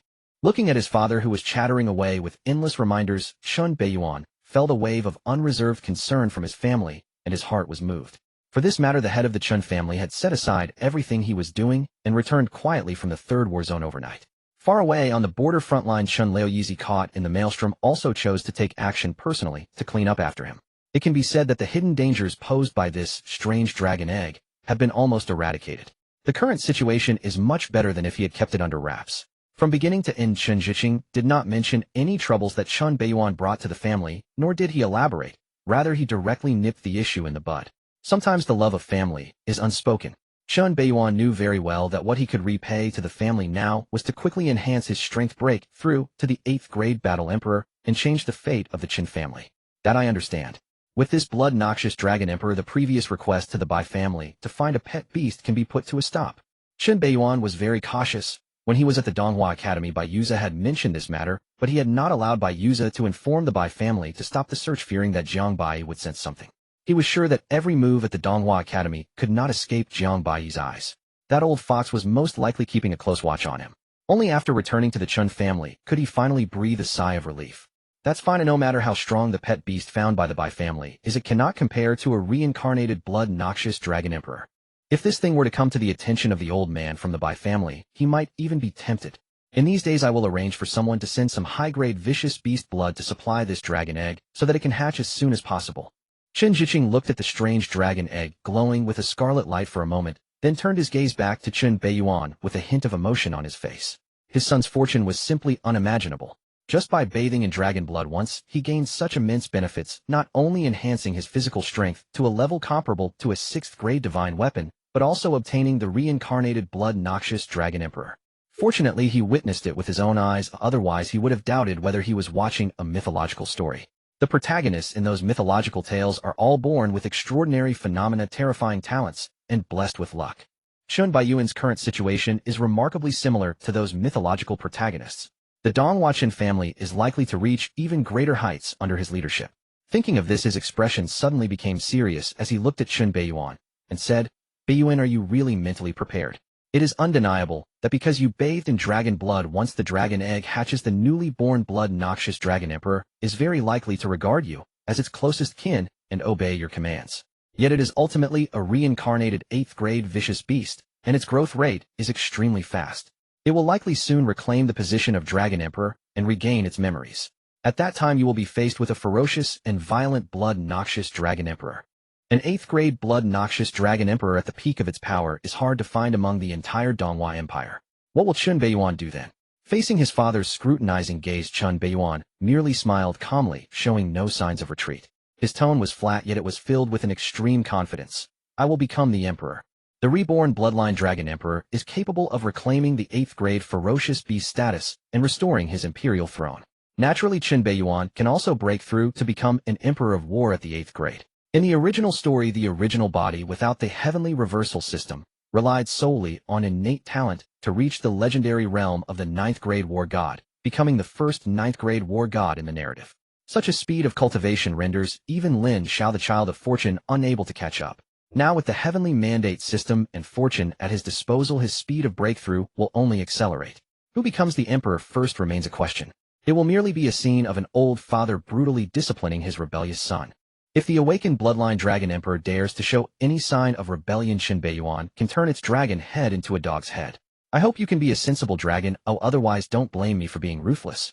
Lin Beiyan thought to himself as he gazed at the peculiar dragon egg before him, which radiated a strange sense of familiarity. The crimson glowing dragon egg trembled slightly under Lin Beiyan's unusual gaze, feeling a chilling sensation akin to a dog wagging its tail in submission. Who would have thought that the bloodline dragon emperor known for its brutality would possess such an adorable side? This is truly a black history.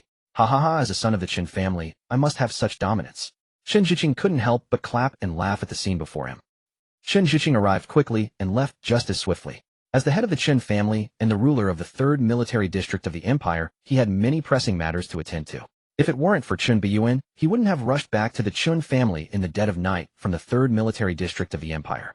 However, after Chen Ziking's departure, the 3rd military district organized a temporary high-level ferocious beast hunting drill, specializing in hunting high-level ferocious beasts with dragon bloodlines. Over the next 3 days, a steady stream of essence blood from high-level ferocious beasts was delivered to Lin Beiyan's residence to nourish the peculiar dragon egg. To hasten the hatching of the peculiar dragon egg, Lin Beiyan specifically had a blood pool established at his residence, directly replicating the dragon blood pool from the blood dragon secret realm. The peculiar dragon egg was placed at the center of the blood pool, nourished by countless ferocious beast essence blood, accelerating its growth. The bloodline dragon emperor possesses the bloodlines of both blood dragon and sinister dragon, with the blood dragon bloodline holding greater dominance. For it, the powerful essence blood of ferocious beasts is undoubtedly the best nourishment. In just 3 days, the half-meter-tall peculiar dragon egg had developed denser blood red patterns, its scarlet glow brighter and more eerie as a distinct heartbeat began to emanate from the egg. It seems that it won't be long before the reborn bloodline dragon emperor hatches. Lin Beiyan stood with his hands clasped behind his back, facing the blood pool, seemingly oblivious to the strong stench of blood in the air. His deep gaze was fixed on the peculiar dragon egg drifting in the blood pool as he murmured to himself. Had it been anyone else, they would likely be on the borderlines or in unfamiliar secret realms, desperately hunting ferocious beasts to extract their essence blood for the peculiar dragon egg. Who knows how long it would take to hatch the peculiar dragon egg? However, being from the Eastern Huachin family, just a word from him could result in countless people preparing what he needed and delivering it right to his door. In merely 3 days, the peculiar dragon egg had already shown signs of hatching. Suddenly, the drifting peculiar dragon egg slowly floated to his feet, its surface shimmering with eerie bloodlight, exuding a sense of intimacy, as if inviting him to play in the blood pool. Over the past 3 days, aside from cultivating in the blood pool, Lin Beiyan had also occasionally fed his own blood to the peculiar dragon egg, enhancing their bond. He also took the time to drift around in the blood pool. In just 3 days, the relationship between the peculiar dragon egg and him could almost be described as intimate. Clearly, the peculiar dragon egg had begun to see him as its closest being with an underlying affection. Furthermore, Lin Beiyan was astonished to discover that while accompanying the peculiar dragon egg in cultivation, his ferocious beast, divine ability blood dragon transformation, had subtly undergone some special changes, seemingly becoming even more powerful. Between them there appeared to be a unique spiritual connection. At this moment, he could roughly sense the emotional fluctuations of the peculiar dragon egg and what it wanted to express. Come. Play. The peculiar dragon egg floating in the blood pool glowed red, transmitting waves of excitement. Just as Lin Beiyan was about to respond, a sudden, ringing phone interrupted their interaction. The caller was none other than his little brother-in-law by Yuza. Little by, what's the matter? Brother-in-law, I've already arranged things with my third uncle. The old fellow Cheong Beikang's matter has been settled. The tribunal has already ruled, assigning him to the front lines incorporated into the prison camp to clear land for the empire. It's nearly impossible for that old fellow to escape his fate. However, he's quite tough and managed to shoulder everything without dragging that little brat Lin Xiao into it. Otherwise, I would have had my third uncle send the enforcement team to capture him. Bai Yu's nonchalant voice came through the phone. Ding, congratulations to the host for altering the original fate line, indirectly leading to the important supporting character, Xiong Baizong, being assigned to the front lines for land reclamation incorporated into the prison camp, and indirectly severing the future support of the child of fortune Lin Xiao. Ding, congratulations to the host for receiving a special reward, Dragon Blood Herb. Dragon Blood Herb, a type of celestial herb containing powerful dragon blood, mostly grows in the places where dragons have fallen, holding great allure for dragonkin and capable of enhancing their development. Lin Beiyan looked at the dragon blood herb appearing in the system space, understanding that the value of the important supporting character, Xiong Baizong, had likely been drained. This child's fate had been doomed from the start for opposing him. Not to mention, he is the godfather of the child of fortune. Even if he were the godmother, stepmother, or someone who offended him, they would have to face death. I understand. Lin Beiyan felt somewhat gratified. His little brother-in-law's execution ability was commendable. Last time he had mentioned it casually, and he really got it done. Oh, and brother-in-law, there's one more thing. That scoundrel Lin Laosen sent someone to the tribunal a few days ago to ask for leniency, hoping the tribunal would give the Lin family a favor and spare the old man Xiong Baizong. I was so furious. You know, I despise people who use power for personal gain. Lin Laosen clearly touched my reverse scale, so I directly had my third uncle detain his people and throw them into the water prison. Bai Yu spoke with righteous indignation. In Bai Yu's eyes, having his uncle assist him with the small task of sending Xiong Baizong to the front lines for development was a matter related to his family, a righteous act. Lin Jiuxio's audacity to send someone to the court for a favor seeking to release someone was clearly a move fueled by ulterior motives. Though somewhat hypocritical, this was Bai Yu's character. Lin Beiyan said nothing in response. He was well aware that his brother-in-law had a personality that prioritized family over principles. Being on the receiving end of this help, it would be foolish for him to complain. In contrast, he was more interested in another matter. Lin Xiao, the child of fortune, has ultimately become entangled with the Donghua Lin family. It seems that even when the wheels of fate are interfered with and a slight deviation occurs, they continue to turn without halt. Lin Beiyan extended his hand to stroke the mysterious dragon egg, his gaze deep and contemplative, not surprised by this outcome. 3 days prior, when Lin Xiao was taken away by Lin Zhouxiao, he had already received specific news. In the original text, Lin Xiao was able to annihilate the Donghua Qin family in the mid to late stages due to the involvement of a top-tier family. That top-tier family was the Donghua Lin family. Only another top-tier family, like the Lin family, could deliver a fatal blow to the Qin family at a crucial moment.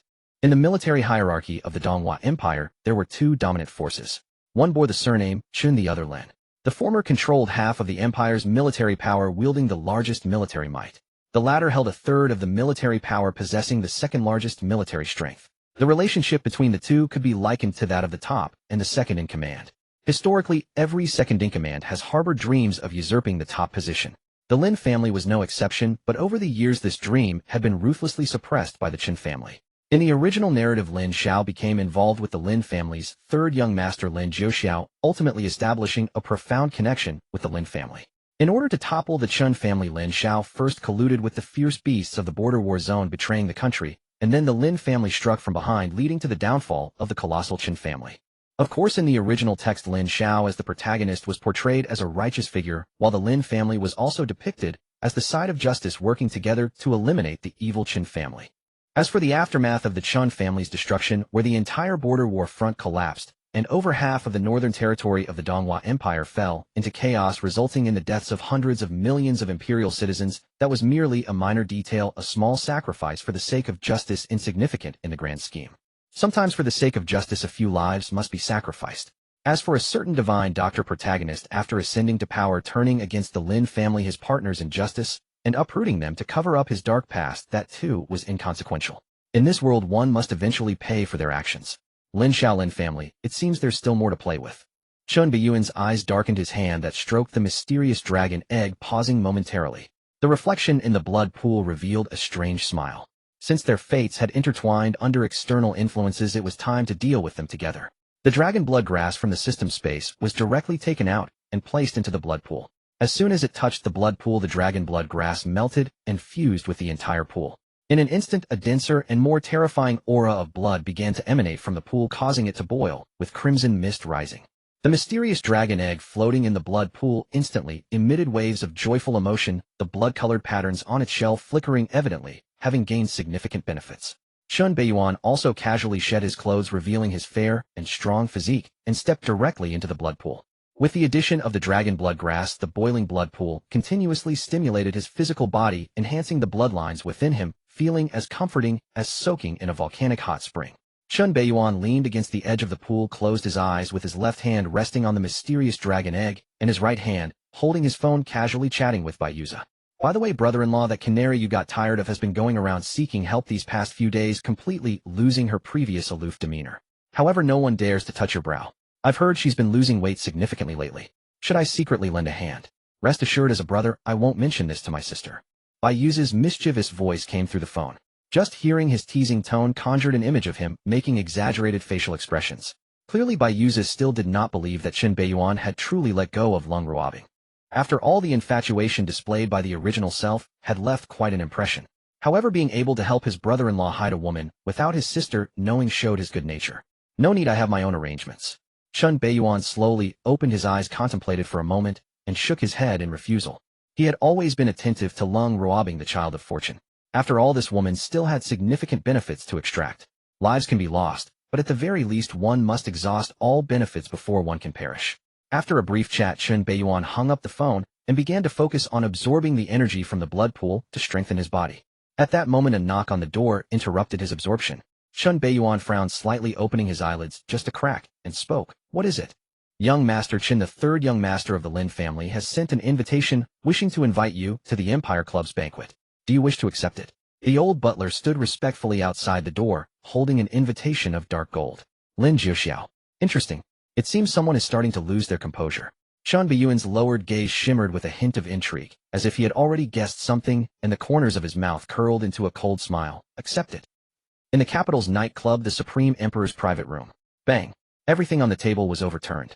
Lin Jiuxiao's eyes burned with flames of anger, his handsome face twisted in fury. Bayuza, you good for nothing, setting me up behind my back. When he previously recruited Lin Xiao, he had indicated he could help retrieve Lin Xiao's godfather.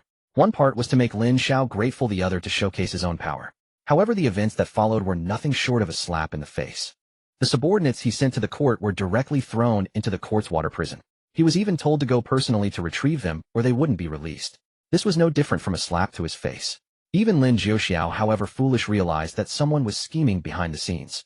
All of the Chun family's power lies within the military, so it certainly wasn't them pulling the strings behind the scenes. The current person in charge of the court was from the Bai family. Furthermore, the Bai family was related to the Chun family by marriage. Bayuza was also Chun Beiyuan's brother-in-law, and the two families had a good relationship.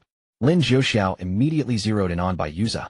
Bayuza was most likely acting on behalf of his brother-in-law Chun Beiyuan, deliberately setting him up. Lin Xiao sat silently on the sofa watching the scene unfold, his brow furrowed, and his expression grim, clearly aware of the situation regarding his godfather being sent to the front lines for development. Being sent to the front lines for development usually meant a one-way ticket to death. At that moment, a subordinate suddenly entered the room and whispered a few words to Lin Jiuxiao. The fury on Lin Jiuxio's face gradually dissipated as if he had returned to his previous calm demeanor. He laughed heartily, his gaze turning to the silent Lin Xiao in the corner. "Ha, brother Lin Beiyan has accepted my invitation. I will personally talk to him, asking him to intervene and free people. Rest assured, no matter how arrogant he is, he must give my Lin family some face."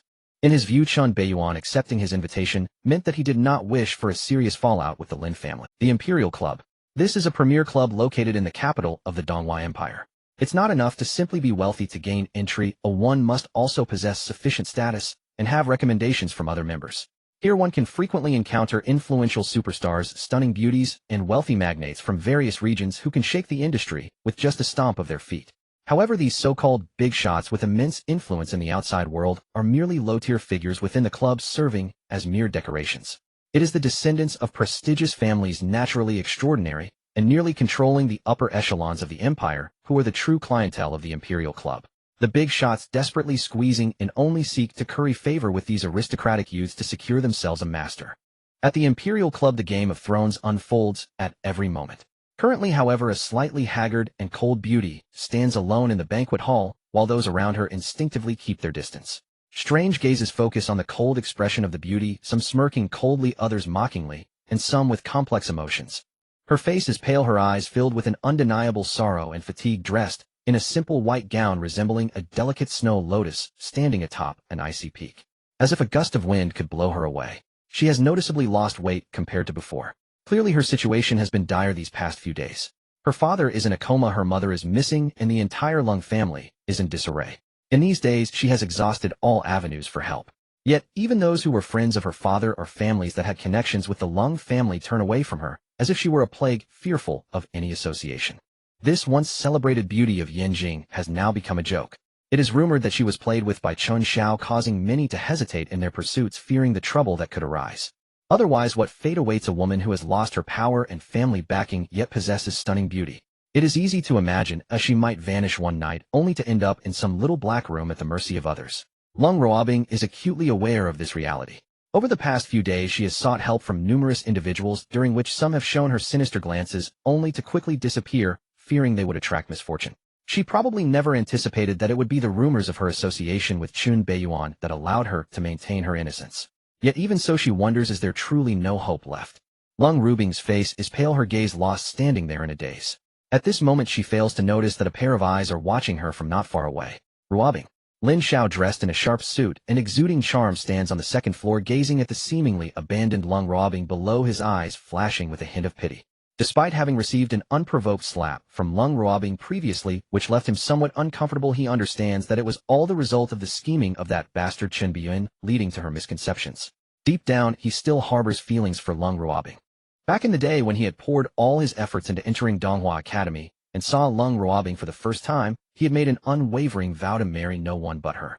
The youthful infatuation, no, it should be called a heartfelt yearning, is always deeply etched in memory. Ruobing, rest assured, I will not shun you. I will make amends for my past wrongs. Previously, without a background, he could only helplessly watch the woman he loved suffer humiliation.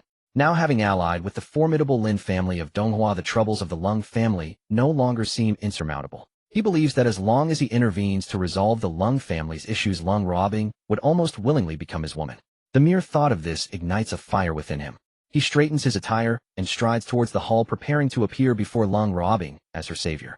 To illuminate a path for this woman lost in confusion and darkness. He can already imagine the uproar that will ensue in the banquet when he stands before Lung Ruobing, offering protection to the Lung family in the name of the Lin family. He is ready to make a grand entrance. Boom. Just as Lin Xiao steps into the banquet hall, a sudden commotion arises. The numerous influential figures engaged in conversation furrow their brows, some visibly displeased. In an instant, all eyes instinctively turn towards the imposing figure striding into the Imperial Club, causing a stir. Even Lung Ruobing, with her head bowed, is momentarily captivated by the familiar figure. Suddenly the entire hall falls silent, as if the play button has been pressed. And yet the noble and dignified figure remains unaffected, exuding an air of inevitability, as if his presence was destined to be the focus of all. That is Chen Xiao. He actually came to the Imperial Club. Chen Xiao, the mysterious young master of the Donghua Chen family. He has never attended any formal banquets, and rarely appears in public. This is a true big shot, the young master of the Donghua Chen family, the designated heir, the future 8th grade battle emperor, among the elite second generation of power in the empire. Chun Beiyuan paid no heed to the gasps reverberating through the hall, striding towards a corner where he plopped down on a sofa, crossing his legs. His gaze swept across the room, emanating a strong sense of oppression, as if surveying his territory and subjects like an emperor. The moment he settled into his seat, Lung Ruobing watched in disbelief as those big shots who had once looked down on her now swarmed towards Chun Beiyuan like loyal hounds to their master. Many young ladies from noble families blushed, their eyes glazed over as they approached. Chen Xiao, I am Huang Qinxiu, ranked 28th on the Donghua Empire's wealth list with numerous international trading companies under my name. Chen Xiao, I am Yun Xiao of the Yun family. Years ago, I accompanied my father to the Chen family and had a brief acquaintance with you. Chen Xiao, I am Kuei Xiaoqiu from the Kuei family. My father currently works under the head of the Chen family. Chen Xiao, my name is Bai Jia. Lin Xiao's smile instantly froze, his eyes fixed on the besieged Chun Beiyan, trembling with anger. I haven't even begun to make my grand entrance yet, and you jumped the gun. As a divine doctor, the habit of showing off and slapping faces had already seeped into Lin Xiao's bones. Though he was skilled in patience after enduring for so long, if he couldn't vent it out, wouldn't he be suffocating himself? Now he had joined the Donghua Lin family, which naturally gave him immense confidence. However, before he could even begin to show off, Chun Beiyuan directly stole the spotlight, leaving Lin Xiao, the child of fortune, furious. Especially when he saw that Lung Ruobing was unconsciously moving towards Chun Beiyuan, completely ignoring his presence, he felt a surge of envy. Chun Beiyuan. As the young master of the Donghua Chun family, Chun Beiyuan was naturally the object of admiration for countless people. Unfortunately, the original owner rarely appeared in public. He either practiced at home or went to Donghua Academy to find Lung Ruobing. Thus, he cultivated a mysterious and inscrutable image. Now, with his voluntary appearance at the Imperial Club's banquet, it naturally stirred up a storm. Many who wished to connect with him immediately flocked over. There were billion and trillionaires seeking protection from powerful connections. There were long-established cultivators wanting to ally with the good lord. And there were family scions whose ancestors had ties with the Chun family, making them half-hearted allies. There were young masters from prestigious families wanting to establish their reputation. There were enchanting young ladies aiming for instant fame along with wealthy matriarchs. In just a few minutes, Chun Beiyuan casually pointed at a few individuals he found appealing, taking them under his wing. Those who were pointed at looked as if they had struck gold, their faces filled with excitement, nearly unable to contain their joyful shouts. Meanwhile, the others who weren't chosen wore expressions of disappointment and dejection. In this era, being able to serve as a subordinate to someone like Chun Beiyuan, a top scion, was a chance to defy fate. Most of the time, the prestige of the Donghua Chun family could block countless covetous eyes. Many wealthy young ladies and matriarchs, while openly disdainful of Lung Ruobing, secretly yearned to be the prized pet of Chun Beiyuan. Unfortunately, the few people Chun Beiyuan selected were either billionaires or individuals with familial ties to the Chun family, well informed about their history. As for women, not a single one. At that moment, a slightly slender, yet striking figure unexpectedly moved through the crowd, walking directly towards Chun Beiyuan. This sudden action naturally drew the attention of countless onlookers. Some of the unchosen wealthy young ladies and matriarchs couldn't help but sneer. How shameless. Chun Xiao has grown tired of her, yet she still approaches him voluntarily. What are the four beauties of Yanjing? If it weren't for Chun Xiao, she wouldn't even be on the list. The other three are far beyond this little woman's comparison. Indeed, she pretended to be so pure and cold yesterday, but behind the scenes I've heard, she was the one who called Chun Xiao to the hotel in the dead of night. Lung Ruobing ignored the gossip trailing behind her. She had heard similar remarks countless times over the past few days. Her hazy black eyes fixed intently on the indifferent Chun Beiyan, her face bearing a hint of delicate softness that elicited pity as she unconsciously clutched her dress and softly called out, "Beiyuan. Is there something?" Chun Beiyuan remained seated on the sofa, casually crossing his legs. His deep-set eyes resembled dark abysses gazing at the unmoving Lung Ruobing. He could clearly sense that this striking school beauty was experiencing some unstable mental state. She was even beginning to show signs of a breakdown. "Can you help me? Help the Lung family. My dad has been in a coma for several days, and my mom has also disappeared for days. The Lung family members are either captured or missing without reason, but I can do nothing. I know I was wrong before. Please help me, I'm begging you." Lung Ruobing stood there in a daze, her voice trembling, no longer maintaining her previous cold and proud demeanor. The relentless blows from reality, the harshness of society, and the tragic plight of her family being shattered had pushed a normal person to the brink of madness. This favored female protagonist had endured for so long, without completely breaking down, which was a testament to her strong psychological resilience. Currently, the Lung family was practically left with her alone, holding the fort. That slender figure in a white dress had reached her limit and could collapse at any moment. Seeing Lung Ruobing so miserably tormented by reality, Chun Beiyuan remained remarkably calm, devoid of any thoughts of pity. In the original work, the original owner had been tormented severely by this woman, and now it was merely a matter of her returning a little of it. Give me a reason to help you, Lin Beiyan said amused. Lung Rubing's pallid face flushed slightly, as if she sensed the unrestrained gaze of Lin Beiyan. She whispered softly, as long as you are willing to help me, I am yours. You can do whatever you want. Shut up. Lin Beiyan, you are going too far. Bullying a woman in public is hardly a display of strength. If you have the capability, come at me. Lin Xiao suddenly charged out from the side, interrupting Lung Rubing's next words. At that moment he felt a green glow starting to rise above his head. Despite having previously sent Lung Ruobing to Lin Beiyan's bed, and willingly wearing a hat it had been under duress. If he were to wear another one now, he wouldn't agree. Ruobing, don't worry. I have now joined the Donghua Lin family and recognize the Lin family's head as my adoptive father. I have sufficient power to protect you and the Lung family. Lin Xiao immediately revealed his greatest trump card upon appearing. The Donghua Lin family, the adoptive son of the Lin family's head. The surrounding crowd, initially prepared to mock him, couldn't help but change their expressions and fall silent. Even Lung Ruobing couldn't help but glance at Lin Xiao, but upon recalling the terrifying man sitting on the sofa, she silently lowered her head. Clearly over the past few days she had come to a clear understanding of Lin Beiyan's terrifying nature, with fear deeply etched in her heart. She didn't believe Lin Xiao could contend with Lin Beiyan. If Lin Beiyan remained silent, the Lung family's predicament would likely not end. Watching Lung Ruobing lower her head, Lin Xiao's expression instantly soured. This was not what he had imagined. It shouldn't be him stepping forward with the beauty, throwing herself into his arms, while publicly humiliating the enemy, should it? With him acting like this, wasn't he merely becoming a laughingstock? Clap, clap, clap. Wonderful, wonderful. To find a father for yourself and speak so proudly. Let's put aside whether your mother agrees. It's fortunate your biological father died early, otherwise he would probably be angered to death by you, Lin Xiao. You want to be the hero who saves the beauty? Oh, I can understand that.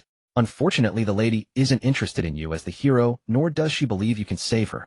Lin Beiyan clapped his hands, scrutinizing Lin Xiao, whose face was grim, with a smirk at the corner of his mouth. As the saying goes, to slap someone in the face is to kill their heart. Lin Beiyan's words nearly left Lin Xiao, the protagonist and divine doctor, with a bruised ego. What does it mean to fail at showing off and instead get slapped? This is it. Lin Xiao's face instantly turned green. He believed he was already quite eloquent. However, that guy Lin Beiyan could provoke even the dead with his tongue. You, he wanted to retort. Yet looking at the coldly bowed head of Lung Ruobing, he was momentarily at a loss for words. Heroes have intentions, but beauties are heartless. If she doesn't wish for him to save her, what can he do? Lung Ruobing, it seems Lin Xiao truly harbors deep feelings for you. Beiyan, am not familiar with him. Faced with Lin Beiyan's meaningful words, Lung Ruobing trembled and quickly explained. This action undoubtedly inflicted tons of psychological damage on Lin Xiao, the divine doctor. Nevertheless, Lin Beiyan did not cease his assault, instead turning his target towards him. Lin Xiao, it seems you really like Lung Ruobing, always willing to stand up for her. However, flowers have intentions while flowing water is heartless. Lung Ruobing clearly has no feelings for you. In this case, since we are acquainted, I'll give you a chance. As long as you sever an arm, I can consider letting all forces targeting the Lung family cease their actions, and we can wipe the slate clean. What do you think? This is the best test of your love for Lung Ruobing. Lin Beiyan's deep, tempting voice echoed throughout the banquet hall, instantly causing drastic changes in the expressions on both Lung Ruobing and Lin Xiao's faces. Lin Beiyan, do not tempt people's hearts. Lin Xiao's expression changed slightly as he immediately understood Lin Beiyan's malicious intent. He hurriedly explained to Lung Ruobing. Ruobing, you cannot trust Lin Beiyan's words. Trust me, I have joined the Donghua Lin family, and the Lin family alongside the Qin family are top aristocratic families of the empire, certainly capable of protecting you and the Lung family.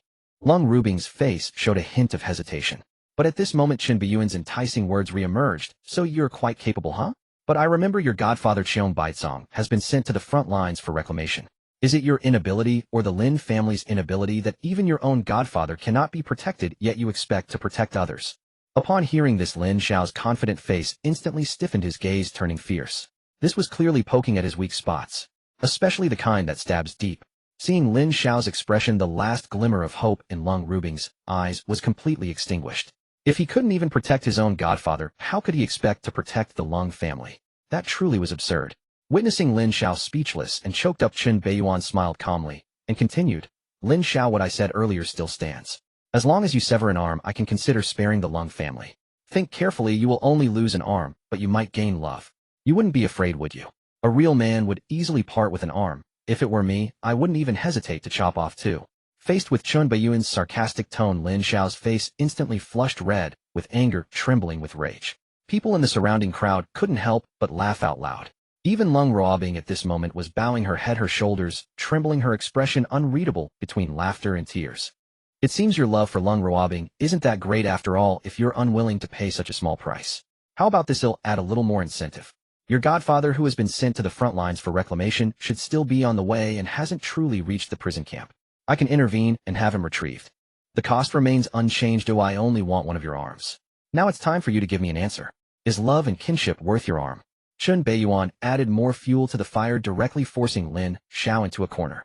At this moment he resembled a demon in human skin, constantly coercing, enticing, and manipulating hearts, forcing Lin Xiao to make a choice. Lin Xiao's complexion changed drastically, gritting his teeth, while looking at Lin Beiyan, feeling a chill throughout his body, for the first time sensing Lin Beiyan's terror. Using words and power as sharp blades and kinship and love as cages, he was nearly cornered into a position with no retreat. This was almost a deadlock. Agreeing meant losing an arm.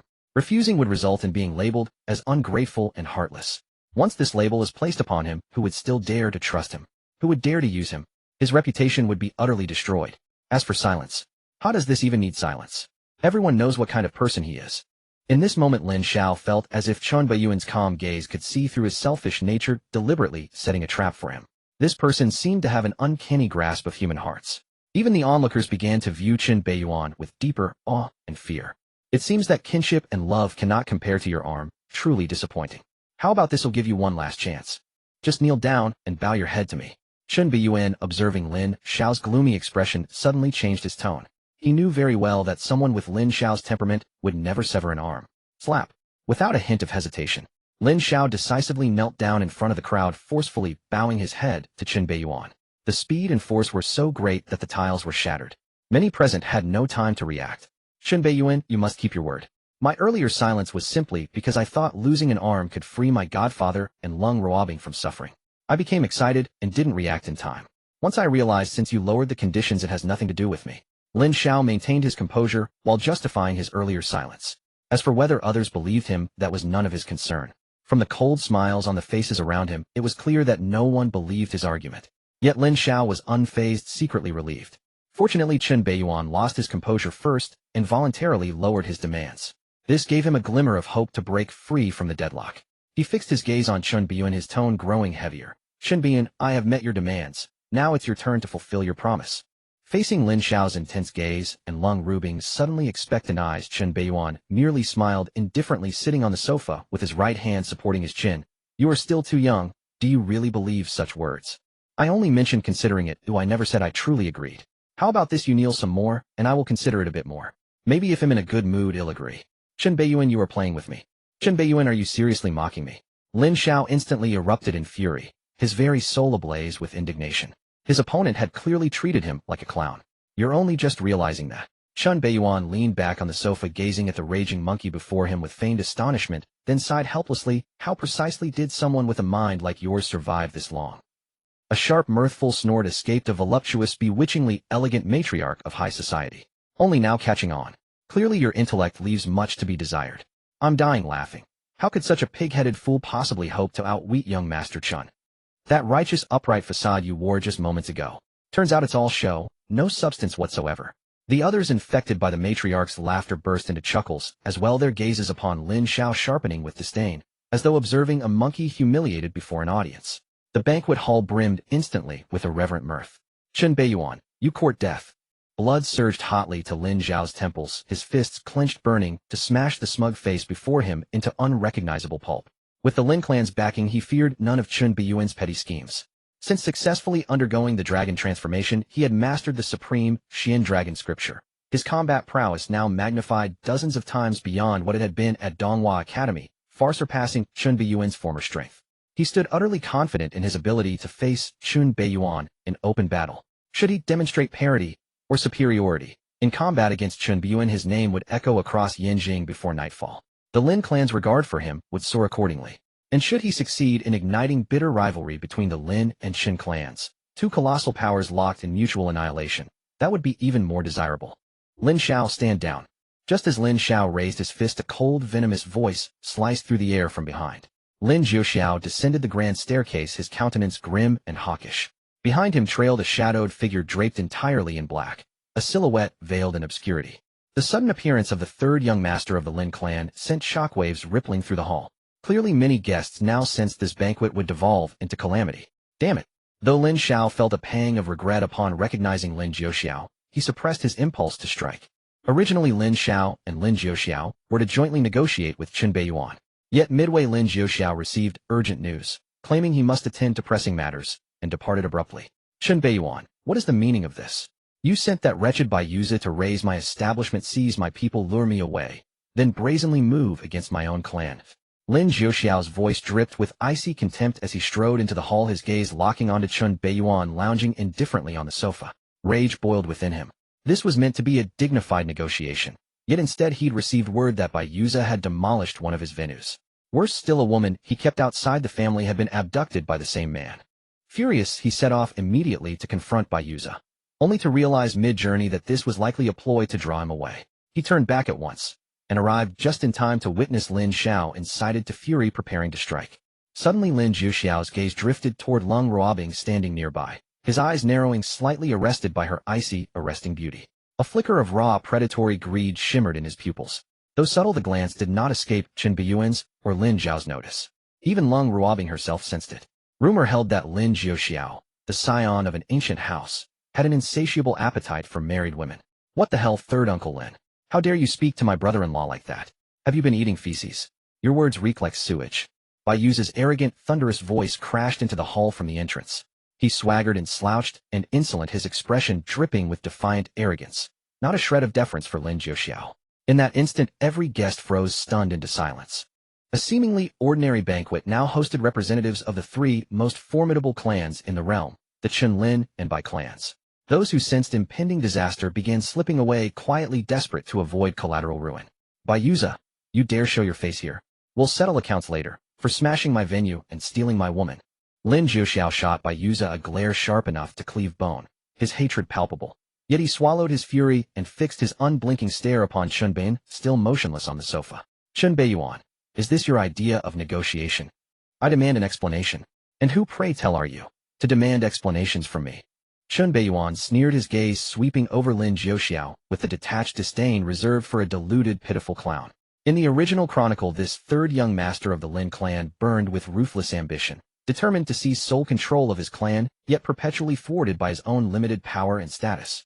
Later he crossed paths with Lin Xiao, the protagonist blessed with celestial fortune, and found in him a kindred spirit of shared ambition. Lin Xiao first aided him in eliminating his elder brother, securing Lin Jiuxiao's position as heir apparent. Then when their father learned of the fratricide, Lin Jiuxiao strangled him without hesitation, ascending directly to the throne of clan patriarch. Thereafter he devoted himself wholeheartedly to Lin Zhao's campaign against the Qin clan.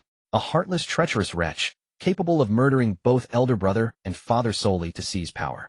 Without hesitation, Qin Beiyuan cut straight to the wound. Your elder brother is dead. Has the Lin clan named you its heir? Do you possess the standing to negotiate with me, let alone demand explanations? Where exactly does your audacity spring from? These words struck Lin Jiuxiao like a blade to the throat, piercing deep, shattering composure. For in truth, he was merely the third son. Above him stood an elder sister and an elder brother. The Lin clan's rightful heir was Lin Jiuzhou, his eldest brother. By rank and lineage, Lin Jiuxiao stood no match for Qin Beiyuan. Only the designated heir could speak for the clan. All others lacked such authority.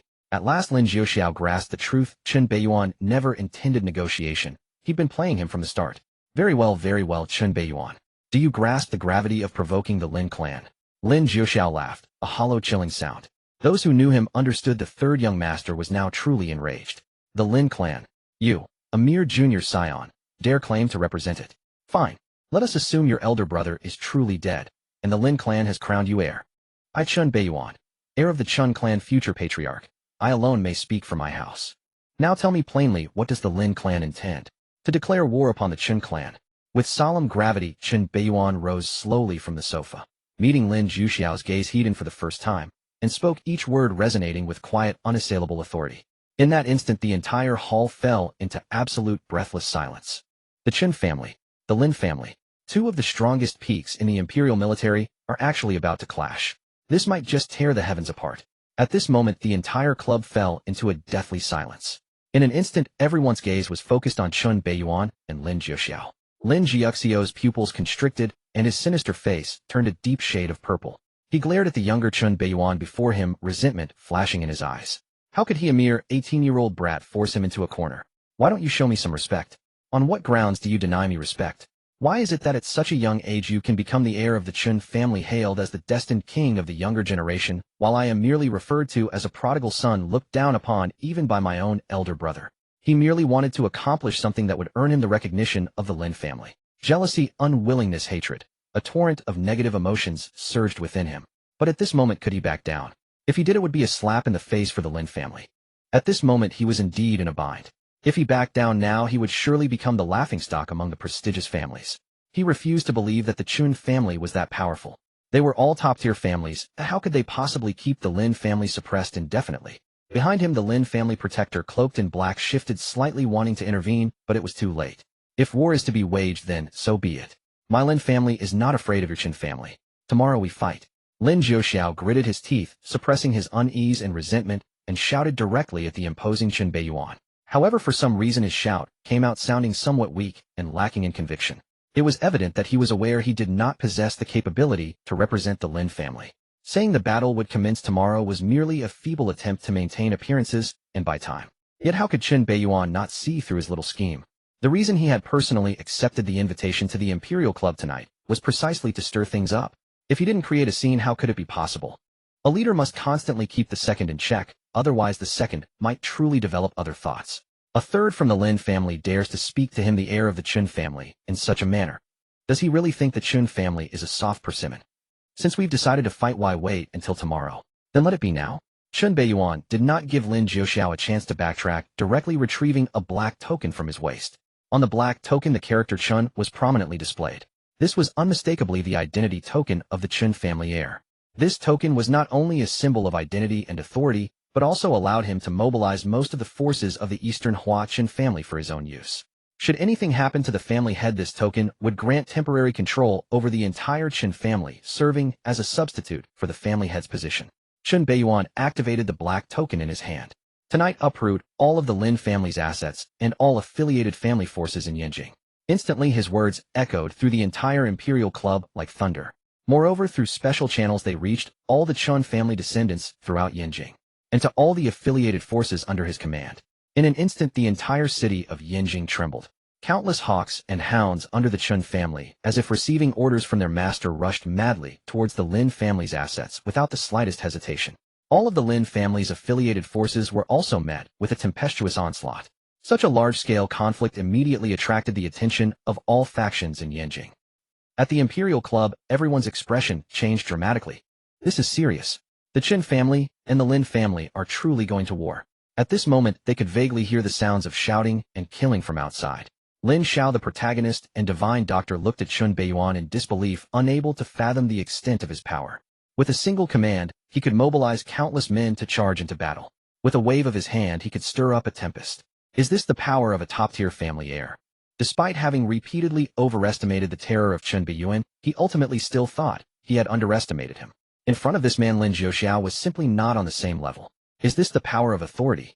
Lin Xiao silently gazed at Lin Beiyan, his breath becoming slightly hurried, as if something in his heart was rapidly taking root and sprouting. Cold as ice, she stared blankly at the powerful and imposing Lin Beiyan, feeling her heart race and her legs weaken. Power is not only a poison that intoxicates men, but equally so for women. Brother-in-law. Awesome. Standing beside him, Bayuza looked at his dominating brother-in-law, filled with admiration. Just moments ago, he had only made a scene against Lin Zhuoxiao. Yet with a single move, his brother-in-law was about to smash the entire Lin family's assets and all affiliated forces in Yanjing. This was practically going to trample the Lin family's face into the ground. Only such a domineering man was worthy of being his brother-in-law. Damn it. Lin Zhuoxiao's face turned pale in an instant, the coldness in his expression vanishing without a trace, replaced by visible panic and fury. He looked at Lin Beiyan as if he were a madman. He had only suggested war to maintain appearances. You actually mean it? With things escalating to this extent, regardless of how it ends, his fate would not be good. Even his father, the head of the Lin family, would not save him. Lin Beiyan, do you even know what you've done? The Lin family will not let you off, and my elder brother will not let you off. You're doomed, and my elder brother will definitely. At this moment, Lin Zhuoxiao was clearly panicking, not only speaking recklessly, but also bringing up his elder brother. You should take care of yourself first. For the sake of the Lin family, I've been tolerant towards you, but at this point you still dare to speak to me like this. Who do you think you are? Chen Beiyuan's expression also turned cold, and he directly threw a punch. Boom. It was merely an ordinary punch without any added battle chi, yet it instantly created a shockwave. As he swung his fist, it unleashed a terrifying wind of 7 or 8 levels, lifting the entire banquet floor. In an instant, everyone in the banquet hall changed their expressions and began to scatter in panic. A sense of impending doom enveloped Lin Jiuxiao, draining the color from his cold face, leaving his mind blank. With his cultivation as a 4th-grade battle general, he felt as if it had become meaningless at this moment. At this instant, Lin Jiuxiao seemed to see the shadow of his elder brother Lin Jiuzhou and Chen Beiyuan. Both were equally domineering, equally powerful, equally invincible. Ashan, save me. There will be another update tonight, which might be a bit late. I hope all the big shots can support me and give a 5-star review. Not good. The black-robed protector standing behind Lin Jiuxiao's expression changed, and in an instant the cultivation of a 7th-rank battle emperor erupted as he attempted to intervene. If Lin Jiuxiao were to die, he feared he would also perish alongside him. Whoosh. Just then a broken blade suddenly appeared pressed against his neck, causing his hair to stand on end, frozen in place. The one-armed old Chun appeared behind him at some point, his pale eyes silently watching him. It was clear that if he dared to move again, he would be decapitated on the spot. Both were protectors from top families, both 7th-rank battle emperors. Yet the gap between them was starkly apparent. They were not on the same level at all. No. Lin Jiuxiao's face instantly showed despair upon witnessing this scene. Ashan was the protector specially assigned to him by his family, and he was the trump card that allowed him to act so arrogantly without fear. But now he had been so easily subdued. As Chen Beiyuan's fist drew closer to his head, the muscles on Lin Jiuxiao's face twitched violently, his hair blown back by the fierce wind. Under the pressure of imminent death, he suddenly felt warmth spreading beneath him, and he lost control of his bladder. Seeing Lin Jiuxiao in a dire situation, Lin Xiao's expression changed slightly, instinctively wanting to intervene, but then he suddenly recalled something. Wait, if Lin Jiuxiao dies at Chen Beiyuan's hands, the Lin family will likely fall out with the Chen family, and then I could take advantage of the chaos. No, if Lin Jiuxiao dies, Chen Beiyuan might not necessarily face trouble. After all, he is the Chun family's young master. Instead, as the one involved, I would definitely draw the Lin family's ire. At that point, I would not only lose the Lin family as my biggest support, but also have to face Chen Beiyuan's oppression. It would truly be a path to self-destruction. Damn it, Chen Beiyuan appears to want to kill Lin Jiuxiao, but in reality, he aims to sever my ties with the Lin family. The thought of possibly being hunted by 2 top families sent chills down Lin Xiao's spine. This assassination plot was not only aimed at Lin Jiuxiao, but also at him. Chen Beiyuan, how deep is his scheming? However, when he finally realized this, his movements were a moment too slow. It was just that split second that caused him to miss the best opportunity. As Lin Jiuxiao was about to meet his end, a shadow suddenly appeared in the banquet hall. With one hand it grabbed the frozen Lin Jiuxiao, shielding him behind. Then it threw a punch towards Chen Beiyuan. The arrival of this person sent a chilling sense of danger through him. Chen Beiyuan couldn't help but feel a surge of joy from within. Perfect timing. Boom. The terrifying collision of forces instantly shook the entire banquet hall, the aftermath rippling through like 2 monstrous beasts colliding head-on. The ground cracked open with massive fissures. Chen Beiyuan stood firm, unyielding, not taking a step back. The shadowy figure's expression suddenly changed, feeling their fist bones tremble, unable to withstand the pressure of the clash, and was directly pushed back several steps by Chen Beiyuan. Step, step, step. The ground instantly bore several deep footprints. Through a special force release technique, the impact was absorbed into the ground. When the shadowy figure came to a halt, their true appearance was suddenly revealed to everyone. The face bore some resemblance to Lin Jiuxiao, but was even more cold and composed. In an instant, some members of the Imperial Club recognized the identity of the newcomer. Lin Jiuzhou. It is Lin Jiuzhou, the heir of the Donghua Lin family. This person is already 32 years old, and it is said that he broke through to the 6th-rank Battle King last year, making him one of the strongest top monsters in the Empire. Chen Beiyuan is merely a 5th-rank battle commander who has yet to undergo the honing of a deep fusion with his battle soul, yet in a pure power contest he managed to push Lin Jiuzhou back several steps. How terrifying must his physical body be? Terrifying indeed. Could it be true what the master of the Heavenly Machine Pavilion predicted, that Chen Beiyuan will become the young king who surpasses all the younger generation in 10 years? In an instant, the entire banquet hall erupted in astonished exclamations filled with disbelief. All eyes were fixed intensely on the standoff ahead. Damn it, is this guy a beast in human skin? In terms of physical body alone, he rivals that madman from the Zhu family. Is this really an 18-year-old? Lin Jiao's face was stern, but a look of surprise flashed in his eyes. He never expected that one day he would be outmatched in a physical contest by an 18-year-old brat. His expression gradually became serious, no longer showing any disdain, clearly regarding Lin Beiyan as an opponent of the same level. At this moment, Lin Beiyan was also sizing up Lin Jiuzhou, the top monster from the Donghua Empire, who was not simple at all. It should be noted that his physical body had been enhanced by the dragon blood bath and the effects of the dragon blood Dao fruit, reaching a level comparable to a 6th-rank divine weapon. The fact that his opponent could withstand it, heat and dissipate the force was remarkable. This person's physical body was undoubtedly formidable, at least comparable to a 5th-rank divine weapon. Moreover, the recently appeared shadow moved with a speed far surpassing that of an ordinary 6th-rank battle king. This person even possessed the legendary top battle soul Tao Tai. It is said that once manifested it can devour all things in heaven and earth. In the original work, this Lin family prodigy had also achieved the fierce feat of a 6th-rank battle king, ambushing a 7th-rank battle emperor, marking him as a terrifying existence capable of battling beyond his rank. This person was ruthless and cunning, cold and merciless, with extraordinary intelligence, like a hidden poisonous snake lurking in the shadows. Unfortunately, he ultimately met a tragic end at the hands of his younger brother and Lin Xiao. Just as the two were at a standoff, Lin Jiuxiao, who had been paralyzed with fear, regained his senses. Especially upon seeing his older brother shielding him, his pale face instantly twisted into a terrifying grimace. Clearly, the scene where he almost got killed by Lin Beiyan had left him with a significant psychological scar. Brother, kill him, kill him. This little bastard actually wants to kill me. You must kill him for me. I want him to wish he could live, but cannot, wish he could die, but cannot. Slap. Lin Jiuzhou retaliated with a slap, striking his face hard and instantly swelling it. Lin Jiuxiao stood frozen in disbelief, staring at his older brother. Shut up. You have no say here. After reprimanding Lin Jiuxiao, Lin Jiuzhou turned to Lin Beiyan, a hint of a smile appearing on his stern face. Apologies, Beiyan. The Lin family has been too indulgent with Jiuxiao over the years, causing him to become too arrogant. I apologize on his behalf. Third update. Lin Jiuzhou actually apologized. In an instant, everyone present gasped in disbelief, finding it utterly inconceivable. It is important to note that he is a well-known prodigy of the Empire's younger generation, whose strength is not inferior to that of some of the older generation's powerhouses. He even once manifested the battle soul of the gluttonous beast, devouring a 7th-rank battle emperor whole. Among the many prodigies of the Empire's younger generation, Lin Jiuzhou could easily rank within the top 5. In contrast, Lin Beiyan is merely a rising star of the new generation. After all, Lin Beiyan is still too young, being only 18 years old.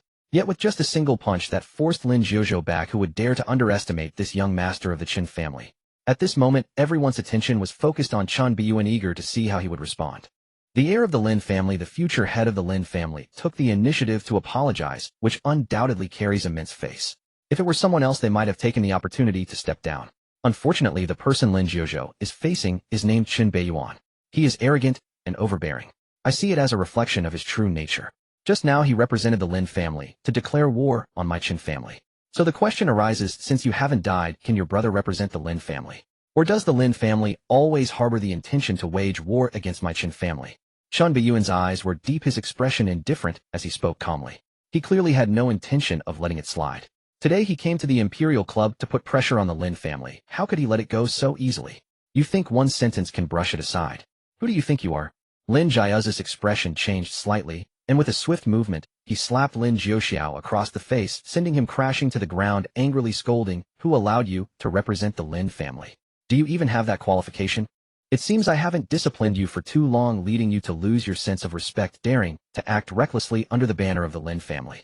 After angrily reprimanding, Lin Jiuzhou ignored his dazed younger brother on the ground and shifted his gaze back to Lin Beiyan. However, this time his face bore no smile, and his voice was a few degrees colder. Is this explanation satisfactory to the Qin family? Not enough. Lin Beiyan replied calmly. As of now, the initiative was in his hands. Unless the Lin family genuinely wished to go to war with the Qin family, they had to give him an explanation. Still, that phrase stands. A third son of the Lin family dares to turn against the young master of the Qin family, thinking the Qin family is a soft persimmon. Do you have the strength to wage war against my Qin family? For years, the Qin family has held the top seat in the Empire's military. Aside from fighting against foreign beasts, they enjoyed taking jabs at the Lin family, the perennial number 2. To keep this number 2 from harboring any other thoughts. Slap. Lin Jiuzhou struck again. Lin Jiuxiao on the ground trembled in fear. However, this time the slap was not aimed at Lin Jiuxiao. Instead, it was directed at Lin Xiao, who was spectating nearby. Lin Xiao. He was watching the show when for no reason he received a hefty slap. This is just too much bullying. Why didn't you stop Jiuxiao when he made a mistake? Is the Lin family's food free? Jiuxiao spoke insolently, which is wrong. Your failure to stop him makes it even worse. Over the years, Zhou Xiao has gone astray because he has people like you around him. Lin Jiuzhou ignored Lin Xiao's bewildered expression and scolded loudly. Lin Xiao, who was slapped for no reason, immediately turned gloomy, nearly unable to suppress his anger. What the hell, do you not know what kind of person your brother is? And you dare blame me for corrupting him? I've only known him for a few days. If you're so concerned about your brother, why not just hit me instead, you bastard? But thinking of turning against Lin Jiuzhou, the heir of the Lin family, is almost equivalent to turning against the Lin family itself. At that point, he would completely lose the Lin family's support with no way to retreat. Lin Xiao, the protagonist and divine healer, could only endure the frustration in his heart, continuing to use his signature skill as a protagonist. Is this explanation satisfactory to the Chen family? Lin Jiuzhou demanded, coldly staring directly at Chen Beiyuan. Not enough. Chen Beiyuan replied calmly. Not enough. Slap. Another slap. Not enough. Slap. Another slap. Not enough. Slap. Another slap. It wasn't even his own brother. Lin Jiuzhou was striking with real effort without a hint of hesitation. In an instant, Lin Xiao had activated his signature skill of endurance no less than 5 times. His dignified face was directly turned into a pig's head. His fists trembled with rage. Yet he still did not explode. Truly worthy of being a divine healer protagonist. The sight made Chen Beiyuan feel pained. He had never been so forceful with Lin Xiao. Lin Jiuzhou, on the other hand, was using all his strength, almost jumping up to ensure it was enough. Seeing Lin Xiao being beaten so badly by his own elder brother, Lin Jiuxiao chose to play dead, not making a sound, fearing that if he spoke he would be next to receive a slap. Is the Chen family still unsatisfied? Lin Jiao's face had completely turned cold at this moment. His gaze toward Chen Beiyuan had also turned icy. As the young master of the Lin family, he had already given Chen Beiyuan enough face, lowering himself significantly. If Chen Beiyuan was still unsatisfied, then there would be no choice but to escalate. After all, even clay figurines have a bit of temper. The Lin family is not to be trifled with. Facing Lin Jiao's almost interrogative attitude, Chen Beiyuan did not show any signs of retreat and retorted sharply, not enough. What? Do you want to compete with me? Suddenly, the entire Imperial Club was enveloped in a tense atmosphere. 2 terrifying auras began to surge violently, crashing into each other. The 2 young prodigies of the Empire seemed poised to strike at any moment. Just then, a series of crisp footsteps suddenly emerged, drawing the attention of both parties. Upon seeing the newcomer, both Chen Beiyuan and Lin Jiuxiao raised their eyebrows, instinctively retracting the terrifying aura they were exuding. The newcomer was a woman clad in a snow-white dress adorned with golden patterns, subtly depicting a lifelike phoenix. Her exposed skin was fair, her beauty stunning, with perfectly proportioned long legs that exuded an innate noble and majestic aura. The moment she appeared, she dazzled everyone present, outshining all the noble ladies and wealthy women in attendance. The Imperial Club, named after the Empire, undoubtedly has a powerful force backing it. Naturally, it is the Imperial Royal Family. And the master behind this top-tier club is the 6th Prince of the Donghua Empire, Jiang Yunhua. The Empire Club, with its royal background, has established itself as a formidable presence. Since its inception, those who dared to cause trouble here usually ended up in a dire situation. There was once a scion of a noble family who, relying on the powerful influence of his family and an ancestral figure at the peak of the 7th rank, War Emperor, foolishly harassed the club's staff. Shortly thereafter, his family faced unprecedented suppression. In the end, it was the head of that noble family who came to the club with the wrong descendant, bearing the burden of his family's misdeeds and making great sacrifices to smooth over the incident. After that, the name and rules of the Empire Club quickly became well known throughout Yinjing City. Countless influential figures regarded it as a prime place for socializing. Unfortunately, today the Empire Club encountered a formidable challenge. The Chen family of Donghua, Chen Beiyuan. The Lin family of Donghua, Lin Jiuzhou. The heirs of these 2 top-tier families clashed at the Empire Club with an atmosphere that suggested an impending battle. These 2 individuals did not care about the so-called rules of the Empire Club. They themselves were the ones who established the rules. Jiang Beige, the club's general manager, hailing from a royal collateral line and possessing the cultivation of a 7th rank War Emperor, understood very well that he was a significant figure in front of others. Yet before these 2 masters, he felt as insignificant as an ant easily crushed at their whim. He was unqualified to mediate the conflict, nor did he dare to intervene. Approaching them would be tantamount to seeking death. The only option was to inform the owner of the Empire Club, the 6th Prince of Donghua, Jiang Yunhua, and let this royal representative step in to persuade the heirs of the 2 top families to cease hostilities. Your Highness. With his white hair and over 100 years of age, Jiang Beige felt a sense of relief when he saw 6th Prince Jiang Yunhua arrive just before the 2 were about to engage, quickly wiping the cold sweat from his forehead and following behind. Young Master Lin, could you grant Yunhua some leniency? The gaze of 6th Prince Jiang Yunhua first lingered on Chen Beiyuan's expression for a moment, as if noticing something unusual before turning to Lin Jiuzhou. Since His Highness has spoken, how could Lin refuse? As Lin Jiuzhou responded to Jiang Yunhua, a flicker of admiration appeared in his eyes, and he began to descend the steps. The face of the empire's royal family had to be given its due respect. Jiang Yunhua, being the most cherished daughter of the Donghua Emperor, held a position that was already exceptional. With the royal family's resources at her disposal, her strength was sufficient to rank among the top echelon of the empire's younger generation. Most of the time, Lin Jiuzhou did not mind giving this sixth prince of the empire some face. Of course, part of the reason was that he did not want to provoke Lin Beiyan and the Lin family too quickly, leading to a direct confrontation. After all, the matters concerning the distribution of interests in the territories of the foreign tribes at the border had yet to be resolved. The Lin family had not yet taken their share, and offending the Lin family at this time would indeed be unwise. Seeing Lin Jiuzhou express his stance, Jiang Yunhua also breathed a sigh of relief, then turned his gaze to Lin Beiyan, who stood with his hands behind his back. The stunningly beautiful visage of Lin Beiyan seemed to shift slightly, and even his tone softened a bit. "Beiyan, what do you say?" One referred to Lin as young master, while the other addressed him as Beiyan. The closeness and distance between them were clear for all to see. 6 years ago, the empire's royal family intended to arrange a marriage with the Donghua Qin family. The one selected for this union was none other than 6th Prince Jiang Yunhua. At that time, this 6th prince almost became Lin Beiyan's fiancé. "Since you have spoken, I naturally will not refuse." Lin Beiyan met Jiang Yunhua's gaze, his deep cold eyes carrying a hint of an enchanting charm, and the strikingly handsome chiseled features of his face broke into a slight smile. Jiang Yunhua was a woman of exceptionally unique status. She was also one of the fated heroines of the story, Urban Medical God's Carefree Record. In the original work, this imperial princess concealed her identity and entered a perilous secret realm only to be ambushed by powerful foreign tribes, resulting in severe injuries. Ultimately, she was discovered and rescued by the fated son Lin Xiao. As a result, this imperial princess developed a certain fondness for Lin Xiao and always thought about repaying him. Soon, in a major crisis, Lin Xiao found himself in danger, captured and tortured by the destined villain Lin Beiyan. At the critical moment, Jiang Yunhua learned of this and personally approached Lin Beiyan, offering herself in exchange for Lin Xiao's life. Afterwards, Lin Xiao was deeply moved and expressed that he did not mind and he would marry her.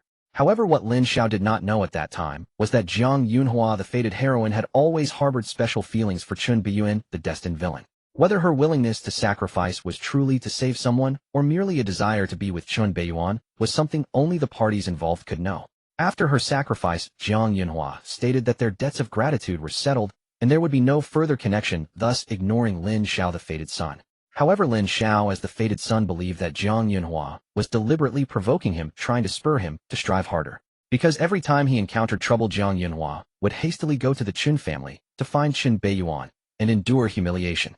Little did Lin Xiao know that even when he was not in trouble, Jiang Yunhua would still go to the Qin family. In his past life, upon seeing the detailed plot in the original work, Lin Beiyan was astonished. Truly, it is worthy of being a refreshing urban narrative. Delightfully exceptional.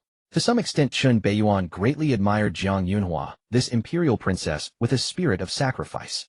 When she spoke, he naturally did not mind giving her some face. Essentially, he had no intention of wiping out the Lin family entirely. After all, as a top family in the empire, the Lin family's strength was unfathomable. They were only slightly weaker than the Qin family. How could it be so easy to eliminate them? This time, he was merely taking advantage of the opportunity to give them a warning. Consider it a greeting gift for the Lin family.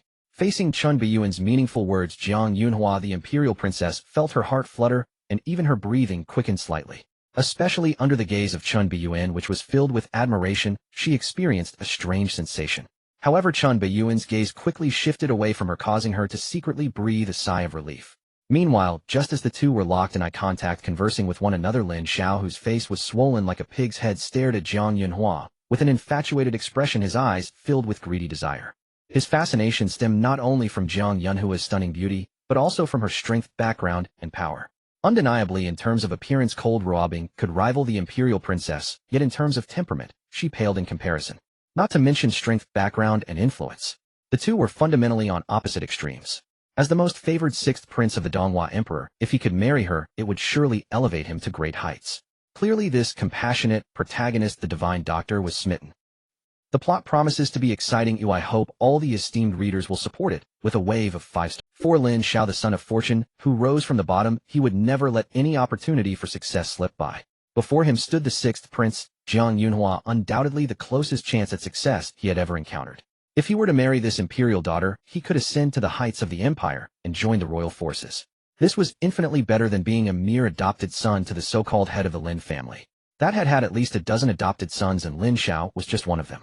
If only a relative of the sixth prince were to fall seriously ill, I would have a chance to get closer to her. Even if no one falls ill, there are ways to engineer such a situation. Lin Xiao mused to himself. He had to admit that the incident where Lin Beiyan had framed him with poison in front of Lung Ruobing had inspired him greatly.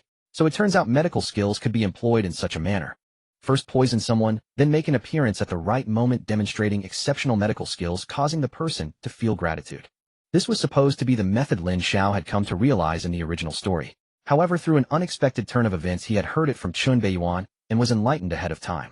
Sometimes fate is indeed so capricious. At that moment, perhaps noticing Lin Xiao's conspicuous attention, Jiang Yunhua glanced his way and immediately saw a pig head staring at her with a look of obsession and greed, which made her feel nauseous. Yet due to her royal upbringing, her face still bore a faint smile. She smiled at me. Could it be that the sixth prince has an interest in me? Upon seeing Jiang Yunhua's indifferent smile, Lin Xiao's heart leaped with joy, even ignoring the sharp pain on his face, feeling a surge of strength throughout his body. He flashed what he thought was a charming smile and nodded in a gentlemanly manner, hoping to leave a deep impression on the sixth prince. Unfortunately, his self-perceived charming smile, accentuated by his swollen pig-like face, resembled something out of a horror movie. While it might be an exaggeration to say he scared children, fainting a few was certainly within reach. However, this overly confident son of fortune seemed oblivious to the fact that Jiang Yunhua's smile had already grown somewhat stiff, her eyes revealing an unmistakable disgust. Were it not for the consideration that this pig-headed freak was from the Lin family, she would have had him thrown out long ago. Left ignored in the corner, even Lung Ruobing, who had been overlooked, could not help but feel a wave of disgust and aversion at Lin Xiao's slimy smile. However, compared to Lin Xiao, she was more concerned about Lin Beiyan's special attitude towards Jiang Yunhua. The demeanor he displayed, exuding the charm of a noble scion, was the treatment she had once enjoyed. Yet now this treatment was being shown to other women. She had undoubtedly lost that special treatment. This stirred within Lung Ruobing a profound sense of jealousy and resentment directed at Jiang Yunhua, causing her to instinctively clench her fists. To some extent, a woman's jealousy and possessiveness can be extremely intense. But the moment she thought about the terrifying gap between them, Lung Ruobing felt a wave of strong inferiority and confusion, even though she was one of the four great beauties of Yanjing. But one was the imperial daughter of the empire, while the other was a daughter of a fallen family. The disparity between them was akin to two extremes. Previously, there had been rumors that the reason she could enter the ranks of the four great beauties of Yanjing was due to Lin Beiyan, not her unparalleled beauty, which she had never believed. Now it seemed that it might be true. Among the remaining two of the four great beauties, their family backgrounds were no worse than Jiang Yunhua's. Before, she had been confident that with effort, she would not be inferior to the other three. But now it appeared that her so-called pride was nothing but a joke. Could it be that what they said is true? That Lin Beiyan only sees me as a plaything. I am merely a substitute for someone else. The heirs of top noble families only seek those of equivalent status. In an instant, Lung Ruobing fell into deep self-doubt, her body trembling uncontrollably, and her lowered head buried even deeper, obscuring her expression. It had to be said that only a more outstanding woman could deliver a psychological blow to this cold beauty. Ding. Due to the host's special attitude towards the female protagonist Jiang Yunhua, it has strongly stimulated the female protagonist Lung Ruobing, causing her to fall into self-doubt and despair, and she is beginning to show signs of darkening, which has an uncontrollable effect on the female protagonist's fortune. Ding. Congratulations to the host for receiving a special reward enlightenment pill, 48 hours. What? Lin Beiyan was taken aback, glancing towards the distant, head-lowered Lung Ruobing, seemingly surprised. Goodness. All his previous provocations had not yielded any rewards. Yet just because he spoke a word to Jiang Yunhua, Lung Ruobing directly triggered a reward. Were women's jealousies this intense? Could it be that this woman truly loves him? The previous original body had flattered her for 6 years, yet she remained unmoved. After he traversed over, he directly turned his back and abused her, yet she inexplicably fell for him. This couldn't possibly be some bizarre awakening of a strange attribute, could it? Despite his inner astonishment, Lin Beiyan did not show it, and did not pay too much attention to Lung Ruobing. Since everything is clear, then sixth Prince Beiyan, I shall take my younger brother home now. Lin Jiuzhou saw that Lin Beiyan had eased up and the situation had calmed down. He also intended to take Lin Jiuxiao, who was feigning death on the ground, away, to avoid causing any more trouble. Tonight the Lin family had indeed lost quite a bit of face and suffered a considerable loss. However, it was fortunate that he arrived in time. No one had died, which was a stroke of luck amidst misfortune. Wait. Just as Lin Jiuzhou was preparing to leave with Lin Jiuxiao, and Lin Xiao Chen Beiyuan suddenly spoke, breaking the momentary silence. All eyes turned to him, and the previously relaxed atmosphere instantly stiffened. Even Jiang Yunhua's expression changed slightly, fearing that Chen Beiyuan might suddenly go back on his word and turn hostile. If that happened, she would be caught in the middle, and it would be difficult to handle. However, Chen Beiyuan's next words relieved everyone. He cast a glance at Lin Jiuxiao, who was pretending to be dead, his pants damp and exuding a foul odor, then looked at the vigilant Lin Jiuzhou and meaningfully said, "To be honest, even if you hadn't come, I wouldn't have killed him. Oh, at most I would give him a little lesson. Your brother is quite talented. I appreciate him."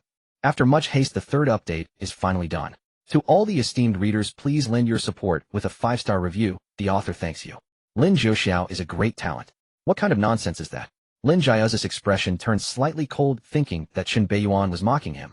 He snorted coldly without making any threats and directly led his men away. The others present exchanged glances, their expressions odd, also feeling that Chen Beiyuan was being sarcastic. The sixth prince, Jiang Yunhua, wore an expression of helplessness and amusement. Brother-in-law. Impressive. Baiuza also gave his brother-in-law a thumbs up. Only his brother-in-law would dare to be so straightforward in dealing with the venomous Lin Jiuzhou. If it were him, he wouldn't dare. Facing Lin Jiuxiao, this little venomous snake, he wasn't too worried. But against Lin Jiuzhou, he truly felt no confidence. Even his own elder sister had advised him not to provoke Lin Jiuzhou lightly. This person is not simple. Believe it or not, no one believes the truth. Seeing that no one believed him, Chen Beiyuan shook his head helplessly. Only he knew that what he said was sincere and not mere sarcasm.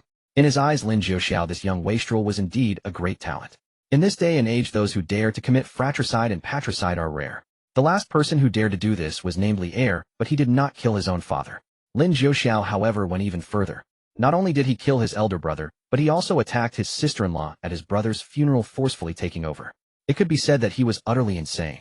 Afterwards, due to his excessive excitement, he inadvertently revealed that he was responsible for his brother's death, which was discovered by his sister-in-law. He simply decided to go all out and kill his sister-in-law.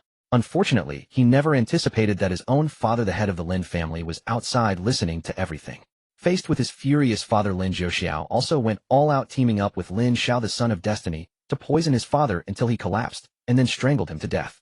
This is definitely a talent. Engaging in civil strife, dealing with one's own people, he is undoubtedly an expert. He shows no mercy, even when killing his own father. Such a person is far more useful alive than dead. To bring down the colossal Lin family, one must rely on talents like this. Since ancient times, powerful fortresses have crumbled from within. Just now, Chen Beiyuan sharply sensed the hidden resentment lurking in the eyes of Lin Jiuxiao and Lin Xiao, who had been humiliated. Clearly, these two had already taken a grudge against Lin Jiuzhou. As long as they are given the opportunity, these two will definitely kill Lin Jiuzhou.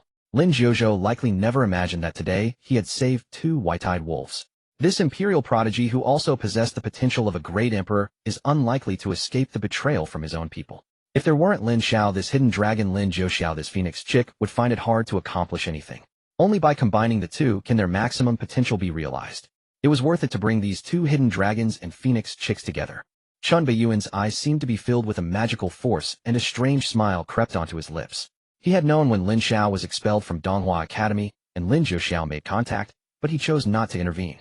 His aim was to let these two hidden dragon and phoenix chick interact directly and conspire together. In his eyes, both of them were talents, both great individuals. They were crucial at key moments.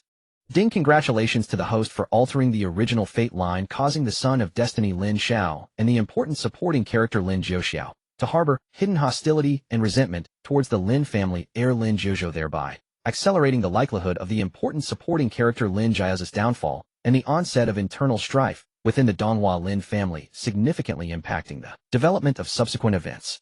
Ding! Congratulations to the host for receiving a special reward, Sitting Forgetting Tao Scripture 8th grade. Sitting Forgetting Tao Scripture 8th grade, a scripture of sitting forgetting, the foundation of longevity, merging heart and mind, harmonizing Tao and intention, allowing for unity with the heavens and the earth in the state of sitting forgetting. Sitting Forgetting Tao Scripture. It is actually a mental cultivation technique. Chen Beiyuan's pupils constricted, and he soon felt a grand and profound imprint of the technique appear in his mind, immediately experiencing a severe throbbing pain. However, this feeling of pain came quickly and faded just as fast. In an instant, Chen Beiyuan was inexplicably drawn into the state of sitting forgetting by the sitting forgetting Tao scripture in his mind, as if he had merged with the heavens and the earth. His spiritual power quietly increased by a fraction. Bang! Chen Beiyuan forcefully broke free from the sitting forgetting realm with his terrifying will. What a domineering sitting forgetting Tao scripture able to nourish the spirit by plundering the power of heaven and earth, transforming it for one's own use, and possessing various other marvelous effects. Such an elusive mental cultivation technique is just what I need to make up for my shortcomings. It seems that the speed of breaking through to the 6th grade Battle King will significantly increase. Lin Beiyan was delighted. Although his life's cultivation technique, the Jinyu demon scripture, was powerful, it was only a fragment and lacked a method for mental cultivation. This was undoubtedly a huge flaw and weakness for him. When his cultivation was weak, he could overlook it. But now he had already reached the peak of Battle Commander. To break through to the 6th grade Battle King, he must achieve a high-density fusion of his battle soul and physical body. This requires a powerful mental force as assistance. Some people find it relatively easy to break through to the 6th grade Battle King due to their weak battle souls. However, his battle soul is the Abyss. To achieve a high-density fusion of the Abyss with his physical body, just thinking about it made Lin Beiyan's scalp tingle. If the difficulty for others to break through to the 6th grade Battle King is 100, then his difficulty is at least 10,000. The stronger the battle soul, the higher the difficulty of breaking through to the 6th grade Battle King. However, once he breaks through, his combat power will surge dramatically. The emergence of the sitting forgetting Tao scripture undoubtedly accelerates the speed of his breakthrough to the 6th grade Battle King. Beiyuan, during this time, you should be cautious. Lin Jiuzhou is someone who holds grudges. Having suffered this loss, he will definitely not let it go easily. I heard that for the past few years he has been cultivating a powerful divine ability in a mysterious secret realm of the Lin family, and his true combat power is unfathomable. What he has just revealed is merely the tip of the iceberg. He is not as simple as you imagine. The 6th Prince Jiang Yunhua looked at Lin Beiyan with a hint of worry. Normally, divine abilities are abilities that only a 7th grade battle emperor can master. However, some exceptionally gifted geniuses can master them at the 6th grade Battle King level due to their terrifying talent. And Lin Jiuzhou undoubtedly belongs to the category of ultimate geniuses. Additionally, Zhu Fengzi, Wei Wushuang, Wang Daoxian. Those monsters from the Empire have also returned one after another, clearly aimed at you.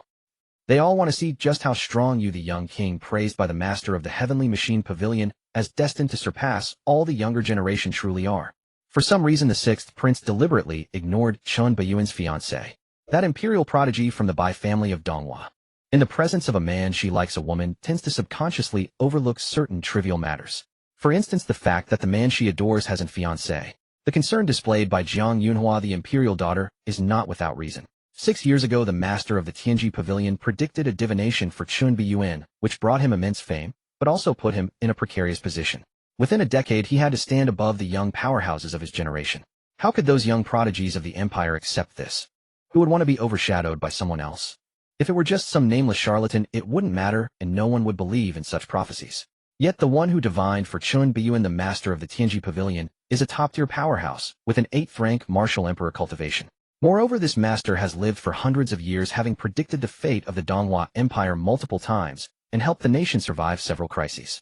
In front of this Tianji diviner, even the imperial family and the top families of the empire have to show necessary respect. However, 6 years ago, after the master of the Tianji Pavilion made the divination for Lin Beiyan, he declared the divination sealed, refusing to predict further, and vanished without a trace.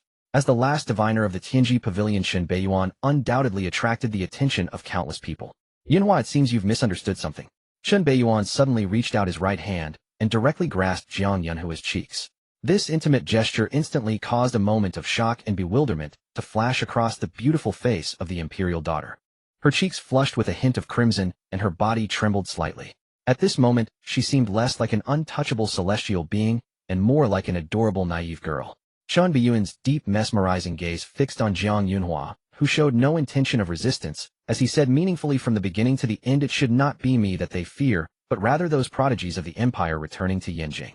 Their hurried return implies that to some extent they have tacitly accepted the divination of the master of the Tianji Pavilion. I am destined to stand above all. Jiang Yunhua's pupils trembled, seemingly shaken by Lin Beiyan's domineering proclamation. What should be feared has never been him. It is those so-called prodigies of the empire. This man is even more arrogant, domineering, and powerful than she had imagined. The brilliance emanating from him at this moment is more dazzling than the sun rising at 8 or 9 o'clock. It is hard to believe that he is only 18 years old. For a moment, Jiang Yunhua's gaze seemed lost in a daze. Meanwhile, the general manager of the Imperial Club, Zhang Beige, discreetly lowered his head as if he had seen nothing. He waved his hand, signaling the club staff to clear the area and drive away some onlookers. This 7th-rank battle emperor born from the Imperial collateral line understood one thing very well. That is, even if the current scene were to be witnessed by Jiang Yunhua's father, the emperor of the Donghua Empire, he would not oppose it. In fact, he would be pleased to see it. Chen Beiyuan is merely engaged to the Bai family. They have yet to take the final step and can still call off the engagement. As long as Chen Beiyuan is willing, the imperial family will always keep their doors open for him and his family, the Chen family. After all, no one can refuse the temptation of marrying into the Donghua Chen family. Even the imperial family is the same. However, at this moment, the infatuated Jiang Yunhua failed to notice the slight change in Chen Beiyan's deep, enchanting eyes, which subtly glanced toward the not-so-distant Lung Ruobing. The anticipated system prompt had yet to appear. No reaction. Or was it broken? Yes. Chen Beiyuan's actions at this moment were intentional. He wanted to see if he could gain an unexpected reward from Lung Ruobing, the bearer of fortune. Yet the attempt failed. It was obvious that the system's reward mechanism was likely more complex than he had anticipated. Of course, even though his actions were deliberate, the words he spoke held no hint of falsehood. In the original text, the master of the Tianji Pavilion's prophecy was indeed true. The original body, without the system's support, relied solely on its terrifying talent, overcoming failure after failure, rising above all the prodigies of the empire. It even outpaced the child of destiny Lin Xiao, becoming the first 9-rank battle god in the original text. This time, with the system's support, if he cannot surpass the original body, he might as well end it all. However, what puzzled Chen Beiyuan was that the one who predicted his divination, the extremely mysterious master of the Tianji Pavilion, was described very rarely in the original text, often just glossed over. This person can be considered the most mysterious top powerhouse in the original text. Xiaobai, let's go. Chen Beiyuan released his grip, ignoring the infatuated Jiang Yunhua, who stood dazed for a long time, like a scoundrel who flirts and runs. Of course, before leaving, he did not forget to call his little brother along. However, as he passed by Lung Ruobing, Chen Beiyuan could clearly sense her slightly trembling body and repressed emotions. He paused for a moment, and suddenly set him in a good mood today. As for your matter with the Lung family, it's settled. Everything is over. Lung Ruobing's body trembled, seemingly in disbelief. When she looked up, all she saw was Chen Beiyuan's departing figure growing ever more distant. The matter she had been longing for these days was resolved so simply. Yet for some reason at this moment she felt no joy, but rather an urge to cry. Don't worry, brother-in-law, as your brother, I will definitely keep today's matter a secret from my sister. Bayuza hurriedly caught up, patting his chest and speaking with great loyalty. Whatever you say. Chen Beiyuan merely glanced at him and nodded non-committally, then got into the luxurious car in front of him. What do you mean by whatever? You clearly suspect our brotherly bond. Standing outside the Imperial Club, Bayuza shouted angrily at the departing car. As the car drove further away, Bayuza quickly pulled out his phone and dialed a discreet number. Sister, something bad has happened. Brother-in-law has been flirting again, and it's with a member of the royal family. Thankfully, I was there to keep him in check, otherwise I fear your position would be at stake. Don't worry, as your brother, I will definitely stand by you and keep a close watch on brother-in-law's every move, reporting back to you. Okay, as long as you come back without hitting me, I guarantee you will be a soldier in my hand, hitting wherever I point. In the extreme north, a terrifying 7th-grade beast resembling a snow-white fox with 7 fluffy tails was moving swiftly. Its speed was so great that it stirred up a blizzard in this desolate land. In an instant, countless hunting beasts and alien creatures were engulfed by the sudden blizzard before they could escape or cry out in terror. At this moment, atop the beast causing this disaster, Bai Ruowei hung up the phone, her enchanting eyes slightly cold as she gazed towards the direction of the Donghua Empire, murmuring to herself, "It seems I need to head back quickly." She had merely ventured out to the extreme north to subdue a powerful 7th-grade beast, yet someone almost stole her home in her absence. Fortunately, she had instructed that fellow Xiaobai to keep an eye on things, or the consequences would have been unthinkable.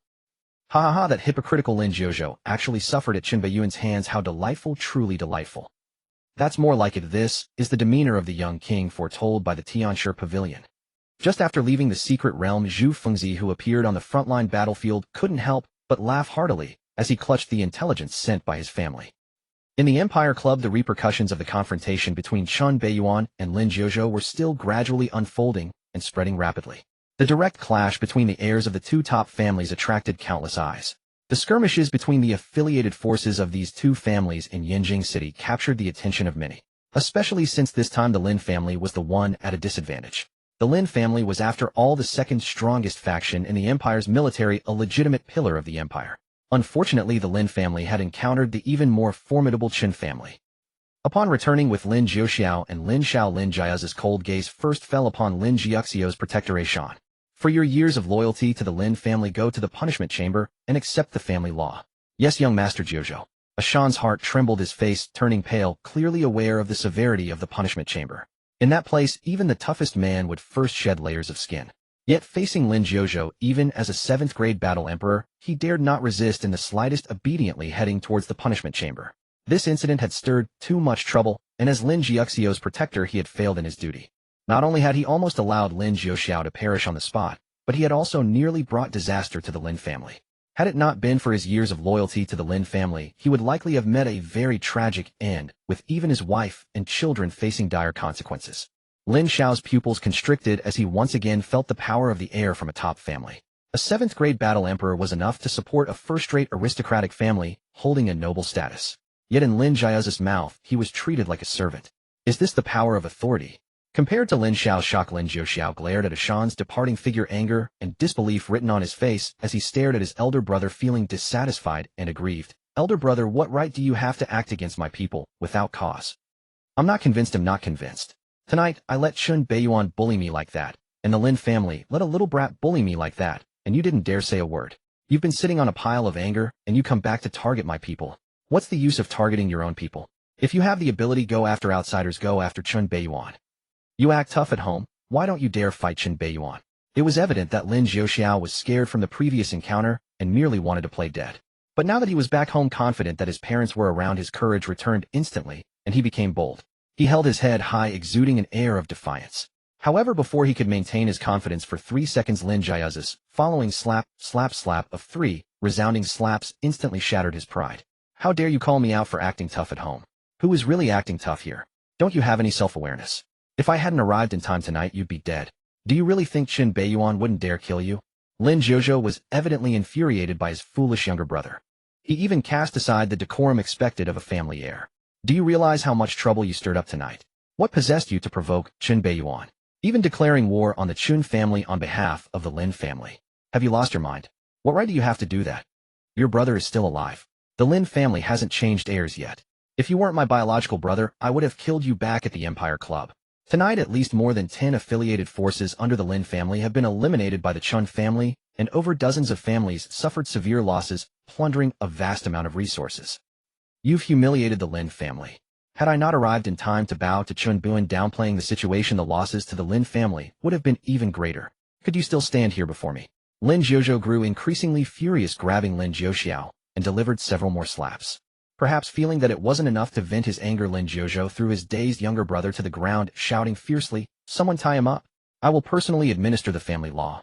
At the mention of family law, Lin Jiuxiao, who had been beaten into a pig's head and was in a daze, suddenly jolted awake, clutching his elder brother's thigh. Elder brother, I am your biological brother." Before he could awaken his brotherly feelings with a pitiful wail, several servants came forward with ropes, directly pinning him to the ground and binding him like a pig.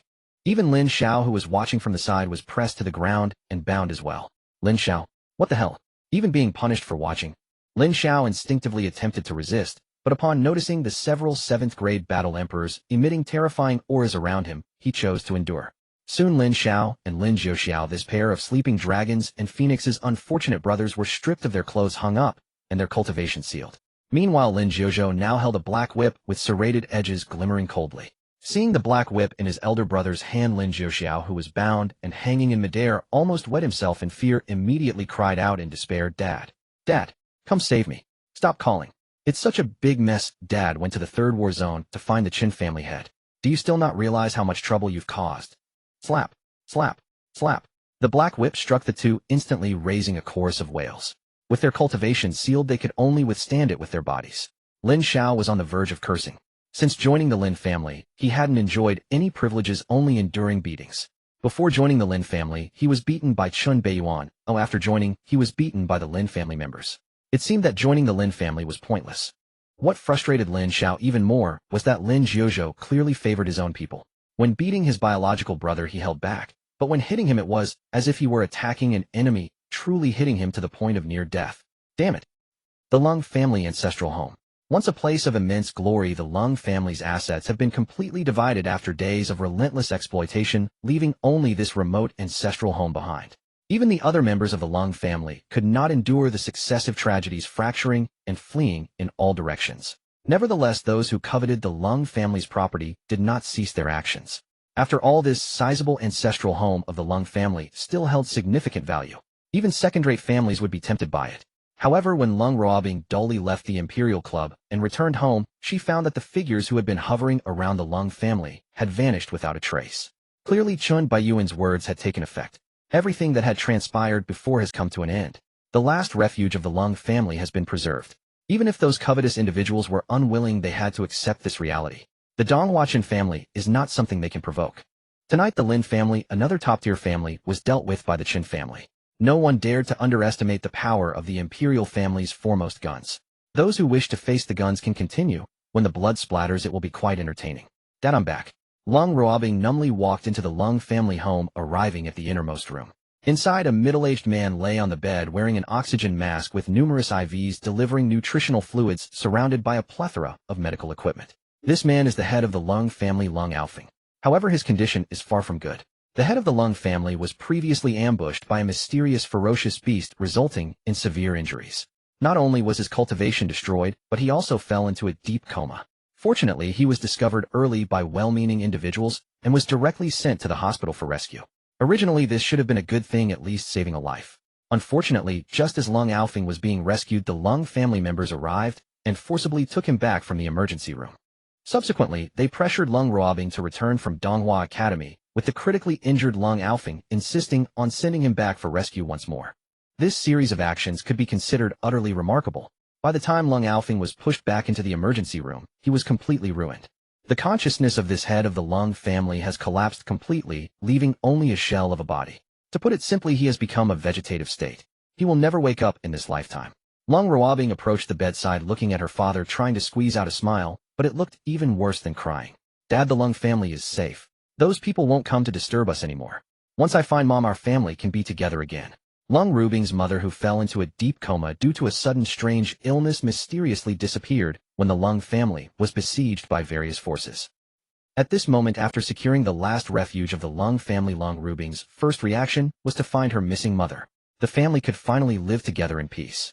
However, she still underestimated the complexity of the situation. When the individuals coveting the Lung family's ancestral home retreated, the fleeing members of the Lung family received news immediately and rushed back.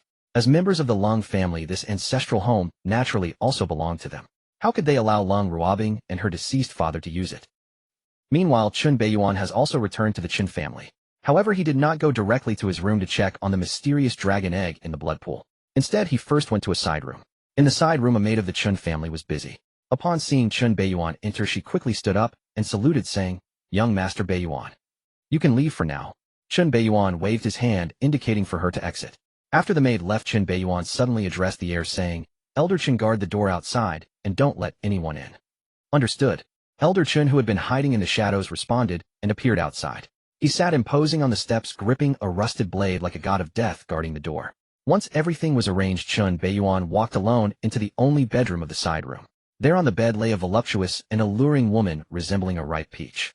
The beautiful woman's appearance bore some resemblance to Lung Ruobing, but she was more mature and seductive. If Lung Ruobing were a budding snow lotus, then the woman before him was a thorns-laden rose, charming and captivating. If Lung Ruobing were present, she would be astonished to discover that the alluring woman before her was none other than her missing mother and Biyu. Chun Beiyuan walked slowly to the bedside, gazing at the unconscious beautiful woman, and suddenly spoke. "The matters of the Lung family end here." The beautiful woman and Biyu showed no reaction, remaining in her unconscious state. However, Chun Beiyuan suddenly grasped her wrist, disregarding the silky touch, and directly checked her pulse. "Your disguise is excellent. Even your pulse can be controlled easily, deceiving ordinary people. However, it is too obvious before me. Whether or not you are unconscious, I can tell with a touch." The seemingly unconscious and Biyu trembled upon hearing Chun Beiyuan's words. Her eyes flew open, and a terrifying pressure erupted from her body, bearing down on Chun Beiyuan. A 7th-grade battle emperor. No one expected that this seemingly ordinary Lung family matriarch would actually be a 7th-grade battle emperor. A 7th-grade battle emperor is standard equipment for first-rate families. Even in the Donghua Empire, they represent high-end combat power. If the Lung family had a 7th-grade battle emperor, they would have already joined the ranks of first-rate families instead of remaining stagnant at the bottom of the second tier. The sudden emergence of this unfamiliar 7th-grade battle emperor's aura triggered a chain reaction within the Chen family. In an instant, more than 10 figures emanating a terrifying aura appeared outside the room, surrounding it instantly. Meanwhile, countless figures swiftly sealed off all possible exits. Underneath the Chun family, the sound of hidden armor echoed as a silent army clad in battle armor emerged. In an instant, what seemed to be a tranquil Chun family transformed into a fortress of war, the air thick with an ominous aura, as if a terrifying volcano was about to erupt. However, when the figures surrounding the room saw Elder Chun, who was guarding the door like a god of death, they were momentarily stunned, then seemed to understand something. Suddenly, the terrifying, murderous aura permeating the air dissipated. The figures guarding the various exits of the Chun family vanished without a trace. The quietly appearing armored army also suddenly dispersed, with soft sounds of armor being removed echoing from the secret passage. The more than 10 terrifying figures surrounding the house bowed deeply to Elder Chun at the door before vanishing without a trace. The entire Chun family once again fell into silence. Everything seemed as though it had never happened. Inside the room, Lin Beiyan's cold and stunning face suddenly turned pale, her vigilant eyes filled with fear, and the terrifying aura she emanated instantly vanished. Just moments ago, she could clearly sense the overwhelming killing intent sweeping towards her, almost suffocating her. Even though she possessed the cultivation of a 7th-rank battle emperor, in the face of such overwhelming power, she was nothing more than an ant. The haughty expression on her face swiftly dissipated, revealing a semblance of delicate helplessness. She had intended to suppress the man before her who dared to be so brazen with her using her own aura, yet she was taken aback as the man remained utterly unfazed, showing no signs of being affected. Instead, her action brought her precariously close to death. Lin Beiyan smiled lightly, unfazed by her reaction. He released her delicate wrist and gently caressed her pale face softly, saying, "Madam Lung, you are too impulsive. After all, I am your benefactor. If it weren't for me, you wouldn't have so quickly unraveled the soul-devouring curse, regaining your previous memories and cultivation. It would be ungrateful to repay kindness with enmity. Although your cultivation as a 7th-rank battle emperor is formidable, it is nothing to the Chun family and lacks the qualification to act recklessly. Here, even if an 8th-rank battle emperor were to arrive, they would have to pay the price. This is the Donghua Chun family. You are Lin Beiyan." And Beiyan's pupils trembled, her cold and beautiful face filled with shock. The memories sealed by the soul-devouring curse began to unravel, completely merging together. As her memories fused, her cold and stunning face gradually took on a frenzied look, as if recalling past events. At this moment, even if Lung Ruobing were present, it would be difficult to associate the Lin Beiyan before them with her former mother. Soon Lin Beiyan's expression gradually returned to calmness, as if the previous ferocity had never existed, yet her rapid breathing and the rising and falling of her chest hinted at her inner turmoil. That cold and beautiful face fixed its gaze on the man before her. "Do you know my true identity?" Of course, the former saintess of Miaozhong, the heir to the imperial gu. Lin Beiyan ignored Lin Beiyan's icy glare and spoke meaningfully. In the original work, each luck-based female protagonist possesses a unique, powerful background and special opportunities. Lung Ruobing was no exception. On the surface, this first luck-based female protagonist appeared to be the daughter of a second-rate family, insignificant in strength and background compared to the other luck-based female protagonists, almost relegated to the bottom. However, how could this be possible? Lin Beiyan knew very well that Lung Ruobing's fortune might be the strongest among all luck-based female protagonists. Her secret to success lay in her mother Lin Beiyan. It was likely that even Lung Ruobing was unaware that her silent and aloof mother was no ordinary person. Her mother Lin Beiyan came from an extraordinary lineage, having once been the saintess of the Miaozhong clan and the heir to the imperial gu. The Miaozhong clan is a top-tier force skilled in alchemy and the manipulation of gu insects. Naturally, a top-tier force would also have its 8th-rank battle emperors. At its peak, the Miaozhong clan was immensely powerful, rivaling some of the top families in the empire. The female gu emperor who ruled over Miaozhong for hundreds of years possessed an incredibly powerful imperial gu. Even the Donghua Empire had to show it a degree of respect. However, human lifespan is limited, and even an 8th-rank gu emperor is no exception. In this urban fantasy world, although the cultivation system is strong, it has a significant flaw: it cannot grant immortality. Even an 8th-rank battle emperor has a maximum lifespan of only 500 years. According to some cultivation novels, the cultivation system of this world has the power to protect the Tao, but lacks the ability for longevity. Normally, when that 8th-rank gu emperor's lifespan was about to run out, and there was no successor, the Miaozhong clan would undoubtedly fall from its position as a top-tier force. However, although that mysterious female gu emperor died, her imperial gu still lives on. Before her death, the female gu emperor used her own imperial body as nourishment, allowing her imperial gu to devour and grow. As a result, her bloodline descendants, upon reaching the 7th-rank battle emperor, would gain the ability to command the imperial gu. That imperial gu already possessed terrifying combat power comparable to 8th-rank ferocious beasts. After consuming the female gu emperor's imperial body, it became even more fearsome. It was precisely because of the existence of this imperial gu that the Miaozhong clan did not fall from its position as a top-tier force, and still maintained its status, albeit slightly diminished. and Beiyu is the direct descendant of that female Gu emperor and the previous saintess of Miaojiang selected as the heir to the imperial Gu. Under normal circumstances, she would take over the Miaojiang Gu clan, becoming one of the strongest in this world. Unfortunately, this saintess of Miaojiang was betrayed by her own people on the night before the imperial Gu inheritance ceremony. She was gravely injured, and although she managed to escape by a stroke of luck, she had been cursed with the soul-devouring curse, causing her to lose all her memories and cultivation, becoming an ordinary person. After Lin Beiyan's mysterious disappearance, another woman with the bloodline of the female Gu emperor took her place as the saintess, becoming the heir to the imperial Gu. The subsequent events were of course quite clear. Having lost her cultivation and memories, and becoming an ordinary person, Lin Beiyan encountered the head of the Lung family, Lung Ao Feng, and became Madame Lung.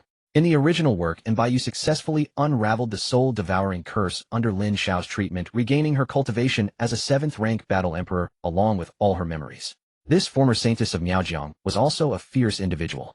After regaining her memories and cultivation, she decisively left the Lung family, returning to Miaojiang for revenge, determined to reclaim everything. After a bloody struggle, she surprisingly succeeded. Not only did she successfully eliminate her enemies from the past, but she also regained the support of the Miaojiang Gu clan. However, she paid a hefty price for it, with her life hanging by a thread. Consequently, Lin Beiyan made a decision to have her daughter Lung Ruobing become the next saintess of Miaojiang and the heir to the imperial Gu. Look, what does it mean to be a luck-based female protagonist? This is what it means to be a luck-based female protagonist. Lying around doing nothing while her mother fights desperately and is on the brink of death. In the end, all the benefits go to her. Isn't that absurd? While other luck-based female protagonists are working hard to break through to the 8th-rank battle emperor, Lung Ruobing merely sacrificed her mother and obtained an imperial Gu that is even more terrifying than an 8th-rank ferocious beast. Unfortunately, in the original work, the luck-driven female protagonist Lung Ruobing was too weak when she obtained the Emperor Gu, rendering her unable to wield this terrifying entity during the early to mid-stages. It was only when she found herself in a life-and-death crisis that the Emperor Gu chose to take action. What should have been an active skill was awkwardly turned into a passive skill by this luck-driven female protagonist.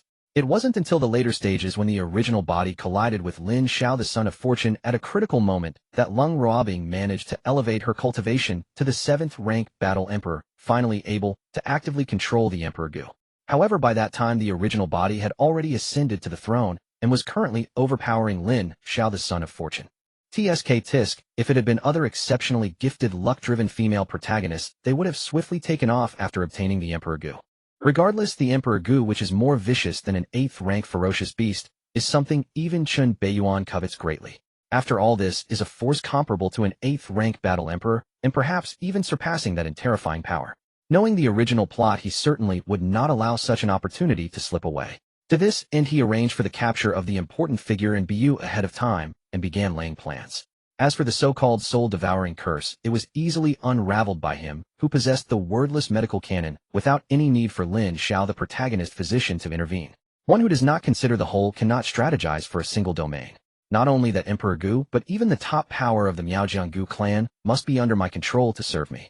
The Donghua Chun clan occupies the north, while the Miaojiang Gu clan occupies the south, gazing at each other across the land, all within my grasp. Lung Ruobing's character is still too immature and unstable, unable to bear the burden of controlling the top power of the Miaojiang Gu clan. On the contrary, in Beiyu, this woman possesses top-tier temperament, and means, more importantly, she has a soft spot that I can exploit. Long before arriving in this world, Lin Beiyan had already begun his plans. During this time, he put Lung Ruobing, the luck-driven female protagonist, through numerous tests. Unfortunately, she disappointed him greatly, and not only was her character immature, but she also frequently collapsed, becoming despondent and lost. Perhaps her character will undergo a transformation later on.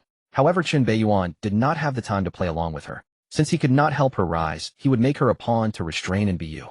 To be honest, on a personal level, Lin Beiyan admired in Beiyu the alluring, mature woman even more. In a certain sense, this woman is an enhanced version of Lung Ruobing, but unfortunately, she lacks the support of protagonist luck. This led to all her efforts ultimately being in vain, tailored for another. This time, Lin Beiyan planned to support in Beiyu in taking control of the entire Miaojiang Gu clan and seizing the Emperor Gu, the opportunity that rightfully belonged to Lung Ruobing. To hell with the original plot, to hell with destiny. There is no such thing as fate predetermined. In the original work, Beiyu ultimately met her demise due to multiple assassination attempts during her quest for revenge, leaving a foreshadowing for her downfall. Yet even so, before her death, she managed to take out all her previous enemies and reclaim the Emperor Gu. This time with his support from behind, and Bayu's fate of dying would not mirror that of the original work, and he would soon master a force comparable to an 8th-rank battle emperor. As for whether Bayu would obediently listen, Lin Beiyan was not worried at all. It was undeniable that this proud woman was indeed extraordinary. However, every person has a weakness. At this moment, Bayu, having her true identity exposed, fell into silence. Since Lin Beiyan was able to unveil her true identity, he had likely grasped many of her secrets. This man is not simple. When she regained her memories and cultivation, she discovered that a certain special toxin had been placed within her body, forcibly suppressing her cultivation and power. The earlier display of momentum was merely a facade. Essentially, she was like a white tiger bound at the limbs, its claws sealed, merely howling to intimidate.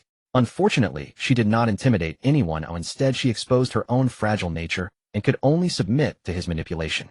Especially when Lin Beiyan's hand caressed and patted her face, it made her feel a profound humiliation of her dignity being violated.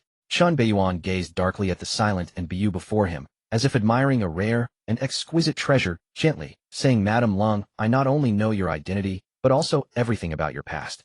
I can help you. Do you not wish for revenge? Betrayed by those closest to you, nearly facing death, do you really not harbor any resentment? Due to the soul-devouring curse, you have lived in a daze for nearly 20 years. Everything that should have belonged to you has now been inherited by your enemies. The light and glory that were rightfully yours have been plundered by her. The Miaojianggu clan selects a new holy maiden every 20 years. There is only half a year left until the next selection, which is your best opportunity. I can help you reclaim everything you once lost." The inheritance of the Miaojianggu clan is particularly unique, with a new holy maiden being chosen every 20 years. After the previous holy maiden undergoes the transition ceremony, she will soon perish. The top-tier power of the Emperor Gu is not easily wielded. This thing can be said to require one's life to sustain. Unless one can break through to the 8th-rank battle emperor, the successor can only live for about 20 years. Bayu shuddered, feeling as if Lin Beiyan before her had suddenly become unfathomably mysterious. Those eyes, tainted by demonic allure, seemed to see through everything about her. A strange sense of humiliation began to surge within her heart. However, at this moment, she was evidently moved by Lin Beiyan's words. After all, what he said struck a chord deep within her heart. "What do you want?" Bayu asked hoarsely. She understood very well that there is no such thing as a free lunch in this world. Every scheme must have grand ambitions. She was already psychologically prepared. As long as Lin Beiyan's conditions were not excessive, she could accept them. However, what Lin Beiyan said next caused her exquisitely alluring face to instantly turn grim. Her anger was completely suppressed. At that moment, Lin Beiyan, while caressing her face, tenderly uttered the coldest words, "Madam Lung, I need a dog that obeys and can bite. Will you be my dog?" "You." And Bayu's face flushed red, her anger nearly igniting the man before her into ashes. But Lin Beiyan remained oblivious, continuing to speak softly. "Of course you can refuse. However, I cannot predict the fate of your paralyzed husband, who has become a vegetable, and your beautiful daughter. Madam, you wouldn't want anything to happen to them, would you? Had he not kept cold Ruob being alive precisely for this moment? Otherwise, Lin Beiyan would have severed her head the instant he transmigrated into this world. Dared she conspire with the celestial favored one Lin Shao to betray him? Did she truly believe his blade had grown too heavy to lift? His earlier declaration at the Imperial Club, that matters end here, and that the cold family father and daughter be spared, was merely pragmatic. They still held utility. A gentle, affectionate smile lingered on Lin Beiyan's face, yet his eyes were glacial, void of warmth, as if carved from millennia-old frost. In that instant, Lin Beiyan shed his prior guise, revealing, before outsiders, for the first time, his other self. He spoke no word, yet his expression alone declared his stance. Bayu's flushed cheeks paled abruptly, the fury blazing in her eyes dissolved into silence. That detached, merciless gaze threatened to plunge her into an abyss, slowly, inexorably consuming her whole. She had never imagined such a look could dwell within the eyes of an 18-year-old youth. It was the same cold indifference the heavenly Tao bore toward all creation, neither benevolent nor cruel, simply absolute. Heaven itself possessed sentiment, and yet possessed none. She understood with chilling clarity that this man spoke no jest. Refusal would mean in the blink of an eye her daughter's and husband's severed heads laid before her. "I understand." A fleeting hesitation flickered across Bayu's striking, elegant features, then surrendered to silence as she slowly lowered her proud head. And this pragmatic surrender, was precisely what Lin Beiyan most admired in her. Children debate right and wrong, adults weigh raw, unvarnished interest. Had another woman stood here, she might well have staged a futile, defiant last stand. But for Bayu, submission was not degradation, it was strategy. To exact vengeance and shield those she cherished most, even servitude was justified. At worst, she would become a dog, yet a dog whose master wielded ultimate power. Madam, I find myself growing ever more impressed by you. As her submission solidified the ice, and Chun Beiyuan's gaze melted away, replaced by a veneer of warmth. He spoke softly, "Yet, madam, a dog does not kneel like this before its master." And Beiyu trembled, then closed her eyes. With failing strength, she crawled forward onto the floor, knelt, and clasped his thigh, pliant, obedient, like a faithful hound basking beneath its master's palm. "Master." Her voice, cool, alluring, laced with seductive timbre, spoke the single word. Seeing how swiftly she embodied the role, Chun Beiyuan nodded, satisfied. Indeed, the gulf between maiden and matron lay precisely here. Cold Rua Bing, by contrast, would sooner die than submit so utterly. She lacked the scars of worldly hardship, the brutal education only life delivers. A wry smile curved Chun Beiyuan's lips. Most men confronted by such breathtaking beauty kneeling before them would stir with desire. Yet he remained unmoved, his composure unbroken, his mind unclouded by lust. Power at times proved far more intoxicating than beauty. When authority soared beyond mortal measure, even the most elusive, revered beauties would kneel without summons. Though Miaojiang lay in the southern reaches, rugged, remote, often barren, its vast expanse rivaled even the domain of the eastern Huaxiaqian clan. Moreover, it concealed untapped resources. To subjugate the Miaojiang Venom clan and gradually expand dominion over the entire region, the Chun clan's territory would eclipse all rivals, even the imperial household. Tell me of the Miaojiang Venom clan. You once ascended as their holy maiden. You must command your own faction. And Beiyu's restoration to that sacred title in the original chronicle could not possibly have been achieved alone, as such a feat defied plausibility. Internal allies within the clan were inevitable. These details, dismissed as trivial filler in the original narrative, were now vital to Chun Beiyuan. Master, however, that wretch has ruled the Venom clan for nearly 2 decades. She has cultivated her own loyalists. My former network was systematically dismantled and scattered. Little remains I can rally. Yet, master, I carry the purest lineage of the Venom Emperor. That accursed usurper descends only from a collateral branch. The Venom clan venerates bloodline above all. Upon my return, even the most rigid elders, including the unyielding Grand Elder, will pledge allegiance to me. Moreover, the Imperial Venom was bound by ancestral blood oath. Unless her descendants betray the clan, the Venom may never harm her bloodline. Thus that wretch cannot deploy this ultimate weapon against me. Head bowed, and Beiyu recounted her calculations with quiet precision, though each mention of the woman who stole her birthright sharpened her voice into something icy venomous. Her hatred ran marrow deep. Lin family. After 2.5 hours suspended and flogged, the dragon-lying phoenix-chirping duo were finally lowered and carried to their chambers. Lin family physicians administered salves to their lacerated flesh. Brother Lin, this time I owe you everything. Lin Jiuxiao, though himself barely conscious from the beating, gazed upon Lin Xiao, swathed head toto in bandages, motionless as a mummy, with profound gratitude. Without this celestial favored one absorbing his elder brother's wrath, Lin Jiuxiao would have been utterly ruined. He'd endured less than half an hour before feigning unconsciousness, leaving Lin Xiao to bear the remaining 2 hours alone. A true brother lives in the heart. From now on we share fortune and misfortune alike. I possess, and you shall possess. You've reached 5th rank war marshal status. Here, take these millennium-grade spirit herbs. I have no use for them. And my second sister recently gifted me a treasure map, utterly indecipherable to me. It's yours now. For heaven's sake, don't die. With you beside me, even my future transgressions feel safer. Lin Jiuxiao clutched the mummified figure with theatrical sorrow. Terrified Lin Xiao might truly perish. After his elder brother's brutal discipline, their bond had surged, forged in shared agony. A resilient comrade in crisis, truly invaluable. Meanwhile, Lin Xiao, still wrapped tight as a mummy, nearly choked hearing Lin Jiuxiao's mournful tone. Yet upon hearing of the rare spirit herbs and priceless artifacts, the celestial favored one's heart leapt with delight. Acquiring such treasures would normally demand great sacrifice, yet Lin Jiuxiao offered them casually. This beating then had not been in vain. With these resources, his cultivation would surely soar. His resentment toward Lin Jiuxiao, the reckless, unreliable fool, ebbed, replaced by genuine warmth. As their bond deepened, Lin Jiuxiao stood silently, just beyond the doorway, hands clasped behind his back, observing without uttering a word. Not entirely foolish, still grasps how to win hearts. My efforts were not wasted. To be designated as the heir of a top family, one may have some minor flaws or small issues in character.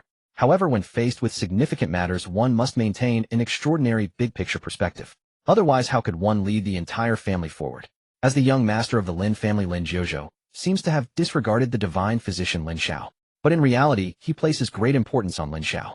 To what extent? Lin Xiao was punished alongside Lin Jiuxiao under the family law. This means that Lin Jiuxiao considers Lin Xiao as one of his own. He sees him as a younger brother. This little guy who came from humble beginnings was able to reach the rank of a 5th-tier battle commander at just 21, showcasing a talent and potential that are among the finest in the Empire. Even if he is not as monstrous as Chun Beiyan, he is certainly comparable to many of the Empire's prodigies. How could he not know these things?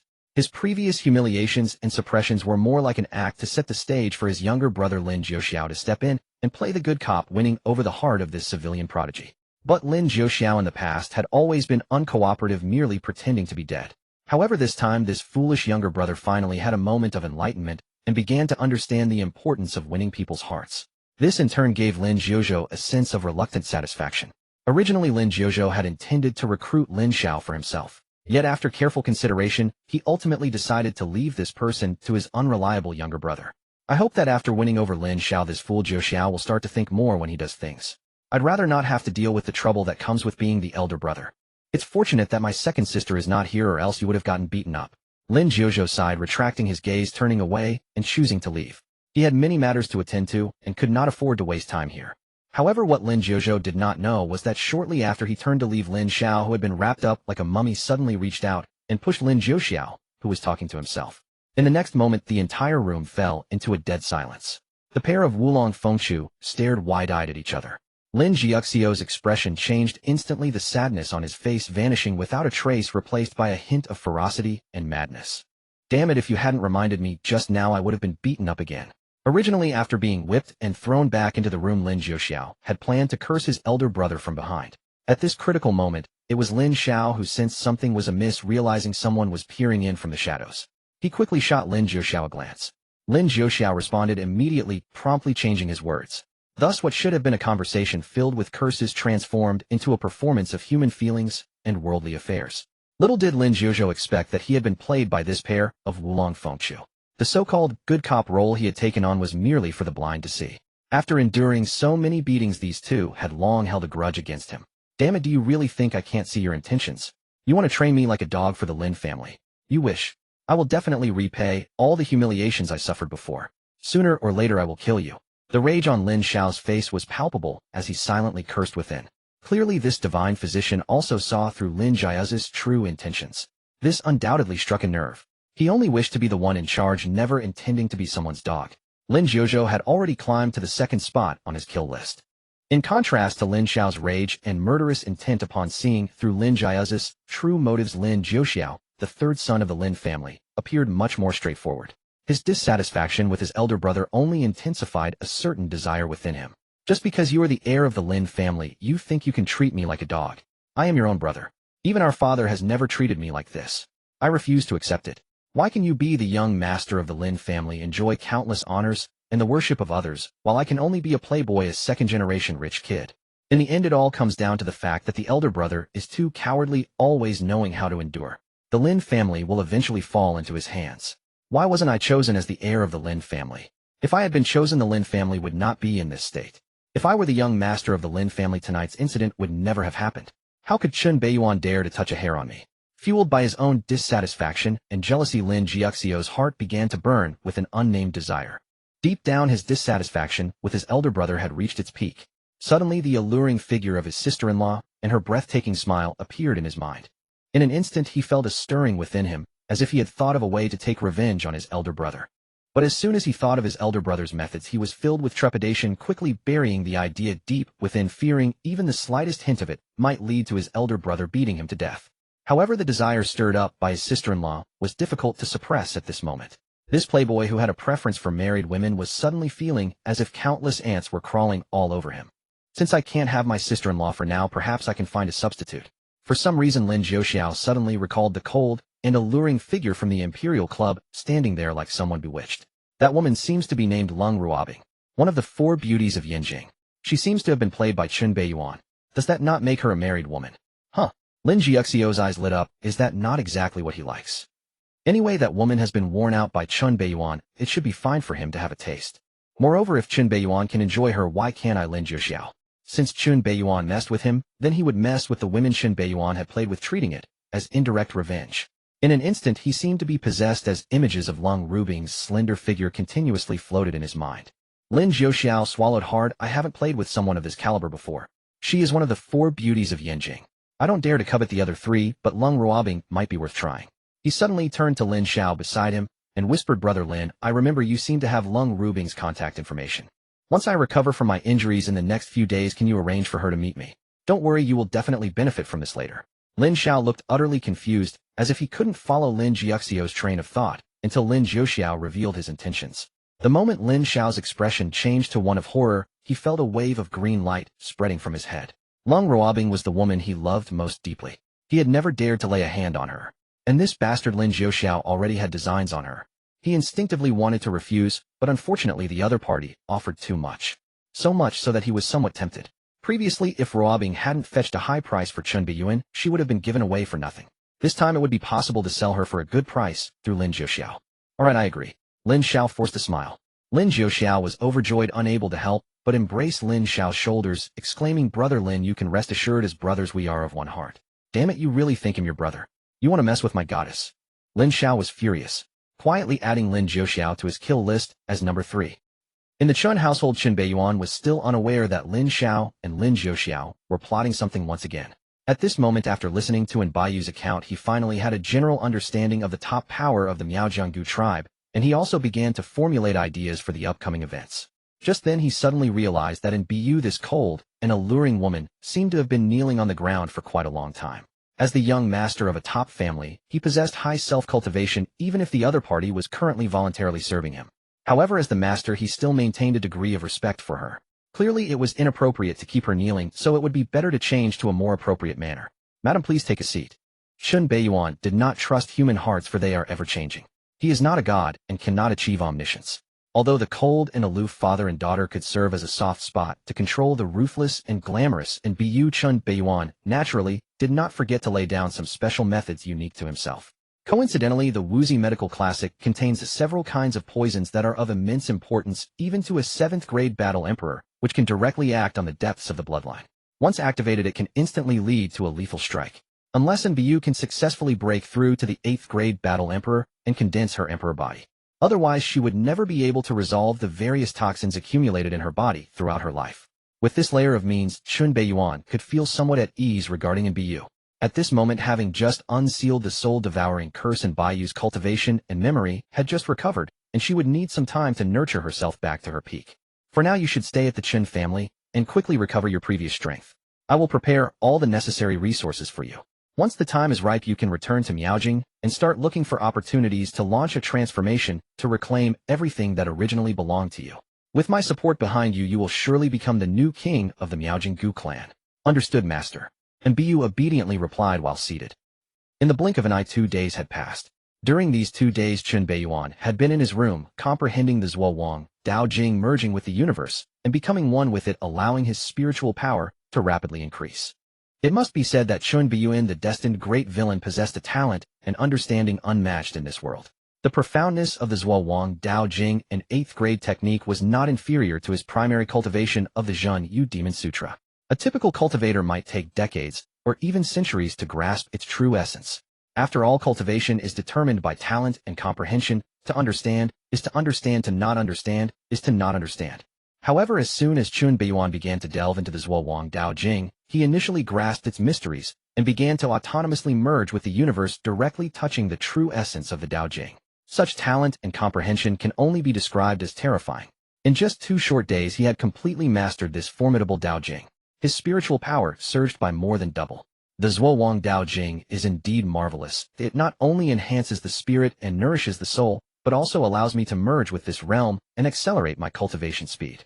As long as I enter the Zhuo Wang state, my cultivation speed has increased by at least 150 compared to before. At the current cultivation speed, I can consider breaking through to the 6th-grade Battle King within 3 months at most. Chen Beiyuan slowly opened his eyes, his dark orbs deep, like black holes containing the power to annihilate all things. Boom! Outside the closed-door cultivation chamber, a terrifying spiritual power began to emanate, stirring up the winds and clouds. It suddenly created a massive vortex of spiritual energy, frantically absorbing the surrounding heaven and earth's spiritual energy. Such a tremendous commotion instantly alarmed the entire Chen family. Figures exuding terrifying auras immediately appeared, gathering uniformly outside Chen Beiyuan's room. Such terrifying spiritual power It is likely even stronger than that of those specialized in spirit cultivation who are 6th grade battle kings. If it weren't for the fact that I can ascertain that the person inside is the young Master Beiyan, I would probably mistake it for a peak existence of a 6th grade battle king. Young Master Beiyan is currently at the peak of the 5th grade, and he will likely soon break through to the 6th grade battle king. In just a year consecutively breaking through several major realms, young Master Beiyan indeed possesses extraordinary talent qualifying for the 9th grade battle god. The gathered individuals were almost all elders of the Donghua Qin clan, most of whom were 7th grade battle emperors representing the most crucial foundation of the Qin family. Among them there were even a few elderly figures, frail, yet possessing unfathomable cultivation. The leading figure leaned on a dragon-head cane with a gaunt face and murky eyes. This person was the great elder of the Qin family, Qin Longshao. This great elder had lived for nearly 300 years. His rank was so high that even the 8th grade battle emperor Qin Shan, stationed at the border, was his junior. Zhuqing has indeed given birth to a good son. With such a prodigy, my Qin clan will thrive for at least 1,000 years. The great elder, leaning on his dragon-head cane, couldn't help but exclaim in admiration. Suddenly his murky eyes turned towards a nearby room. At this moment, Beiyu in the adjacent side room was also startled by Chun Beiyuan's tremendous actions. Before she could react, a group of terrifying figures with formidable cultivation appeared around her. Even the weakest among them was significantly stronger than she had ever been at her peak. Surrounded by so many terrifying figures, even Beiyu, with her strong temperament, felt a tremor of fear. Is this the foundation of the Donghua Qin clan? No, this should only be a part. The true stronghold of the Qin family is in the north, and this is merely a garrison. Surely even at the peak of the Miaojinggu clan they wouldn't be as powerful as the Donghua Qin clan. Just then Beiyu suddenly felt an overwhelming pressure akin to that of a deity descending, as if the entire world was beginning to collapse. However, this pressure came quickly and left just as fast. And Beiyu's complexion paled slightly, nearly unable to stand, her eyes filled with disbelief. Was that imperial might? No, it seems somewhat weaker. As a former saintess of Miaojing, Beiyu had indeed encountered the imperial gu and had naturally experienced the pressure of imperial level. The pressure she just felt brought her a direct confrontation with the fear of the imperial level, yet it seemed to lack something. Regardless, that was not something she could face directly. At this moment, the great elder leaning on his dragon-head cane withdrew his gaze and paid little attention to Beiyu, who hasn't been young and reckless. Chun Beiyuan is only 18, as long as he doesn't delay his path, a little indulgence is nothing. Those are minor details. Why does that woman carry a trace of imperial gu aura? Is she from the Miaojing gu clan? Is she a direct descendant of that female gu emperor? The great elder with his sharp eyes deduced Beiyu's identity from just one glance. However, even though he figured it out, he had no intention of probing further. Caring too much about everything will only lead to annoyance. The future world belongs to the young, let them stir things up themselves. As an elder of the old era, his role was to clear the obstacles from the young one's path at critical moments. Such a tremendous commotion from the Qin family not only startled their own people, but also alarmed all factions in Yanjing. In an instant, waves of terrifying wills began to gaze towards the direction of the Qin family. In the Bai family, dressed in white with graying hair at his temples, the amiable head of the Bai family, Bai Yinyun, suddenly stood up, his face filled with astonishment as he gazed in the direction of the Qin family, his eyes reflecting disbelief. In just a few days there has been another breakthrough. Such terrifying mental strength. It won't be long before he surpasses the 6th rank battle king and stands on par with the top talents of the empires. He is only 18. With his talent he is destined to become an 8th rank battle emperor. The Qin family is bound to rise even further. Thinking of this, even Bai Yinyun felt a sense of worry creeping in. Although Qin Beiyuan was already engaged to his daughter Bai Ruowei, the future son-in-law of the Bai family. But can Bai Ruowei really hold on to Qin Beiyuan? With the terrifying talent he has displayed, he would surely attract attention from various factions, stirring up other intentions. It is likely that even the royal family will have other thoughts. Engagement is merely an engagement.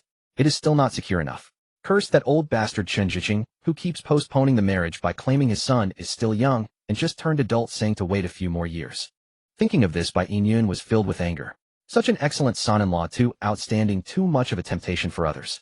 His already sour mood was further aggravated by the commotion outside, where he saw Bai Yuza playing around foolishly, causing his blood pressure to spike. Both are 18, and Qin Beiyuan is almost a 6th rank battle king. This little brat is still just a 4th rank battle general. It's not fair to compare them. The difference is truly like heaven and earth.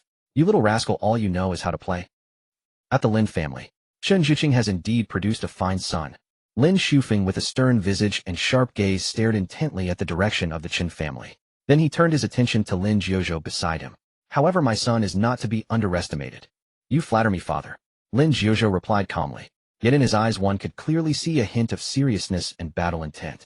Clearly Chen Beiyuan's cultivation speed had exceeded his expectations. In the back courtyard of the Lin family. After 2 days, Lin Xiao, whose injuries had fully healed, looked towards the Chen family with a cold expression. During these 2 days he had collected a significant amount of powerful beast poison sacs through his connection with Lin Jiuxiao, using their toxicity to strengthen himself and enhance his battle soul, further increasing his power to the high tier of battle commander. He had thought he could catch up to Chen Beiyuan's pace, but unexpectedly he still fell short. The other party was almost breaking through to Battle King. He felt as if he was living in the shadow of the other. Each time he made a breakthrough, the other would reveal an even higher level of cultivation. Damn it! In the Empire Club, Zhang Yinhua stood atop a height, her platinum gown embroidered with a phoenix pattern fluttering in the wind, making the fiery phoenix seem almost alive. Her sparkling star-like eyes looked towards the direction of the Chen family, seemingly filled with a certain special sentiment. Beiyuan.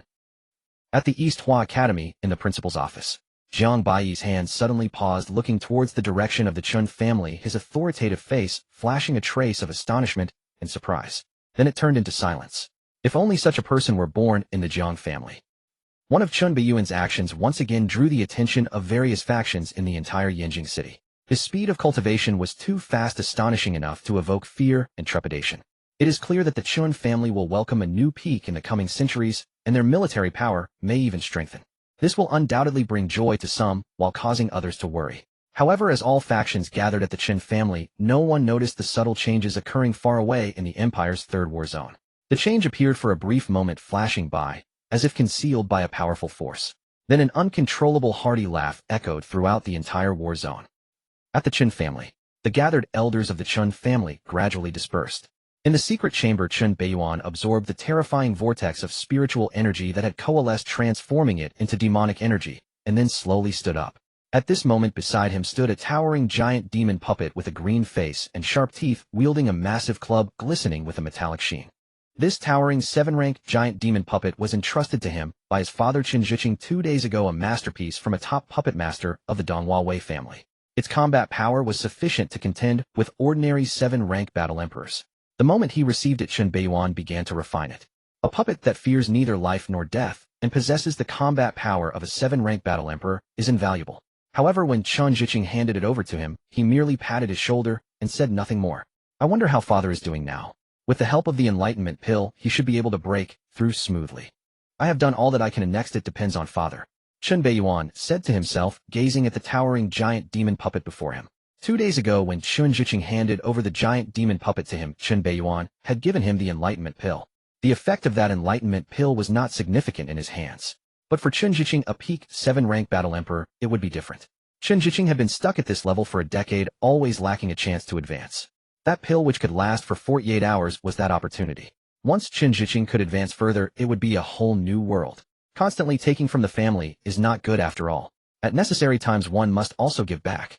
The strength of the family serves as an increasingly solid support for him. Even the recent loud commotion was deliberately caused by Chen Beiyuan. He could have quietly completed his cultivation, but he chose to make a grand spectacle, aiming to attract attention from all sides. I have done all that I can, and now it depends on what father will do.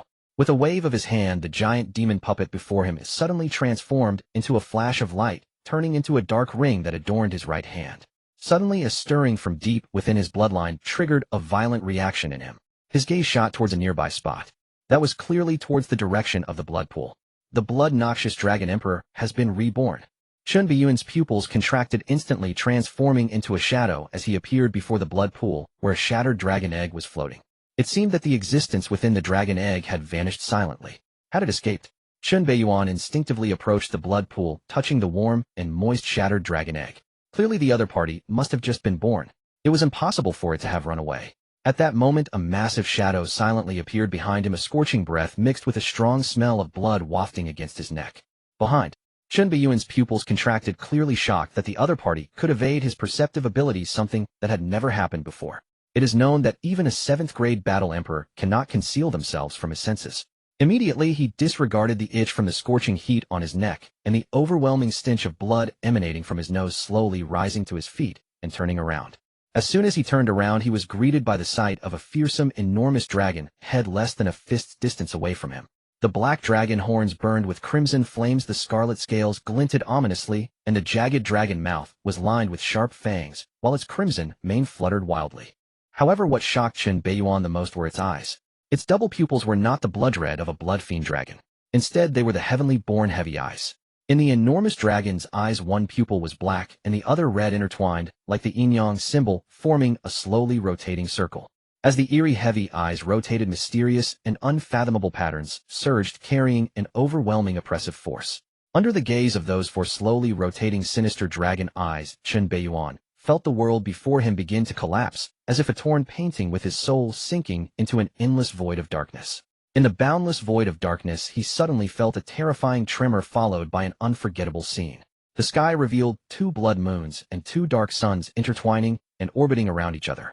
In the darkness, the vaguely visible claws and scales effortlessly tore through the void, stirring up terrifying waves in the darkness. The colossal creature hidden in the dark was now looking down at him. "Foolish, filthy human, become my slave." A voice of majestic authority imbued with terrifying power suddenly surged from the sky, akin to a sovereign high above. Blood Fiend Dragon Emperor. Qin Beiyuan's pupils contracted, feeling an unprecedented shock to his soul, as if he was about to plunge into an endless darkness. His gaze gradually became dazed, as if he had lost control of himself. Yet at that moment, a sense of Zhuowang suddenly emerged from within him, allowing him to enter the Zhuowang state, instantly stabilizing his mind and protecting his soul. It was the Zhuowang Dao scripture that began to autonomously activate its effects. Meanwhile, the Zhen Umo scripture, his life cultivation technique, also sensed the anomaly and began to exhibit unusual changes. Deep within his pupils, a forbidden, terrifying existence abruptly stirred. Rip! The void of darkness above suddenly tore open, a terrifying chasm unfathomable in depth. The abyss descended. In an instant, the entire darkness, along with the concealed colossal being, was devoured by the abyss. At the final moment of the devouring, a furious dragon roar filled with shock and anger could be faintly heard. No, this enraged dragon roar seemed to carry a hint of fear and dread of the unknown. Moreover, surprisingly, the voice sounded somewhat feminine. Crack! The massive chasm of the abyss closed again. Burp! The abyss let out a satisfied belch. What a blood fiend dragon emperor. It actually left itself a backup plan, leaving behind a mental imprint in advance, almost causing a mishap. As Qin Beiyuan's consciousness returned to his physical body, his expression changed slightly, clearly surprised that he had nearly been outsmarted by the blood fiend dragon emperor. Fortunately, he had many trump cards, just a bit more than an ordinary person, otherwise he would have truly been deceived. If his mind had fallen, he would have become the other party's slave at their mercy. Initially, he had thought to use the other party as a beast pet, but he nearly became their human pet. At that point, he would have had to protect the reborn blood fiend dragon emperor along the way. Hiss! Qin Beiyuan admitted that he had underestimated the other party before. He had thought that after losing its memory upon rebirth, it would be easy to manage. Unexpectedly, it was he who nearly got managed instead. Indeed, any existence that could grow to an 8th-grade fierce beast was not a simple matter. The backup it left behind could easily lead to one's demise. However, that last voice of the blood fiend dragon emperor sounded somewhat peculiar. It seemed to be a female dragon. A dragon empress.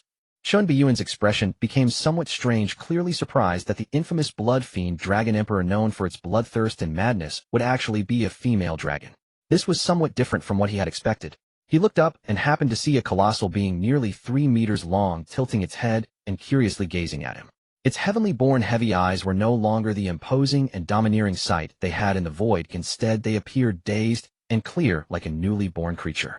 The scarlet sinister dragon scales contained a terrifying might, and its powerful limbs and claws were complemented by a completely black abdomen. The blood-red tail swayed back and forth, indicating its good mood. Clearly, the reborn blood fiend dragon emperor had lost all prior memories, resembling a new being. What made Qin Beiyuan's mouth twitch was that the blood fiend dragon before him exuded the aura of a 6th-grade fierce beast. Born as a 6th grade, higher than him by a whole realm. One could only say as expected of a pure-blooded dragon. Its starting point was a height that many could hardly reach in their entire lives. Perhaps sensing his gaze, the blood fiend dragon before him moved directly, approaching him. Qin Beiyuan's mind stirred, yet he made no other movements, as if he wanted to see what the other party intended to do. At that moment, he did not sense any malice from the other party, but rather a certain naive closeness.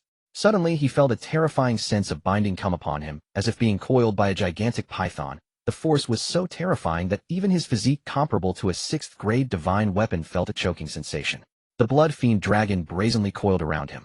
It was like the prelude to a giant python hunting its prey. At that moment the bound Chun Beiyuan's eyes flashed with astonishment, as such terrifying strength was likely beyond that of some 7th grade fierce beasts. Instinctively, he activated the blood dragon transformation, and his vital areas were gradually covered with scarlet dragon scales. His form also grew taller and more robust, with sinister dragon patterns appearing on his face, sharp red dragon horns sprouting, giving him an imposing and sinister appearance. With the implementation of the blood dragon transformation, his physical strength surged instantly, and the suffocating pressure dissipated by more than half. The dragon scales of both sides clashed and rubbed against each other, producing crisp and melodious sounds. The enormous dragon head gradually approached him, as if preparing to swallow him whole. However, the next scene left Lin Beiyan somewhat dumbfounded and amused. He saw the enormous dragon head, after getting close, began to rub against his face affectionately. Writing about pets is indeed the hardest, especially when it needs to appear sentient and realistic. I spent a full 2 hours writing this chapter. Even the silly dog I had before was not this troublesome, perhaps because I had raised dogs, but not dragons. Finally, the author wishes everyone a happy National Day. Although the Blood-Sin Dragon Emperor did not make a sound, a tender little girl's voice suddenly appeared in Chun Beiyuan's mind, exuding a particularly adorable charm. In a sense, having absorbed the Dragon Emperor's blood, Lin Beiyan also contained a part of the Dragon clan's bloodline within him, allowing him to understand its meaning to a certain extent. The other party clearly regarded him as a kindred spirit, or even a relative, displaying an affectionate demeanor. After all, at this moment, having entered the blood dragon transformation, he indeed bore some resemblance to the Blood-Sin Dragon. Chun Beiyan extended his right hand, covered in dragon scales, from the restrained dragon body, gently stroking the enormous dragon head before him, attempting to communicate with it. Do you remember what happened before? The Blood-Sin Dragon Emperor shook its head, seemingly unbothered by his touch, even appearing to enjoy it much like a little dog being petted by its master.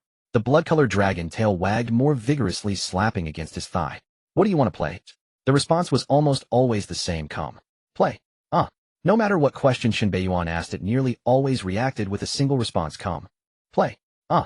This response vividly revealed the playful nature of a newly hatched dragon. No matter the question, it was all about play. Faced with such a playful young dragon, even Lin Beiyan could only helplessly facepalm. It was difficult to associate this playful young dragon with the domineering and cold-blooded Dragon Emperor he had encountered in the Dark Void before. Indeed, even the most ferocious and brutal beings appear so adorable in their youth. However, despite its seemingly clueless appearance, Lin Beiyan was very aware that its physical prowess was far more terrifying than his own after the blood dragon transformation. If it really came to a fight, ordinary 7th grade ferocious beasts would likely be no match for it. Then I'll give you a name. How about you're called Anu from now on? Perhaps it was due to the previous spiritual mark left by the Blood-Sin Dragon Emperor, which indicated that it would take him as a human servant. This naming carried a hint of playful mockery. However, to his surprise this time, the Blood-Sin Dragon Emperor did not continue to say it wanted to play, but instead tilted its head and seemed momentarily stunned. No. Could it be that by sheer luck he had guessed the Blood-Sin Dragon Emperor's name? At this moment, even Lin Beiyan was a bit stunned. He had only casually named it. How could it be so coincidental? However, the next reaction from Anu clearly indicated that he was overthinking it. It merely tilted its head, stunned for less than 3 seconds before returning to its playful nature. Come. Play. Indeed, how could there be such a coincidence? However, the sudden system prompt that followed truly left Lin Beiyan. Ding! Congratulations to the host for altering the original fate line, saving the 8th grade ferocious beast Blood-Sin Dragon Emperor that was destined to fall into the chaos of the void, and assisting it in successfully being reborn. The reborn Blood-Sin Dragon Emperor has inexplicably developed feelings for the host, and will become a support for the host in the future, enhancing the host's fate as a destined villain to a certain degree. Ding! Congratulations to the host for receiving a special reward: Ancient Prison Dragon Lock 8th Grade Divine Weapon. Ancient Prison Dragon Lock 8th Grade Divine Weapon. During the ancient times, the ancient clan forged 9 ancient prison dragon locks, using the entire clan's resources to combat the dragon clan, which were used to restrain the terrifying physical bodies of the dragons. Once the dragon locks were unleashed, even pure-blooded 8th grade dragons would be bound and captured. When the 9 dragon locks merged, they could seal a 9th grade dragon god. Due to the emergence of this item, the entire dragon clan was infuriated, leading to the eventual destruction of the ancient clan by the enraged dragons, and the 9 dragon locks vanished without a trace. 8th grade divine weapon. Ancient prison dragon lock. Chun Beiyuan's pupils contracted in shock, clearly not expecting that saving the Blood-Sin Dragon Emperor, who had not appeared in the original story, would grant him an 8th grade divine weapon. To be aware, 8th grade divine weapons are crafted from the bodies of 8th grade ferocious beasts, and a plethora of precious materials containing the power to annihilate nations. Even among top-tier forces, there are few 8th grade divine weapons. After all, these items are exceedingly rare. Some 8th grade battle emperors might not possess such items, as they often wield 7th grade divine weapons instead. Even as the young master of the Qin family, he does not have access to such terrifying divine weapons. The few 8th grade divine weapons of the Qin family are currently in the possession of his grandfather Qin Shanha. His father Qin Zhiqing might also possess one. It's not that he isn't qualified to own one, but 8th grade divine weapons are exceptionally powerful, and without sufficient cultivation it is difficult to wield them.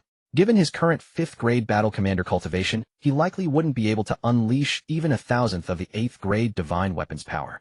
If mishandled, it would attract the covetous eyes of some 8th grade battle emperors. At that time it would be like a child holding gold in a bustling market, making it easy to be robbed. Previously, there had been painful cases where a battle emperor from a top-tier force equipped his favored grandson with an 8th grade divine weapon only to be targeted by a rogue battle emperor who directly stole it and fled overseas hiding away. Even that top-tier force could do nothing about it. After that, various top-tier forces began to refrain from equipping their heirs with 8th grade divine weapons, opting instead to provide appropriate guardians. Ancient Prison Dragon Lock. This 8th grade divine weapon has quite a reputation. It is specifically designed to restrain the powerful bodies of dragons. It is extremely effective against dragons, let alone other races. The 8th grade battle emperors of the human race, when locked, have almost no ability to resist. In the original story, Lin Xiao, the Child of Fate, seems to have obtained an ancient prison dragon lock in an ancient clan relic and regarded it as a trump card, having eliminated many enemies with it. The ancestor of the Chun family, Qin Shanha, was bound by the suddenly appearing dragon lock while battling against ferocious beasts from other races, ultimately being dismembered by those beasts. The fall of Qin Shanha directly led to the beginning of the decline of the Qin family. The loss of the entire border front also caused a significant portion of the Donghua Empire's territory to fall. The members of the Chun clan also suffered from the slaughter by the ferocious beasts of other races. Lin Beiyan looked at the ancient prison dragon lock placed within the system space, and a terrifying killing intent seemed to seep from the depths of his eyes. At this moment, lost in thought, Lin Beiyan was still unaware of one thing. That is, from just now until now he had maintained the powerful divine ability of the blood dragon transformation without any significant consumption. The Blood Sin Dragon Emperor, Anu, coiling around him, seemed to have formed some sort of special connection with him, greatly reducing the consumption of the Blood Dragon transformation. The Lung family. Lung Ruobing has not been doing well lately. While she was taking care of her vegetative father, she began searching for her missing mother. Suddenly, a large group of people from the Lung family showed up, wanting to drive her and her father away to monopolize the Lung family ancestral home. This was clearly bullying, given that her family was defenseless, planning to push them out completely. If it weren't for her mentioning Lin Beiyan's tiger skin to temporarily scare those scoundrels away, they would likely have been kicked out already. However, she was well aware that she could not rely on Lin Beiyan's tiger skin for long, and that it would soon be exposed. What should I do? They will soon discover that I was just bluffing, and Lin Beiyan will not care about me anymore. How hateful, those greedy scoundrels. When the Lung family was in trouble before, they took away everything and ran away. Now that the crisis is over, they all come back wanting to occupy the ancestral home, and even want to sell me off under the guise of elders. It caused my father to become a vegetable, and now they want to sell me for a good price, all while claiming to restore the Lung family. A bunch of blood-sucking, heartless dogs. Lung Ruobing's face turned grim, her hands clenched tightly, and her eyes betrayed a flicker of murderous intent. Clearly, she had been quite angered by those relatives over the past few days. Those people were nothing but scoundrels disguised in human skins, sucking the blood of the innocent.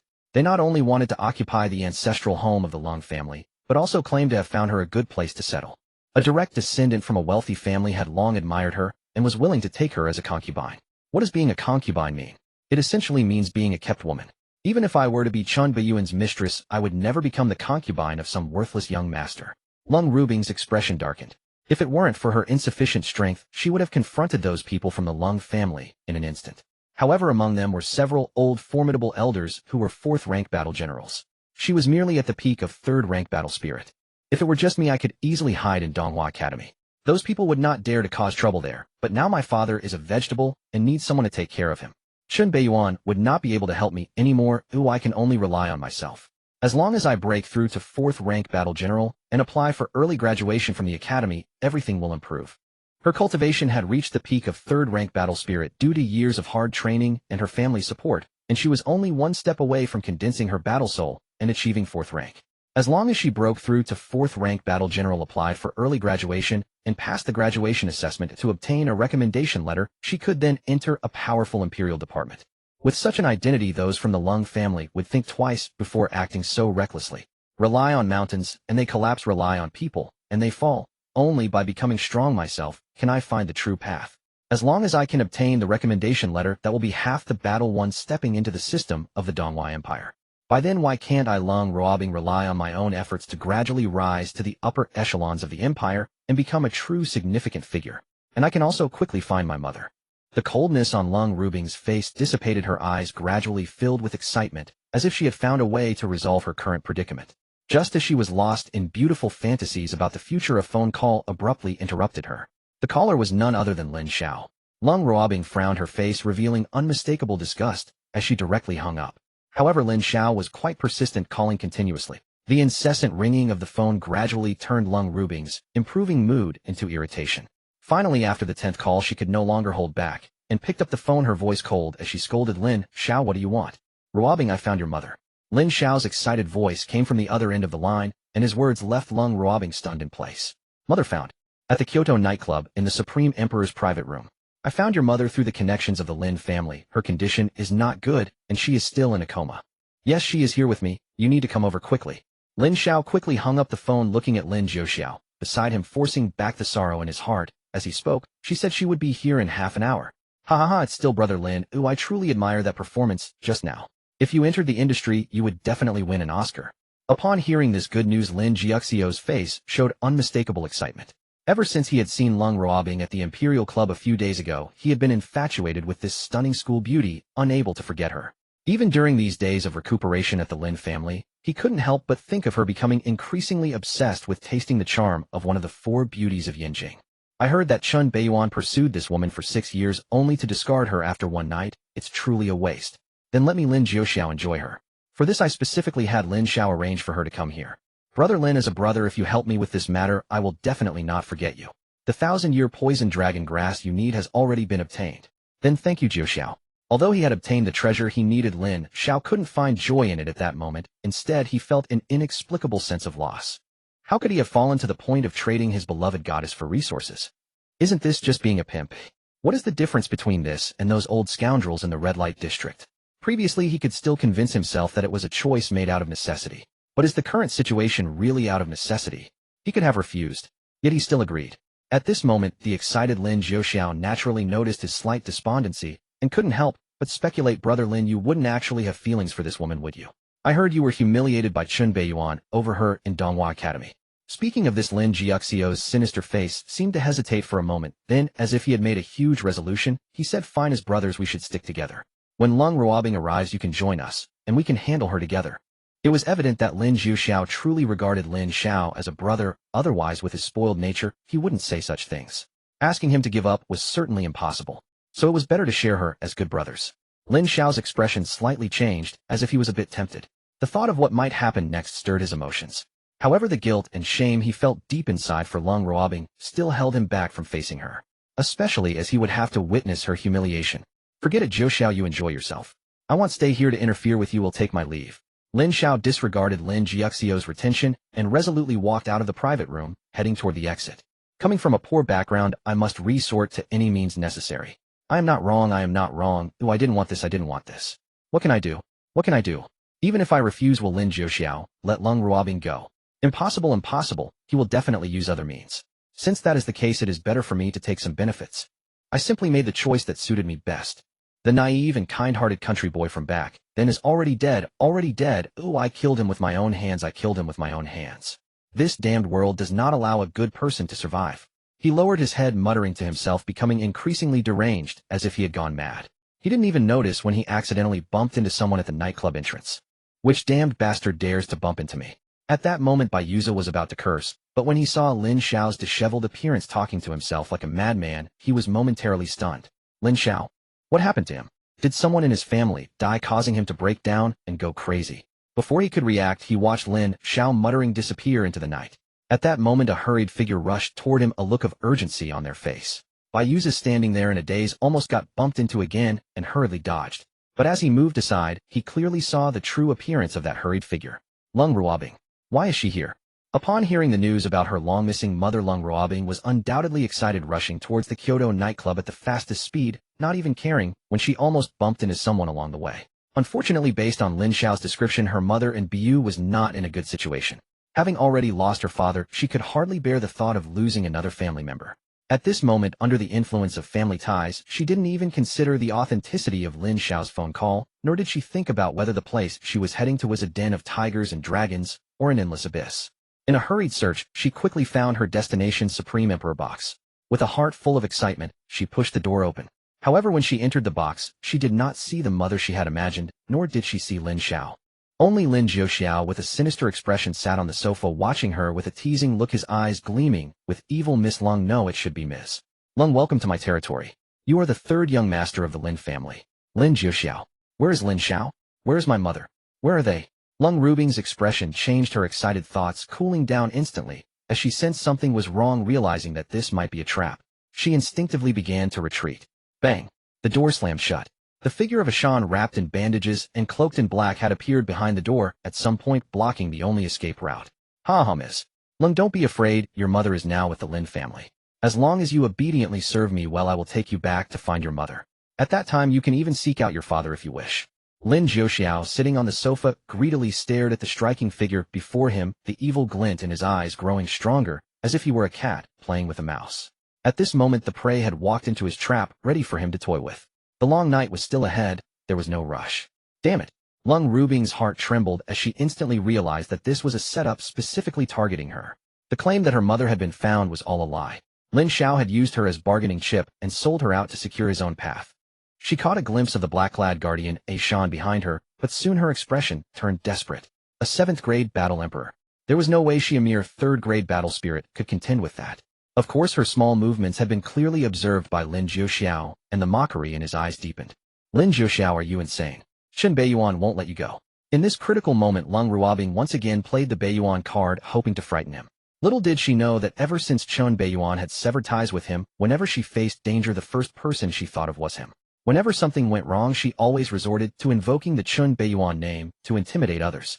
In the past, as long as she mentioned the Beiyuan card, it would typically instill great trepidation in people. Unfortunately, this time, she had miscalculated.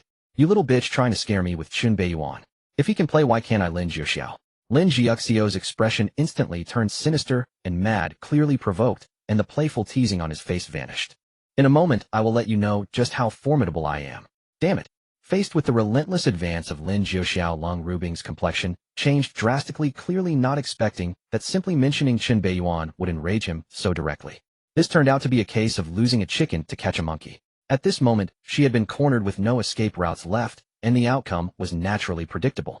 Realizing this, she couldn't help but pull out a dagger from her pocket, pressing it against her neck, her previously desperate gaze now turning resolute. Even if it means taking my own life, I will not endure this humiliation. However, she had clearly underestimated Lin Jiuxiao's bottom line. Ha, you still want to commit suicide? You've got spirit quite fierce. I've never tasted the flavor of a dead person before. By then I'll drag your corpse around the city. Faced with the deranged Lin Jiuxiao, Lung Rubing's complexion turned pale, clearly shocked by how depraved he had become. Today she feared she would not escape his clutches. Yet for some reason the image of Chen Beiyuan suddenly surfaced in her mind, as if he would appear at this critical moment to rescue her. How could that be possible? He no longer cares about me. Lung Ruobing forced a bitter smile, her wrist holding the dagger, trembling slightly. However, she was unaware that from the moment she left the Lung family and made her way to the Kyoto nightclub, a shadowy figure, an old woman, had been following her closely, neither too far nor too near. Since Chen Beiyuan had decided to use her as a pawn, he naturally arranged for someone to monitor and protect her. At this moment, the hunchbacked old woman stood outside the box, clearly sensing the commotion inside. At this time, even Ashan, a 7th-grade battle emperor, did not notice her presence. The younger generation of the Lin family is getting more and more reckless. The hunchbacked old woman knew very well that Lung Ruobing was likely to be safe for the time being. Thus, she leisurely took out an old phone, clumsily dialing a secret number. Chen family. Chen Beiyuan was soaking naked in a pool of blood, eyes closed as he savored the boiling hot blood of ferocious beasts.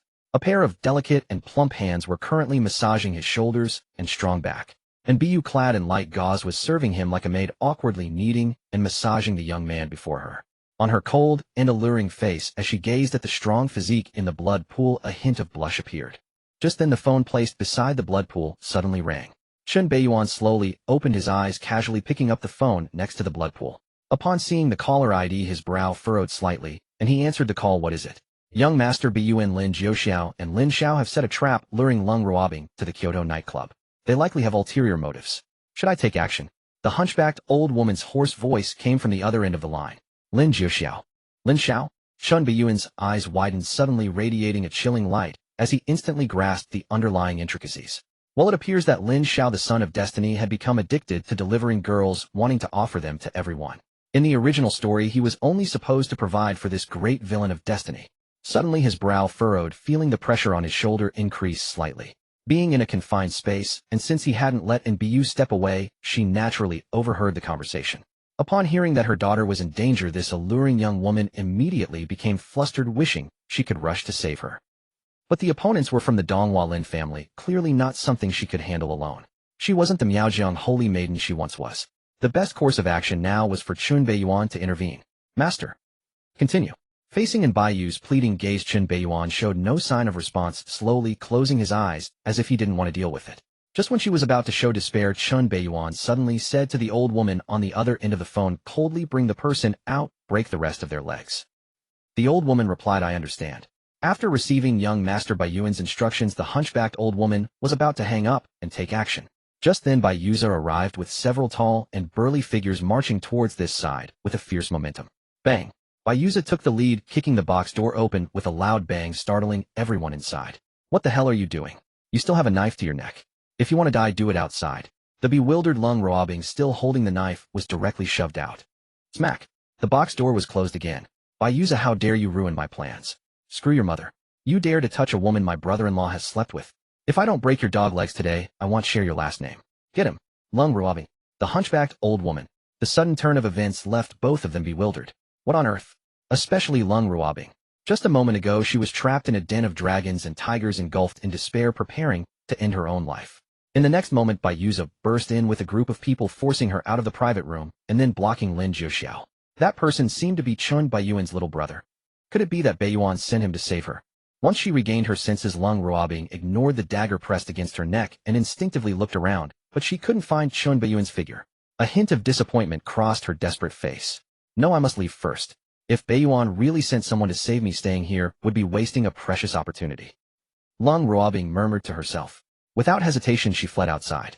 Even though the chance of Chun Beiyuan having sent someone to save her was quite low, after all, he had previously made his stance very clear. Yet for some reason deep down, she had an inexplicable premonition that Chun Beiyuan would not stand idly by.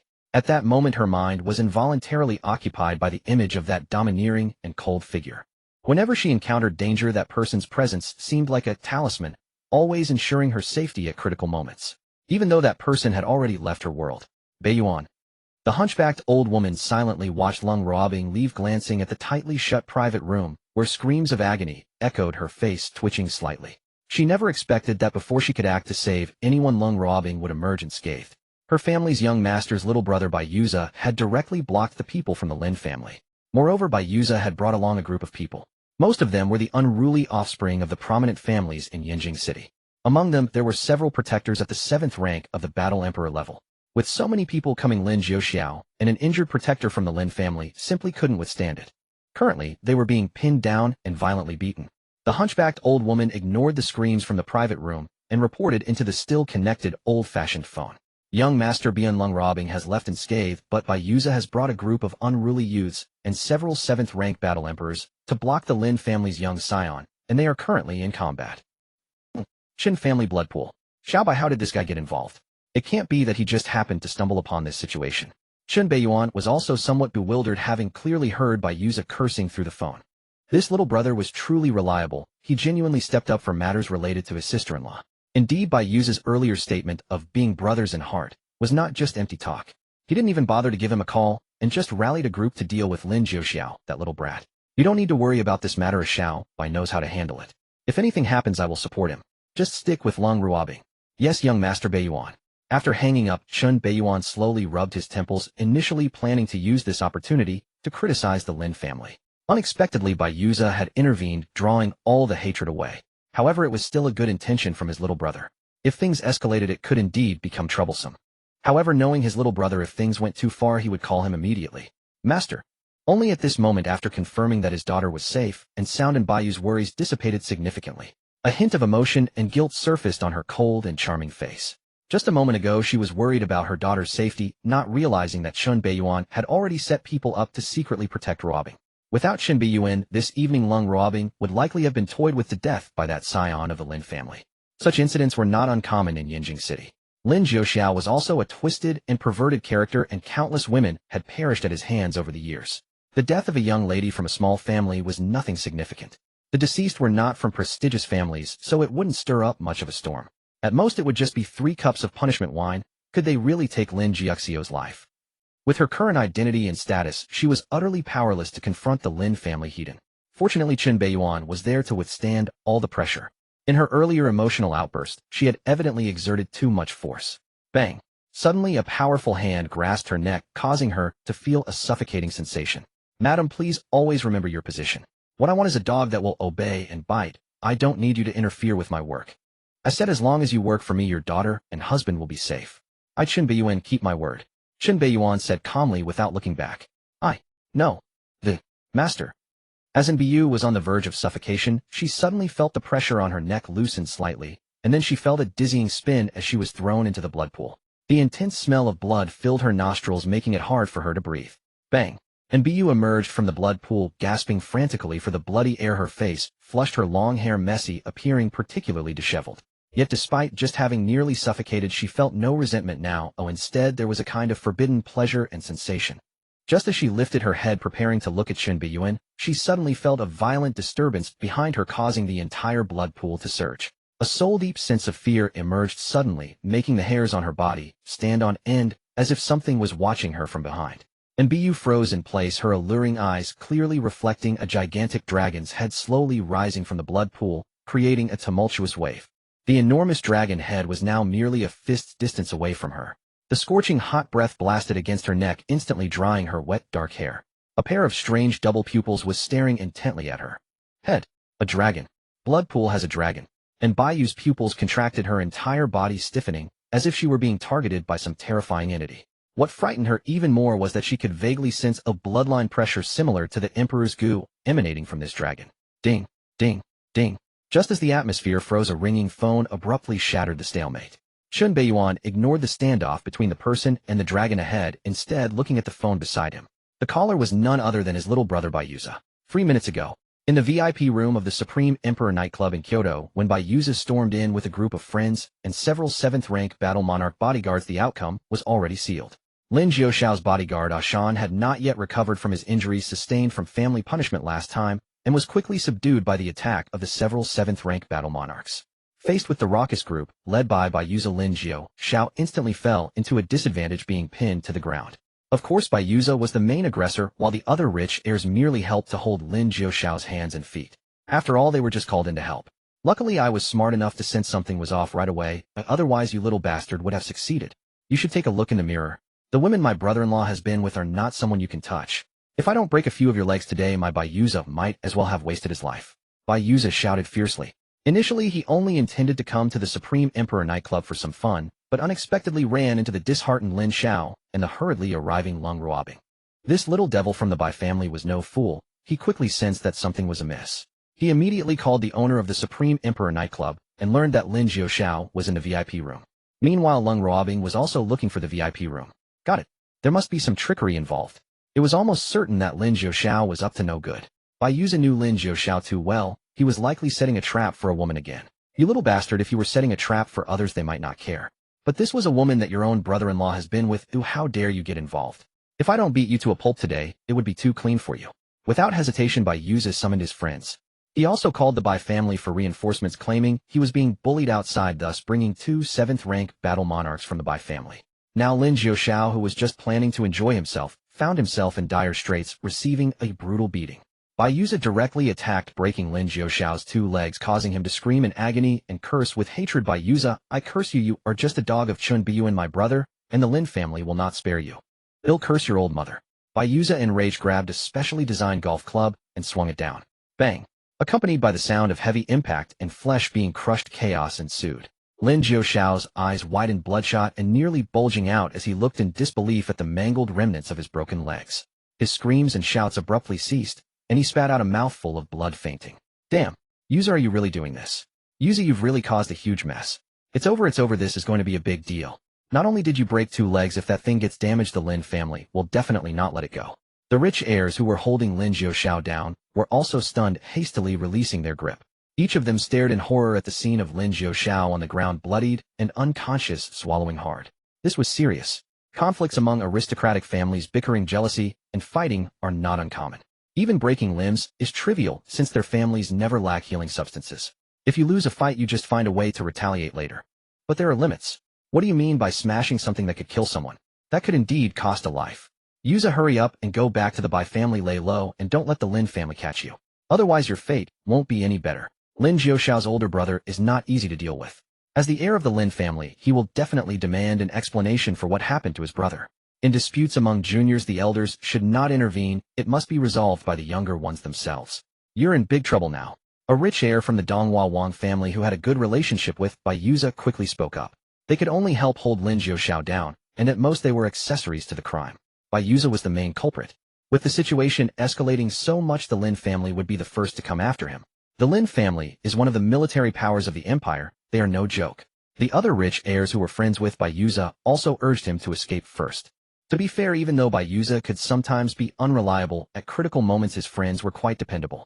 Otherwise, he wouldn't have been able to summon so many people with just one phone call. Bai Xiao, hurry up, let's go home, and lay low, let the family head negotiate with the Lin family. The Lin family must have received the news by now, and are coming to confront you. If you're late, that will be disaster. Bai Yuza's bodyguards and several battle monarchs from the Bai family were also shocked by the scene before them, quickly trying to lead Bai Yuza away. Lin Xiaoxiao's identity is not simple.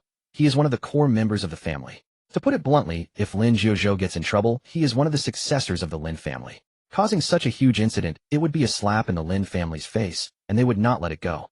At this moment, even Bai Yuza, who had calmed down, realized the magnitude of the trouble he was in. If it were just 2 broken legs, he could still manage it, but... No, I can't go back to the Bai family. After the Lin family receives the news, they will not only send people over, but will also block the roads back to the Bai family, making it a trap.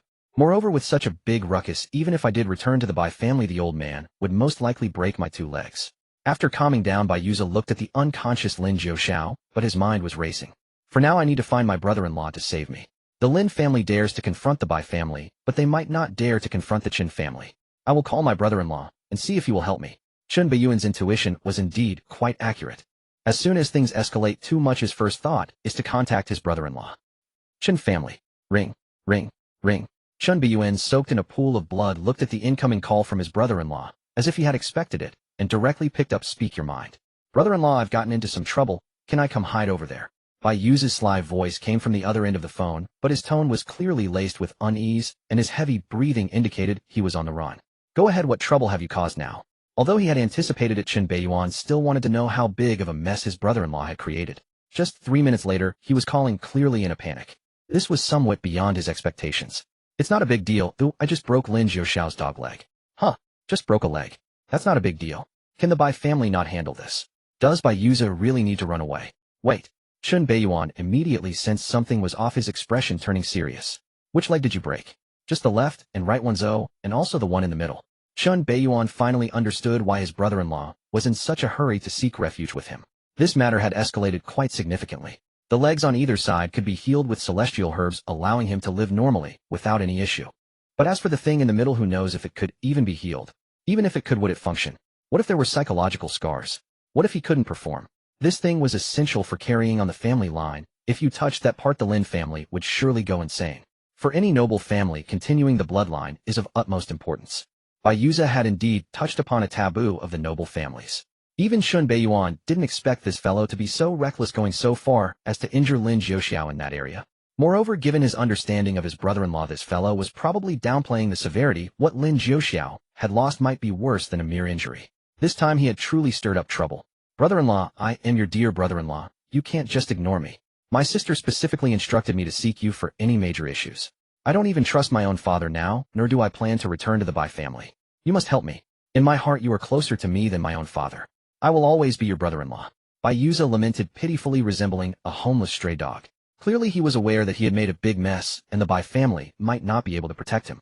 Perhaps he wouldn't die, but he would certainly face a beating. For the time being, he still needed to seek his brother-in-law's help. Look at your desperate state. It's just a small matter, and you're acting like it's the end of the world. Come over here, forget it, I'll send someone to pick you up to avoid any mishaps on the way. Lin Beiyan was somewhat speechless. However, those who needed protection still needed to be protected. After all, this was his brother-in-law still of some use. Despite the complications brought about by his brother-in-law's meddling, this was ultimately not a major issue. Perhaps for the Bai family this matter was troublesome. After all, the Lin family was one of the empire's military powers. Who in their right mind would want to confront a military power heathen? In this day and age, those wielding weapons certainly held more weight than mere talkers. There is indeed a distinct gap between top noble families. But for the Chen family this issue was not too troublesome. The Chen family was the mightiest military power in the empire, thicker than the Lin family, larger than the Lin family, and more formidable than the Lin family. To put it in the most straightforward terms, your weapon is not as big as mine. This was the fundamental reason why Bai Yuza sought his brother-in-law's help immediately. The Lin family dared to challenge the Bai family, and did they think they could also challenge the Chen family? Unable to distinguish between minor and major powers, Lin Beiyan took out his young master token and sent a message to the family's stronghold, dispatching someone to retrieve Bai Yuza to prevent him from being intercepted by the Lin family and taken directly to them. At that moment, he feared for his own safety. The situation is escalating, and even the Bai family is getting dragged into this. It seems we are about to witness a good show. Lin Beiyan's eyes were deep and dark, murmuring to himself. Not far away, Anu had already ensnared in Biyu, and the massive dragon head was scanning the surroundings looking for something to bite into. A pair of eerie, heavy eyes radiated terrifying dragon pressure, causing Biyu to feel a tingling sensation on her scalp. Clearly this dragon seemed to regard her as a meal delivered right to its door. Anu, come here. Lin Beiyan's voice came from the front, and Biyu felt a sudden lightness as the terrifying dragon body that had coiled around her instantly released its grip, and the gigantic dragon head dove straight into the blood pool, rushing towards Lin Beiyan like a playful husky. The imposing and domineering dragon head affectionately rubbed against Lin Beiyan's face, occasionally emitting soft dragon roars, appearing somewhat endearing and cute. You've grown quite a bit. Lin Beiyan patted its head, surveying it with satisfaction and nodding. The fresh blood of fierce beasts in the blood pool was changed daily, generally no weaker than 5th-grade fierce beasts, making it the best nourishment for the blood fiend dragon emperor. In just a few days it had grown from 3 meters long to over 10 meters, demonstrating rapid growth. What astonished Lin Beiyan even more was that with Anus growth, the fierce beast divine ability within him, blood dragon transformation, also gradually became stronger and more enduring. This was undoubtedly a good thing. Little did Bai Yuza realize that his decision to leave the Kyoto nightclub in a hurry to seek refuge with his brother-in-law was so astute. Because just shortly after he and his other friends fled, the Lin family members arrived, a full 10 7th-grade battle emperors directly surrounding the entire Kyoto nightclub. Even Lin Jiuxiao, who had fainted inside a private room, was promptly taken away. If Bai Yuza had delayed even a moment, he might have been intercepted by the Lin family and forcibly taken away. Soon after the Lin family departed, a sudden fire broke out at the Kyoto nightclub, the flames raging, and no one survived, including the owner. At this point, Bai Yuza displayed remarkable cleverness by not heeding the advice of a few friends or the family battle emperors to return to the Bai family. Because upon learning that his younger brother Lin Jiuxiao was in trouble, Lin Jiuzhou immediately dispatched 10 7th-grade battle emperors to the Kyoto nightclub. However, this young master of the Lin family did not accompany them. He directly went to the Bai family. At this moment, this young master of the Lin family was blocking the entrance to the Bai family. Lin Jiuzhou of the Lin family, I have come to visit the head of the Bai family to demand an explanation for my younger brother. His booming voice instantly resonated throughout the Bai residence, even alarming several other top noble families nearby. Surely no one expected this young master of the Lin family would dare to confront the Bai family alone to demand an explanation. A 6th-grade battle king seeking an explanation from a top noble family seemed quite absurd. However, when Lin Jiuzhou came representing the Lin family, no one would be laughing anymore. For instance, the head of the Bai family, Bai Yinyun, who was known for his elegance and amiability, now wore a rather unsightly expression. Bang! That wretched child. Clearly he was also infuriated by his own son. In a moment of carelessness, he had caused such a significant blunder, leaving him in such a passive position now. The Lin family sending Lin Jiuzhou was a clear statement. Matters among the younger generation should be resolved by the younger generation. As a senior elder, if he intervened forcefully, then the senior elders of the Lin family would not hold back either. At that point it would be an all-out war. Bai Yinyun understood well that the Lin family must have laid out a meticulous net along the Bai family's main route.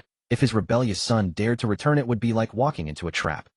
Lin Jiuzhou was there to silence the Bai family's voice. After all, in this matter the Bai family was in the wrong. At this moment Bai Yinyun was so furious that he wished he could break his rebellious son's legs. Such a headache. Just then a figure appeared, silently whispering a few words in his ear. Bai Yinyun's expression remained unchanged, but internally, he let out a sigh of relief. Good wretch, at least you haven't been foolish enough to run back home. The next act of this show is about to begin. Esteemed readers, please leave a 5-star review to ensure an exhilarating experience. Upon learning that his troublesome offspring did not flee to the Bai family, but instead directly ran to the Chun family, Bai Yinyun felt both a sense of cursing and a flicker of relief. This damned troublesome offspring was not foolish enough to go home. He still had some sense left. As long as the Chun family was willing to help, there was still room for maneuver in this matter. Steward, please bring in Jiao Zhou from the 9 provinces. Bai Yinyun appeared much more composed, regaining his scholarly and amiable demeanor. After all, it was his own child who caused the trouble. As a father, he still had to assist in resolving the issue. Necessary compensation was still required. However, at this moment, Lin Jiao, who was blocked at the Bai family's door, received news that Bai Yuza had hidden in the Qin family. What a Bai family! His expression darkened, and he left without a word, showing no respect for Bai Yinyun, an elder. With matters having reached this point, how could he easily settle it? Who could dare to lay a finger on the Lin family? At present, Hu and Yinjing did not know that the third young master of the Lin family had 3 legs broken by Bai Yuza. This was a slap in the face of the Lin family. After being sent back to the Lin family, the unconscious Lin Jiao was immediately surrounded by numerous doctors comparable to national-level experts. Upon seeing the severity of his injuries, even the national doctors present couldn't help but gasp in shock, feeling a chill run through them. This thing is completely shattered. Even if we use divine herbs to heal it, there will be problems. Such an injury cannot be saved. Half of it must be amputated. Not just that, I think at least 80 needs to be cut off. To restore it later, we will need at least 3 rebirth herbs. Then let's proceed. If we miss the best time for treatment, there could be significant infection, and then we might have to amputate everything. One cannot help but say that the foundation of top-tier families is indeed extraordinary. The rebirth herbs, a top-tier divine medicine, were taken out just like that, along with many other precious divine herbs as supplemental medicine. Coupled with the efforts of the national-level doctors, Lin Jiao's condition quickly saw significant improvement. When Lin Jiao returned to his family with a dark expression, Lin Jiao's rotten flesh had already fully healed and even appeared much whiter, looking as if it had regrown. Upon seeing this scene, Lin Jiao's cold face showed a flicker of emotion as he asked the leading doctor beside him, "What is the situation?"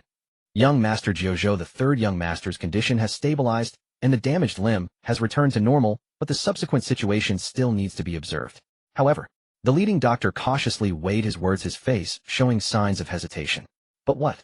Lin Jiao's expression changed as he pressed on without revealing any emotions. "However, the third young master's reproductive capabilities may have issues." The leading doctor swallowed hard, stammering. Even the other doctors behind him exchanged glances, unable to look Lin Jiao in the eye. On the surface, the person was healed, but there were still significant aftereffects. Clearly, this was beyond their ability to manage. However, to their surprise, Lin Jiao did not explode in rage as they had imagined. Instead, he remained very calm, lightly nodding. "I understand. Thank you, doctors. The Lin family will ensure that every promise is fulfilled, and in addition, there will be a generous gift. Steward, see them out." "Thank you, young Master Jiao. Thank you, young Master Jiao. Thank you, young Master Jiao." The doctors were overjoyed upon hearing this, not expecting that this young master of the Lin family would be so understanding, allowing their previously tense hearts to slowly relax. Soon, under the guidance of the steward, the doctors left with valuable gifts in hand. Standing at the door, Lin Jiao suddenly spoke to the air, muttering to himself, "No one from earlier should be left alive. Bury them all along with their whole family and burn those gifts for them." A bunch of quacks. They couldn't even heal him, and yet still have the nerve to live. Do they really think the Lin family runs a charity? "Yes, young master." In the corner, a ghostly figure emerged and then vanished without a trace. After instructing his subordinate to clean up the matter thoroughly, Lin Jiao stepped into a room filled with the stench of alcohol and blood, looking at his pale, unconscious third brother on the bed. The face of this young master of the Lin family gradually turned sinister and fierce, his gaze becoming increasingly brutal, akin to a ferocious beast roused to anger. Behind him, a terrifying, beastly phantom with ram's horns silently appeared, its enormous eyes fixated on the front. Suddenly, the unconscious Lin Jiao on the bed slightly trembled his eyelids and moved his fingers. The terrifying, beastly phantom instantly vanished without a trace. Lin Jiao's ferocious expression also dissipated in an instant, returning to calm, as if the previous scene had never occurred. "Brother." Lin Jiao slowly opened his eyes, feeling the numbness in his entire body and the severed piece of rotten flesh beside him, looking pale as he gazed at his emotionless elder brother. "Avenge me." His voice was weak and hoarse, yet it carried a chilling resentment. Lin Jiao looked at him with a blank expression, neither agreeing nor refusing, merely staring at him intently. Under the gaze of his elder brother, Lin Jiao felt a chill run down his spine, as if he had been seen through. The resentment on his face gradually faded, becoming submissive, as if he was about to explain something. "Brother, focus on your recovery. Lin Jiuzhou finally spoke without mentioning the incident at the Kyoto nightclub. Then he turned and walked towards the door. Lin Jiushao watched his elder brother's retreating figure, suddenly realizing something, his face changing slightly. Brother, this matter has nothing to do with Lin Xiao and Ashan, it don't get them involved. As the one who knows my elder brother's ruthless methods best, Lin Jiushao understood very well that Lin Xiao and Ashan had definitely been caught. The events at the Kyoto nightclub could not possibly be kept under wraps. If he did not wake up, both of them would meet their end. Even if he woke up, those two would likely suffer a fate worse than death. But one was his brother, and the other had been his protector for many years. How could he bear for these two to be in trouble? At that moment in his agitation, he even half-raised himself, wanting to get up, but failed. Another bout of violent coughing ensued, nearly expelling his lungs. Cough, cough, cough, cough. Hearing the commotion behind him, Lin Jiuzhou paused his steps as he was about to exit, unexpectedly agreeing. All right. Outside the door, when Lin Jiuzhou came out, he saw his father Lin Sufeng, the head of the Lin family, waiting for him in the courtyard. Lin Sufeng looked at his expressionless eldest son, fully aware that he was genuinely angry. While feeling angry about his youngest son's incompetence, he was also somewhat gratified. He was angry that his youngest son was useless. But he was pleased that his most capable eldest son, despite his ruthless nature, placed great importance on family. This was undoubtedly a good thing. What do you plan to do about this? No one can easily insult the Lin family. All who are involved must pay the price. Matters concerning the younger generation should be resolved by the younger generation themselves. As the elder brother, I must stand up for my younger brother.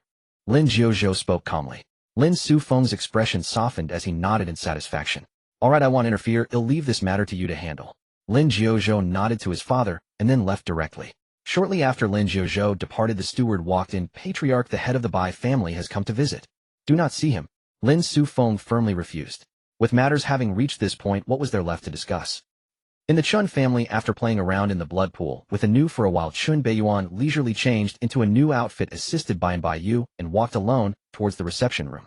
In the reception room, Bai Yuza, who had been left waiting for a while, could no longer sit still upon seeing Chun Beiyan's arrival, his face revealing an excited expression. Brother-in-law, you're not foolish, you know, to come here.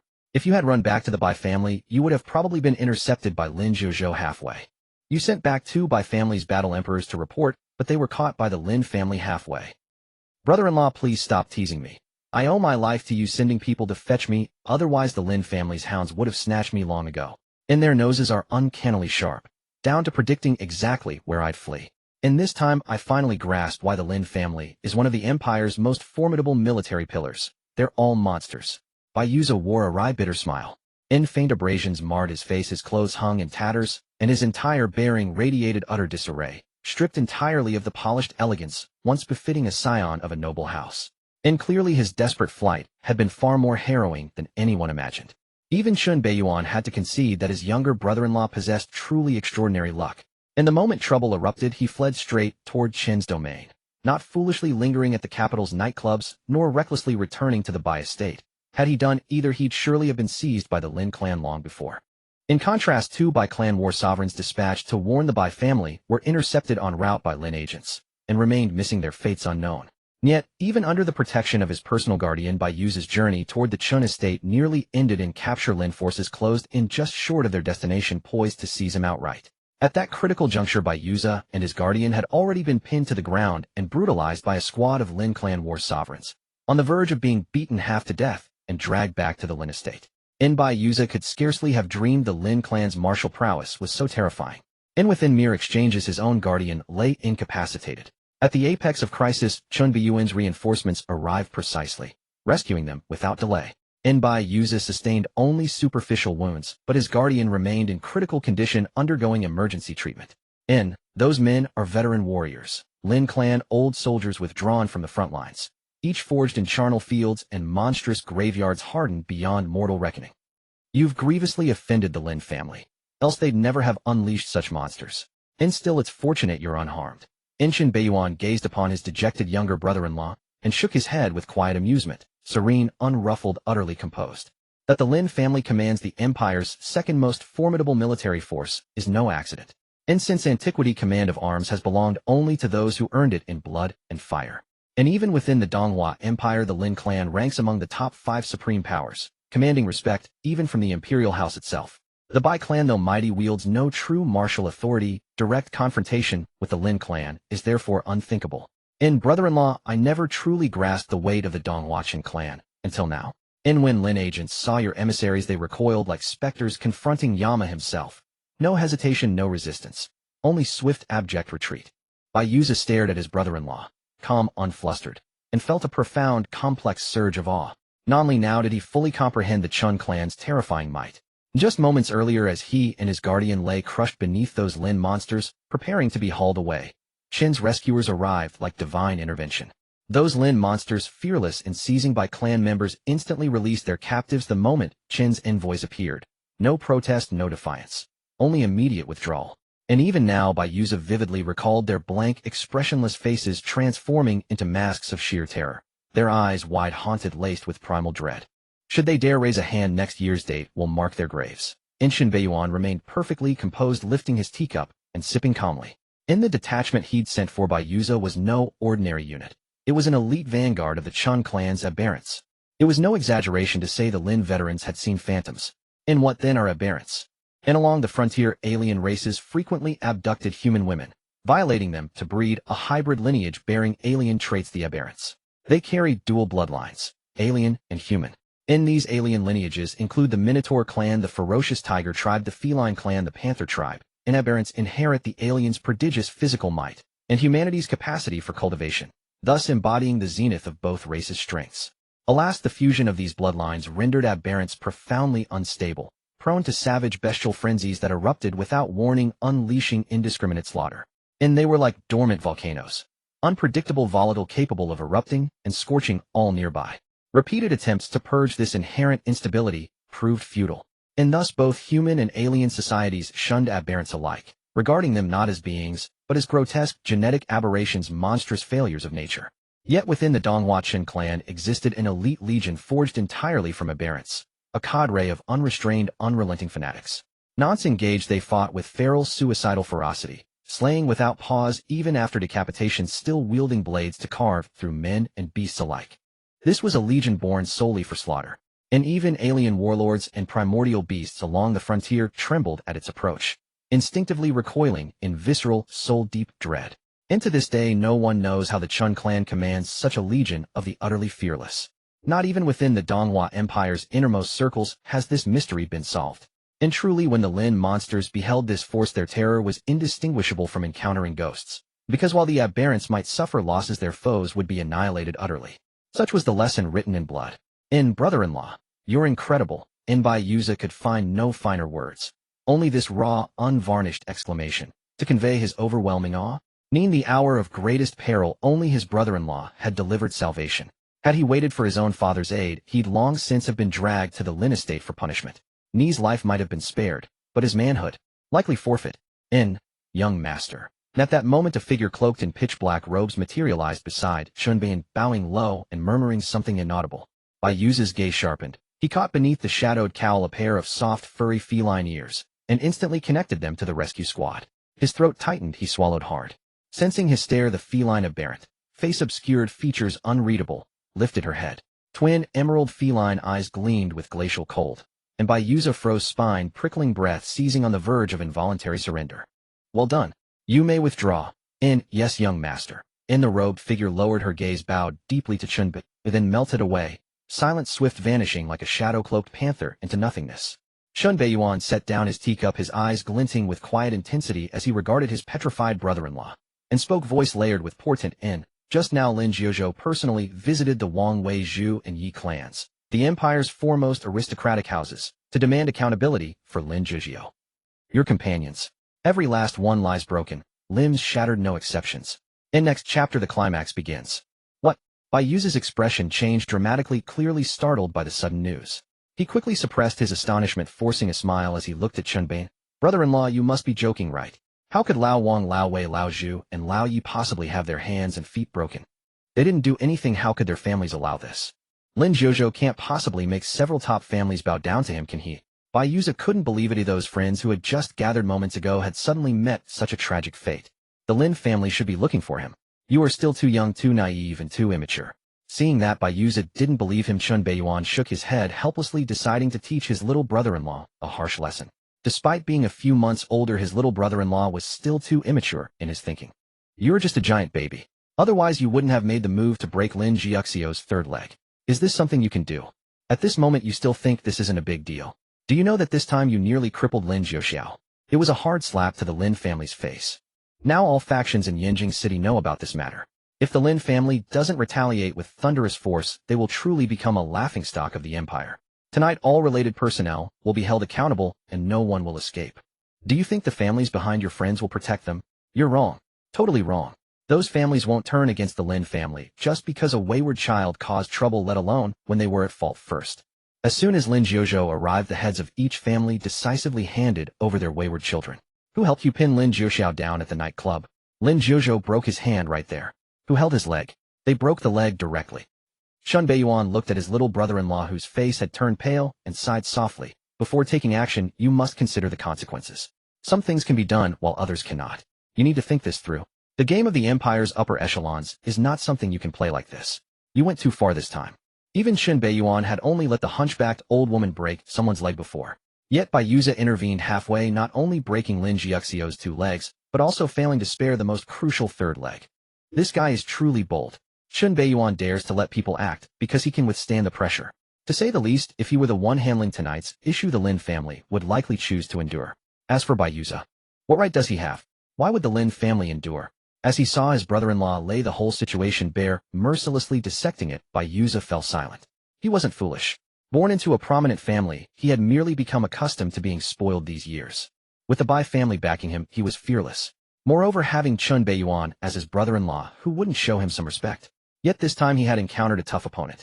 He clearly recognized the seriousness of the situation. Alright, you should stay at the Qin family these days. Your sister is not around, and as your brother-in-law, I will naturally look out for you. As Chun Baiyuan's words fell, suddenly a phone rang. He picked it up and saw that the caller was none other than his fiancée Bai Ruowei. Chun Beiyuan was taken aback, then realized that his fiancée must have also received news about their little brother's incident. He glanced at Bayuza and directly answered the call. Ruowei. Beiyuan is Xiao Bai at the Qin family. Yes, he's at the Qin family. Chun Baiyuan's eyes were deep and calm as he spoke. Despite it being his first conversation with his fiancée, there was an inexplicable sense of familiarity and closeness. Even the demonic energy within him was stirring restlessly. He knew well that this was due to the special constitution of his fiancée. His fiancée from the Bai family was no ordinary person.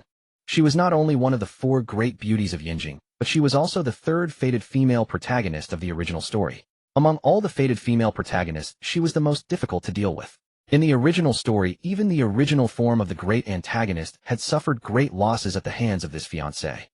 Beiyuan, I'm sorry to trouble you this time. Please take care of Xiaobai for me. I will be able to rush back to Yinjing tomorrow, and then I will come find you to take Xiaobai back. I will handle the Lin family's matter myself. The younger generation has their own ways of resolving issues. If Lin Jiuzhou wants an explanation, I will give him one. Bai Ruowei spoke softly to Chun Beiyuan in gratitude, but as she reached the end, her tone turned sharp. The Bai family, being one of the top families in the empire, was certainly not to be underestimated. The strongest among the younger generation of the Lin family is Lin Jiuzhou. The strongest among the younger generation of the Bai family is Bai Ruowei. This matter was originally a conflict among the younger generation, and the older generation couldn't intervene. Previously, the Bai family had been enduring because Bai Ruowei was not present, and the other younger members were not Lin Jiao's opponents. But now Bai Ruowei was clearly about to return, so she naturally wanted to confront Lin Jiuzhou. Since this matter involved her younger brother, how could she possibly back down? Moreover, more importantly, she believed that Chun Beiyuan was still in a growth phase and might not be Lin Jiao's opponent, fearing that Chun Beiyuan might act impulsively and end up clashing with Lin Jiuzhou. She did not deny that her fiancé's talent and potential made him the strongest in the empire. However, Lin Jiuzhou was 14 years older than Chun Beiyuan with over 10 years of cultivation experience and was at a higher realm. If Chun Beiyuan clashed with Lin Jiuzhou, he was likely to suffer losses. And Chun Beiyuan naturally picked up on the underlying meaning and unmasked concern in her words. A smile crept onto his lips. You are worried that I might suffer losses if I clash with Lin Jiuzhou, right? Beiyuan, that's not what I mean. I believe that with your talent and potential surpassing him is just a matter of time. But right now. Bai Ruowei was taken aback, then quickly grew anxious and wanted to explain. You don't need to explain, it seems someone has been eager to pay a visit. I might have underestimated him. Chun Beiyuan suddenly interrupted her, his eyes turning towards the outside. In the next moment, a loud voice resonated from outside, instantly echoing throughout the Qin family. Lin Jiuzhou from the Lin family, here, to pay a visit to the young master of the Qin family. Lin Jiuzhou of the Lin clan requests an audience with Qin clan's young master. And inside the reception hall, Bai Yu's expression turned starkly pale, clearly unprepared for Lin Jiuzhou's audacious arrival at the Qin residence. and even by railway hundreds of miles away and racing back at full speed flinched, visibly disbelief flickering across her features. This development had clearly caught her off guard. What a formidable Lin Jiuzhou. Shin Beiyuan's gaze darkened with quiet awe as he murmured aloud. For his younger brother's sake, Lin Jiuzhou had staked everything, daring even to confront several of the empire's most prestigious clans in person. Now he stood alone before the Chun residence itself. Such sheer audacity truly befit the heir hailed by the Lin clan as possessing the aptitude of an emperor. Bin, don't rush. Wei, I'll handle this myself. Chun Beiyuan ignored Ruowei's urgent plea and hung up the call without reply, rising immediately to stride toward the entrance. If Lin Jiuzhou had dared appear in person, then Chun Beiyuan, the Chun clan's young master, could hardly hide behind closed doors. Perhaps his fiancée meant well, but she gravely underestimated him. At this moment he feared no one. Perhaps the prophecy of the celestial divination pavilion's master, that of a sovereign of youth, need not wait a decade after all. My path to invincibility begins today. Hundreds of miles away, a black silhouette flashed through the clouds, then tore open a colossal rift, leaving behind a long, jagged scar across the sky. A colossal entity surged forward at terrifying velocity, so swift that even state-of-the-art radar systems failed to lock onto it. Upon its massive head stood a tall, elegant figure, her starlit eyes blazing with incandescent fury fixed unblinkingly upon the east. Her clenched fist tightened around her phone until its casing groaned and cracked. Lin Jiuzhou, if you dare harm even a single hair on Beiyuan's head, I'll bury you where no grave may hold you. 6 years ago she had already claimed that young man as hers alone. Any who dared touch her sovereign domain would pay with their lives. As Lin Jiuzhou made his bold appearance before the gates of the Chun residence, shockwaves erupted across the capital. Naviri faction in Yanjing City stirred in alarm. Countless covert gazes converged upon the Chun estate. Not only imperial aristocratic houses, but even the imperial household itself cast its attention toward that direction. No one had imagined Lin Jiuzhou, the Lin clan's young master, would actually dare set foot there. And worse still, he named Chun Beiyuan the Chun clan's young master explicitly. A spectacular confrontation now loomed. With two premier military aristocratic families entangled, even the highest echelons of power dared not dismiss the stakes lightly. Outwardly the Chun residence and its surroundings appeared serene, but beneath that calm lay the silent scrutiny of countless powerful figures. Even legends whispered of the 8th rank war sovereign might now turn their gaze this way. Lin Jiuzhou stood alone before the gate, unmoved by the dozens of watching eyes, his gaze locked unwaveringly upon the towering entrance. As if awaiting a signal. Creak. The great gate swung open. Shin Beiyuan stepped forth, hands clasped behind his back, his noble commanding visage radiating sovereign authority. A faint condescending smile curved his lips as he looked down upon Lin Jiuzhou. Brother Jiuzhou, what brings you here? Beiyuan, let us dispense with pretense. I know this matter bears no relation to you. Regarding the incident at the capital nightclub, Jiu Xiao bore fault as well. Thus I gave strict orders against harming Lung Ruobing. As elder brother, I offer my formal apology on Jiu Xiao's behalf. Lin Jiuzhou met Chun Beiyuan's gaze with unexpected courtesy, no trace of accusation or hostility. Instead he voluntarily assumed responsibility as the Lin clan's eldest son, offering sincere contrition for his younger brother. Clearly the capital nightclub affair had not escaped the Lin heir's notice. He fully understood his third brother's reckless nature and the gravity of what had transpired. Ni's gesture of apology left hidden observers stunned and quietly humbled. Such a man, capable of both humility and resolve, possessed boundless potential. Even Chun Beiyuan nodded inwardly. This was the grace and cultivation befitting a true scion of nobility. In contrast such dignity with those caricatured heirs from shallow novels. Boorish, arrogant, shouting insults like vulgar nouveau riche, truly grotesque anomalies. Yet Lin Jiuzhou's tone shifted abruptly, his handsome face darkening with venomous intensity as he fixed Chun Beiyuan with a predatory stare. But Jiu Xiao remains bedridden. How could I stand idly by as his elder brother? Beiyuan, for the sake of our second sister, I ask you hand over Bayuza. Consider it Lin Jiuzhou's personal debt. Consider it the Lin clan's debt to you. Even Chun Beiyuan had to admit Lin Jiuzhou's devotion to family exceeded his expectations. To lower himself before him, for that irredeemable younger brother. Alas, this Lin clan heir remained unaware that his third brother was a treacherous, ungrateful wolf, one who would ultimately slay him. How do you know I didn't order Bayuza to act? Chun Beiyuan asked suddenly. Lin Jiuzhou's expression hardened, his eyes sharpening into lethal slits as he scrutinized Chun Beiyuan, searching for deception, before shaking his head slowly. It cannot be you. Were it truly your doing, you'd dispatch your own subordinates directly. There'd be no need to involve a fool like Bayuza nor conceal your hand. Were it truly you, you wouldn't have spoken of it at all. So, You refuse to surrender him. In Lin Jiuzhou's countenance chilled, recognizing Chen Beiyuan's unyielding stance. Chen Beiyuan's next words confirmed his grim intuition. He stands within, yet you shall not take him. Chen Beiyuan's smile vanished, replaced by icy composure, utterly uncompromising. At this juncture, no mere words could resolve the crisis. If Lin Jiuzhou were allowed to extract Yuza from the Chun residence, not only would Chen Beiyuan struggle to justify it to his fiancée, they would be striking the Chun clan's very face. And could a younger brother march into the elder's domain, demand obedience, and walk away victorious? Subordinates cared nothing for cause or context. They saw only hierarchy collapsing. And they'd conclude the Chen clan could no longer contain the Lin clan. And soon none would know who wore the crown, and chaos would reign. The nature of this conflict had irrevocably transformed, and no longer merely a private feud between Yuza and Lin Jiuzhou. It had become a clash of titans, the Chun and Lin clans, two pillars of the empire. And then allow me, Jiuzhou, to test how much weight the sovereign of youth, prophesied by the celestial divination pavilion's master, holds in reality. Chen Beiyuan, do you dare meet me in combat?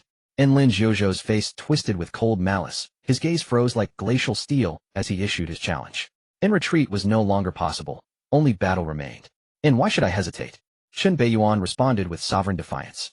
And boom. And two torrents of overwhelming battle intent erupted simultaneously, clashing like storm fronts across the heavens. Boom.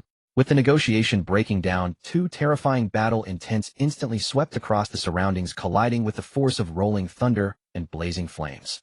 In an instant, even the countless prominent figures watching held their breath instinctively. These two are not only the top talents of the empire and the heirs of prestigious families, but also the future leaders of the imperial military. This battle can almost be described as the pinnacle clash of the two great families. The cultivation levels of both were also on display. Peak 5th rank battle commander. Mid 6th rank battle king. Although Chen Beiyuan was at a lower realm than Lin Jiuzhou, he showed no weakness in momentum, even exhibiting a trend of counterpressure. Even Lin Jiuzhou did not expect that one day he would be overshadowed in momentum by a youth more than 10 years younger than him. After all, he was once the top talent of the empire who had slain a 7th rank battle emperor, as expected of the one hailed as the young monarch by the master of the celestial machine pavilion. Unfortunately, your cultivation is still too low. His eyes shimmered with a deep light, and powerful soul fluctuations instantly combined into a soul-piercing attack, aiming to launch a sneak attack on Chen Beiyuan. Battle Skill Soul Piercer. A 6th rank battle king, aside from a high-density fusion with his battle soul, also possessed a soul strength far surpassing that of a 5th rank battle commander. The gap between them could be described as dozens or even hundreds of times. Once the soul pressure erupted, it could suppress the souls of those with lower realms, severely injuring them and preventing them from unleashing more than 30% of their strength. This is the natural suppression brought by higher cultivation. Moreover, this move, Soul Piercer, is a rare soul battle technique. He had stumbled upon it from the decaying corpse of a soul-devouring demon in an abandoned ruin, finding his opportunity from its body. Once used, even other top talents would suffer losses. Now using it against Chen Beiyuan was indeed a case of bullying the small. However, the next scene utterly stunned Lin Jiuzhou. Chen Beiyuan's dark, deep eyes showed not a ripple, standing tall like a towering mountain. An enigmatic and unpredictable wave moved within his body, easily blocking the Soul Piercer. His own Soul Piercer had no effect whatsoever. How could this be? Lin Jiuzhou's eyes flashed with a hint of astonishment. He had previously known that Chen Beiyuan's physical body was extraordinary, far surpassing ordinary battle kings, but he never expected his soul to be this powerful as well. Who exactly is the battle king here? A hexagonal warrior, perhaps? What are you playing at? Chen Beiyuan ignored Lin Jiuzhou's perplexed expression, the corners of his mouth curling into a cold smile. With the Zuo Wang Dao Jing safeguarding his soul, even if Lin Jiuzhou's soul attack were to double, it would still be impossible to break his defenses. Playing tricks, are we? Then it's my turn. The Zuo Wang Dao Jing was instantly activated to its peak. In an instant, he entered the Zuo Wang state, merging with heaven and earth. I will resolve this within 10 moves. Crazy. This is impossible. Lin Jiuzhou was infuriated yet amused by Chen Beiyuan's arrogant attitude. Did he think he could end it in 10 moves? Such a statement was utterly ridiculous. Even other top talents would not dare to make such claims. How could a 5th rank battle commander do that? However, the next scene nearly popped his eyes out. Chen Beiyuan actually vanished into thin air. No, he did not disappear. His body was still standing in place. Yet the aura and pressure emanating from him had vanished without a trace. While one could still see him, Lin Jiuzhou could no longer perceive his existence. It was as though Chen Beiyuan had become a mere wisp of air. Such a bizarre scene nearly made Lin Jiuzhou's scalp tingle, feeling a chill wash over him. Whoosh! Chen Beiyuan smiled slightly at him, and then he completely disappeared from Lin Jiuzhou's sight. This strange occurrence caused Lin Jiao's expression to change dramatically. Even the countless onlookers felt astonished. What an eerie ability. The Chen family actually has such a strange technique. What an extraordinary Chen Beiyuan. Lin Zhozhou immediately spread his spiritual sense across the area, trying to find Chen Beiyuan's trace, but there was no clue whatsoever. This is impossible. What kind of bizarre ability is this? Slap. Lin Zhozhou suddenly felt a chill on his back as someone patted his shoulder. Brother Zhozhou, are you looking for me? A familiar voice suddenly appeared from behind, laced with a hint of mockery. Lin Jiao's pupils constricted, his face changed dramatically as he instantly activated his movement technique, turning into a phantom to evade, but he was a moment too late. Boom. Chen Beiyuan delivered a punch directly at him. The terrifying aura of the prison-suppressing demon surged forth, infused with the overwhelming might of subduing dragons and tigers, ruthlessly crashing into Lin Jiao's back. Whoosh! At a critical moment, the dark robe on Lin Zhozhou erupted with a shimmering light protecting his vital points. 7th rank battle garb. A surprised voice emerged. Bang! Lin Zhozhou was sent flying as though struck by a cannonball, crashing violently into the surrounding buildings. Boom! Boom! Boom! Boom! The buildings ahead crumbled one after another, kicking up countless sand and stone storms. Chen Beiyuan furrowed his brows, feeling as though the force of that punch had been deflected by something. It felt like snake scales. Interesting. Bang! In the midst of the sandstorm, a terrifying giant python, with 7 bizarre patterns, suddenly charged toward the direction where Chen Beiyuan had been. However, it ended up missing completely.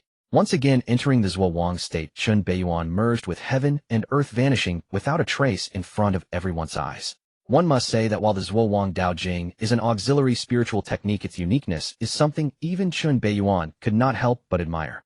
Damn it! The terrifying giant python's eye showed a flicker of human-like emotional fluctuations. This terrifying giant python was in fact Lin Jiao's transformation.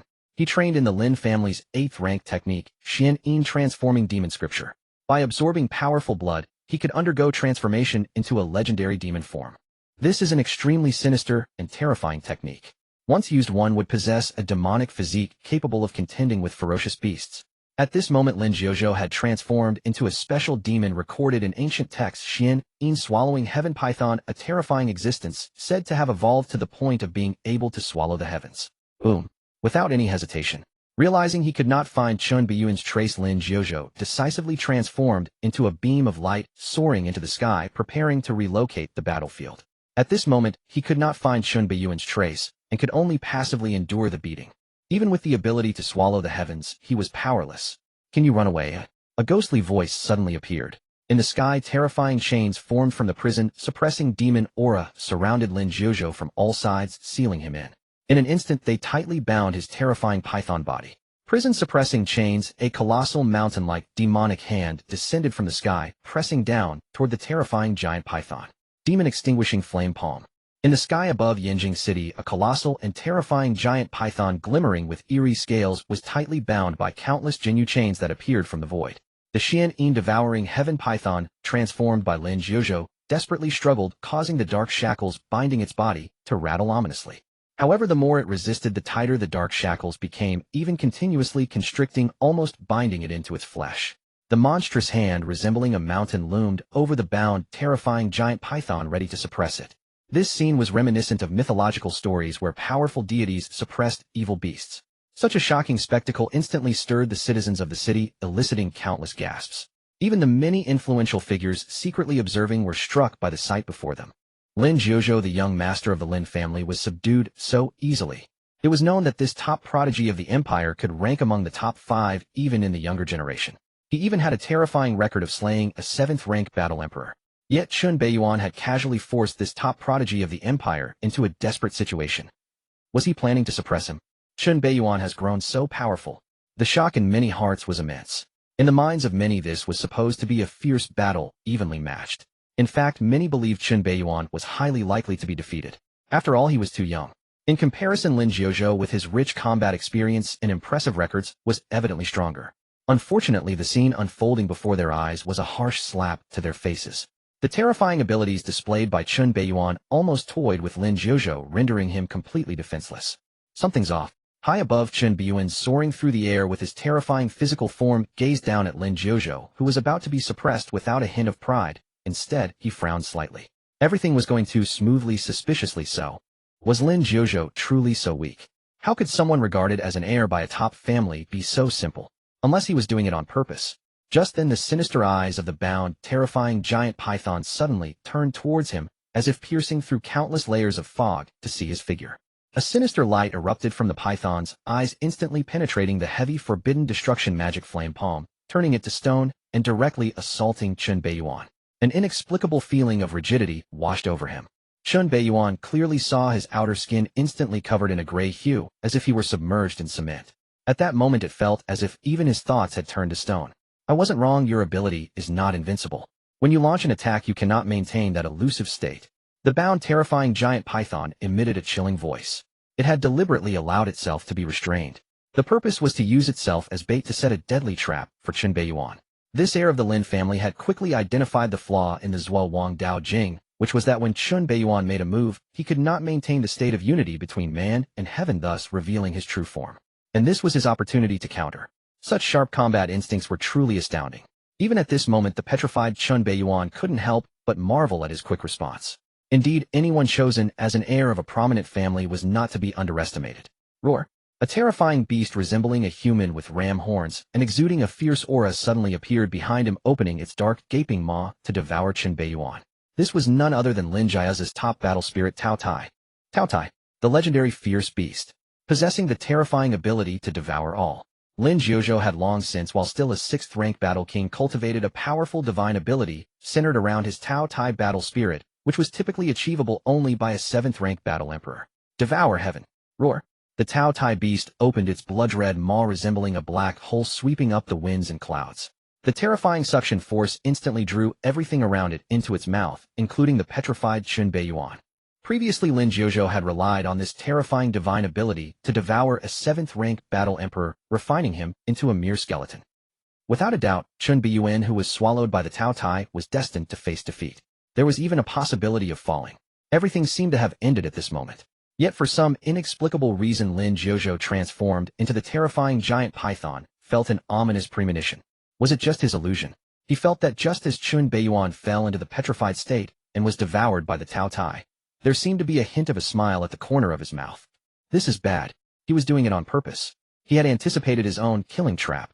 A nearly impossible suspicion suddenly surged in Lin Jiao's mind, like a towering mountain pressing down on his heart. But how could this be possible? Could it be that Lin Beiyan could break his devour heaven divine ability? What a terrifying opponent. If it weren't for my methods being a bit more than ordinary, I would truly be in trouble. Since that's the case, let's reveal another trump card. Let me see if my fierce beast divine ability can break your devour heaven divine ability. Within the belly of the Tao Tai, facing the encroaching darkness from all directions, Lin Beiyan smiled calmly, his gaze steady, and without hesitation activated blood dragon transformation. Roar! A terrifying dragon roar suddenly erupted. The Tao Tai battle spirit, which was sweeping up winds and clouds, suddenly screamed in agony, its massive body twisting, as if unable to bear the terrifying power emerging from within. Boom! A pair of razor-sharp claws covered in crimson dragon scales suddenly pierced through the belly of the Tao Tai, tearing apart space. Cracks instantly appeared on the body of the Tao Tai battle spirit. With a ripping sound amidst countless incredulous gazes and the wails of the Tao Tai, those claws covered in crimson dragon scales ruthlessly tore the once mighty Tao Tai apart from the inside out. The torn Tao Tai battle spirit instantly dissipated, transforming into myriad specks of light. A figure radiating terrifying pressure, covered in crimson dragon scales, tall, and with an eerie yet majestic visage, suddenly appeared before everyone. It was none other than Lin Beiyan. This is impossible. You have also mastered divine abilities? Lin Jiao, whose battle spirit was shredded and suffering from soul damage, stared wide-eyed in disbelief at that domineering figure. Not only him, but even the many high-ranking officials of the Empire watching were left with buzzing minds. A 5th-rank battle commander had actually mastered divine abilities. This was truly defying the heavens. With a ripping sound, Lin Beiyan's cold and domineering figure suddenly tore through space, as if teleporting, appearing before the bound Lin Jiao, ready to unleash a punch. This is bad. The terrifying giant python revealed a human-like look of shock, struggling against the agonizing pain of its soul, opened its blood-red maw, suddenly shooting out an incredibly sharp giant sword. That giant sword, under immense pressure, turned into an afterimage, aiming to slice Lin Beiyan in half. That was undoubtedly a 7th-rank divine weapon. Even at this moment Lin Jiao still had this hidden trump card. At such close range, coupled with the sharpness of the 7th-rank divine weapon, even a 7th-rank battle emperor could be cut in half with a single mistake. Had it been anyone else, he might have succeeded. Unfortunately, he encountered Lin Beiyan. Clash. The giant sword struck against the crimson dragon scales, sparking a shower of sparks, yet it couldn't inflict any damage. The Lin Beiyan After-Blood Dragon transformation had a physical body strong enough to rival a 7th-rank divine weapon. The game is over. Lin Beiyan looked down at the astonished giant python head before him, his fist covered in crimson dragon scales suddenly engulfed in terrifying demonic energy, and he smashed it down fiercely. No. Boom. A colossal object hurtled down like a meteor, countless serpent scales shattered, crashing heavily to the ground. Boom. Outside the Qin family gate, a massive pit suddenly appeared. Lin Jiuzhou, reverted to his human form, stood at the bottom of the pit, his 7th-rank battle attire already tattered, his body covered in cracks revealing the writhing crimson flesh inside. I told you cannot take him away. Lin Beiyan turned his back to him and slowly walked into the Qin family gate. Crack. The gate slowly closed. Lin Jiuzhou, standing there, trembled, the cracked skin on his body suddenly peeling off, instantly transforming into a bloodied figure. Clap, he fell down. Lin Jiuzhou has been defeated.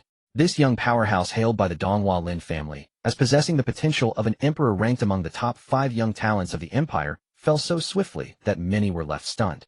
The battle, though lasting less than a quarter of an hour, was far more intense than any match involving a 6th grade. It was even more fierce and terrifying than some encounters between 7th-grade battle emperors. The lethal intent contained within was ever-changing. The strategies each displayed and the combat wisdom they exhibited left spectators in awe. It's hard to imagine that this was merely a clash between a 5th-grade battle commander and a 6th-grade battle king. Especially the physical prowess demonstrated by Lin Beiyan was astonishing. Could he truly be a 5th-grade battle commander? In both body and soul, he far surpassed a 5th-grade battle commander, even more terrifying than Lin Jiuzhou, the empire's top talent. Even more shocking was that Lin Beiyan had actually mastered an extremely powerful divine ability.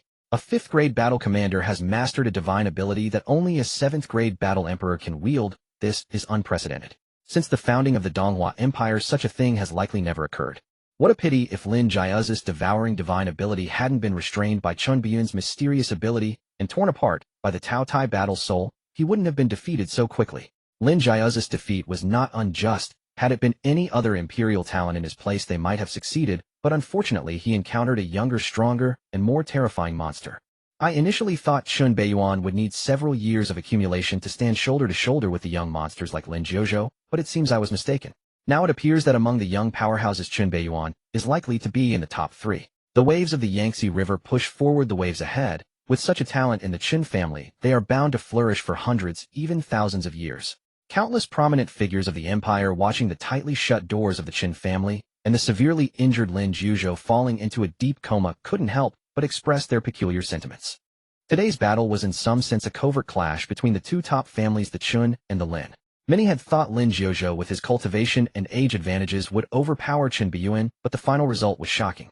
At the moment Lin Jiuzhou fell, the Lin family's experts appeared on the scene and directly took him away. Qin family. Lin Jiuzhou's strength could rank in the top 5 among the young generation. He is indeed formidable, able to force out 2 of my trump cards.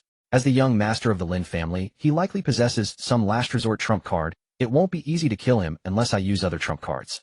However, why should I kill him? Not to mention that after Lin Jiuzhou falls, the Lin family will surely go completely mad and wage war against the Qin family, a wouldn't that pave the way for Lin Jiuxiao and Lin Xiao, the crouching dragon and phoenix chick, to rise to power. For now, Lin Jiuzhou living is more valuable than him being dead. Lin Beiyan's eyes darkened as he murmured to himself. The means of top families are numerous. A young master like Lin Jiuzhou would certainly have life-preserving measures hidden within him.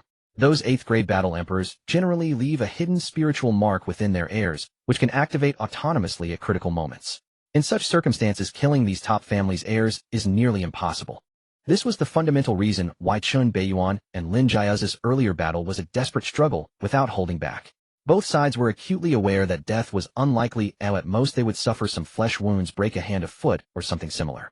At that point, they could simply reattach their limbs with treasures of heaven and earth.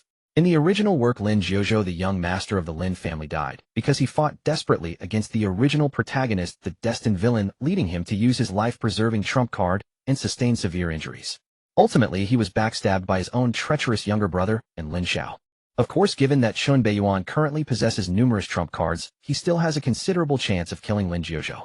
Not to mention this time, he only revealed the Zhuo Wang Dao Jing and Blood Dragon transformation as his 2 trump cards. In addition, he also has the woozy medical classic Divine Transformation Stone, a new Blood Devourer, Dragon Emperor, Ancient Prison Dragon Lock 8th Grade, Divine Weapon, Abyss, his Life Battle Soul, and many other trump cards, yet to be revealed. With so many trump cards in hand, even if Lin Jiuzhou has life-saving measures, he is bound to die. But why should he kill Lin Jiuzhou? To pave the way for Lin Jiuxiao and Lin Xiao, the Crouching Dragon and Phoenix Chick. Without Lin Jiuzhou to hold him back, Lin Jiuxiao would be able to rise under the halo of the Child of Destiny Lin Xiao. At that time, this pair of Crouching Dragon and Phoenix Chick would likely gain tremendous benefits. Moreover, the entire Lin family would unite in enmity, becoming incredibly united against the Qin family. It would be better to follow the original plot, letting Lin Jiuxiao embark on the path of fratricide, usurping his elder brother's wife, and betraying his second sister. At that time, an internally conflicted Lin family would be easy to deal with. Next, the imperial royal family should come out to wash. No, they should come out to mediate the conflicts among the factions. This time, since the Chun and Lin families did not engage in a life-and-death battle, many must be disappointed. Many have long coveted the military power of the empire. Chun Beiyuan smirked with a hint of unmasked mockery. At that moment, the long-silent heaven-defying reversal system reappeared. Ding, due to the host's intervention, the fate of the female, Li Lung Robing, who suffered humiliation, has been salvaged, leading to her developing feelings for the host. Ding, congratulations to the host for receiving a special reward, Dragon Blood Dao Fruit X2. Ding, the host has forcefully taken action, defeating Lin Jiuzhou, important supporting character, in front of everyone, as the young master of the Chun family, significantly damaging the reputation of the Donghua Lin family, and announcing the identity and status of the Donghua Chun family's military supremacy to the outside world. The Dragon Blood Dao Fruit needs no further elaboration. It is the ultimate sacred object in the eyes of countless body-refining cultivators. Chun Beiyuan once consumed one in the Blood Dragon secret realm, and with the blessings of the Dragon Blood Pool, not only did his physical body reach a level comparable to a 6th grade divine weapon, but he also comprehended the fierce beast divine ability known as Blood Dragon Transformation. Such a precious item, even if he does not consume it himself, could be used to feed anew the gluttonous dragon, allowing it to grow rapidly. At that time, he could even experience the sensation of being a dragon rider. The only uncertainty is whether Anu would agree to let him ride. However, given its greedy and playful nature, it should not be too difficult. If all else fails, he could take a bamboo pole, tie the Dragon Blood Dao Fruit to it, and place it before Anu. This silly dragon would probably get distracted playing with it, and wouldn't mind having someone on its back. However, compared to the Dragon Blood Dao Fruit, at this moment Chun Beiyuan was more concerned about the newly acquired divine ability. He was quite intrigued by this ability. The Binding Spell, an ancient Taoist divine ability. Quite impressive. This divine ability reminds me of a certain monkey that loves to eat peaches. When it was stealing peaches in the peach garden, it seemed to have used the binding spell to immobilize the 7 fairies. If the protagonist were someone else, the 7 fairies would probably have been nurturing their offspring by then. Unfortunately, that monkey only liked peaches and had no interest in women. However, if the monkey hadn't gone to pick peaches at that time, wouldn't it have eventually become a son-in-law by marriage? It wouldn't have ended up being suppressed for 500 years. Still too young. As his thoughts wandered, Chun Beiyuan recalled a certain popular monkey from his past life, and a slight smile appeared at the corner of his mouth. After returning to his room, he looked at the alluring woman and Biu, who approached him with a cold demeanor. Suddenly, he felt a surge of interest and gently pointed his finger. Bind. In an instant, he felt a portion of his vitality and spirit being drawn away, coalescing into an invisible and mysterious spell that shot directly into the target's body. Master. As Biu, who was approaching with a respectful demeanor, opened her mouth, she suddenly felt her body and soul fall into a peculiar state, unable to move, frozen in place. Only her thoughts remained clear, and a trace of fear flickered in her charming eyes. What is happening? Why can't she move? What is this strange technique? Could it be the master's special ability? Awakened from her stupor, she watched helplessly as Chun Beiyuan approached her, examining her surroundings, pointing, poking, and squeezing, and her initial fear gradually dissipated, replaced by a hint of something unusual. Even the thought of resistance unknowingly extinguished. This binding spell is indeed marvelous. Although Biu had only recently regained her cultivation level, she is still a 7th grade battle emperor and has been immobilized. However, the consumption is not small. It is no less than the Blood Dragon Transformation, and it also exerts considerable pressure on the soul. Just as Chun Beiyuan was contemplating whether to experiment further with the binding spell in a more rigorous and in-depth manner, he suddenly heard a commotion from the blood pool, along with strange howls, causing his expression to change abruptly. Damn, this silly dragon, while it hasn't learned anything else, has become proficient in wrecking the place. That's my room. Chun Beiyuan ignored the alluring woman who was frozen and clenched his fists, storming toward the inner room, just like that monkey who had once immobilized the 7 fairies and went to steal peaches. Soon the commotion from the inner room suddenly ceased, only to be replaced by a series of bangs and playful sounds. And Biyu? The cold and alluring woman abandoned without mercy looked in astonishment at the inner room. What the hell? After Lin Jiuxiao was injured, many elders from the Lin family came to visit, including Lin Jiao's wife Qin Huayue. Jiuxiao, take good care of your injuries and recover as soon as possible. Thank you for your concern, sister-in-law. After exchanging a few words of concern, Qin Huayue left. At that moment, she did not notice that Lin Jiuxiao looked at her departing figure no longer with respect, but rather with a hint of greedy desire. Before leaving, Lin Jiuxiao specifically asked Qin Huayue to come over to check on his useless third brother to prevent him from becoming self-destructive. It must be said that in Lin Jiao's heart, he was evidently quite concerned about his inept third brother. Otherwise, he wouldn't have personally visited the Chun family for the sake of this good-for-nothing brother. However, Lin Jiuxiao probably couldn't have imagined that his actions inevitably hinted at inviting a wolf into the house. That big brother of mine is only busy with trifles, neglecting his own woman, and just fooling around outside. He keeps shouting about revitalizing the Lin family, just spouting slogans. Who can't do that? I can also revitalize the empire. Lin Jiuxiao fixed his gaze on Qin Huayue's back, his face filled with greed. It was evident that he had long coveted this woman. If it weren't for his big brother, he would have acted long ago. Now seeing Qin Huayue appear, he couldn't help but let his imagination run wild. Yet no matter how stirred up he was, there was no reaction below, as if he were completely useless. This felt like a bucket of cold water splashed over him, leaving him completely icy. He threw off the blanket, and his sinister face was filled with confusion and fear. Could it be that he really was useless? What would happen to the 78 lovers he kept outside? Bai Yuza. Lin Jiuxiao's eyes turned red, almost squeezing out this name, filled with hatred from between his teeth. It was because of this little bastard that he ended up like this. Besides, there was that wench from the Lung family. If she had just behaved, wouldn't everything have been fine?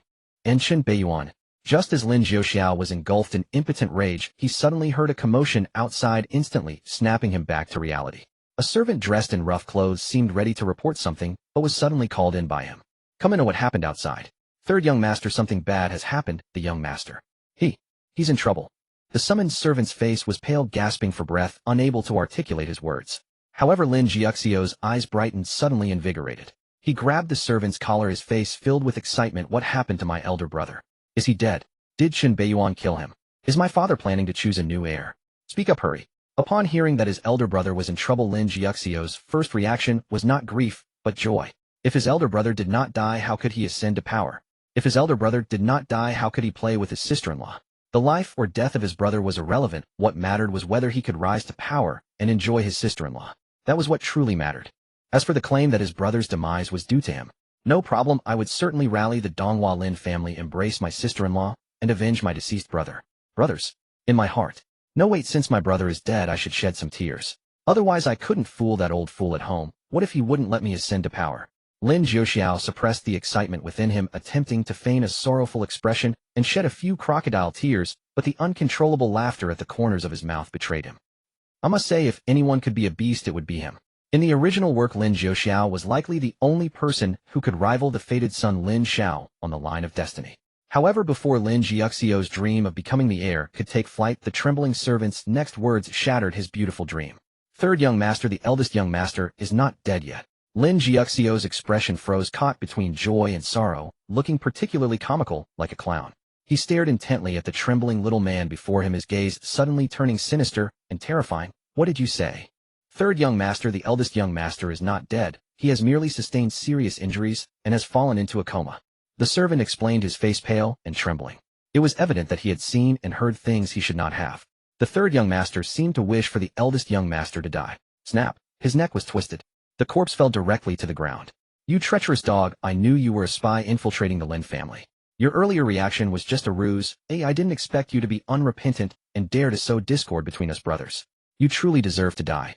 Lin Jiuxiao was furious, clenching his fists vehemently, berating the corpse on the ground. Yet at that moment he was filled with shock and anger, thankful that there were no third parties present. Otherwise, given his recent remarks, the position of the Lin family head would have nothing to do with him. No. His brother is not dead yet. He cannot rise to power and must endure for now. He has to resolve the issue of his lifeline being useless first. In a situation where power is still out of reach, he cannot afford to lose beauty. Moreover, the Lin family would not choose someone without offspring as the family head. This was a matter of life and death. Suddenly Lin Jiuxiao remembered something. It seemed Lin Xiao had previously boasted about how superb and formidable his medical skills were in front of him. But he didn't know if it was true. Bring Lin Xiao here. In the backyard, Lin Xiao, stripped of his clothes and hung upside down, was covered in whip marks, his face a picture of humiliation and rage. He had been captured by people sent by Lin Jiuzhou when Lin Jiuxiao ran into trouble. Originally given Lin Jiuzhao's character, Lin Xiao would certainly be doomed. However, whether it was due to the protagonist's halo, Lin Jiuxiao upon awakening immediately spoke to his elder brother and saved him. Thus Lin Xiao, the miraculous doctor and protagonist, managed to survive. However, while he could avoid death, he could not escape punishment. In the end, he still received a beating. Having been hung for an entire night, Lin Xiao found it hard to suppress his hatred for Lin Jiuzhou. Even the resentment from before about sending women was transferred to Lin Jiuzhou. But before he could come up with a way to deal with Lin Jiuzhou, he vaguely heard an incredible piece of news from a passing servant. Lin Beiyan defeated Lin Jiuzhou within 10 moves. This is impossible, Lin Xiao exclaimed in disbelief. Lin Jiuzhou's power was something he was fully aware of. Lin Beiyan actually defeated him within 10 moves? Although Lin Xiao still did not believe it, he felt as though a massive stone had been placed upon his heart. At that moment, a figure approached him directly. Lin family main courtyard. A mask devoid of skin, revealing bloody flesh, faintly pulsating veins, was placed on the bed like a long snake creature stripped of its scales. Surrounding it were special incense to nurture the soul. Normally, as the young master of the Lin family, Lin Jiuzhou should have received the best treatment as soon as he returned to the family. However, the slightly awakened Lin Jiuzhou directly refused the treatment from the family. How could this be? Lin Jiuzhou's injuries were severe. If left untreated, it could lead to trouble. His act of self-destructive abandonment immediately alarmed the entire Lin family. The hurriedly arriving Lin Shufeng gazed at the writhing mass of flesh before him and sighed. Victory and defeat are common in warfare. Who can guarantee that they will always win? As long as one is alive, there are endless possibilities. Jiuzhou, this defeat is not a bad thing. You were too proud before and had not experienced great setbacks. This failure may help you grow. Years ago, I named you Jiuzhou, hoping you would have the ambition to stabilize the 9 continents, forge great achievements for the family, and lead the Lin family to greater heights. In the face of current setbacks, are you really going to give up and fall into despair? In the past, I also lost to Qin Zhiqing, but so what? Over the years, how many times has the Chun family suppressed the Lin family? I have endured. To achieve great things, one must first learn to endure.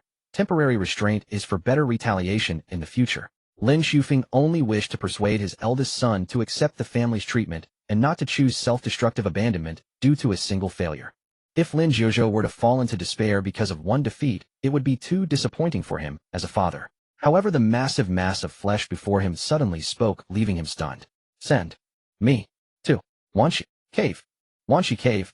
The Wanxi Cave is a special secret realm controlled by the Lin family, containing numerous terrifying snake-type beasts. Lin Jiuzhou had previously cultivated the Lin family's 8th grade technique, Xian Yin Huan Yao Jing, in Wanxi Cave, using Xian Yin Tun Tian Mang as his destined beast. Wait. Lin Zufeng's pupils constricted as he stared at the writhing mass of flesh, vaguely noticing a thin black membrane forming underneath the bloody flesh. Is it about to molt? So that's it. No wonder you initially chose Xian Yin Tun Tian Mang as your destined beast. Each time a snake molts, it signifies rebirth and a stronger beginning. This time, although you lost to Qin Beiyan, you have indeed accelerated the molting process, gaining tremendous benefits, breaking and then standing anew. Lin Zufeng's solemn face could not hide his excitement. He never expected that his eldest son, instead of falling into despair after such a severe defeat, had instead gained tremendous benefits and a chance for further advancement. Ha, with such talent and fortune, how can the Lin family not prosper? Today's events must not be told to second sister. Lin Shufeng was taken aback, then nodded silently. Lin Xiao never imagined that the first time he would showcase his medical skills perfectly, it would be on a man. When he was brought down from the backyard and into Lin Jiuxiao's room, he immediately understood the other party's purpose. Lin Xiao felt extremely confident about this. Isn't it just a bit limp and unusable? What kind of problem is that? He must be a man with a wordless medical classic. Jiuxiao, your channels below are blocked, causing the loss of sensation. Such a trivial ailment can be resolved with just one needle. Lin Xiao was exceedingly confident, eager to show off in front of Lin Jiuxiao, raise his own stature, and let his superb medical skills spread. With his medical knowledge, he would surely be a welcome guest among the various powers. Thus, in the half-believing gaze of Lin Jiuxiao, he directly employed a technique recorded in the wordless medical classic, the ice-cold divine needle, and thrust it downward. Whoosh! With one needle, Lin Jiuxiao first felt a tingling sensation, then a wave of chill, and instantly exclaimed with joy, "I can feel it, I can feel it. Lin brother, you really aren't exaggerating, you are indeed a divine doctor." In response, Lin Xiao simply smiled lightly, but soon he could no longer smile. Because to his astonishment, Lin Jiuxiao actually reacted to him. "Lin Xiao? What is happening?" Could it be that the ice-cold divine needle has this kind of effect? No, that can't be right. Lin Xiao didn't immediately consider that possibility. Instead, he worried it might be an issue with his medical skills. But soon he noticed that Lin Jiuxiao's gaze towards him seemed a bit off. For some reason, as Lin Jiuxiao saw hope for his own vital recovery, he was so excited that he found Lin Xiao's resolute face, earnest expression, and focused gaze to possess an inexplicable charm. Thus he instinctively grasped Lin Xiao's hand, his face, displaying excitement. Lin, brother, your medical skills are truly miraculous, far surpassing those so-called masters. Hey Lin, brother, your hand is quite smooth, even softer than a woman's. How do you usually take care of it? As he spoke, he unconsciously began to feel around. Whoa, wait a minute. This guy wouldn't. Lin Xiao suddenly recalled some peculiar hobbies of wealthy science and immediately felt a chill run down his spine, hair standing on end. Damn, this wastrel not only wants to target lung robbing, but now he won't even spare me. Had I known, I shouldn't have healed this little brat. Just as Lin Beiyan had anticipated, the imperial royal family ultimately came out to sweep the matter under the rug. No, they should be here to maintain order and mediate the conflict. The imperial royal family urged the Donghua Qin family and Donghua Lin family to prioritize harmony, wielding their power outward rather than inward. Previously, when Lin Beiyan and Lin Jiuzhou were at odds, the royal family didn't even bother to intervene. Now that the matter had concluded, they hurriedly emerged to uphold peace. One could say that the biggest disappointment this time for the Qin and Lin families was likely the imperial royal family and other top families. After all, if these two top families holding 80% of the empire's military power were to coexist harmoniously, the first to curse would be the royal family. If they could fight, that would be the best scenario. At that time, the imperial royal family could use the opportunity to weaken both families and reclaim some military power. Other top families had long coveted the military power in the hands of these two families and had always wanted to get involved. Unfortunately, they had never found the right opportunity. They thought this time might be a chance. But with Lin Beiyan's overwhelming defeat of Lin Jiuzhou, the Donghua Lin family quickly conceded, swiftly reaching an internal reconciliation with the Donghua Qin family, directly putting this matter behind them. The rapid reconciliation of the two families undoubtedly left many people's plans in vain. At the Lung family ancestral home, Lung Ruobing, who was preparing to take her comatose father away to hide for a few days, was stunned upon learning that the Qin and Lin families had reached a reconciliation. So the matter has already ended. Leaning against the wall, Lung Ruobing gradually slid down, curling up in the corner, burying her head in her knees, murmuring to herself. From beginning to end, as the catalyst and the victim, no one mentioned her. In fact, even the various factions had overlooked her. Those high-ranking figures wouldn't care about the so-called innocence and life of a small character. This time, if it weren't for Lin Beiyan, even if she had died in the Kyoto nightclub, no one would have paid any attention. The reconciliation between the Donghua Qin family and Donghua Lin family seemed to sweep all matters under the rug. However, Lin Beiyan's defeat of Lin Jiuzhou was far from over. Almost at the same moment, all the young powerhouses of the empire learned of this incident. In the Qin family, Lin Beiyan was soaking in a blood pool, his gaze distant, contemplating something. The anu, which was supposed to be over 10 meters long, had now shrunk to less than half a meter in length, directly wrapping around him. For the dragon clan, changes in size have never been a problem. Growing larger or smaller is merely a matter of thought. The imposing crimson dragon had rested on his head, occasionally shaking its head in enjoyment. It even extended its dragon tongue to lick and nibble at Lin Beiyan's head like a playful child. This is also due to Lin Beiyan's strong physical body, comparable to that of fierce beasts. If it were someone else, they would have long been played to death by this mischievous little one.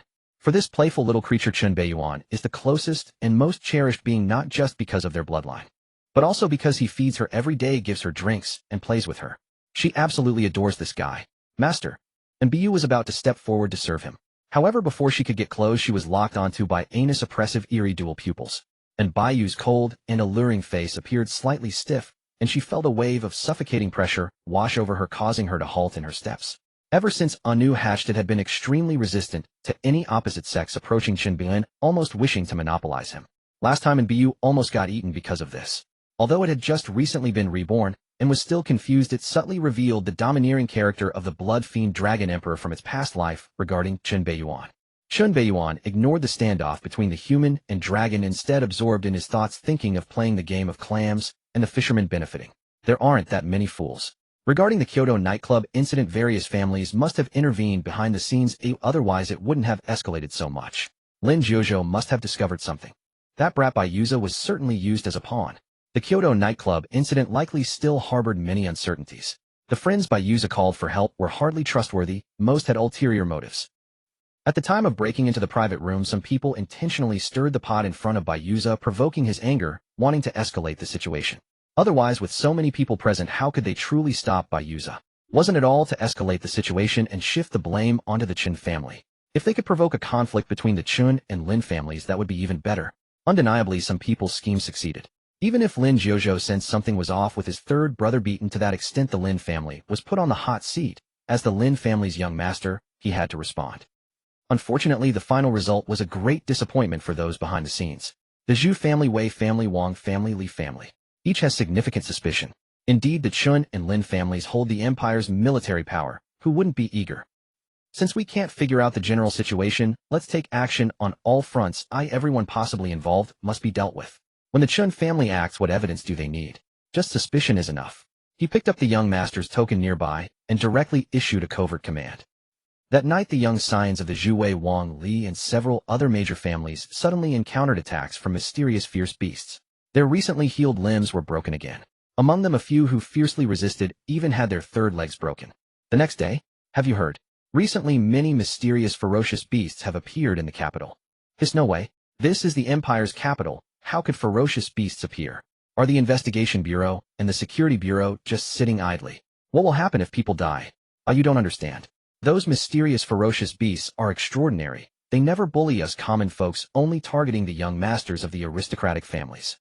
Last night, several young masters from top aristocratic families suffered having their limbs broken and stripped of their clothes. It's said that a few even had their lower bodies crushed. Their lower bodies were crushed. That's a bit painful. But I heard that the mysterious ferocious beasts look like humans. They shouldn't be considered ferocious beasts. What are you arguing about? The higher-ups say they are ferocious beasts, so they are ferocious beasts. They just look a bit human. Those ferocious beasts don't bother us common folks, only targeting those young masters. We can just watch the show. Several young masters of the top aristocratic families had their limbs broken overnight, and a few, like Lin Beiyan, even had their fifth limbs broken. This explosive news spread throughout the entire capital overnight, igniting countless gossip fires and becoming a topic of casual conversation among many onlookers. Strangely, the aristocratic families behind these young masters chose to remain silent, as if they hadn't seen anything. Even a fool knows this matter is definitely related to the Donghua Chen family. Where did so many mysterious ferocious beasts come from in Yanjing? Aren't they just the dogs raised by the Chen family? But what does that matter? Clearly they all know they have dirty hands. They were involved in the incident at the capital nightclub and dare not escalate the situation. Moreover, even if they know Lin Beiyan is behind it, what can they do? Could they just take care of Lin Beiyan, the young master of the Chen family? Are you crazy? Who would confront someone with a gun hidden? It's not like they are iron-headed. Some things when Beiyan did them, he had to run away, quietly fearing that if he waited too long he would be dealt with. Some things when Lin Beiyan did them, he did so openly and brazenly, yet everyone pretended to be deaf and mute. There's no choice. This is how the gap between people is. People tend to bully the weak and fear the strong. Some things you cannot do, but I can. Why? Because Lin Beiyan has the Donghua Chen family backing him. The Donghua Chen family holds the empire's largest, thickest, and most powerful gun, and even the imperial family must yield and try their best to win them over. Let alone others. Lin Beiyan's mysterious fiancée finally returned to Yanjing at the fastest speed, even skipping a visit to the Bai family and heading directly to the Chen family. As the future mistress of the Chen family, Bai Ruowei's treatment was naturally to be expected. The gates of the Chen family, which even Lin Beiyan could not enter, were now open for their future mistress. The old steward who had served the Chen family for 3 generations stood respectfully at the gate to welcome her, escorting her into the inner courtyard of the Chen family. Yes, not into the reception hall, but directly into the inner courtyard. This shows the Chen family's true attitude towards Bai Ruowei. Although they are only engaged and she has not yet entered the family, the Chen family clearly regards Bai Ruowei as one of their own. Such treatment even left Bai Ruowei somewhat flattered and even a bit moved. Soon Bai Ruowei met her fiancé Lin Beiyan in the inner courtyard along with a certain idle individual named Beiyan. Clad in a white dress, tall and elegant with the aura of a mature woman, Bai Ruowei held a small fox entirely snow-white, fluffy, and with 7 tails lazily yawning. With gentle eyes like water, she looked at the young figure before her, which was vastly different from her previous impression, her stunning face showing a hint of emotion. Bane, long time no see. Indeed, it had been a long time. She hadn't seen Lin Beiyan for several years. Previously, in order to advance her cultivation and break through to the 6th rank Battle King, she had ventured alone to the far north in search of a breakthrough opportunity. After years of absence, the once reticent boy had now grown to her height and undergone a tremendous transformation. Like the sun rising at dawn, he radiated the most dazzling light. Bai Ruowei thought that this time her fiancé might suffer at the hands of Lin Jiuzhou, that poisonous snake, but the result was beyond her expectations. In the end, it was that poisonous snake that suffered greatly. As the victor, Chen Beiyuan was almost renowned in Donghua, attracting the attention of countless young people. The outcome of that battle directly shattered some previous rumors. Bai Ruowei began to understand very clearly the immense burdens and pressures that the 12-year-old boy had carried 6 years ago. Due to a prophecy from the leader of the Heavenly Machine Pavilion, this boy had garnered the attention of the entire Donghua Empire. In an age where he should have been indulging in his youth, this reticent boy chose the tedious path of cultivation. His childhood was almost spent in relentless training. Now beneath the seemingly dazzling halo, one could not know how much sweat and blood had been shed. Long time no see, Ruowei. Chen Beiyuan smiled, his gaze complex as he looked at this nominal fiancée before him. Just meeting her made the prison magic energy within him begin to stir restlessly. The reason for this restlessness was none other than Bai Ruowei before him. His fiancée was not simple, because she was also one of the destined heroines. On the surface, she was the top genius of the Donghua by family, with strength that could rank among the top 10 of her generation. Yet in reality, her true strength was sufficient to rank in the top 5, even the top 3 more terrifying than the previous Lin Jiuzhou.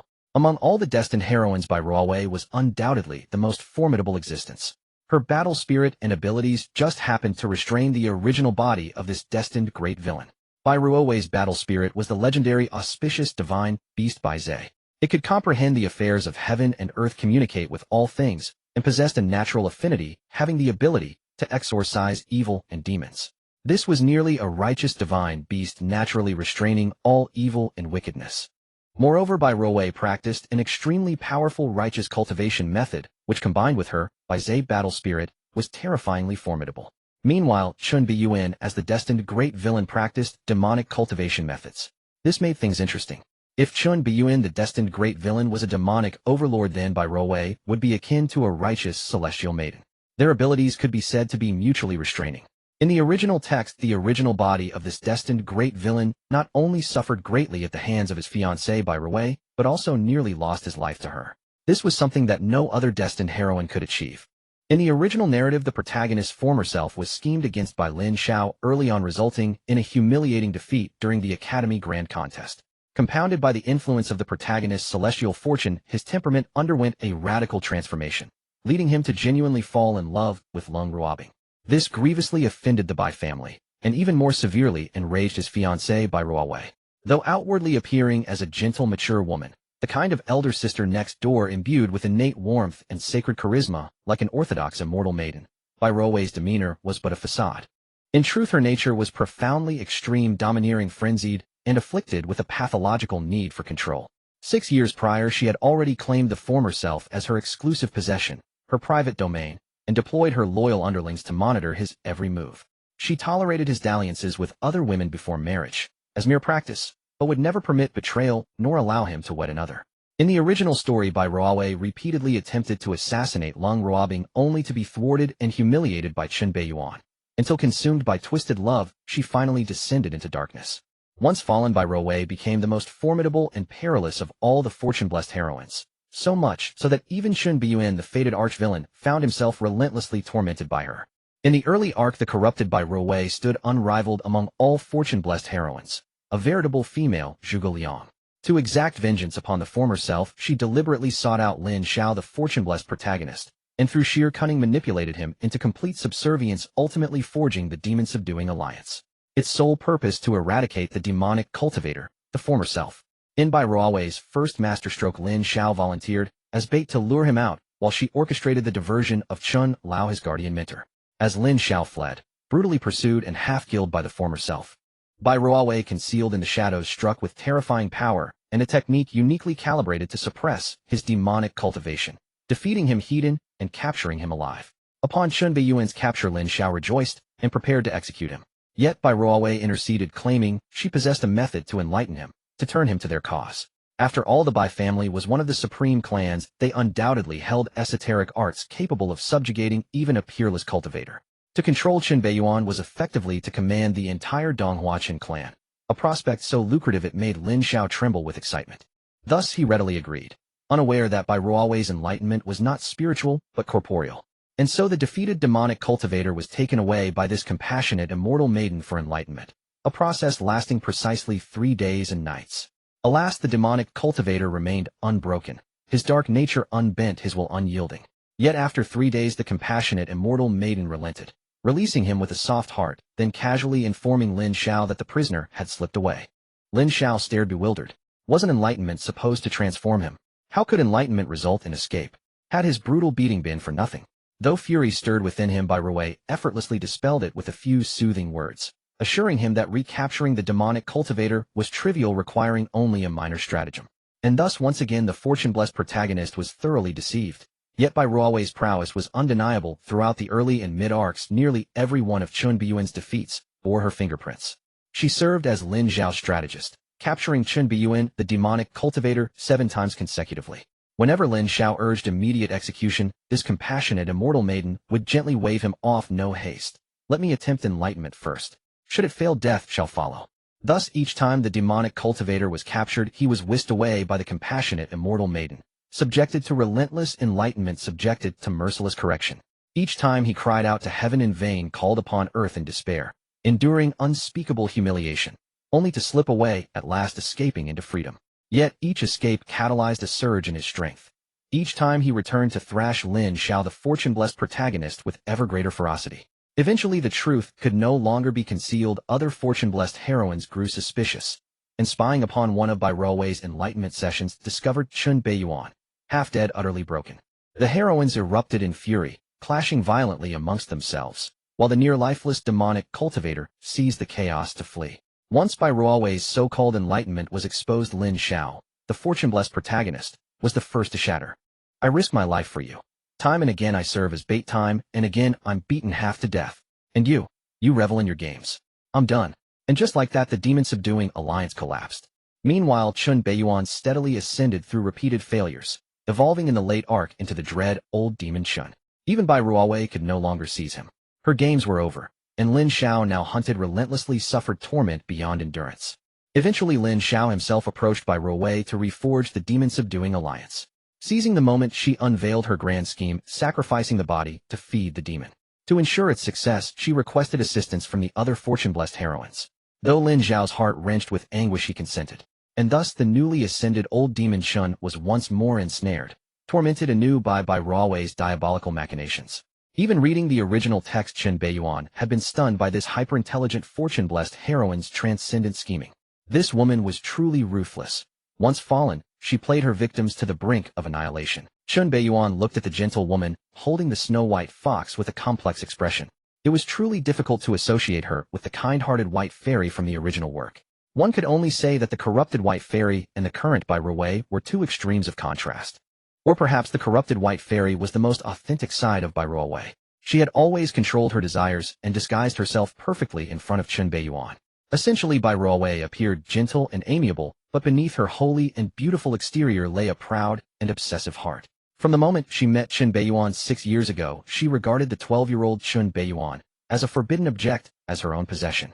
For a full 6 years, she had been watching over her fiancé's every move, waiting to reap the final fruits. Throughout these 6 years, everything Chun Beiyuan did was known to her through various channels. She was essentially playing a nurturing game, watching her fiancé grow until he was at a point where she could take action. In the original story, Long Ruobing gained the first advantage in front of her, which she could endure, because she knew she would be the future mistress of the Chun family, the rightful wife of Chun Beiyuan. As for her husband's minor issues, she as a wife could tolerate. Isn't it just being playful? Which child isn't playful? It's fine to play around a bit more. However, she absolutely would not allow Chun Beiyuan to cancel the engagement, betray her, or marry another woman. Nevertheless, one thing was certain: Bai Ruwei's love for him was pure. In fact, it could be said that her love was pure to a twisted degree. From beginning to end, she had no intention of killing Chun Beiyuan. In the plot, she had many opportunities to kill him. However, she chose to transform him harshly, to whip him, hoping to sacrifice herself and tame the devil, making Chun the devil return to his senses. Whenever Chun the devil fell into a predicament, she would habitually soften her heart, secretly let him go. Afterwards, she would use Lin Xiao as bait, continuing to lure Chun the devil out, capturing him alive and taking him away for transformation. She truly could stir things up and found pleasure in it. At that time, Chun the devil would be so terrified of her that he would go weak at the knees. If only Chun the devil had called her wife back then, Bai Ruwei would have instantly switched sides, without hesitation, even stabbing Lin Xiao twice. It can only be said that fate is cruel. When Lin Beiyan saw the almost twisted feelings of Bai Ruowei in the original work, he couldn't help but feel a surge of emotions. Now that he had crossed over and became Lin Beiyan, he felt even more deeply. Being the destined villain in an urban fantasy is not easy. Everyone seems to want to take him down, and they want to do it thoroughly. It's simply too excessive. In comparison, Lin Xiao, the child of destiny, did not have such troubles. Aside from having a bit too many hats and often enduring silently, everything else was fairly good. However, Bai Ruowei still has a bottom line. If she had started acting 6 years ago, that scene would be too terrifying to imagine. Lin Beiyan trembled, clearly startled by this sudden thought. At this moment, Bai Ruowei, who was being gazed at by Lin Beiyan with affectionate eyes, felt dry in her throat, and her heart raced, her whole body reacting strangely. It's been 6 years. A full 6 years of nurturing. She had poured so many feelings into the young man before her. She had finally waited for this day. Finally, the time had come to take action.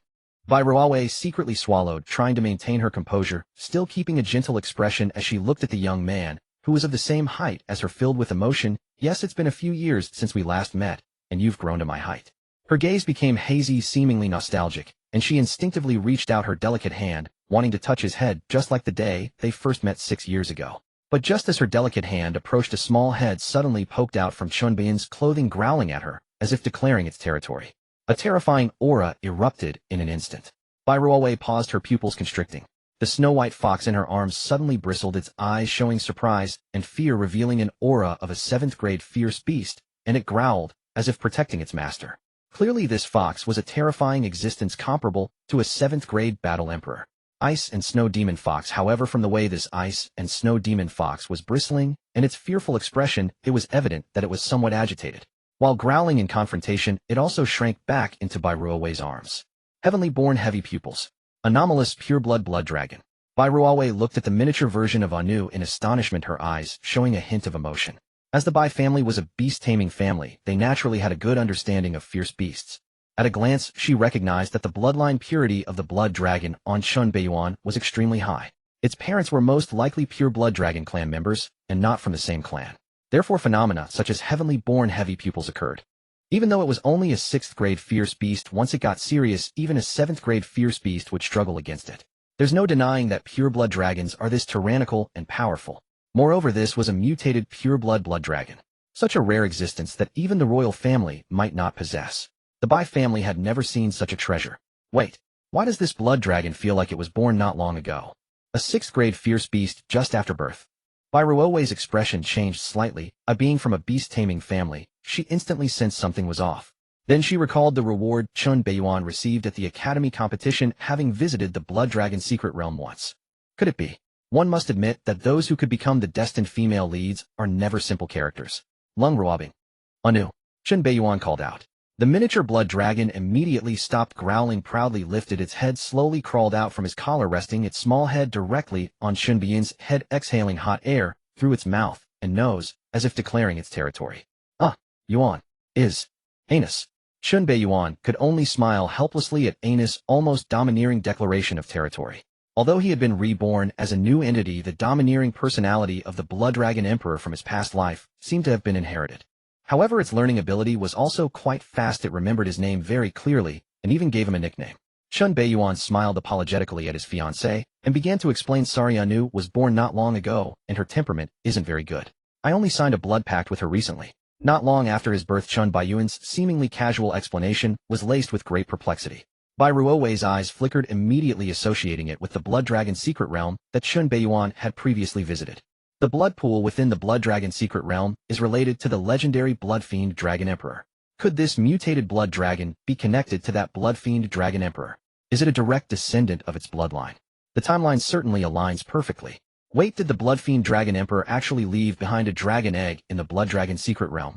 And it had remained undiscovered until Beiyan stumbled upon it during his visit. Hiss! What luck is this? Bai Ruowei couldn't help but gasp, her thoughts instantly spiraling. It's no wonder she was led astray. The bond between the mutated blood dragon and Lin Beiyan was so intimate, as if they had signed a blood pact.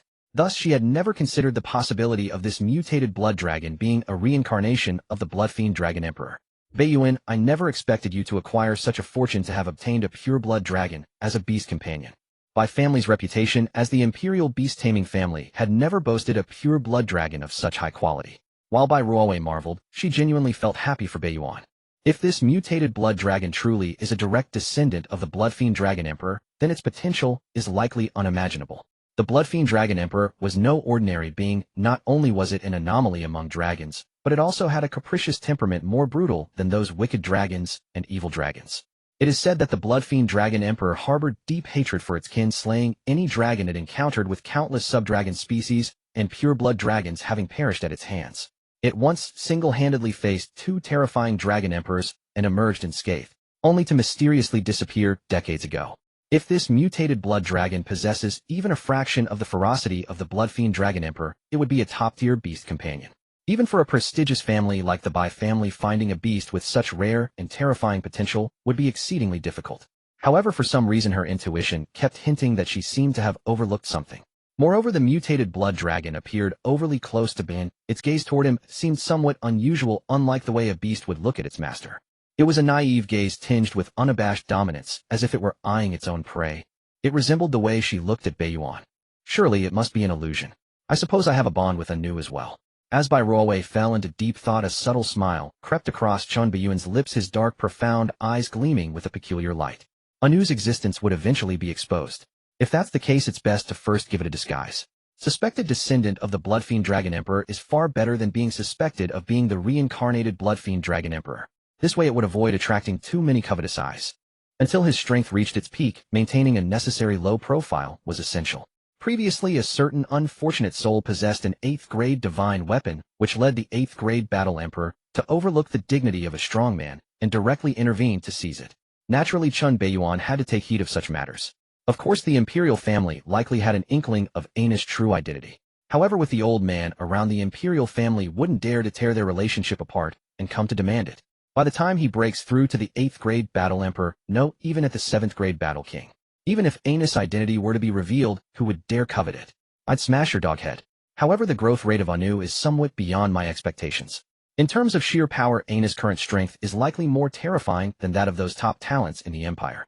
If it comes down to a fight without using those trump cards, I might not even be able to subdue this little foolish dragon. Reincarnation of the Dragon Emperor, indeed terrifying as such. Chun Beiyuan extended his hand, scratching Ana's chin. Anu immediately emitted a pleased sound, and as his fingers attempted to withdraw, it bit down firmly, not allowing him to leave, signaling Chun Beiyuan to continue. In response, Chun Beiyuan merely smiled indulgently, continuing to tease the foolish dragon. Bai Ruowei watched the intimate interactions between the person and the dragon before her, and an unsettling feeling in her heart grew stronger. Could it be that there was something she had yet to discover? Just as Bai Ruowei was lost in thought, her peripheral vision caught sight of a sneaky figure attempting to slip away. For Bai Yuza, the one he feared most in the Bai family, was his own elder sister. There was no way around it. Having been beaten since childhood, it was hard not to be afraid.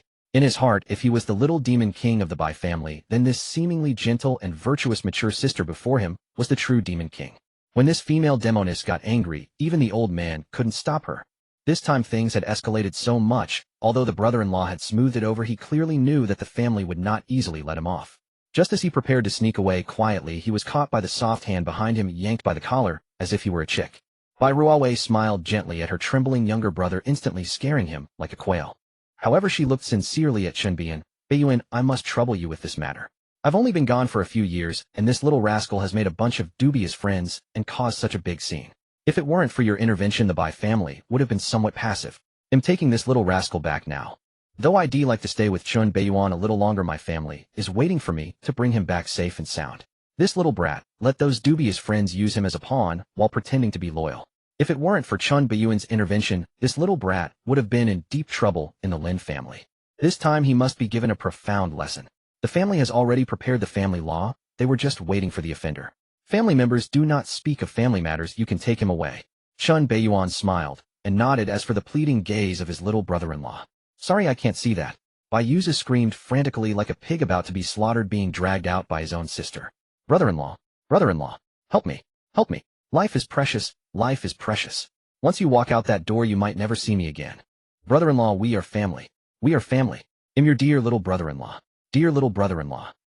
Chun Beiyuan looked at his little brother-in-law with a beaming smile, watching him being dragged away like a slaughtered pig, and even waved goodbye. Even as his little brother-in-law, driven by a strong desire to survive, clawed at the family threshold, he didn't furrow his brow. The beating from the Bai family was something his little brother-in-law couldn't escape. It would likely be quite some time before he could see him again. Suddenly his expression shifted, sensing something unusual. The Zhuang Dao Jing emitted a faint warning, and his wave momentarily paused. A sudden soft exclamation came from behind. "Good boy, you actually managed to discover me." A familiar voice emerged. At the moment he heard the voice, Chen Beiyuan's tense body instantly relaxed, and as he turned to look he saw a middle-aged man silently appearing behind him. It was none other than his father Chen Zhiqing. "Sorry for being late tonight, we have guests." The astonishment on Chen Zhiqing's face was genuine. With his strength after the breakthrough, even a similarly ranked expert would struggle to detect his approach. Yet his own son, merely a 5th-grade battle commander, managed to sense it. That was somewhat terrifying. However, considering Chen Beiyuan's incredible achievements and talents, it became less difficult to accept. In comparison to his father Chen Zhiqing's surprise, Chen Beiyuan immediately noticed that his father had changed, becoming more profound and inscrutable, as if every movement could summon the forces of the heavens. Could it be? Chen Beiyuan's expression shifted, a hint of joy in his eyes. "Dad, it's not convenient to talk here, let's change locations." Chen Zhiqing smiled and shook his head. As his words fell, the surroundings began to blur, as if being forcibly moved by some terrifying power. Swish! The two who should have been in the inner courtyard suddenly vanished, appearing in a secret chamber. Shadow shifting. Chen Beiyuan's pupils contracted as he surveyed the surroundings in surprise, instantly recalling this legendary technique that involved space. It's not shadow shifting, just some means of utilizing domain power. Chen Zhiqing looked at his astonished son, the corners of his mouth curling upwards, a hint of pride in his tone. Domain. This was a realm only an 8th-grade battle emperor could master. Chen Beiyuan's joy was finally hard to contain. "Dad, you succeeded?" "Yes. Thanks to that Dao insight pill you gave me earlier, I've finally taken this step, touching the power of the domain and reaching Quasi-Emperor. As long as I can successfully condense my own domain, I can break through to the 8th-grade battle emperor." Chen Zhiqing's smile widened, his face a mix of excitement and emotion. He had never expected that he would break through years of cultivation barriers due to a pill from his son accessing the domain power and becoming a Quasi-Emperor.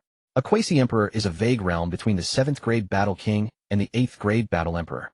He belonged to the category of the 7th-grade Battle King, but had touched the domain power of the 8th-grade Battle Emperor and could use it roughly. A Quasi-Emperor who had initially accessed domain power could easily suppress 10 peak Battle Kings. This was a qualitative breakthrough. It was almost equivalent to a reserve 8th-grade Battle Emperor. Given Chen Zhiqing's age and potential, breaking through to the 8th-grade Battle Emperor was merely a matter of time. At that point, the overall strength of the Donghua Chen family would rise to a new level. Chen Beiyuan was genuinely happy for his father's breakthrough. One Dao Insight pill exchanged for a Quasi-Emperor was an incredible deal. "Beiyuan, do you have any more of those pills?" Chen Zhiqing asked excitedly. If he could obtain a few more Dao Insight pills, his speed in condensing the domain would increase, aiding him in breaking through to the 8th-grade Battle Emperor faster. In response, Chen Beiyuan simply shook his head. The system's rewards were not fixed, and he was unsure when he would receive another Dao Insight pill. He had given the last remaining one directly to his father. That makes sense. To obtain such a divine item is already a stroke of luck. To wish for more would be overly greedy. Chen Zhiqing's mouth revealed a bitter smile, as he felt he was indeed being a bit too greedy. A pill that could enhance comprehension 100-fold would even entice an 8th-grade Battle Emperor. Throughout, he had not inquired about the origins of the Dao Insight pill from Chen Beiyuan, seemingly avoiding the subject. Having such a divine item as the Dao Insight pill meant that Beiyuan must have obtained an extraordinary opportunity. Since Beiyuan was unwilling to mention it, as a father, he would not purposely ask. This was a form of respect between father and son. His own son had given him such a divine pill. If he continued to be greedy, wanting to know all the details, would it not seem like he wanted to seize his son's opportunity? Feeling warm in his heart at his father's silent respect, Chen Beiyuan suddenly had a thought and asked, "Dad, does the Chen family have any personnel in Miaojiang?" To support Lin Beiyan in controlling the Gu clan, and thereby the entire Miaojiang, he would definitely need considerable manpower. After all, he was merely the young master of the Chen family. Although he could mobilize some family power, there were still certain hidden forces he could not access, and some special matters were unclear. Currently, the true decision-maker of the Chen family was still his father Chen Zhiqing. "Miaojiang, you want to get involved in that area? The situation there is unique, and the people are fierce. Many major forces are entrenched, and the web of interests is overly complex. Quite a few troublemakers have hidden there. Sometimes, even the orders from the Donghua Empire may not be effective." Chen Zhiqing paused, evidently surprised, then thoughtfully replied, "The Chen family does have some small operations there. The largest black market in that region is supported by the Chen family, specifically selling the discarded items from the imperial military to the outside world." Indeed, the Chen family had established their own connections in Miaojiang. Moreover, they were selling arms. While Chen Beiyuan was delighted, he was not overly surprised. The Longting Group, one of the top 10 arms dealers in the world, was a property of the Qin family. Most of the weaponry and equipment supply for the Donghua Empire was designated to be provided by the Longting Group. It could be said that the Qin family was not only the leader of the imperial military, but also the largest arms dealer in the empire. Compared to the Qin family's businesses in various countries overseas, the arms trade in Miaojiang was indeed considered small operations. Over the years, many have set their sights on Miaojiang, but unfortunately no one has succeeded. If you have ideas and want to give it a try, I can ensure that the people in Miaojiang will follow your orders. Just as the Qin father and son discussed plans for Miaojiang, Baiuza, who was forcibly dragged back to the Bai family, was being hung up and severely whipped. Oh, oh, oh, oh. You wretch, I told you not to associate with those unsavory characters. Those scoundrels are nothing good. Oh, oh, oh, oh. Do you still dare to scream? Do you have the face to call out? The louder you shout, the harder it'll hit you. Today you must remember this lesson. Causing so much trouble, and still relying on us to clean up your mess, do you still have the face to cry out? Bai Yinyun showed no mercy, switching to a new whip as soon as the old one broke. Big families have their own rules, and he had to endure the punishment he deserved. To let someone be used as a scapegoat for no reason, and nearly cause a huge mess, he must be made to remember. While Baiuza was being punished, Bai Ruowei had gone out to handle matters.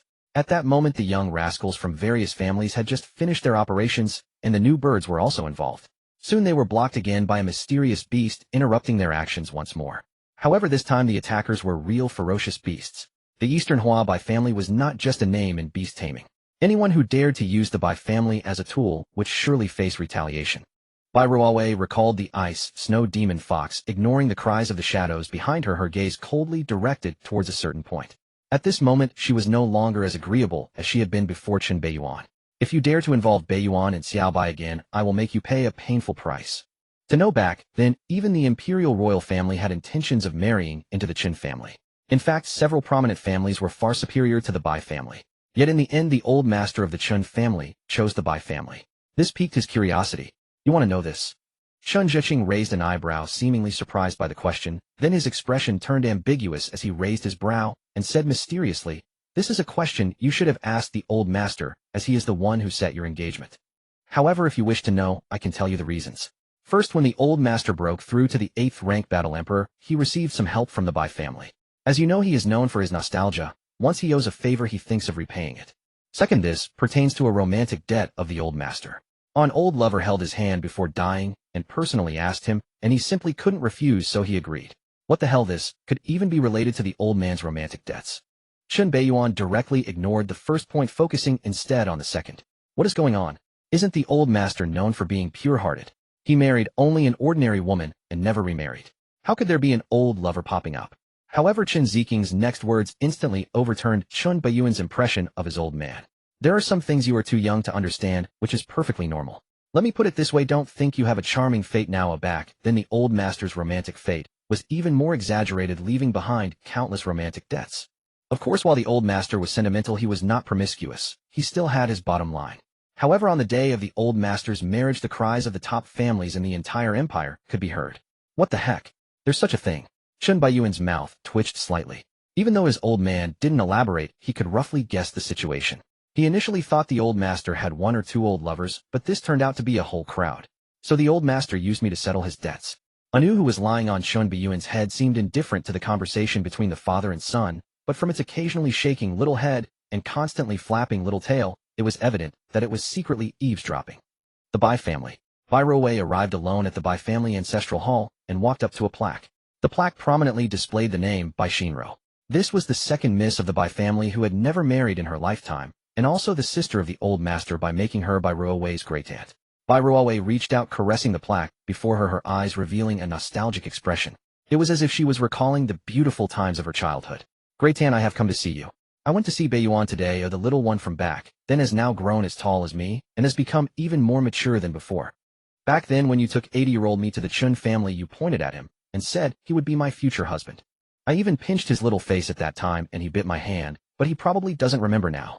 Bai Ruowei murmured to herself, recounting the past with a nostalgic smile on her face. Especially when mentioning Qin Beiyuan, the smile at the corner of her mouth was hard to contain. It is likely that even Qin Beiyuan does not know that their first meeting was not 6 years ago, but 18 years ago. At that time, 80-year-old Bai Ruowei met the newborn Qin Beiyuan. She still clearly remembered the words of her beloved great-aunt, "This is the debt owed to me by that old rascal. Let his grandson repay it." Ruawei, he will be your husband in the future. You must protect him and not let other bad women take him away. For a full 18 years. Bai Ruawei has watched Lin Beiyan grow from a clueless infant to the current young master of the Qin family. She has waited for him for 18 years. For 18 years, she has been almost constantly attentive to his every move. She has long loved him to the bone. She has long regarded him as her own possession. In the imperial palace, dressed in a pure phoenix gown, Jiang Yunhua resembled a proud phoenix walking through the harem where the surrounding maidens and servants bowed deeply, not daring to obstruct her. Clearly this sixth princess of the empire held an extremely high status. Soon Jiang Yunhua arrived at a golden and resplendent magnificent palace. This was the Empress Dowager's palace of the Eastern Hua Empire. The former emperor had passed away many years ago, and now the Empress Dowager held the highest status in the entire harem. Even the supreme emperor of the Eastern Hua Empire would come to pay respects from time to time. While you're here, a noble and dignified, beautiful woman looked at her granddaughter, who was respectfully bowing with a stunning smile that held an enchanting allure. Despite the traces of time at the corners of her eyes, the pressure from years of living in luxury was enough to overshadow everything. She gazed at the young and beautiful Jiang Yunhua, a hint of nostalgia appearing deep in her eyes, as if she were seeing her younger self. Have you met him? Half a month passed in the blink of an eye. During this half-month, aside from daily cultivation, Lin Beiyan officially began to take over some of the Qin family affairs under the guidance of his father Qin Zhiqing, and started fulfilling his obligations as the young master of the Qin family. Previously, he had spent most of his time in cultivation, rarely interacting with those below him.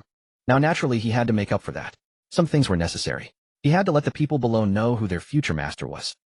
Meanwhile, Lin Xiao, the child of fortune, also began to connect with some noble offspring through Lin Jiuxio's connections and his medical skills, building his own network. Although during this time Lin Jiuxio's behavior had become increasingly strange, often touching him. But for the sake of his future, Lin Xiao still chose to endure. Lin, your medical skills are truly remarkable. That little brat Qin Huairan is notoriously a weakling, yet after just a few needles from you, he transformed into a robust man. Just now the way he looked at you was as if he was gazing at a deity. Lin, the little girl from the Qin family, seems to have a peculiar look in her eyes when she gazes at you. I can tell at a glance that she is not a good person. You should avoid getting too close to her in the future. Lin, how do you maintain your skin? It's so fair and smooth, better than those women. It feels great to the touch. You must teach me sometime. Lin Xiao struggled to suppress his urge to curse, wanting to retract his right hand, which was being mischievously grasped by Lin Jiuxiao. But Lin Jiuxiao seemed oblivious, holding on tightly, as if he were caressing a woman, sending chills down Lin Xiao's spine. That damn double socket. Lin Xiao couldn't help but curse, inwardly wishing he could chop this little brat into pieces. After spending more than half a month together, he finally understood. This wastrel Lin Jiuxiao seemed to have developed an infatuation with him for some reason. This was getting a bit outrageous. I consider you a brother, yet you harbor ulterior motives towards me. If it weren't for Lin Jiuxiao introducing him to many influential families during this time, allowing him to gradually earn the title of divine doctor in high society, and build some connections beneficial for his future development, he would have long wanted to turn hostile. Now he could only endure for the time being. Great achievers do not sweat the small stuff. He could hold on a little longer. Moreover, at this moment, he still needed Lin Jiuxio's help. Jiuxiao, can you help me negotiate regarding my expulsion from Donghua Academy? Lin Xiao forcibly suppressed his disgust, forcing a fake smile on his face. As the foremost academy of the empire, Donghua Academy harbors terrifying connections and resources, with countless prominent figures emerging from it. In the past, the head of the Qin family Qin Zhiqing, the head of the Lin family Lin Shufeng, and the head of the Bai family Bai Yinyun were all among its members. Thus, the identity of Donghua's student still holds considerable benefits for him. However, given his current status, it would be difficult to persuade Donghua Academy to lift his punishment unless the Lin family, a colossal entity, intervened. Well, this isn't too much of a problem, but it might be a bit troublesome since there are quite a few aspects involved. I see the sky is getting dark, should we find a place to talk? Lin Jiuxiao suddenly said, glancing at the sun hanging high in the sky. Sure. Lin Xiao's expression stiffened slightly, his other fist clenched tightly, a flicker of murderous intent surfacing in his gaze, but he ultimately transformed it into restraint, forcing out a smile. You little brat, I hope you don't go too far. Qin family. Lin Beiyan soaked in a pool of blood, enjoying the excitement and comfort brought by the boiling blood of ferocious beasts, alleviating his fatigue from the day. During this time, in addition to his cultivation, he also followed his father to the Empire's third war zone several times to begin exploring the Qin family's military power. So this is the transition of power. It seems my father intends to focus most of his efforts on consolidating his domain and breaking through to the 8th rank war emperor. That makes sense. Powerful cultivation is the foundation for survival, and strength is the essence of maintaining power. If the Qin family could have another 8th rank war emperor, it would open up a new world. Chun Beiyuan was well aware that his father had already achieved the status of quasi-emperor. Just one more step, and he would become a top-tier powerhouse. In this context, nothing was more important than a breakthrough. Necessary power transfers were also essential. Next, as the young master of the Chun family, he needed to help shoulder some of the family's burdens. There was no way around it. While enjoying the privileges of the family, he also had the obligation to protect it. If my father could break through to the 8th-rank war emperor along with my grandfather, then the Chun family would visibly have 2 war emperors. You should know that even the imperial royal family, the Jiang family, only has 2 8th-rank war emperors on the surface. However, the Jiang family can maintain its position as the top family of the empire, stable as a mountain thanks to the terrifying hidden forces they possess. Otherwise, the Jiang family would have been toppled long ago. It is important to note that there are those who covet the Jiang family's status. In the original story, the fall of the Chun family could not have happened without the imperial royal family stepping in, likely seizing some of the Chun family's military power behind the scenes. There's no choice. Controlling the empire's greatest military power makes everyone envious. Chun Beiyuan's gaze darkened as he stroked the gigantic dragon head that was sound asleep in his arms, seemingly lost in thought. During this time, he had fed anew this foolish dragon a dragon blood fruit. The dragon blood fruit is a treasure specifically meant for young dragons to help them through their juvenile phase. The benefits for anew this foolish dragon are naturally self-evident. However, it's uncertain if it's a side effect. But after consuming the dragon blood fruit, this foolish dragon often starts yawning mid-play and directly falls asleep on him. Chun Beiyuan knew very well that this was anew digesting the energy of the fruit within its body. In just over 10 days, this foolish dragon had grown to nearly 100 meters in length, and its combat power was continually skyrocketing. Even the entire blood pool was almost unable to accommodate her massive size. Currently, she was nearing the peak of a 6th-rank ferocious beast. Once she fully digested the dragon blood fruit, she would undoubtedly reach the pinnacle of a 6th-rank ferocious beast. Regarding Anu's immense changes and breakthrough speed, Chun Beiyuan could only marvel at the terrifying talent of the 2 great dragons within her. The legendary bloodline dragon emperor is indeed extraordinary. No wonder they could hold their own against 2 top dragon emperors. He was naturally pleased to see Anu's rapid growth. After all, Anu was a significant trump card for him in the future. Once she breaks through to a 8th-rank ferocious beast, Anu will undoubtedly be the most elite of all 8th-rank ferocious beasts. Even the Donghua Empire would find it hard to produce a few war emperors that could confront her Heiden. However, aside from that, he did not cease his other arrangements. The theft plan in Miaojiang needs to be expedited. Just in time, and Baiyu's strength has also recovered sufficiently. She can infiltrate Miaojiang first to win people's hearts. That 8th-rank imperial gu must also be secured as soon as possible. Although the Donghua Empire appears calm, it conceals countless complex and treacherous schemes.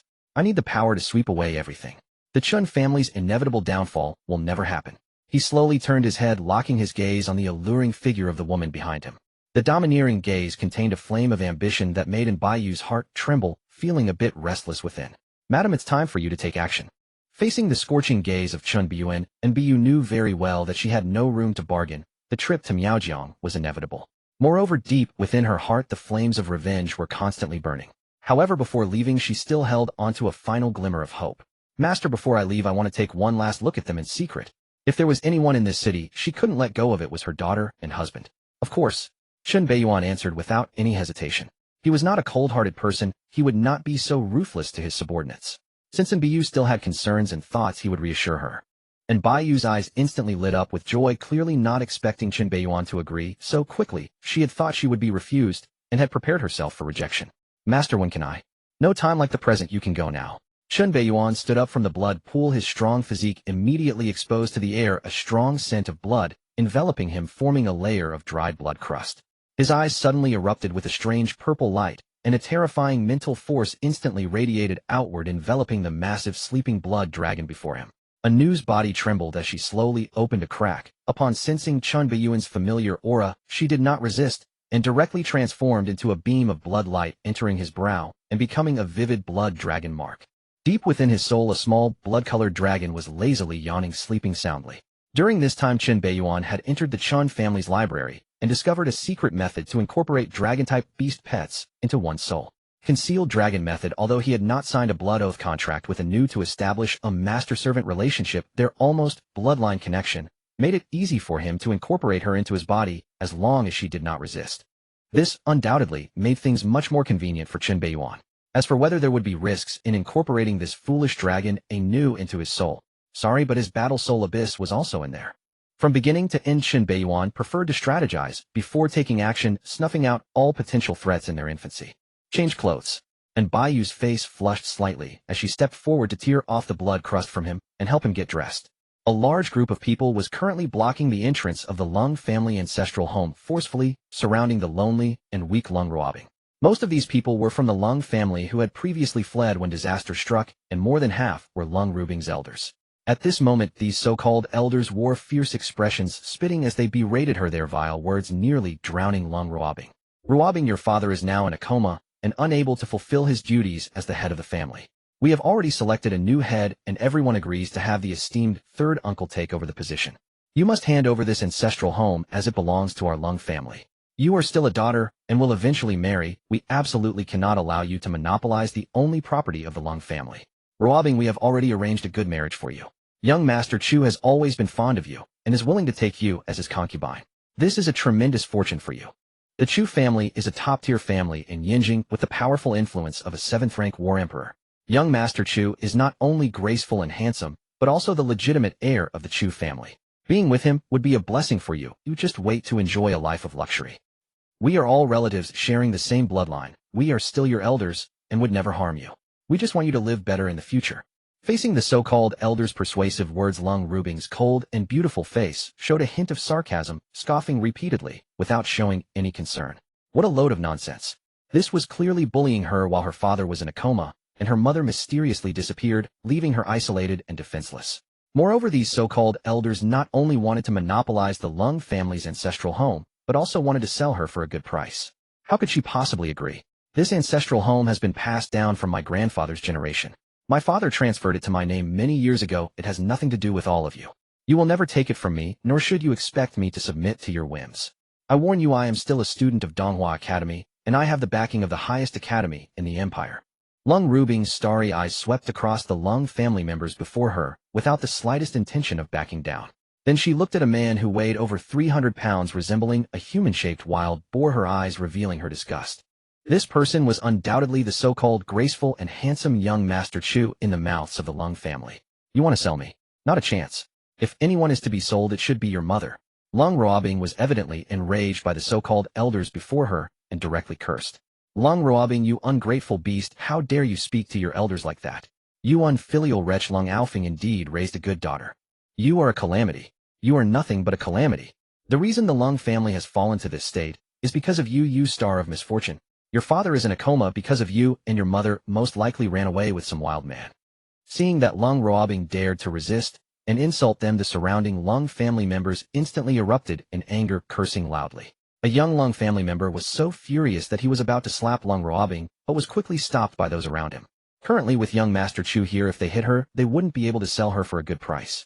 Moreover, Lung Ruobing's identity as a Donghua student made many people wary. Shut up. At that moment, the newly appointed head of the family, the third uncle, waved his hand to silence the commotion around him, leaning on his cane as he slowly stepped forward. His cold triangular eyes locked onto Lung Ruobing. Ruobing, although you are still a student of Donghua Academy, do not forget that I am now the head of the Lung family and your elder. Your father is currently in a coma, and as the head of the family, I am your guardian. I have the right in the name of the head of the family to go to Donghua Academy and submit your withdrawal paperwork. As the saying goes, the old fox is still cunning. The third uncle's first move directly tore apart Lung Ruobing's biggest protective charm. You? Lung Ruobing's face instantly turned pale, her body trembling as she looked incredulously at the third uncle before her.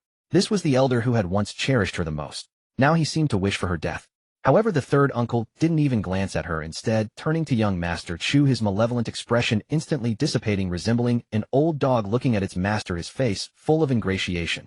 Young Master Chu, rest assured, once I train this ungrateful girl, well, I will personally deliver her to your residence. For the third uncle, what was family affection? Interests were what truly mattered. In the past, Lung Ruobing was cherished by Lin Beiyan, making her the jewel of the Lung family. He naturally had to flatter her. Now circumstances had changed, and he could only sell her to gain his own benefits. Very well, as long as you let me take her away, I will not reduce the promised reward by a single cent. Young Master Chu raised his head arrogantly, revealing his multiple chins. He didn't even look at the old dog before him, his greedy eyes fixated on the despairing Lung Ruobing. Clap, clap, clap. At that moment, a crisp applause suddenly emerged from behind the crowd, instantly breaking the deadlock. Good, good, good. I didn't expect to see such a wonderful show. Excellent. Excellent. Excellent. I never imagined I'd witness such a splendid spectacle. A voice laced with wry amusement emerged from behind the crowd. Cold Roabing, her eyes brimming with despair, froze upon hearing that voice. So intimately familiar, it resonated deep within her bones. Disbelief and unrestrained elation flashed across her face as she stood transfixed, gazing dumbfounded at the figure before her. Seeing yet another fool dare to interfere, the cold clan members surrounding them erupted in fury. This was blatant mockery. Even third uncle and young Master Chu's expressions darkened ominously as one they whirled around to confront the intruder. Among them, the hot-tempered middle-aged man Cold Aoxuan didn't even wait to see who had arrived. He unleashed a shrill, rasping curse before his eyes had fully registered the figure. As third uncle's own son, once the ancestral estate fell into his hands, and Cold Roabing sold off, his father's death would leave him master of everything. Now someone dared meddle in his affairs. This was nothing short of defiance against him, the future patriarch of the Cold clan. Who dares? Oh, Master Chun. Cold Aoxuan's arrogant sneer vanished the moment he recognized the newcomer. His shrill, duck-like voice choked into terrified silence. As if his throat had been seized, his face paled, his knees buckled, and he collapsed onto the ground in utter helplessness. Though Cold Aoxuan's abject humiliation lay bare before them, not a single clansman dared mock him. For they themselves were scarcely better. Upon seeing the newcomer, each stood paralyzed, soul shaken with terror. Even third uncle and young Master Chu reacted identically. Master Chun! Master Chun! Master Chun! Chun Beiyuan had appeared silently behind them. His lips curved in a faint, amused smile as he observed the unfolding farce. Such scenes held no novelty for him. In his past life, he had witnessed them countless times. Nothing more than devouring orphans' inheritances, feasting on other suffering. A woman utterly alone, her father comatose, her mother vanished without protector or patron, was the easiest prey imaginable. Even in death, she would draw no notice. Beside him stood another figure draped in a black hooded cloak, concealing both form and face. Whereas Chun Beiyuan remained calm, this cloaked figure clenched fists so tightly the knuckles whitened, breath ragged and shallow. Her icy gaze swept over the greedy cold clansmen, burning with an urge to flay them alive limb by limb. Chun Beiyuan, naturally perceiving in Beiyu's barely contained fury, showed no surprise. In the original chronicle, Cold Roabing was unquestionably in Beiyu's most cherished person, even surpassing Cold Aofing in significance. The Miaojiang bug tribe followed a matriarchal lineage. Every heir was a woman. To them, men served only as vessels for procreation. Curiously, perhaps owing to the tribe's unique nature, nearly all offspring born to bug women were daughters. The Cold clan's attempt to harm Cold Roabing had struck directly at Beiyu's most sacred threshold, the wrath of a mother. Chun Beiyuan had demanded Beiyu's loyalty and pledged to safeguard her daughter. Now he owed her a reckoning. His gaze swept across the trembling assembly. Before anyone could stammer an explanation, a subtle smile curled his lips as he clapped lightly, his tone deceptively warm. Judging by your bearing, you are clearly pillars of the empire. If you treat your own kin with such cruelty, one can only imagine how mercilessly you deal with outsiders. Keeping you here would be a tragic waste. Let us remedy that. The imperial frontier is currently in dire need of manpower. Why not deploy you there for land reclamation? Savage beasts and hostile tribes abound. Your talents shall find ample scope. The empire's conscription edict will arrive at your residences shortly. Conscript us to the frontier for reclamation. That meant certain death, cannon fodder for alien beasts. Their very lives hung by a thread. At once the cold clansmen turned ashen, several, overwhelmed by terror, wet themselves outright. No one doubted. Chun Beiyuan spoke in earnest. The imperial military command was led by the Qin family, conscripting special talents to the front lines. Entirely justified, entirely procedural. Even the imperial house would raise no objection. And what of the conscripts' objections? What? Do you lack patriotism? Master Chun, forgive me. I had no idea Roabing belonged to you. I beg your mercy. Master Chun, I have a mother aged 35 and infants who cry for milk. I cannot die. Mercy, Master Chun, mercy. Master Chun, I am over 80. I cannot endure this torment. Roabing, plead with Master Chun on my behalf. I was blinded by third uncle's venomous lies. Roabing, I am your paternal uncle. Your father and I shared the same blood. Plead with Master Chun for me. Moments earlier, these same cold clansmen had snarled with malice and arrogance. Now they wailed like broken lambs, never imagining Chun Beiyuan would appear here. Had they known of Chun Beiyuan's interest in Cold Roabing, they would sooner have severed their own limbs than sell her. In an instant, every one of them regretted their actions bitterly. Instinctively, their sole thought was supplication, clinging desperately to hope of survival. Some quick-witted and desperate attempted to flee. Yet the moment Chun Beiyuan's words faded, shadowy figures clad in black robes materialized soundlessly around them, each gripping iron manacles, encircling the group completely. Snap! Snap! Those who tried to run had limbs wrenched, necks twisted, dropped lifeless to the ground, eyes wide in final horror. The lead enforcer's voice cut through the air, cold, hollow, devoid of human warmth, defiance of military decree. Deserters shall be executed. All others, shackled and dispatched to the front. Cold Ruabing watched in silence. Moments ago these same cold clansmen had roared with cruelty, now they cowered like terrified sheep, dragged down, forced onto their knees, manacled, and hauled away without resistance. Anyone who resisted, or attempted escape, was instantly strangled, neck snapped without hesitation. Such ruthless efficiency shattered every last shred of courage among the onlookers. Even Third Uncle, moments ago radiating chilling malevolence, now slammed his forehead repeatedly against the ground, shrieking, "Robbing Third Uncle was wrong. Third Uncle was wrong. Beg Master Chun for mercy, for mercy. Third Uncle loved you most of all." Slam. Perhaps finding Third Uncle's cries intolerable, the arresting enforcer brought his iron manacle crashing down, crushing the old man's face into a grotesque crater, flesh and bone splintering, teeth shattering in a spray of blood. Whimper, whimper, whimper. Bloodied and mangled Third Uncle reached toward Cold Ruabing, but emitted no sound, reduced to a broken-toothed, silenced cur, dragged away by brute force. A sharp crack echoed. Even the so-called young Master Chu was forced to the ground and shackled with iron restraints. His massive frame weighing nearly 300 kg dwarfed ordinary man, the iron collar bit deep into his neck, causing his tiny beady eyes to bulge wide as he struggled for breath. These iron restraints were forged specifically for convicted cultivators. Once locked in place, they sealed away one's cultivation base and suppressed physical strength. The young Master Chu's face, once bloated with greed, now twisted with terror and despair like a fattened pig dragged toward the slaughter block. Young Master Chun, it's a misunderstanding, a terrible misunderstanding. I had no idea Miss Lung was under your protection. Had I known not even 10 lives would grant me the audacity to offend you. It was all the scheming of those wretches from the Lung family. Entirely their doing. Young Master Chun, please, spare me. I am of the Chu family, and closely tied to second young Master Chin. Grant me mercy, just one chance. I'll kowtow to Miss Lung. I'll kowtow. Chu Suiyuan was on the verge of madness. Had he known of young Master Chin's connection to this woman, not even 100 lives would have emboldened him to harbor such thoughts. In desperation, he invoked his most powerful patron, hoping it might save his wretched life. Second young Master Chin. The Donghua Chin family. Another apex-tier clan. Yet the black-robed enforcer showed no hesitation. Instead, he drove a brutal fist downward, flattening the man's greasy round face and sending blood gushing forth like a crimson fountain. Thud, thud, thud. Several iron-fisted blows followed in rapid succession. The young Master Chu's breathing grew faint, his corpulent body convulsing uncontrollably. To the black-robed enforcer, the second young Master Chin meant nothing. He served the Chin family, drew his salary from them, ate their food, wore their insignia. Soon the Lung clansmen and young Master Chu were dragged away by the black-robed figures. Their fate: deployment to the frontier for land reclamation, service to the empire. As for the corpses of the deserters lying sprawled upon the ground and the blood staining the earth, rest assured, cleanup crews would arrive shortly.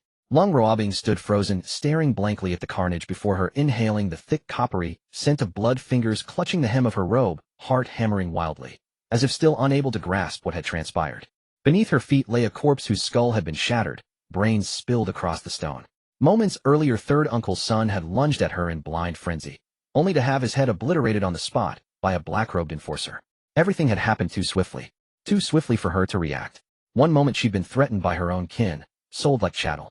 The next, Lin Beiyan descended like a celestial general. A single command reduced the Lung clan to rubble, swept aside like refuse. And young Master Chu, the very man who'd coveted her, was left gasping his last breaths, soon to be dispatched to the front lines where he'd likely serve only as bait. Is this the power of authority? A single word, altering countless destinies. Lung Ruabing gazed dazed at that familiar figure, entranced, almost spellbound. Wasn't this precisely what she'd always yearned for? From beginning to end, Chun Biyuan's expression remained unchanged, a faint, unruffled smile lingering upon his lips. Not even this gory, harrowing spectacle stirred him. Only when the lead black-robed enforcer bowed did he offer the barest nod of acknowledgement. Lost in her reverie, Lung Ruabing instinctively overlooked the cloaked figure beside him, utterly unaware that beneath that had stood her long-vanished mother and Biyu. Damn it! Hidden in the shadows, Lin Xiao clenched his fists, watching every detail unfold, his face twisted with bitter resentment. Why? Why again? That accursed Lin Beiyan. Of late, he had tracked Lung Ruabing's dire plight, knew full well of the collusion between the Lung family and young Master Chu. He'd withheld intervention, deliberately, even subtly fanned the flames, waiting to appear at the critical moment to rescue her from certain ruin. Only then could he maximize her gratitude, perhaps even claim her body. Though he had betrayed her repeatedly, within his heart lingered both love and remorse. He had calculated everything. Success would surely win her devotion. Yet at the final threshold that accursed Lin Beiyan had stolen the triumph. From now on no one shall disturb you again. Lin Beiyan spoke calmly. Though she would have remained unharmed regardless, he had assigned dedicated protectors, and Beiyu had wished before departing to see her daughter one last time. To ease her heart, he came himself. Moreover, his presence served as silent, unspoken deterrence, sufficient to shield Lung Ruobing from future encroachment. Having fulfilled his promise, he had no reason to linger. Let's go. He lightly tapped in Beiyu's shoulder, the one draped in black robes, preparing to depart. Her frame trembled slightly, beneath the hood her features remained veiled, yet her coldly elegant, bewitching eyes lingered on her daughter, filled with layered, unreadable emotion. Now was not the time for reunion. Their current relationship with Lin Beiyan was far too delicate. Should she tell her daughter she now served the very man who once pursued her? Perhaps such truths would await a more fitting hour. Yet just as she turned to follow Lin Beiyan, Lung Ruobing paused, her gaze fixed for an instant upon the cloaked figure. A strange, inexplicable familiarity stirred within her, though its source eluded memory. Perhaps it was merely illusion. Surely she was one of Lin Beiyan's subordinates. Her eyes shifted from the hooded figure to Lin Beiyan himself, who had halted and turned back toward her. Her expression faltered, a faint blush rose on her cheeks as she strained to sound composed. Yet her voice trembled. Beiyan, since you've come, would you care to step inside for a moment? Step inside. A playful glint flickered in Lin Beiyan's eyes. He studied her deeply, then glanced sidelong at the stiffened figure of Lin Beiyan beside him, a knowing, enigmatic smile curling at his lips. When hospitality was offered so warmly, and so willingly, refusal would be unforgivably rude. With deliberate, meaningful gaze, he cast a glance toward Lin Zhao's hiding place. Very well. The beautiful woman eagerly invited him, and if he refused again, it would truly be a problem. Entering to sit for a while was not out of the question. Madam, would you like to come in and sit together? Lin Beiyan lowered his head and gently whispered in Baiyu's ear like an invitation from the depths of an abyss. And Baiyu's body trembled. The shadow beneath the black cloak obscured her face, making her expression unclear. She only slightly trembled, her fists turning white from clenching. If it's too difficult, then forget it, just wait for me outside. Lin Beiyan's lips curled into a wicked arc, his deep eyes seeming to see through her inner turmoil, as he patted her shoulder and walked toward the Lung family. Hidden in the shadows, Lin Zhao watched in disbelief as Lin Beiyan actually agreed to Lung Ruobing's invitation. He walked straight inside, even forcefully embracing Lung Ruobing, his eyes suddenly widening, as his whole body shook with anger, breath coming in rapid bursts. What made him even more furious was that Lung Ruobing, who was held so domineeringly, showed no signs of resistance, but instead had a face full of compliance, her eyes filled with a hint of shyness and infatuation. The woman he loved most was now in another man's arms, wearing an expression of bashful submission. He had never even touched her, yet here they were. No. Lin Zhao's eyes turned red, almost bleeding with rage. To make matters worse, it seemed Lin Beiyan even glanced in his direction, his gaze carrying a hint of mockery and playfulness. It was as if the other party had long known he was hiding in this corner. This was simply a demonstration of power, a humiliation, a trampling of his pride. The goddess he yearned for but could not have was now in my embrace. A mature woman holding a snow-white fox silently observed the scene outside the Lung family ancestral home. She radiated a force that made all surrounding beings instinctively ignore her presence. From start to finish, her gaze remained fixed on the man, exuding a noble and mysterious aura, unwavering. Even when she saw him embracing another woman, she merely furrowed her brow slightly before returning to normal. That useless younger brother Xiao Bai, after receiving a severe family punishment, would not recover in less than 10 days or half a month. Naturally, there was no hope for him. Thus, the matter of watching Lin Beiyan would require her to take action personally. However, she had never expected that her fiancé would give him a little surprise so soon. Beiyan is just playing around, he knows what's important, right, Ali? The shadow obscured her face, making her expression hard to discern, only her hand caressing the snow-white fox, as she murmured. The snow-white fox referred to as Ali had already begun to tremble, its fur bristling. The gentle touch on its body felt like a cold executioner's knife, ready to fall at any moment. Despite having learned some small matters about Beiyan from Xiao Bai, she believed she could tolerate it. But hearing and seeing were ultimately two different things. The man she had liked for 18 years was now embracing another woman. Ali felt the fur on her neck tighten, suddenly almost scared to death, trembling even more violently. Creak. The gate of the Lung family closed. The two who seemed to have entered were pulling at the hearts of those outside. The atmosphere suddenly turned eerie, especially when a curtain was drawn up at the top of the Lung family house. The strange atmosphere instantly reached a freezing point. As for the situation outside, Lin Beiyan could be said to have a keen insight, knowing everything clearly. The powerful mental strength brought by the Zhuo Wang Dao Jing and his affinity with the world allowed him to perceive the anomalies around him and the hidden presence. However, this only made things more interesting, didn't it? The feeling of playing with people's hearts was truly addictive. Of course, there was still one problem that needed to be solved. That was the hypocritical poison within Lung Ruobing had yet to be resolved. This strange poison recorded in the Wuzi I Ching had no antidote and could only be resisted with one's own cultivation. Chen Beiyan, having the Wuzi I Ching, naturally understood this all too well. But could such a thing truly stump our young Master Beiyuan? Kneel? Deep in her soul, the slumbering little silly dragon, Anu suddenly sensed something was amiss, feeling a vague unease, as if her most cherished possession was being stolen. Under the influence of this anxiety, she even tried to break through her slumber and awaken. At that moment, a familiar spiritual force appeared, soothing the restless little silly dragon. Anu, be good sleep. Yuan. Is. So. Good. The uneasy little silly dragon gradually calmed down, letting out a naive response, the slightest crack in her eyelids, closing again, her tail wagging happily for a moment. This is how a good child should be. Hiss. A mysterious sound of sucking in cold air suddenly appeared. Fortunately, the little silly dragon did not notice anything unusual, instead murmuring Yuan to herself before quickly falling into a deep sleep again. Yuan. Standing outside the Lung family gate, and Biu lowered her head, the black cloak obscuring her face, her hands turning white as her nails dug deep into her flesh, yet she was completely unaware. She began to feel a bit regretful. Perhaps she shouldn't have suggested to her fiancé, Beiyuan, that she wanted to see their daughter. Otherwise, this terrible consequence wouldn't have happened, and their daughter would not have suffered such humiliation. She should have borne this humiliation alone. Why drag her family into it? She was not a qualified mother. At this moment, she unconsciously ignored Lung Ruobing's shy and expectant expression just moments ago. She also overlooked the fact that she had a husband who had turned into a vegetable, one who would never awaken in this lifetime. As time passed, she felt increasingly tormented, feeling heartache. Perhaps she should have gone in to sit for a while. Just as she was immersed in her mental turmoil, she suddenly sensed a faint breath approaching. She then saw a gentle figure holding a snow-white fox approaching the Lung family. Clearly, someone ultimately couldn't resist any longer. And Biu was taken aback, wanting to stop her, but upon recalling the special identity of Chen Beiyuan's fiancé, she immediately halted her steps. Even the other Chen family experts secretly protecting them regarded the newcomer as if they were invisible, allowing her to enter the Lung family openly. Soon Bai Ruowei found the sound and arrived outside a room, only to discover a crack in the door. She instinctively looked through the crack, then froze in place, her hands relaxing. Slap! The mother fox in her hands fell upside down. An hour later, everything returned to silence, no more noise.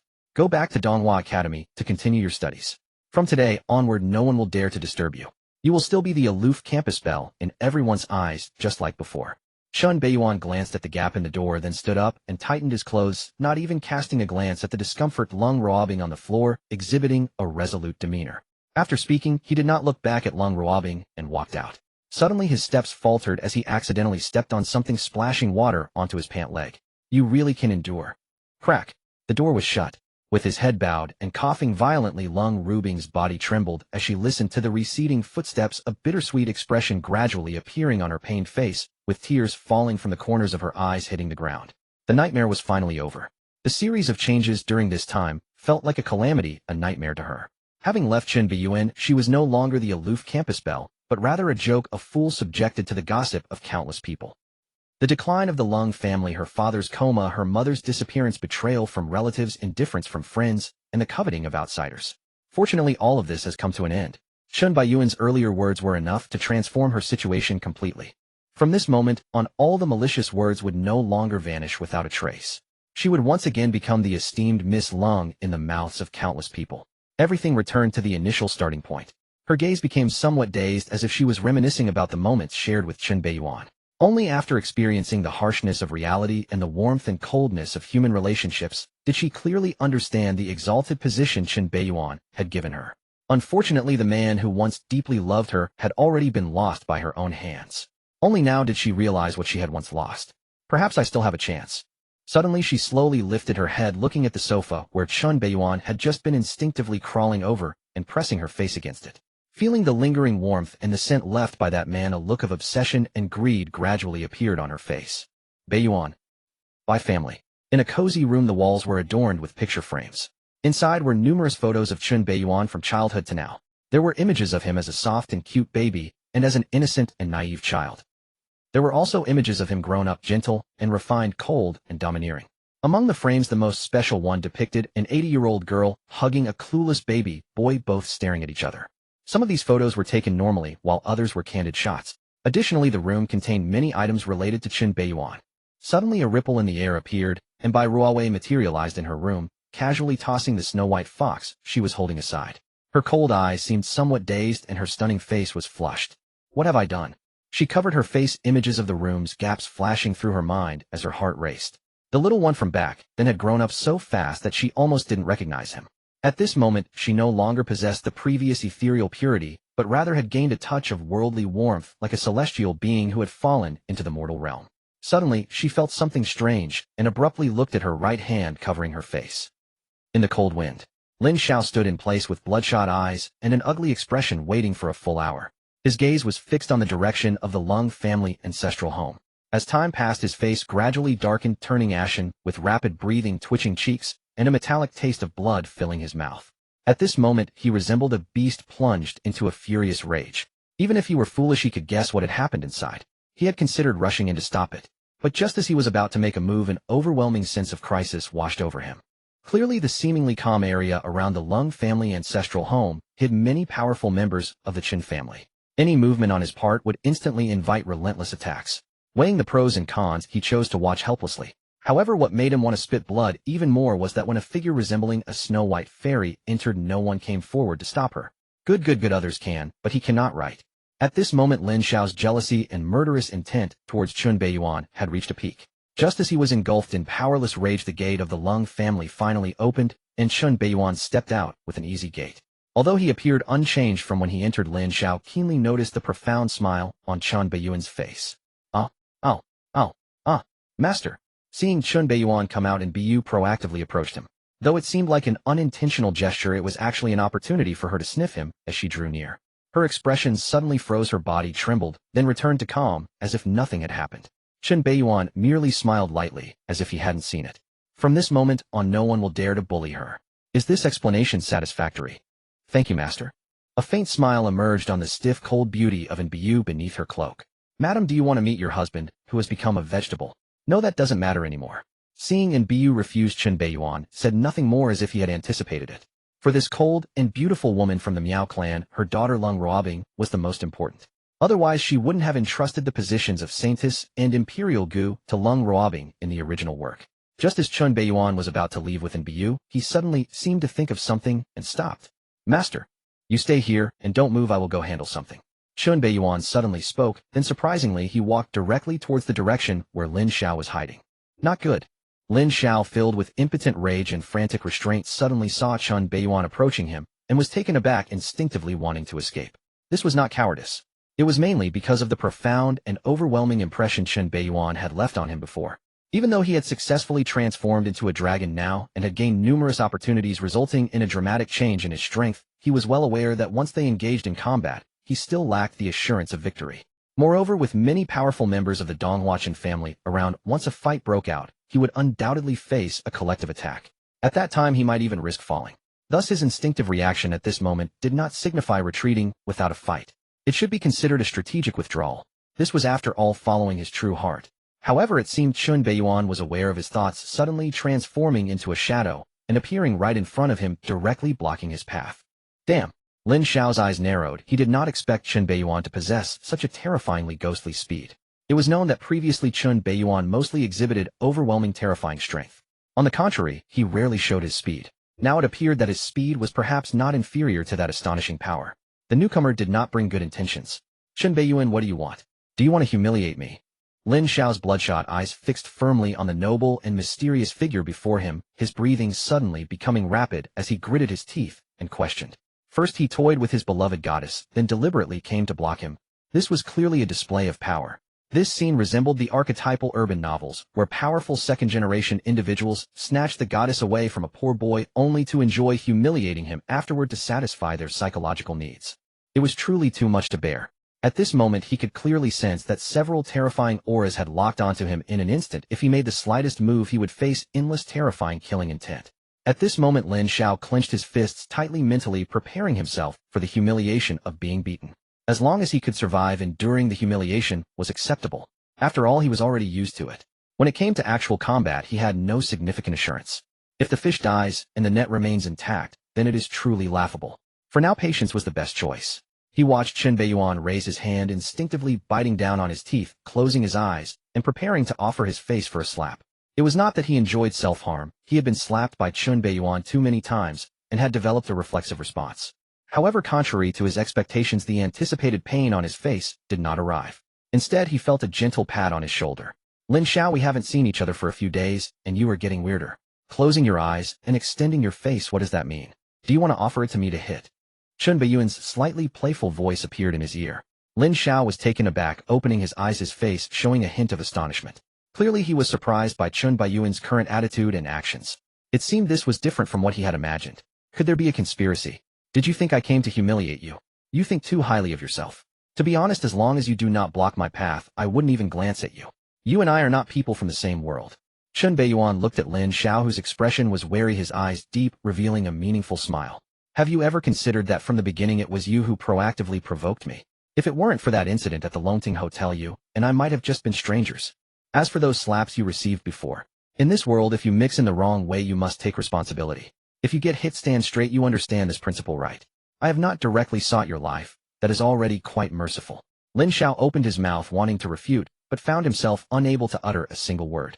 Because Chen Beiyuan was speaking the truth. If he had not chosen to use Lung Ruobing to scheme against Chen Beiyuan at the beginning, he would not have led to the subsequent events. They might have just been two strangers who crossed paths. For a moment, he found himself speechless in response to Chen Beiyuan's words. Seeing Lin Xiao, the protagonist and divine doctor, rendered speechless by his words, Chen Beiyuan's smile deepened, his eyes slightly lowering, as if concealing a certain playful emotion, whispering in a devilish manner. Just now, did you see what it felt like to watch the woman you like in another man's arms? Do you know why? It's because you have no power or influence. You mistakenly think that by associating with the Lin family, you have a background and support, but in the eyes of outsiders, you are merely a dog of the Lin family. Does Lin Shufeng really consider you a son? Do Lin Jiuzhou and Lin Jiuxiao truly consider you brothers? Do the Lin family members genuinely see you as one of their own? Do you truly not have a clear understanding? In this world, interests are paramount. Do you believe that if I present enough interest, the Lin family members would not hesitate to sever your head and present it to me as a gift? The so-called backing you have is worthless in my eyes. Lin Xiao's body trembled, his pupils constricting as a chill surged from his feet to the top of his head. He truly wanted to dismiss Chen Beiyuan's words as fear-mongering and divisive, but did he not know the Lin family's attitude towards him? Lin Jiuzhou treated him like a dog. Lin Jiuxiao coveted his goddess and even his body. Lin Xiao suppressed the tremors in his body, hoarsely asking, "What exactly do you want to say?" In this world, when the mountain collapses and people scatter, only by relying on one's own strength can one prevail. What others promise you is all empty. Before you receive it, they can all go back on their word. You must actively strive, compete, and risk your life. This is a world where the strong eat the weak. If you do not eat others, just wait to be eaten. Right now, you don't even have the qualification to be my opponent. Chen Beiyuan gazed into his eyes, his expression growing serious. Boom! Lin Xiao felt as if struck by lightning, incredulously staring at Chen Beiyuan before him. He never dreamed that his opponent Chen Beiyuan would exhibit a hint of goodwill, a touch of respect. He was even being guided by such words. For a moment his mind became chaotic. People always have a tendency to self-deprecate. Previously he wished to devour Chen Beiyuan, to consume his flesh and blood. Yet now, after the latter suddenly displayed a hint of goodwill and respect, he was unexpectedly flattered, even starting to feel secretly pleased, with all prior resentment dissipating. This indeed showed signs of Stockholm Syndrome. It's good that you understand. Seeing the other party's expression of understanding, Chen Beiyuan nodded in satisfaction, patted his shoulder, and quietly left a trace of demonic thought before preparing to turn and leave. This divine doctor protagonist had clearly been subjected to too many blows recently, leading him to lose much of his confidence. Being overly passive was not a good thing. This destined great villain naturally needed to provide him with a mental SBU. Lin Xiao stared blankly at Chen Beiyuan's receding figure, his face no longer holding the fierce expression from earlier, but instead showing a hint of gratitude. He never expected that the person who understood him the most would be Chen Beiyuan, whom he had always viewed as an opponent and wanted to eliminate. The other party actually showed him enough respect at his lowest point. For a moment Lin Xiao felt an inexplicable sense of gratitude towards Chen Beiyuan. Suddenly Chen Beiyuan, who was walking away, abruptly halted, turned around, and walked back to him. Could there be something else? Lin Xiao watched Chen Beiyuan approach in a daze. I almost forgot one thing. Slap? Chen Beiyuan raised his hand and gave Lin Xiao a hard slap, instantly sending him crashing to the ground, even knocking out a tooth. Lin Xiao, By the time he reacted, Lin Beiyan had already embraced the cloaked Lin Beiyan and walked away, without looking back, waving his hand. "This slap is your tuition fee." Too much bullying. Lin Xiao covered his swollen left cheek, watching the two figures fade into the distance, then glanced at the broken teeth on the ground, trembling with rage. "This is utterly unacceptable. He was only touched for a few seconds when that bastard slapped him. And he slapped me with such force." He was taken aback, even losing a tooth in the process. Enraged, Lin Xiao picked up a broken tooth from the ground, spat out a mouthful of blood, and shouted fiercely at the retreating Lin Beiyan. "Lin Beiyan, the humiliation of today will be repaid doubly in the future." At this moment he felt as if that slap had reignited his fighting spirit, shaking off the previous despair and becoming quite defiant. The retreating figure merely waved his hand, as if acknowledging his awareness. Lin Xiao snorted coldly, covering his face with one hand and his rear with the other, limping back towards the Lin family's direction. At this moment he was eager to get things started.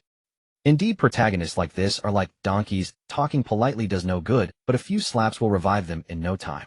This is fine. Always cowering in fear, timid, and never proactively seeking opportunities or causing trouble. What kind of protagonist is that? If you don't take the initiative to grow, where will I find my chance to reap benefits? Lin Beiyan lowered his gaze slightly, a mysterious smile appearing on his face as he subconsciously tightened his grip on Lin Beiyan's hand. Lin Xiao, the child of destiny, had likely been suppressed too harshly before, leaving him lacking in confidence, accustomed to enduring and turning into a veritable turtle. During this time, he had been hiding in the Lin family or following Lin Zhouxiao, subtly resembling a dog for the Lin family. This simply won't do. This does not align with his interests. Next, some of his plans still require Lin Xiao, this tool, child of destiny, to execute. If Lin Xiao continues to slack off like this, what will he do?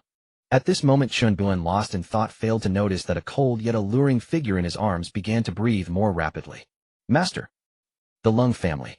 Beiyan. Lung Ruobing leaned against the window, gazing obsessively at Lin Beiyan's receding figure, her face flushing, a trickle of saliva slowly dripping from the corner of her mouth. "The Bai family. What have I done?" Bai Ruowei lay on a damp pink quilt, covering her face with her left hand, her stunning features showing signs of distraction. The cold light in her eyes was veiled with a thin layer of mist as she stared blankly at the densely arranged photo frames on the wall, murmuring, "Beiyan." Bai family ancestral hall. Wrapped up like a mummy and ordered to kneel before the ancestors for self-reflection, Bai Yu's face was filled with sorrow and indignation. "Brother-in-law, save me." On the imperial front in the prison camp, a group of special prisoners consisting of the elderly men and women were urgently brought in and directly assigned to a suicide squad responsible for the upcoming frontline reconnaissance. Among them, a particularly large man weighing over 300 pounds made the person in charge of the prison camp overjoyed, exclaiming that this batch of prisoners was of good quality. "This chubby and plump prisoner is perfect for use as bait. Those fierce beasts and foreign tribes love to catch such prey to extract oil. If the trap is well set, taking down a small team of foreign tribes would be no problem at all. Sir, I am wronged. Let me go back, I want dare again. Sir, my niece Lung Ruobing is now Chen Xiao's woman, please spare me. Sir, I am truly innocent, tell Chen Xiao that I am the second young master of the Qin family. Please give me some face, please." "Shut up, all of you. Not many who come to this damned place are innocent. I warn you, this is the front line of the empire, not a place for whining. If you have grievances, go cry to the fierce beasts and foreign tribes. Elders over there, come here and explain the rules of the prison camp to the newcomers." The person in charge of the prison camp showed no mercy and shouted directly. Soon those fierce-looking elders, clearly not kind-hearted, approached with ill intentions. Just as the members of the Lung family and young Master Chu were being pinned down by the prison camp elders to learn the rules in a corner, an elderly figure, having lost both arms, lay on the ground like an old dog gnawing at a cornbread contaminated with sand.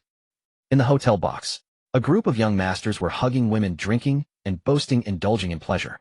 Just as the atmosphere was about to reach a climax, a tall and burly figure suddenly opened the box door and strode over to a young man who was arrogantly holding a woman on each side, bowing slightly to report, "Second young master, something happened to Chu Suiyuan." The smiling Qin's second young master's expression suddenly changed. Bang! A bottle of foreign wine was smashed to the ground. The loud sound instantly silenced the atmosphere inside the box. All eyes were focused on the arrogant Qin second young master. It was evident that this young master from the prestigious Qin family was the center of attention. The Donghua Qin family was not only a top-tier family, but also in alliance with the Lin family, making them in-laws. His eldest sister Qin Huayue was the lawful wife of the Lin family's young master. With such connections, the Qin's second young master was used to being arrogant. He pushed aside the woman in his arms, his handsome face twitching, slightly turning grim as he coldly glared at the subordinate, who came to report, "Bastard, who did this?" In the entire Yinjing city, who doesn't know that Chu Suiyuan, that dead fat pig, is my dog raised outside? Who has the guts to? It was Lin Beiyan. Schwa. The atmosphere in the room instantly turned cold and silent. The Qin's second young master's grim expression stiffened instantly as he swallowed a certain word back down his throat. The faces of everyone present turned as pale as if they had seen a ghost. Just now the word that the Qin's second young master had uttered would surely spell disaster for everyone. The Qin family is not to be trifled with. Previously, even Lin Zhozhou had suffered a great loss at Lin Beiyuan's hands. Cough cough, let me clarify here, that person named Chu Suiyuan has nothing to do with me. Come on, let's continue drinking, keep the music playing, and get back to dancing. Seeking 5-star reviews, seeking free gifts. After meeting her daughter Lung Ruobing and receiving the master's promise, and Biyu finally felt at ease and began to prepare for the revenge plan in Miaojiang. This time she was no longer fighting alone like in the original story. With the support of Chun Biyu in her journey would surely be much smoother. She would not suffer the same fate of death and destruction as in the original tale. The next day, under Chun Biyuan's arrangements, and Biyu left Yinjing through special channels accompanied by several female powerhouses from the Donghua Qin family. Due to the peculiar nature of the Miaojiang Gu clan, male powerhouses attract too much attention. Conversely, female powerhouses can blend in quickly. She raised her gaze to the ancient and imposing capital of the empire and vaguely saw a shadow, silently, watching her, waving goodbye. Master. Returning to the Donghua Lin family, Lin Xiao somehow borrowed 10 billion in starting capital from Lin Jiuxiao. A pharmaceutical company named Weilon quietly appeared in Modu. It was evident that after a mental boost from Chun Biyu and Lin Xiao, the son of fortune had finally regained his confidence and deeply realized the importance of having his own power. What belongs to others will always belong to others. It has little to do with him. Instead, the makeshift troupe he began to assemble, despite its raggedness, was ultimately his own industry. With the wordless medical classic in his possession, as long as he presented a few specially effective prescriptions and turned them into the company's products, he could quickly expand and develop his makeshift troupe into a colossal entity. To be honest, he initially considered placing Weilon in Yinjing, the capital of the empire, but ultimately abandoned the idea. Yinjing was too crowded with hidden dragons and crouching tigers. There were simply too many big shots. If some big shot took a liking to his painstakingly built Weilon company, it could be snatched away in an instant. Moreover, what made him even more wary was a certain scoundrel named Chun Beiyuan. After careful consideration, Lin Xiao decided to establish Weilon in Modu. Modu is one of the most important international cities in the empire, boasting economic strength that ranks among the top in the world and serves as one of the empire's windows to the outside. Although Modu also has its share of hidden talents and prominent figures, it is still less crowded compared to Yinjing. More importantly, the Donghua Lin family has considerable influence in Modu. Lin Jiuxiao mentioned that her second sister was responsible for the Lin family's operations in Modu. If anything happened, Lin Xiao could seek her assistance. This was undoubtedly great news. At first, the obscure Weilon company did not attract much attention in Modu. However, when it launched a product that could whiten the skin effectively along with a cream that could smooth facial wrinkles, it quickly became a sensation. With the Golden Gun Invincible Pill that had a virility-enhancing effect and the Golden Kidney Liquid that was beneficial for the kidneys, among other special products, it exploded in popularity overnight.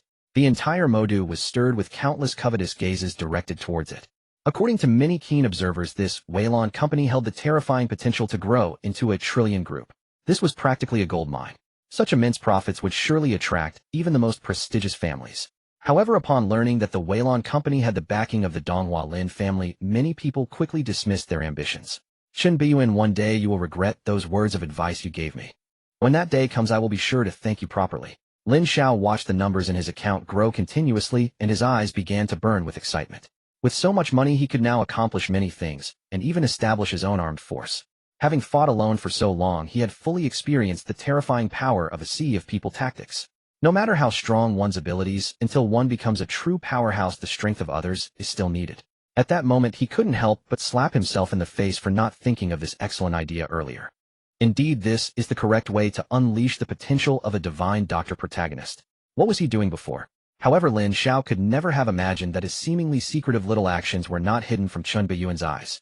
Young Master Chen Weilon has tremendous development potential. It rivals some arms businesses and may even surpass them. After all, the raw material costs for these drugs are extremely low, with a few yuan in costs yielding profits of tens of thousands. Currently, Weilon has begun to turn a profit and has received numerous orders from both domestic and international clients. Many international brands want to collaborate with Weilon. So far, Weilon's profits have exceeded 3 billion and are still increasing explosively. A mature woman in a fitted black suit skirt stood respectfully before Chun Biyuan, reporting her work bit by bit. If Lin Xiao were here, he would be astonished to discover that this mature woman was none other than the female president of Weilon he had meticulously chosen. It is worth noting that he had expended considerable effort to recruit this female president. How could the president of his company appear before Lin Beiyan? It seemed as if Lin Beiyan was her boss. No wonder he is the divine doctor protagonist of just a little suggestion, and he knew to develop his own power. Indeed, people always need to be pushed a little. Without that push, they would never realize their potential. In just under a month, he has earned me so much money. Truly, he is the son of fortune. Next time I see him, I might consider going a bit easier on him. Lin Beiyan lounged back, listening to the female president's detailed report, a smile tugging at the corners of his mouth. Lin Xiao probably never imagined that most of the management of the Weilon company from top to bottom were his people. Even the armed forces Lin Xiao had secretly assembled and recruited were actually from the Qin family. Moreover, the weapons and equipment he secretly purchased were sourced from the underground channels of the Chun family's Longting group at a 30 markup. On the surface, the ruler of the Blue Company is Lin Xiao. However, in reality, the entire Blue Company top to bottom is filled with Lin Beiyan's people. Even the armed forces secretly formed and recruited are thoroughly infiltrated by Lin Beiyan's subordinates. Lin Xiao, the founder, is not only effectively sidelined, but even the flow of all funds is under Lin Beiyan's control. Moreover, he is also footing the bill to maintain Lin Beiyan's subordinates, purchasing expensive weapons and equipment from the Qin family, throwing money around recklessly. One could say that Lin Beiyan is the true behind-the-scenes boss of Blue.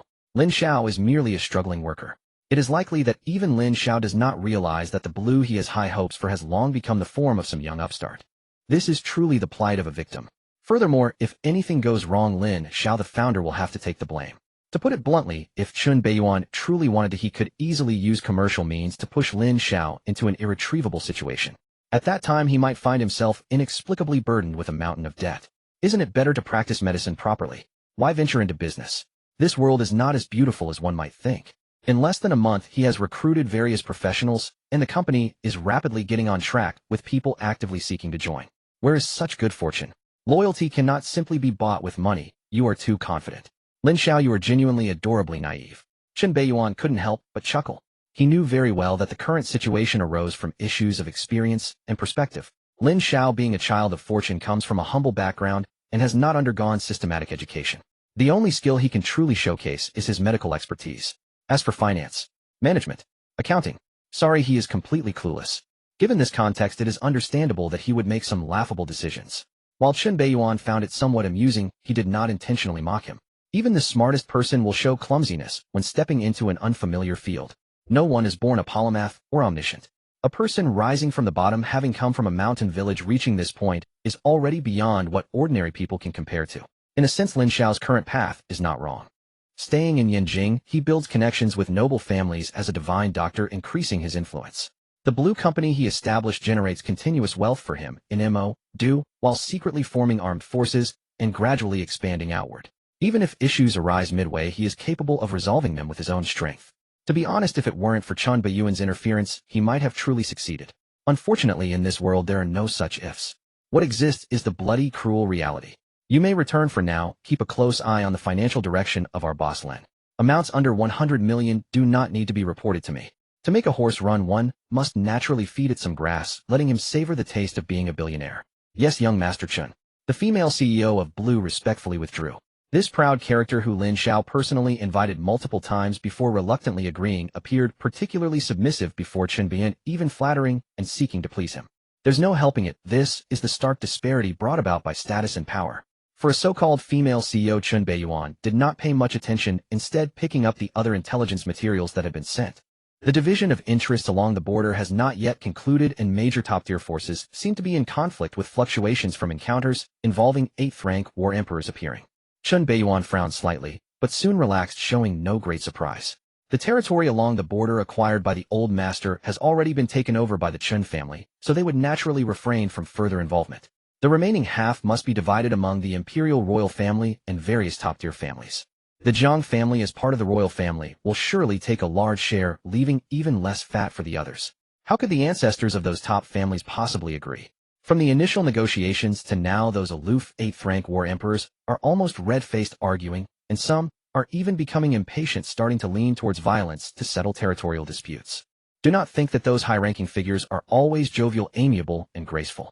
When it comes to interest, heated arguments and the readiness to fight are never in short supply. The recently annexed territory of the empire, rich in mineral resources, population resources, and undeveloped secret realms, is enough to cultivate numerous strong individuals. It could bolster a family's strength for many years. In such circumstances, the so-called demeanor of the strong is best disregarded. However, for now everyone is still able to maintain restraint.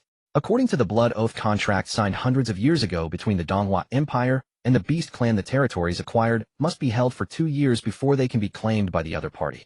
This time the old master has stirred up such a huge commotion, those fellows will definitely not let it go easily. In the next 2 years, there will surely be wild retaliation as they seek to reclaim the seized territory. This is the fundamental reason why the ancestors of various families appear at the border, who would easily relinquish meat that is already in their mouths. Do not be fooled by how loudly the ancestors of each family are currently arguing who once foreign beasts dare to make a move. These people will unite in an instant to protect their interests. However, strangely enough, until now those beast clans have remained silent, which does not align with their character. Lin Beiyan set down the information in his hand, rubbed his temples, and a hint of fatigue appeared on his face. For some reason, he always felt a sense of foreboding. Old Chun, is there any movement from the old master? Young master, none. The hidden Chen Lao was somewhat surprised, but still responded in a hoarse voice. Lin Beiyan frowned slightly, nodded silently, and did not ask further. This matter was evidently beyond what a fifth-rank war general like him could participate in, and knowing was enough. If the sky falls, there will be tall ones to hold it up. The most capable old monsters of the Donghua Empire have gathered at the border. If those beast clans dare to make a move, it will be a swift and decisive blow. In the original story, Lin Xiao, this child of fortune, actually colluded with the beast clans. Yet now this child of fortune is being closely monitored, making it difficult for him to scheme. Donghua Academy. This is that the cold school flower. She seems even more beautiful than before. However, she appears more confident and stunning than ever. OMG, what a beautiful Donghua woman. She is undoubtedly the most exquisite lady I have encountered in the Donghua Empire. That queen-like aura surpasses even the princess of Sakura country. Indeed, the women of the Donghua Empire are the epitome of beauty in the world. A cold and enchanting figure resembling a proud rose walked gracefully along the academy's path. With flowing black hair and a stunning visage, her sapphire-like cold eyes exuded an extraordinary charm that captivated countless gazes. Even some exchange students from top academies around the world, regardless of their diverse skin colors, were drawn to this mesmerizing figure, gasping in awe. As a premier institution in the world, Donghua Academy naturally held periodic international academic exchanges. Due to the strength of the Donghua Empire, exchange students from various countries came annually to learn some of the empire's philosophies and engage in academic cultivation. These exchange students arrived at Donghua Academy 3 days ago. Unfazed by the astonishment and shock around her, Lung Ruobing remained calm and composed. The silence and despair that once marked her face had vanished. She radiated a dazzling brilliance, as if reborn, filled with confidence and pride. One must admit that power is indeed the best beauty treatment, capable of transforming a person drastically and illuminating their presence. Wherever her gaze fell, she met smiling faces mixed with flattery and sycophancy. The previous mocking and harsh words had now turned into obsequious praise and welcoming smiles. This world is indeed realistic. Everything changed after Lin Beiyan announced that she would regain her former status. The prominent families that had once targeted the Lung family rushed to apologize the very night, returning the assets of the Lung family with interest and handing over the relevant individuals. Even her father's friends who had previously shunned her and acquaintances who had mocked her came to apologize and seek forgiveness. Everything changed too quickly, so fast that Lung Ruobing felt somewhat dizzy, struggling to keep up. It took her several days to adjust to this transformation. Lung Ruobing understood very well that such a terrifying change was solely due to Lin Beiyan's words. His words were enough to instill overwhelming despair and fear in those who had bullied her enough to cost them their lives. To survive, they must kneel and pray for her forgiveness. This is the power of authority. Lung Ruobing murmured to herself. Suddenly the image of Lin Beiyan's domineering and cold figure, his broad and warm hand, and a suffocating sensation flashed through her mind, causing her body to shudder. A blush crept onto her cheeks, adding a touch of vivid allure to her icy beauty. This scene captivated countless onlookers, ensnaring their souls. Even Lin Xiao, who was typically low-key amidst the crowd, was spellbound by this moment. He never expected that Lung Ruobing would change so much, blooming like a rose that had received nourishment, becoming even more enchanting. Ruobing. Lin Xiao felt his heart stir once again. Just then a tall and robust foreign exchange student, with a completely black rough exterior and a strong body exuding a pungent odor, approached Lung Ruobing, confidently blocking her path in front of everyone. Beautiful lady, I am Prince Talos of the Clover Kingdom. You are the most beautiful Donghua woman I have ever seen. Oh, would you be my girlfriend? Prince Talos, with his thick hair and darkened body, licked his plump black lips, gazing at the Donghua woman with confidence and greed in his eyes. She was absolutely the most beautiful Donghua woman he had encountered in the past few days. Such exquisite beauty made his heart race at first sight. Talos was very confident, believing that this woman would not reject his confession.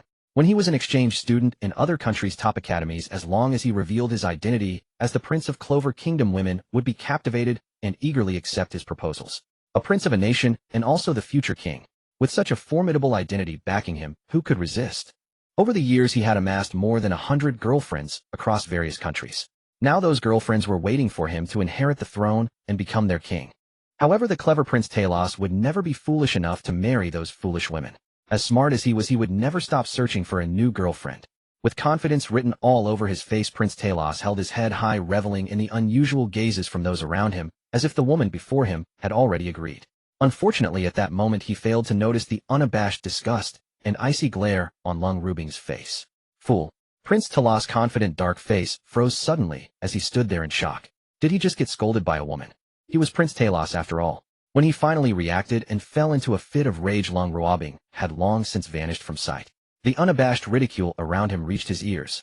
Ha ha, that foolish giant being brainless is just being brainless. Ha ha ha, foolish thing. How dare he provoke Chen Xiao's woman? He must be tired of living. I see he hasn't evolved properly. He sees a woman and just wants to pounce. Tisk tisk, what an eyesore. If Chen Beiyuan finds out, he will have a hard time. The sounds of ridicule continuously echoed in Prince Talos' ears, igniting his furious flames even further like an enraged gorilla. In his rage he had no outlet, so he slapped each of his lackeys hard and angrily scolded, "A bunch of useless fools, why didn't you stop that woman just now?" In his fury, Prince Talos was still oblivious to the seriousness of the situation and failed to notice the looks from others which were akin to those directed at a corpse. Still seething with anger, he looked around searching for Lung Rubing. Just then a series of gasps suddenly erupted nearby. Chen Xiao. Swish. Prince Talos turned towards the sound of astonishment. He happened to see a noble and elegant figure entering Donghua Academy. The newly arrived Chen Beiyuan had his hands in his pockets, preparing to head straight to the principal's office. However, several dark figures suddenly appeared to block his path. Where did this gorilla come from? When did Donghua Academy become a zoo? Are you Chen Beiyuan? Are you Chen Beiyuan? The leader of the group, a fierce-looking figure, gazed at the delicate and frail Chen Beiyuan with disdain. He raised his arms, flexed his muscular dark skin as if boasting about his strength. The surrounding henchmen skillfully surrounded Chen Beiyuan, attempting to exert pressure. Clearly this was not their first time. In the past, when their prince pursued women from various nations, they often dealt with those who already had boyfriends, relying on intimidation and coercion. This scene immediately drew the attention of everyone in the Donghua Academy. The foreign exchange students displayed mocking expressions, appearing to watch a spectacle. The Prince of Talos looked at Chen Beiyuan, who was silent and seemingly frightened, a cold smile creeping onto his face. You, a delicate pretty boy, what right do you have to possess such beautiful women? In our country, only the strongest warriors deserve the most beautiful women. I, the Prince of the Clover Kingdom, the future king, if you willingly offer your woman, you will gain the friendship of a king. Chen Beiyuan glanced at him. Bang! The prince's rough black face instantly burst open, revealing a horrifying sight of exposed bones with his eyes hanging by nerves. The exploding flesh narrowly missed Chen Beiyuan, splattering onto the surrounding Talos men. One of the Clover men had two thick black lips on his face, clearly belonging to their prince. Smack! The Prince of Talos, with his arms raised in a bodybuilding pose, fell stiffly to the ground. His body began to convulse like a skinned gorilla. The excruciating pain seeping into his neural pathways drove him to the brink of madness. He wanted to scream, but the flesh on his face, thick lips, and dark tongue had already burst into countless pieces. In an instant the scene fell into a deathly silence. Not only the Donghua students, but even the foreign exchange students wore faces of shock and disbelief. No one expected Chen Beiyuan would strike here at Donghua Academy, and the Prince of Talos would end up in such a tragic state. Gulp! Witnessing Talos in such a state of agony, many were frightened into swallowing hard. You? How dare you? The Prince of Talos is the only heir to the Clover Kingdom. You are doomed, you are doomed. A Clover man, his dark face now pale with fear, carefully removed the two thick black lips from his face, trembling as he tried to place them back on the convulsing prince, but it was futile. He looked at Chen Beiyuan with terror and resentment. With the Prince of Talos reduced to this state, they were also doomed. Even their families would not escape this calamity. A territory of less than 500 square kilometers with a population of less than 150,000 still primitive hunters. How dare you call yourselves a country? Your so-called country is not even as large as a town in the Donghua Empire. Who gave you the courage to act recklessly here? Chun Beiyuan's lips curled into a slight smile, clearly amused by the situation. Although he did not know exactly what had just happened, he could roughly guess by looking at the icy demeanor nearby. However, it was all because of the beauty that led to disaster. Coming from the Chun family of Donghua, he quickly recalled from his extensive knowledge what the so-called Clover Kingdom really was. The son of a tribal chief daring to claim to be a prince of a country was truly absurd. To put it bluntly, when he was 5 years old, his grandfather gifted him a pasture at the border which was bigger than the Clover Kingdom. With such a pathetic entity, how dare they come to stir trouble in front of him? Who gave them the courage? The onlooking Donghua students wore expressions of disbelief. They had thought that Talos was a prince from some small country in the Black Continent. But this, a nation of less than 500 square kilometers. This was indeed a hell of a joke. However, compared to the shocked expressions of the Donghua students, the other foreign exchange students looked somewhat grim. Chun Beiyuan's brazen and ruthless actions clearly made them uneasy. With such a commotion, the Donghua Academy would not remain indifferent. The Academy's higher-ups, led by Vice Principal Liu, quickly arrived. Vice Principal Liu, this is the stance of your Donghua Empire. Our Clover Kingdom is an internationally recognized nation. Our prince has been treated this way here, and you must give us an explanation. Why haven't you arrested this murderer yet? Do you really want to cover for him in front of so many people? Seeing the Academy's higher-ups arrive, the previously pale-faced Clover men regained some confidence and began to shout fervently. Even the other dark-skinned Clover men regained their courage, demanding severe punishment for the murderer. However, contrary to their expectations, Vice Principal Liu did not fulfill their wish to capture the killer. Instead, he looked at Chun Beiyuan with a bitter smile. Beiyuan, at least be mindful of the impact. Even if you have to take him away, you could at least clean up nicely. Why did you have to leave him in such a disgusting state here at the Academy? This could easily be used against us, putting Donghua Academy in a passive position. Liu Wenhui felt somewhat helpless. Perhaps he was used to smoothing things over, but that was for internal matters. In external matters, he would prioritize protecting his own people. Not to mention, this incident was initiated by that Talos fellow, and Chun Beiyuan's response was merely a bit extreme. Besides, he would have to be insane to arrest Chun Beiyuan. Seeing Vice Principal Liu's attitude, the previously shouting Clover men instantly changed their expressions. Damn it, you Donghua Academy are actually trying to protect this ruthless murderer. The exchange students from various countries also wore grim faces. Chun Beiyuan clearly noticed Vice Principal Liu's desire to downplay the situation. He smirked slightly and calmly said, "Don't worry, I understand the rules. I'll handle this matter myself." After saying that, he ignored the astonished gazes of others and took out his phone, searching for a number in his contacts. The Longting Group, established by his mother, is one of the world's top 10 arms dealers, boasting considerable strength with branches all over the world. Coincidentally, there was a Longting Group arms division located in the Black Continent. Even more coincidentally, the largest warlord in the Black Continent happened to be supported by the Qin family. It could be said that the Prince of Talos and his lackeys had kicked a hard wall. At this moment, the phone call Chun Beiyuan was making was to the head of the Longting Group's division in the Black Continent. Almost immediately after dialing, within 3 seconds, the call connected, and a deep, rugged voice came through. "Young Master Beiyuan, what can I do for you?" Chun Beiyuan spoke casually, as if discussing a trivial matter. "In 30 minutes, I want to hear news of the downfall of Clover." This book is an exhilarating read, absolutely thrilling, with a backdrop of immense power sweeping through everything. To all the esteemed readers, if you enjoy it, please leave a 5-star review. The author would be immensely grateful. In 30 minutes, I want to hear the news of the destruction of the Clover Kingdom. With Chun Beiyuan's words, all the eyes in the room turned to him as if they had seen a ghost. You think you can annihilate a nation in 30 minutes with just a word? Moreover, a country located on the Black Continent. What gives you the right? Do you even know how far the Donghua Empire is from the Black Continent? Are your arms that long? Have you lost your mind? At this moment, it wasn't just some Donghua students who were incredulous. Even the exchange students from various countries wore expressions of amusement, clearly thinking that Chun Beiyuan was bragging. The faces of those dark-skinned Clover people also displayed disdainful smirks. The Prince Talos, who was convulsing on the ground, was also putting on a brave face, his terrifying visage with skeletal features and nerves dangling from his oversized eyes struggling to form a mocking expression. However, there were some who displayed uncertain expressions, as they knew the terrifying power of the Chun family of Donghua. The Chun family of Donghua has always been the most dazzling presence in the Donghua Empire. In fact, in the eyes of many nations, the sense of presence of the Chun family is even greater than that of the royal Jiang family. Clover, what kind of place is that? Chun Xiaolong, the head of the Longting Group's branch in the Black Continent, furrowed his brow in confusion. Quick to react, he suddenly recalled a primitive tribe disguised as a nation that seemed to bear that name, hiding in some obscure corner. Chun Xiaolong's expression instantly darkened, a sinister look creeping onto his face. As a descendant of the Chun family, the humiliation of the young master must be washed away with blood. While he didn't know how the small Kolof kingdom had offended the young master, it was enough that it had sealed its own fate. A reckless fool. Young master, rest assured, I will make them regret ever coming into this world. I await your good news. On the other end, Qin Beiyuan spoke in a calm tone before hanging up the phone.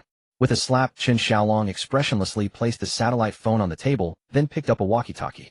His cold voice echoed throughout the entire Longting branch. All members activate Level 1 drill mode. Drill, target Kolof Kingdom. The latest developed Poison Spike missile and Poison Bee missile will be deployed for this drill. Send a message to the Kolof's Kingdom, instruct them to send troops to encircle the entire Kolof Kingdom. Not a single Kolof person is to escape. If one does, I will make their king pay dearly. After having raised such a dog for so long, it's time to let it out to bite. As Qin Xiaolong's cold orders were issued, the massive Longting Group branch stationed on the Black Continent began to mobilize. In an instant, terrifying warplanes, drones, and heavily armed fighter jets representing the pinnacle of global technology began to take off, carrying devastating weapons towards the direction of the Kolof Kingdom. Along the way, countless small nations were terrified by this terrifying formation, trembling in fear of being swept away. Meanwhile, the Kolof's Kingdom, the vicious dog supported and raised by the Chun family of Donghua, also received orders from its master and began to bare its bloodthirsty fangs, drooling with malice. In the Kolof Kingdom at the palace, the King Dekloff, whose size resembled that of a giant gorilla, had just awakened. As the king of this nation, he resided in the most luxurious palace. At this moment, beside him lay a corpse that was a grotesque mass of flesh and blood, barely resembling a human. This corpse was that of his 1/8 wife, who also served as the queen of the Kolof Kingdom. Dekloff, known for his brutal nature, took pleasure in torturing and killing, especially enjoying the torment of those around him. Most of the wives around him were swapped out daily, with the longest lasting one surviving only 3 days. These dead bodies would then be awarded to his subordinates as a reward. The Kolof people firmly believe that these corpses, infused with the essence of their king, are the best supplements to make them stronger. Compared to his father, Prince Talos was clearly insignificant. They weren't even in the same league. That fool Talos seems to be in the Donghua Empire this time. Ooh, I wonder how many girlfriends he will acquire. This is all for the best. As long as we spread our glorious bloodline across the world, the Kolof people will eventually stand at the pinnacle of this world. Those foolish short Sakura people think they can control the great King Dekloff with weapons. It's simply a pipe dream.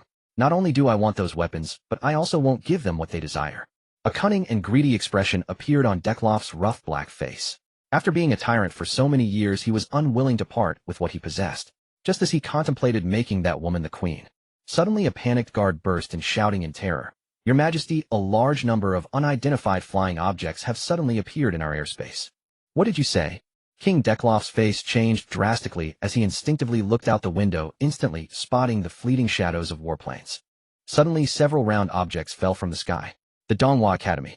As time passed, more and more people gathered around. At this moment, it had been approximately 20 minutes since Qin Beiyuan made his phone call.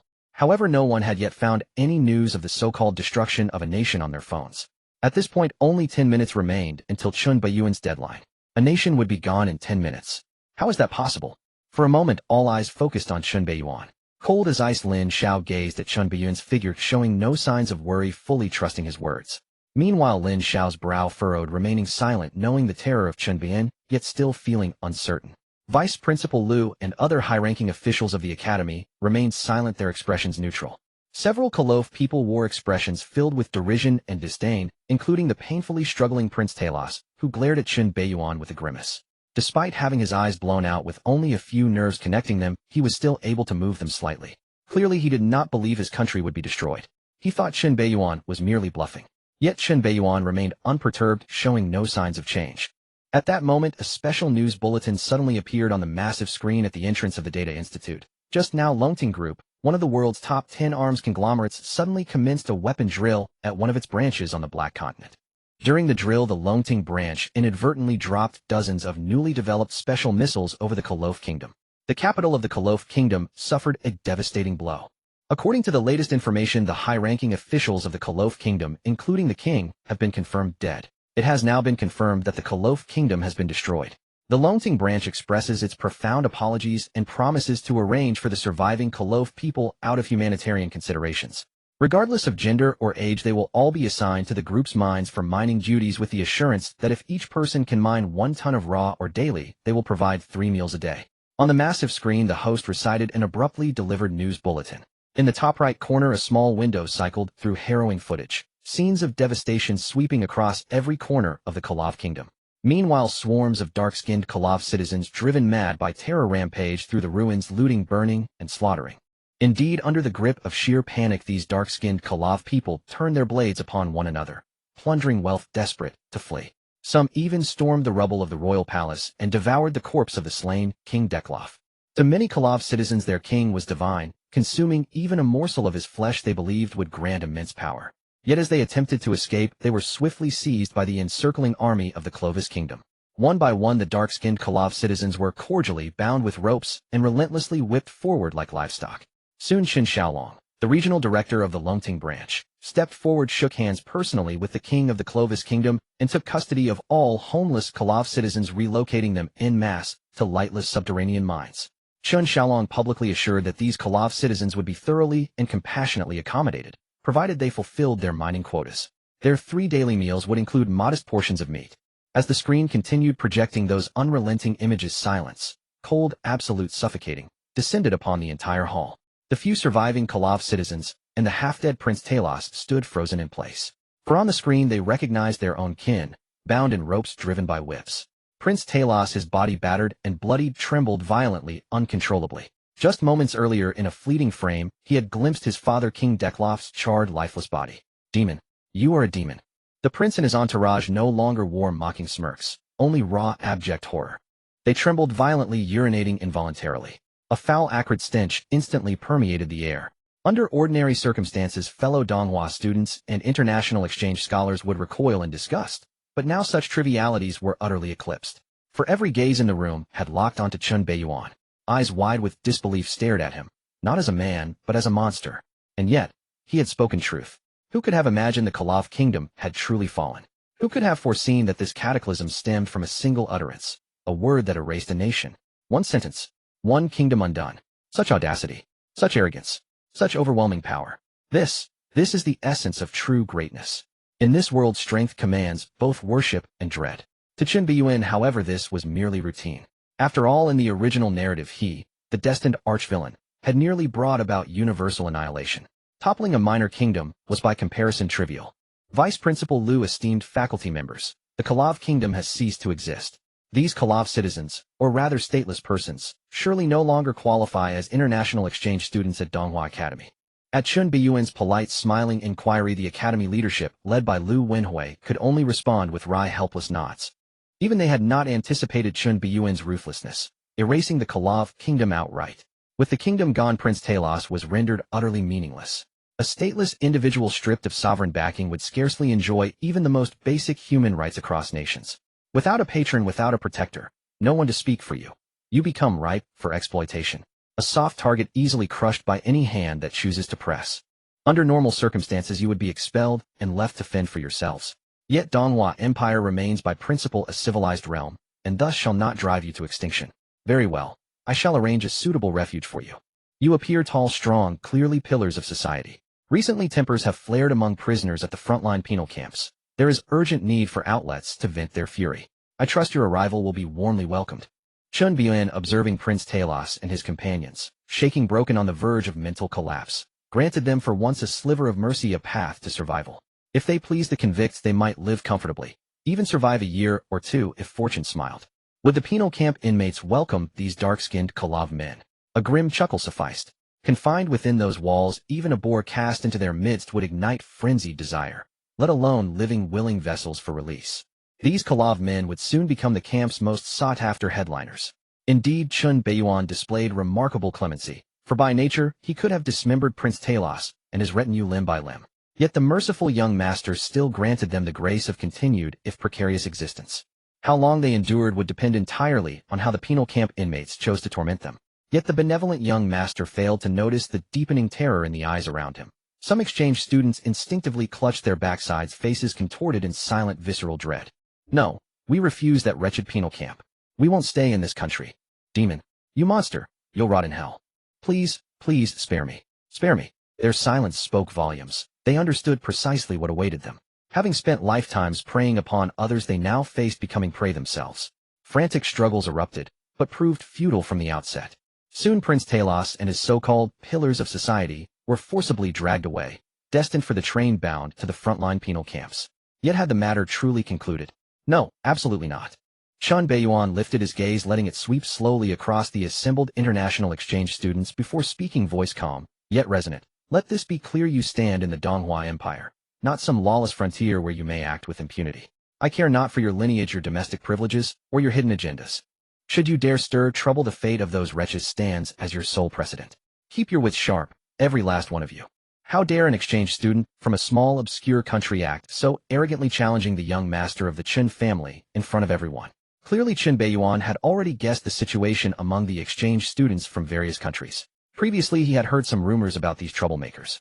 Relying on their status as exchange students, they had been running rampant at Donghua Academy, claiming that they were unaccustomed to the local lifestyle and demanding special treatment. In light of the host family's status, Donghua Academy had demonstrated a warm and accommodating attitude, naturally addressing minor issues. Even though the Donghua students despised some exchange students, they chose to endure for the sake of appearances. After all, this is a land of civilization. However, this led certain individuals to take everything for granted, inadvertently encouraging the arrogance of some. They truly believed they were deserving of such treatment, while others indulged them. Lin Beiyan would not. Those who dared to cause trouble before him, regardless of whether they were royal princesses or princes from various nations or heirs of noble families, would be sent to the prison camp without hesitation and, if necessary, eliminated without a second thought. As for whether their countries would be displeased, let them be displeased. As the young master of the Chen family and the future leader of the Chen family, as well as a commander of the imperial military, his attitude would dictate the entire Donghua Empire's stance towards the outside world. This is the Donghua Empire, not your backyard, and anyone who wishes to stir up trouble will find that the blade in my hand does not hesitate to strike. Under the piercing gaze of Lin Beiyan, some exchange students from various countries turned pale, instinctively avoiding his eyes, clearly intimidated by his overwhelming presence. They had encountered mostly polite and scholarly Donghua students in the past few days. Meeting someone as domineering and cold as him was a first.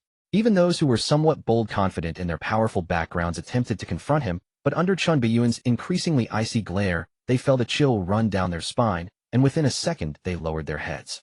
It was evident that they recognized Lin Beiyan's unabashed killing intent. In that moment, their home countries offered them little reassurance or security. After all, this was the Donghua Empire. A bunch of worthless scoundrels. Indeed, the ancestors were right. Barbarians respect power, but do not embrace virtue. Trying to win them over with virtue alone was a fool's dream.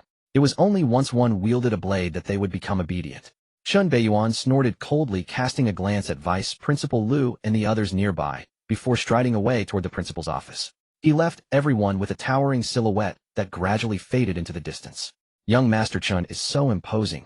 I've been uncomfortable with those brats for a long time. Oh, why should I tolerate this? This is the Donghua Empire, my country. In my own home, am I to be bullied by outsiders? Damn it, I just realized that this is our territory. When did it become the time for outsiders to flaunt their power? That bastard with the golden hair, you think I won't remember you? I've been unhappy with you for a long time. Last time in the cafeteria, you cut in line with a group of people. Do you believe I won't call someone to settle this in your dorm tonight? Seeing Lin Beiyan easily suppress those annoying exchange students, the Donghua students displayed expressions of admiration and longing.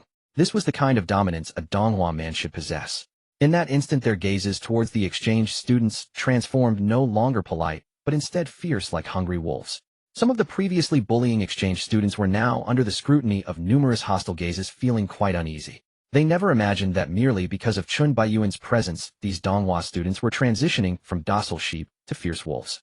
This was in stark contrast to the Donghua people they knew.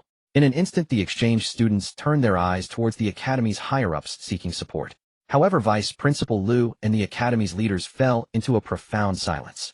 Lin Beiyan had not only struck the faces of those exchange students, but had also dealt a heavy blow to their pride, allowing a group of outsiders to act with impunity. Are you all just sitting idly by? In the end, it fell upon Lin Beiyan, a Donghua student, to personally handle these outsiders. Shouldn't this be the dereliction of duty of all the teachers and leaders of Donghua Academy? I've taught for a lifetime only to be schooled by a student. As mentors, if we don't support our students and instead turn a blind eye, continuously urging them to be humble and friendly, that's truly a disservice to our youth. For this matter, I take the greatest responsibility. I will go find the principal. I'm sure he's been waiting for me to arrive. Vice Principal Liu wore a bitter smile, shaking his head as he led the academy's higher-ups away, without even glancing at the exchange students. These individuals left the exchange students dumbfounded. In an instant, under the predatory gazes surrounding them, they fled in a panic. Beiyan.